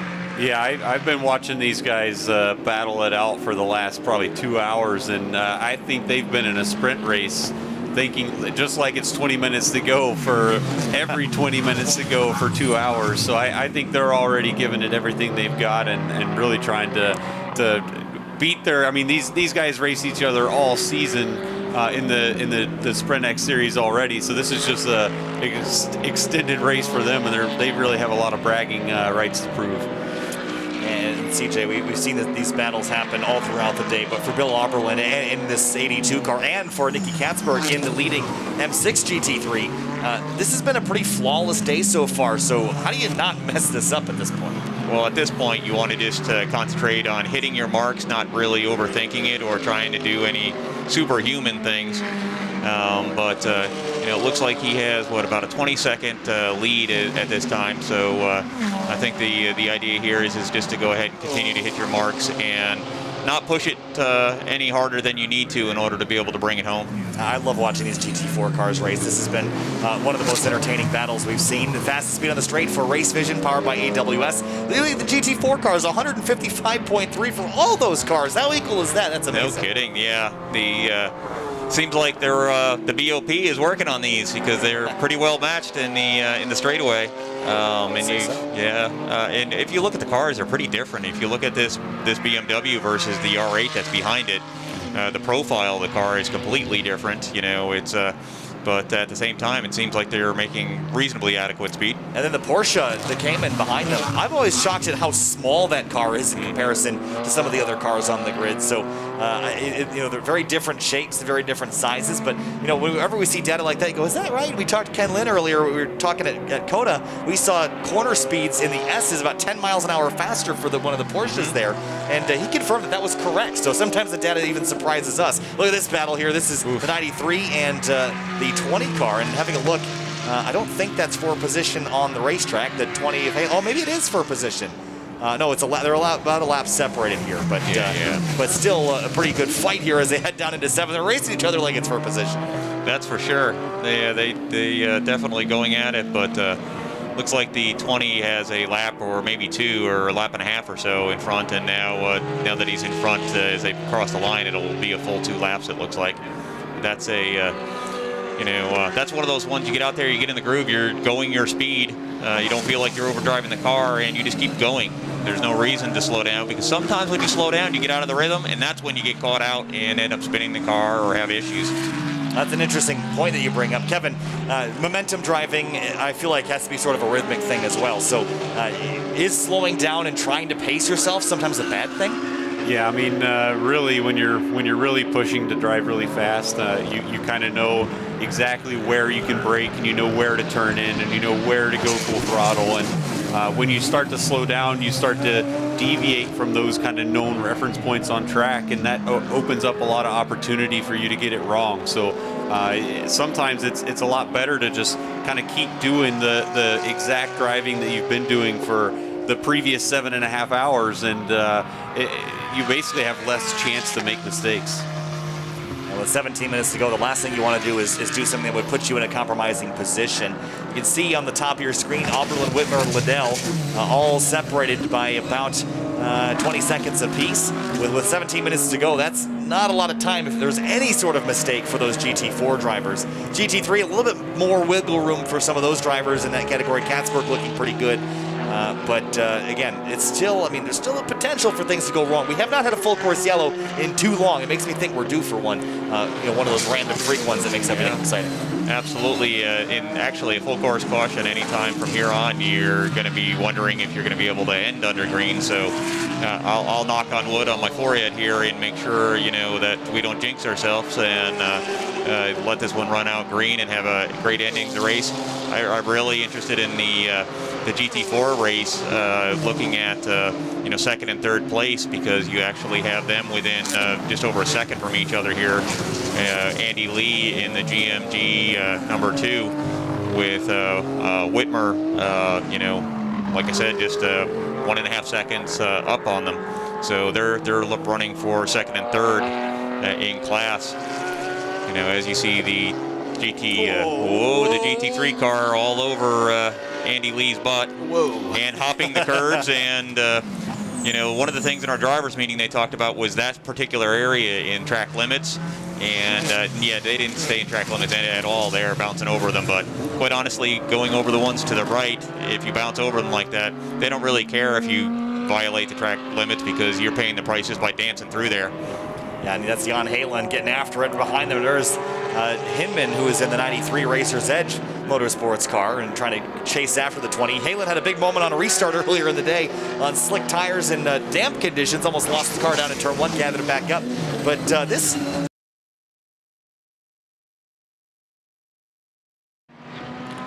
In the final 15 minutes of racing here in the Indianapolis 8-hour for GT World Challenge America, powered by AWS. Nicky Katzberg out front. You're looking at Renger van de Zande in that number 30 Acura NSX GT3 Evo. It seems like Renger's been in there a lot today, Kevin. Yeah, he's definitely quick in these Acura NSXs, and it's really cool to watch him go out and really wring this car's neck. He's always on the limit, and yeah, he's flying out there. He just had a big moment through turn 2. Saw the counter steer there, CJ, and with 15 minutes to go, he's still trying. Yeah, he's definitely out there. He's got a bit of time to make up, as in the form of a lap, I think, in order to try to move up there. But he's not slowing down in any way. And like we said, you go out there and you hit your marks and go as fast as you can, and he's definitely doing it. He's certainly doing it. So is Colin Brown. Taking a look at the last lap time, a 125. 194 for Colin Brown, which is quicker than the second place car the previous lap. So I'll tell you though, Nicky Katzberg continues to run amazing times. How about a 123.806 for his last lap? That's pretty solid. Continues to be the quickest car on the racetrack. And again, those BMWs have just not made a misstep all day long. Yeah, they've been really fast this whole weekend. I think they were topping the charts in practice. They were obviously started on out front, and yeah, they made it's like the only time they weren't out front was when they made an early pit stop when it started raining, and in the end it still worked out for them. So yeah, they've been really fast. It's impressive that they kind of showed up straight from the Nürburgring last weekend, and they were fast right off the shipping container.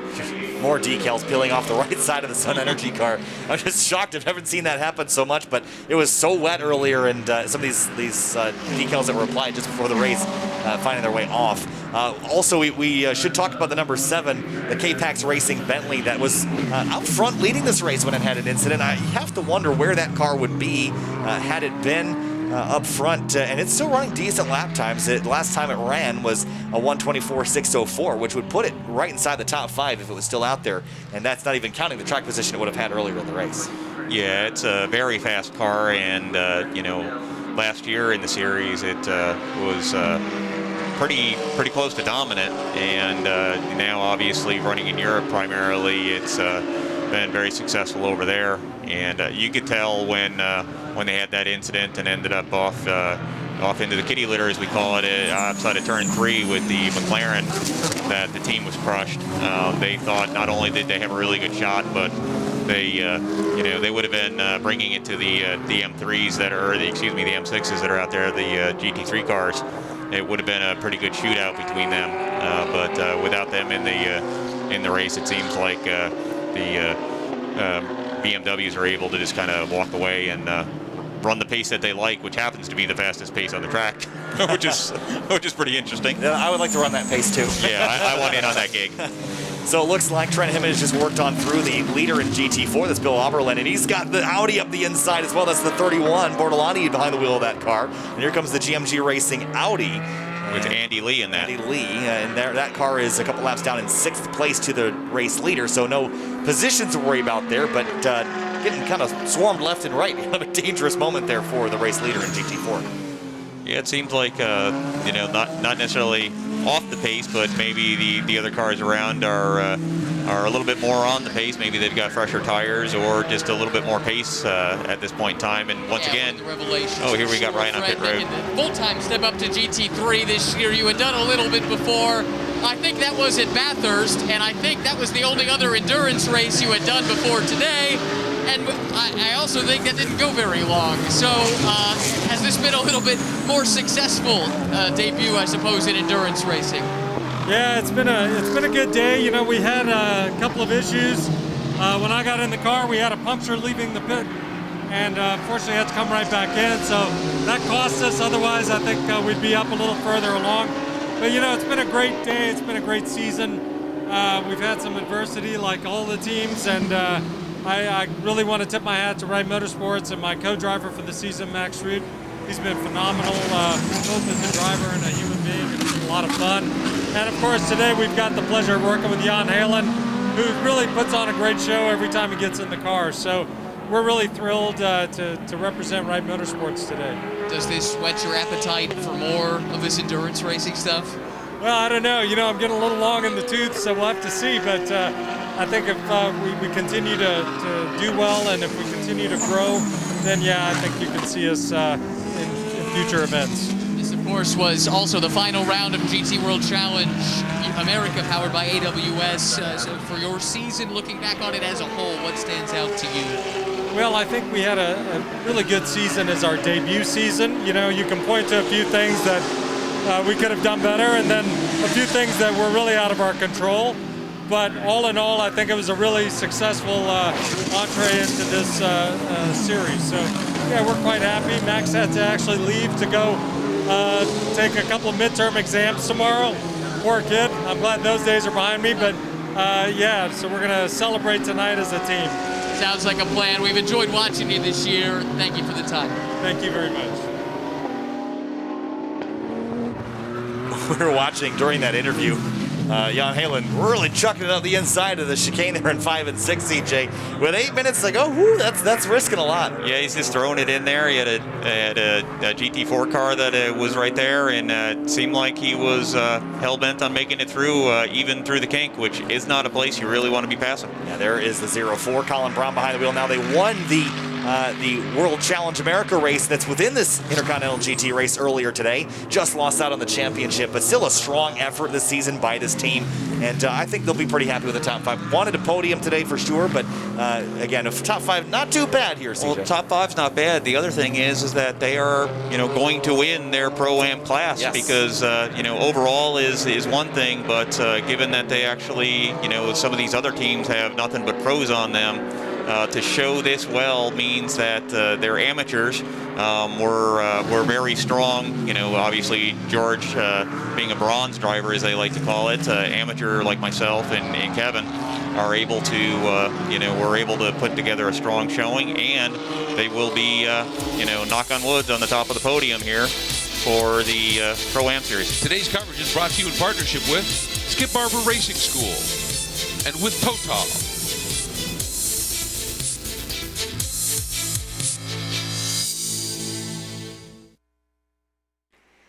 The final minutes of the 2020 Indianapolis 8 hours for GT World Challenge America, powered by AWS, in the Intercontinental GT Challenge, powered by Pirelli. The 7 minutes and 24 seconds remaining, and the twin BMW M6 GT3s out up front, separated by 38 seconds. In GT4, it's been a scrap all day long, but our CrowdStrike AWS 04 in contention to win its Pro-Am category this afternoon and finish 5th in the overall order. The other car, the 63, driven by Ryan DL, David Askew, and Richard Highstand. That car unfortunately retired with suspension damage, involved in a little bit of a loop earlier, got itself into the gravel, but can't always have a good day.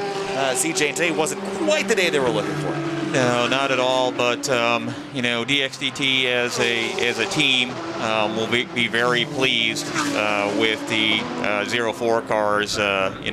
Showing not only winning the World Challenge race, but then going on to, knock on wood, here in 6 minutes, they're able to keep things right to be able to go ahead and take the Pro-Am win for the 8-hour is a major accomplishment for DXDT as a team. Even if that's the good part of having multiple bullets in the gun, if you will. When you're racing and you have multiple cars, you have multiple chances to win, and that's what we wanted to see here today. So being able to put it together to be able to have those two accomplishments, I think will soften the blow from the not being able to compete really for the championship, the overall championship. They'll end up in second place for the 04 car for Colin and George. But overall, I think they'll be pretty happy. And Kevin, the final 6 minutes of this race now, you put yourself in the position of Nicky Katzberg or even Colin Brown in there because they're leading their category. You won your championship in TCA this weekend. Put us in the mindset of a driver that's 5 minutes away from capturing probably what is one of the most significant victories of their career. Well, I mean, really, you kind of know what you have now. There's not enough race left to gain much more, but there's still plenty to lose. So I think the main thing that you're trying to do is kind of maintain what you have and don't take any risks that might make you not finish the race or have to pit again or kind of change the results. So from now, it's kind of hitting all your marks, being very careful with the car, and just making no unnecessary risks. When does it become real for these drivers? Is it going to be tonight, tomorrow, next week, next month? When does it become real that they've won the Indianapolis 8-hour? I don't know. I mean, it's pretty soon for you for the TCA championship as well. I think it's different for everybody because for me, it still doesn't feel like that I won a championship. And even winning my first race here at Indy on Friday, it's still I'm going to have to go back and check my social media to see what it looked like because it still hasn't sunk in.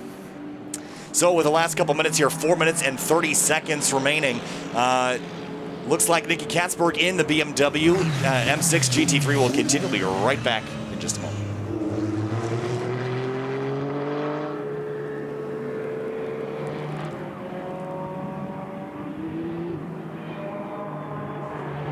Just checking some things in the back end here. 4 minutes to go here. Nicky Katzberg, Yuloli, whoa, all the way out to the edge of the track. Now that's a kind of a fun corner. And I've seen a couple drivers dip tires off out there, CJ. It seems like you can kind of get away with getting the tires in the grass out there now that the grasses might have dried up just a little bit. Yeah, there are some places where you can use a little bit of the grass, and actually Kevin taught me to point for some of at the time we were here, it was dirt, and they put new grass over it. So there are some places where you can just barely touch it and get away with it. For the most part, you're supposed to try to stay on the black stuff. Yeah, well, the green stuff is a little tempting. Sometimes you want to widen out that corner just a little bit. Kevin, we talk about track limits a lot, and this racetrack, no exception, a couple different corners. But for race car drivers, they're always trying to find that edge, and especially in the last couple minutes, and you're in the zone, that edge sometimes takes you a little over. Yeah, I mean, really, the track limits are more like a conservative suggestion in the driver's mind. Sometimes we kind of see that track limit and we're like, okay, yeah, we'll follow that, but with the other side of the car or some other kind of driver adjustment. So we, as drivers, we're always looking for the fastest way around a turn, and sometimes that means driving off track just a little bit because we convince ourselves that it's still the track. I mean, again, if they didn't want you on it, they would put a wall there, right? So the last couple minutes here, we should be coming to 2 or 3 laps to go next time around. And Katzberg, again, leads this field by 36 seconds over teammate Yuloli. Then Ranger Van de Zanda in third. There is the GT4 race leader, Bill Oberlin. And he's got the GMG Racing Audi behind him. That's sort of a nuisance at this point. Got a car in your mirror, and it wants to get by. Oh, yeah. Andy Lee is a good racer, and he will try to still get by Bill. Even if it's right at the checkered flag for the race. Never say die, make it happen one way or the other, and Andy Lee is shown to have the pace in the GMG Audi R8 that he's sharing with James Petronis and Elias Sabo. Notice on that car it says 511 Tactical. Elias is one of the owners of 511 Tactical as well as other companies along those lines. So Elias is rooting them on from back at the pit box, and I'm sure he wants to see Andy Lee still pass Oberlin to show him who's boss, even if they're a few laps behind him. Should be 2 laps to go for the race leader, Nicky Katzberg, this time through, 1 minute and 33 seconds. We have the last lap of the lap that the timer will hit 0, so one more time around here as the 511 Tactical R8 drives into turn number 1 right behind the GT4 race leader. And then Van de Zande in 3rd on the bottom step of the podium for the overall order. Colin Brown continues to lead in Pro-Am for the 04 CrowdStrike AWS Mercedes AMG GT3. And, well, it's on the same lap as Jan Halen, but 54 seconds between them. We notice all the grass there. That is a distraction for sure, because if you run wide onto that grass, that's going to not be a fun time. Yeah, absolutely. And obviously the grass had to come from somewhere, so somebody has gone off, or many people have gone off. And what do we got there? That was the 04 car. I think he just pulled over to let Nicky Katzberg on by. Yeah. This might be by design here to be behind the leader so that he'll get the white flag when Nicky does. That is absolutely correct. He doesn't want to have to do an extra lap. He'll follow the 34 car around, and therefore he'll end his race still as the leader of Pro-Am. And good call. Yeah, absolutely. So, at this point in time, Colin is a calculating racer, an amazing race car driver. He knew what the deal was. I'm sure his dad, Jeff, who's doing race strategy for the team, was on the radio providing that information that the 34 was coming, and to not impede him, to let him by and to follow him on back to the checkered flag for the Pro-Am win. 14 corners left here, 2.439 miles for Nicky Katzberg in that BMW M6 GT3. And the team car is in 2nd place as they come on through the white flag lap down the back straightaway towards turn number 7. Again, this is the Walkenhorst Motorsport BMW team. Connor Di Filippi, Nicky Katzberg, Augusto Fargas, Martin Tomczyk, Nicholas Ioli, and David Petard on the other car. That's the 35 running in 2nd place. And Kevin, as they roll through the backside of the course here and prepare for the checkers, the drivers might not feel it yet, but the team on pit lane, their hearts are racing right now. I think it might actually be the other way around. As the driver, the car kind of feels good underneath you, and you start to take a little bit of a deep sigh of relief as you kind of count down the corners on the final lap. But the crew always is worried about something else going wrong. So I think as the car rounds the final turn here, everybody's going to sigh a little bit. Cheers on the pit wall for the number 34. That is the Walkenhorst Motorsport BMW with Nicky Katzberg behind the wheel. Checkered flag in the first ever Indianapolis 8-hour for GT World Challenge America, powered by AWS. Victory for BMW 1 and 2, and Acura NSX GT3 on podium with Renger Van de Zande for GT4. In 10th place overall, Bill Auberlen in that number 82 Bimmer World car, that driven by Chandler Hall, James Clay, and Bill Auberlen as they come through the final chicane. Celebrations in store for them as well. Final corner for the number 82, and after 8 hours of racing, a whole bunch of laps later, 273 of them to be exact, Bill Auberlen brings home another victory in his sports car racing career for that Bimmer World team. Celebrations in the Indianapolis 8-hour. Yeah, it was an amazing race, and you see that Colin Brown, when he came across the line just behind the overall leader, also had an excellent photo opportunity, so that the CrowdStrike AWS car will actually be there in all the pictures that are used here later on tonight. So not only a brilliant race strategist, Jeff apparently is a good marketing strategist as well. And again, remember that Colin Brown brings that number 04 in first in Pro-Am, so they will win the Indianapolis 8-hour in the Pro-Am category. And again, Colin Brown teamed up with Ben Keating as well as George Kurtz, who started in the car, ran a stint later throughout the day. All three of those drivers did a spectacular job keeping that car in contention and bring home CrowdStrike and AWS a victory in the Pro-Am category in this series. We'll look at that. Wonderful. Yeah, and just as the race ends, notice what's starting to happen outside there, Kyle. I think I see this big orange ball in the sky that is coming out and showing us a bit of that sunlight that we wanted to have all day. And here it is, just as the race ends. Couldn't end in a more appropriate way. It started out in the with the rain right at the green flag. And we had all kinds of conditions, and here, just as the checkered flag falls, the sun comes out, and look at the beautiful skies there. This is sort of like how this year began. It was sort of a dark cloud hanging over everybody. We weren't sure what was going to happen, and things ended up smoothing out, and the sun setting not only on Indianapolis, but also on another season of racing for GT World Challenge America, powered by AWS. There is your finishing order for this race 8 hours later from 10 a.m. to 6 p.m. with you all day here on CrowdStrike Racing's coverage of GT World Challenge America, powered by AWS. What a year, what a season. Sonoma, Road America, then COTA, and then finally Indianapolis.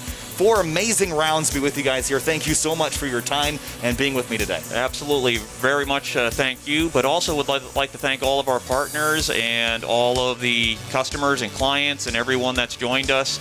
I mean, the partnership that AWS and CrowdStrike have, but also Operation Motorsports, and you can go down the list of all of the different partners, DXDT Racing, that put this all together. We're really, really happy with how this year's gone, and can't wait for next year. 300 laps completed for Nicky Katzberg. That will take home the victory today. Kevin, congratulations again on your TCA championship this season. Hope to see you back, and thank you for joining us here as well. Yeah, it's been a blast to be up here and watch the race from this and try to share our perspective as the race unfolds. And yeah, this has just been great, and can't wait to come back next year. All right, super fun. We're going to step away for just a moment. We'll be back for interviews here. We'll have Ryan Marine run around the pit lane as he always does. We'll finish up things here as soon as that's over. Thanks so much, guys, for joining me. We'll see you later. Thank you. Thank you. They come in with their rough parts, their dirt, their grime. They just look like, they're coming off the football field or something. They've played as hard as they can. They've done everything that they could. And they're finally going to get to take a break. And these cars will be the same cars, actually maybe not the same cars, but the same style cars, will be running at Spa in a few weeks. So that'll be the third race of this Intercontinental BT Championship.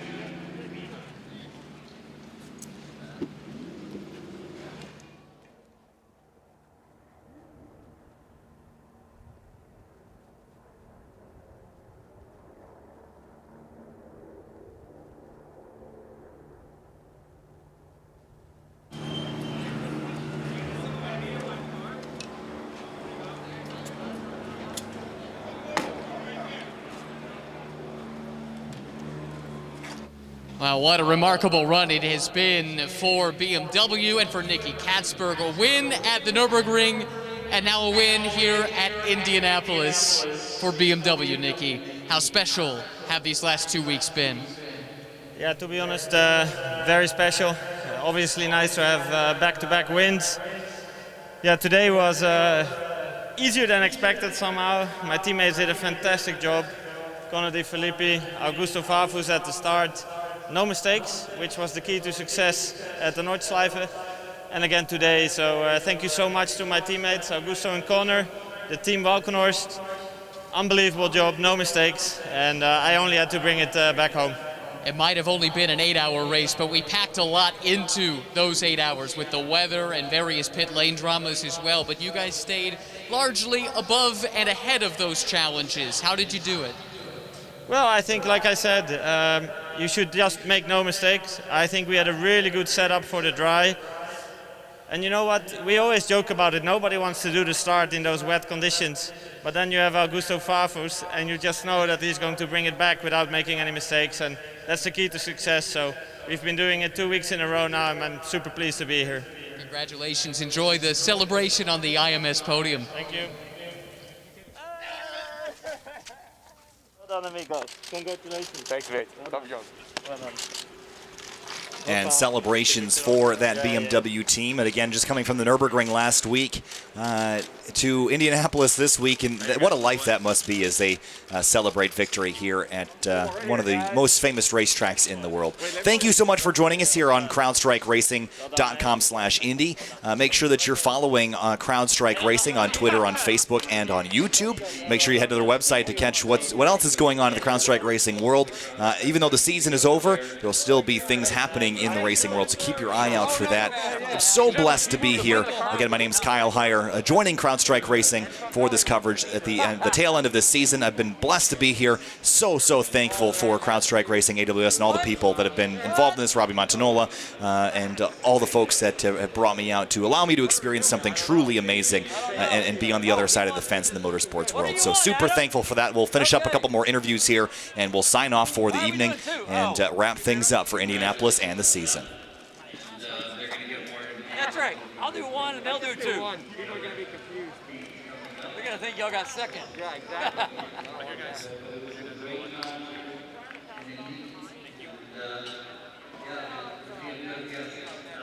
I think I have to hold up one and you hold up both. Okay, you won the race, right? Yeah, we did do two. Yeah, which one? Yeah. Well, both. We won them all.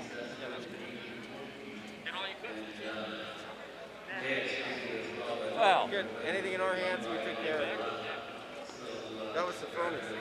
Was that James in there? Yeah. What was he doing? Well, I don't know. It was like get out of the way. 10. Get out of the way. Actually, while we're waiting. In the pick.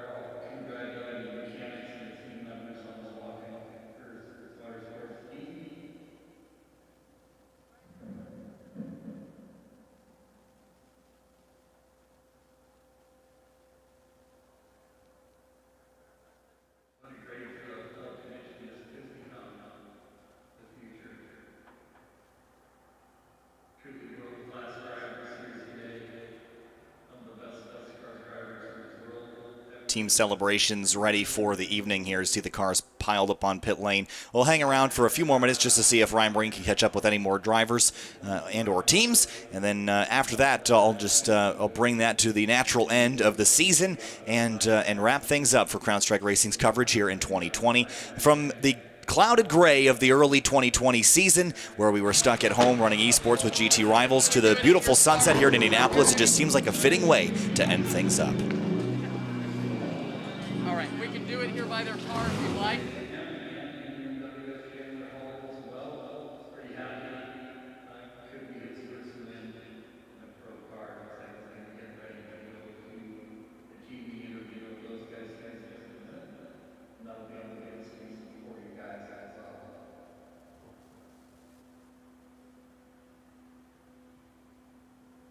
Well, the Bimmer World car's got a mind of its own. It's back, headed back to the paddock. These guys are about to celebrate. Chandler Hall, we'll start with you. You told me earlier this would mean a ton. You've done it. You've won an endurance race, and you've done it at Indy. Yeah, once Bill got in, it was probably the most nerve-wracking half hour of my life so far. I was just pacing back and forth, just waiting, hoping everything would be okay, and leave it to this guy. He brought it home, perfect, and so happy. You might have been nervous. I suspect you were cool as a cucumber, Bill. Oh, yeah, cool. I mean, these guys did exactly what we said. Keep it clean. Give me at least a 5-minute lead, and we're going to be good. They did such a great job. They were way out front, gave me it, and it was just a cruise home to the end.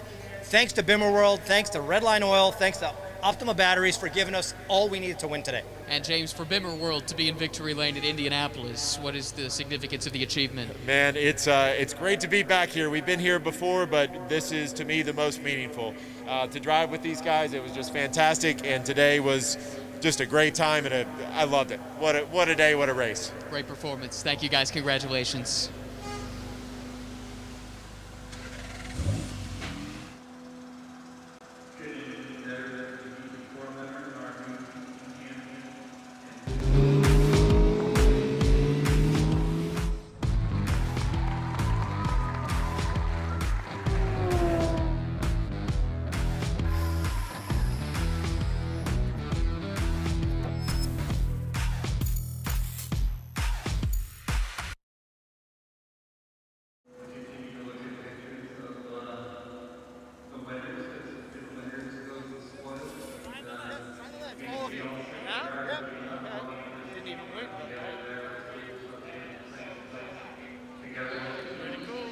Pass it down. There you go.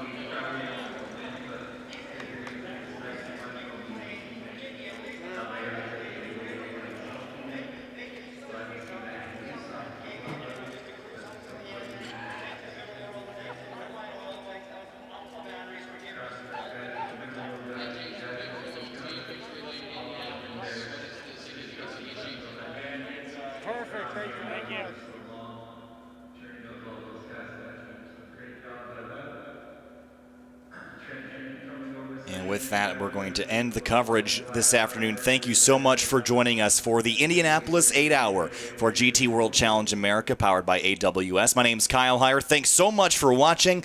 We'll hopefully see you next year on CrowdStrikeRacing.com. Thank you so much for watching. We appreciate it. All the support, all the love. We'll see you next time.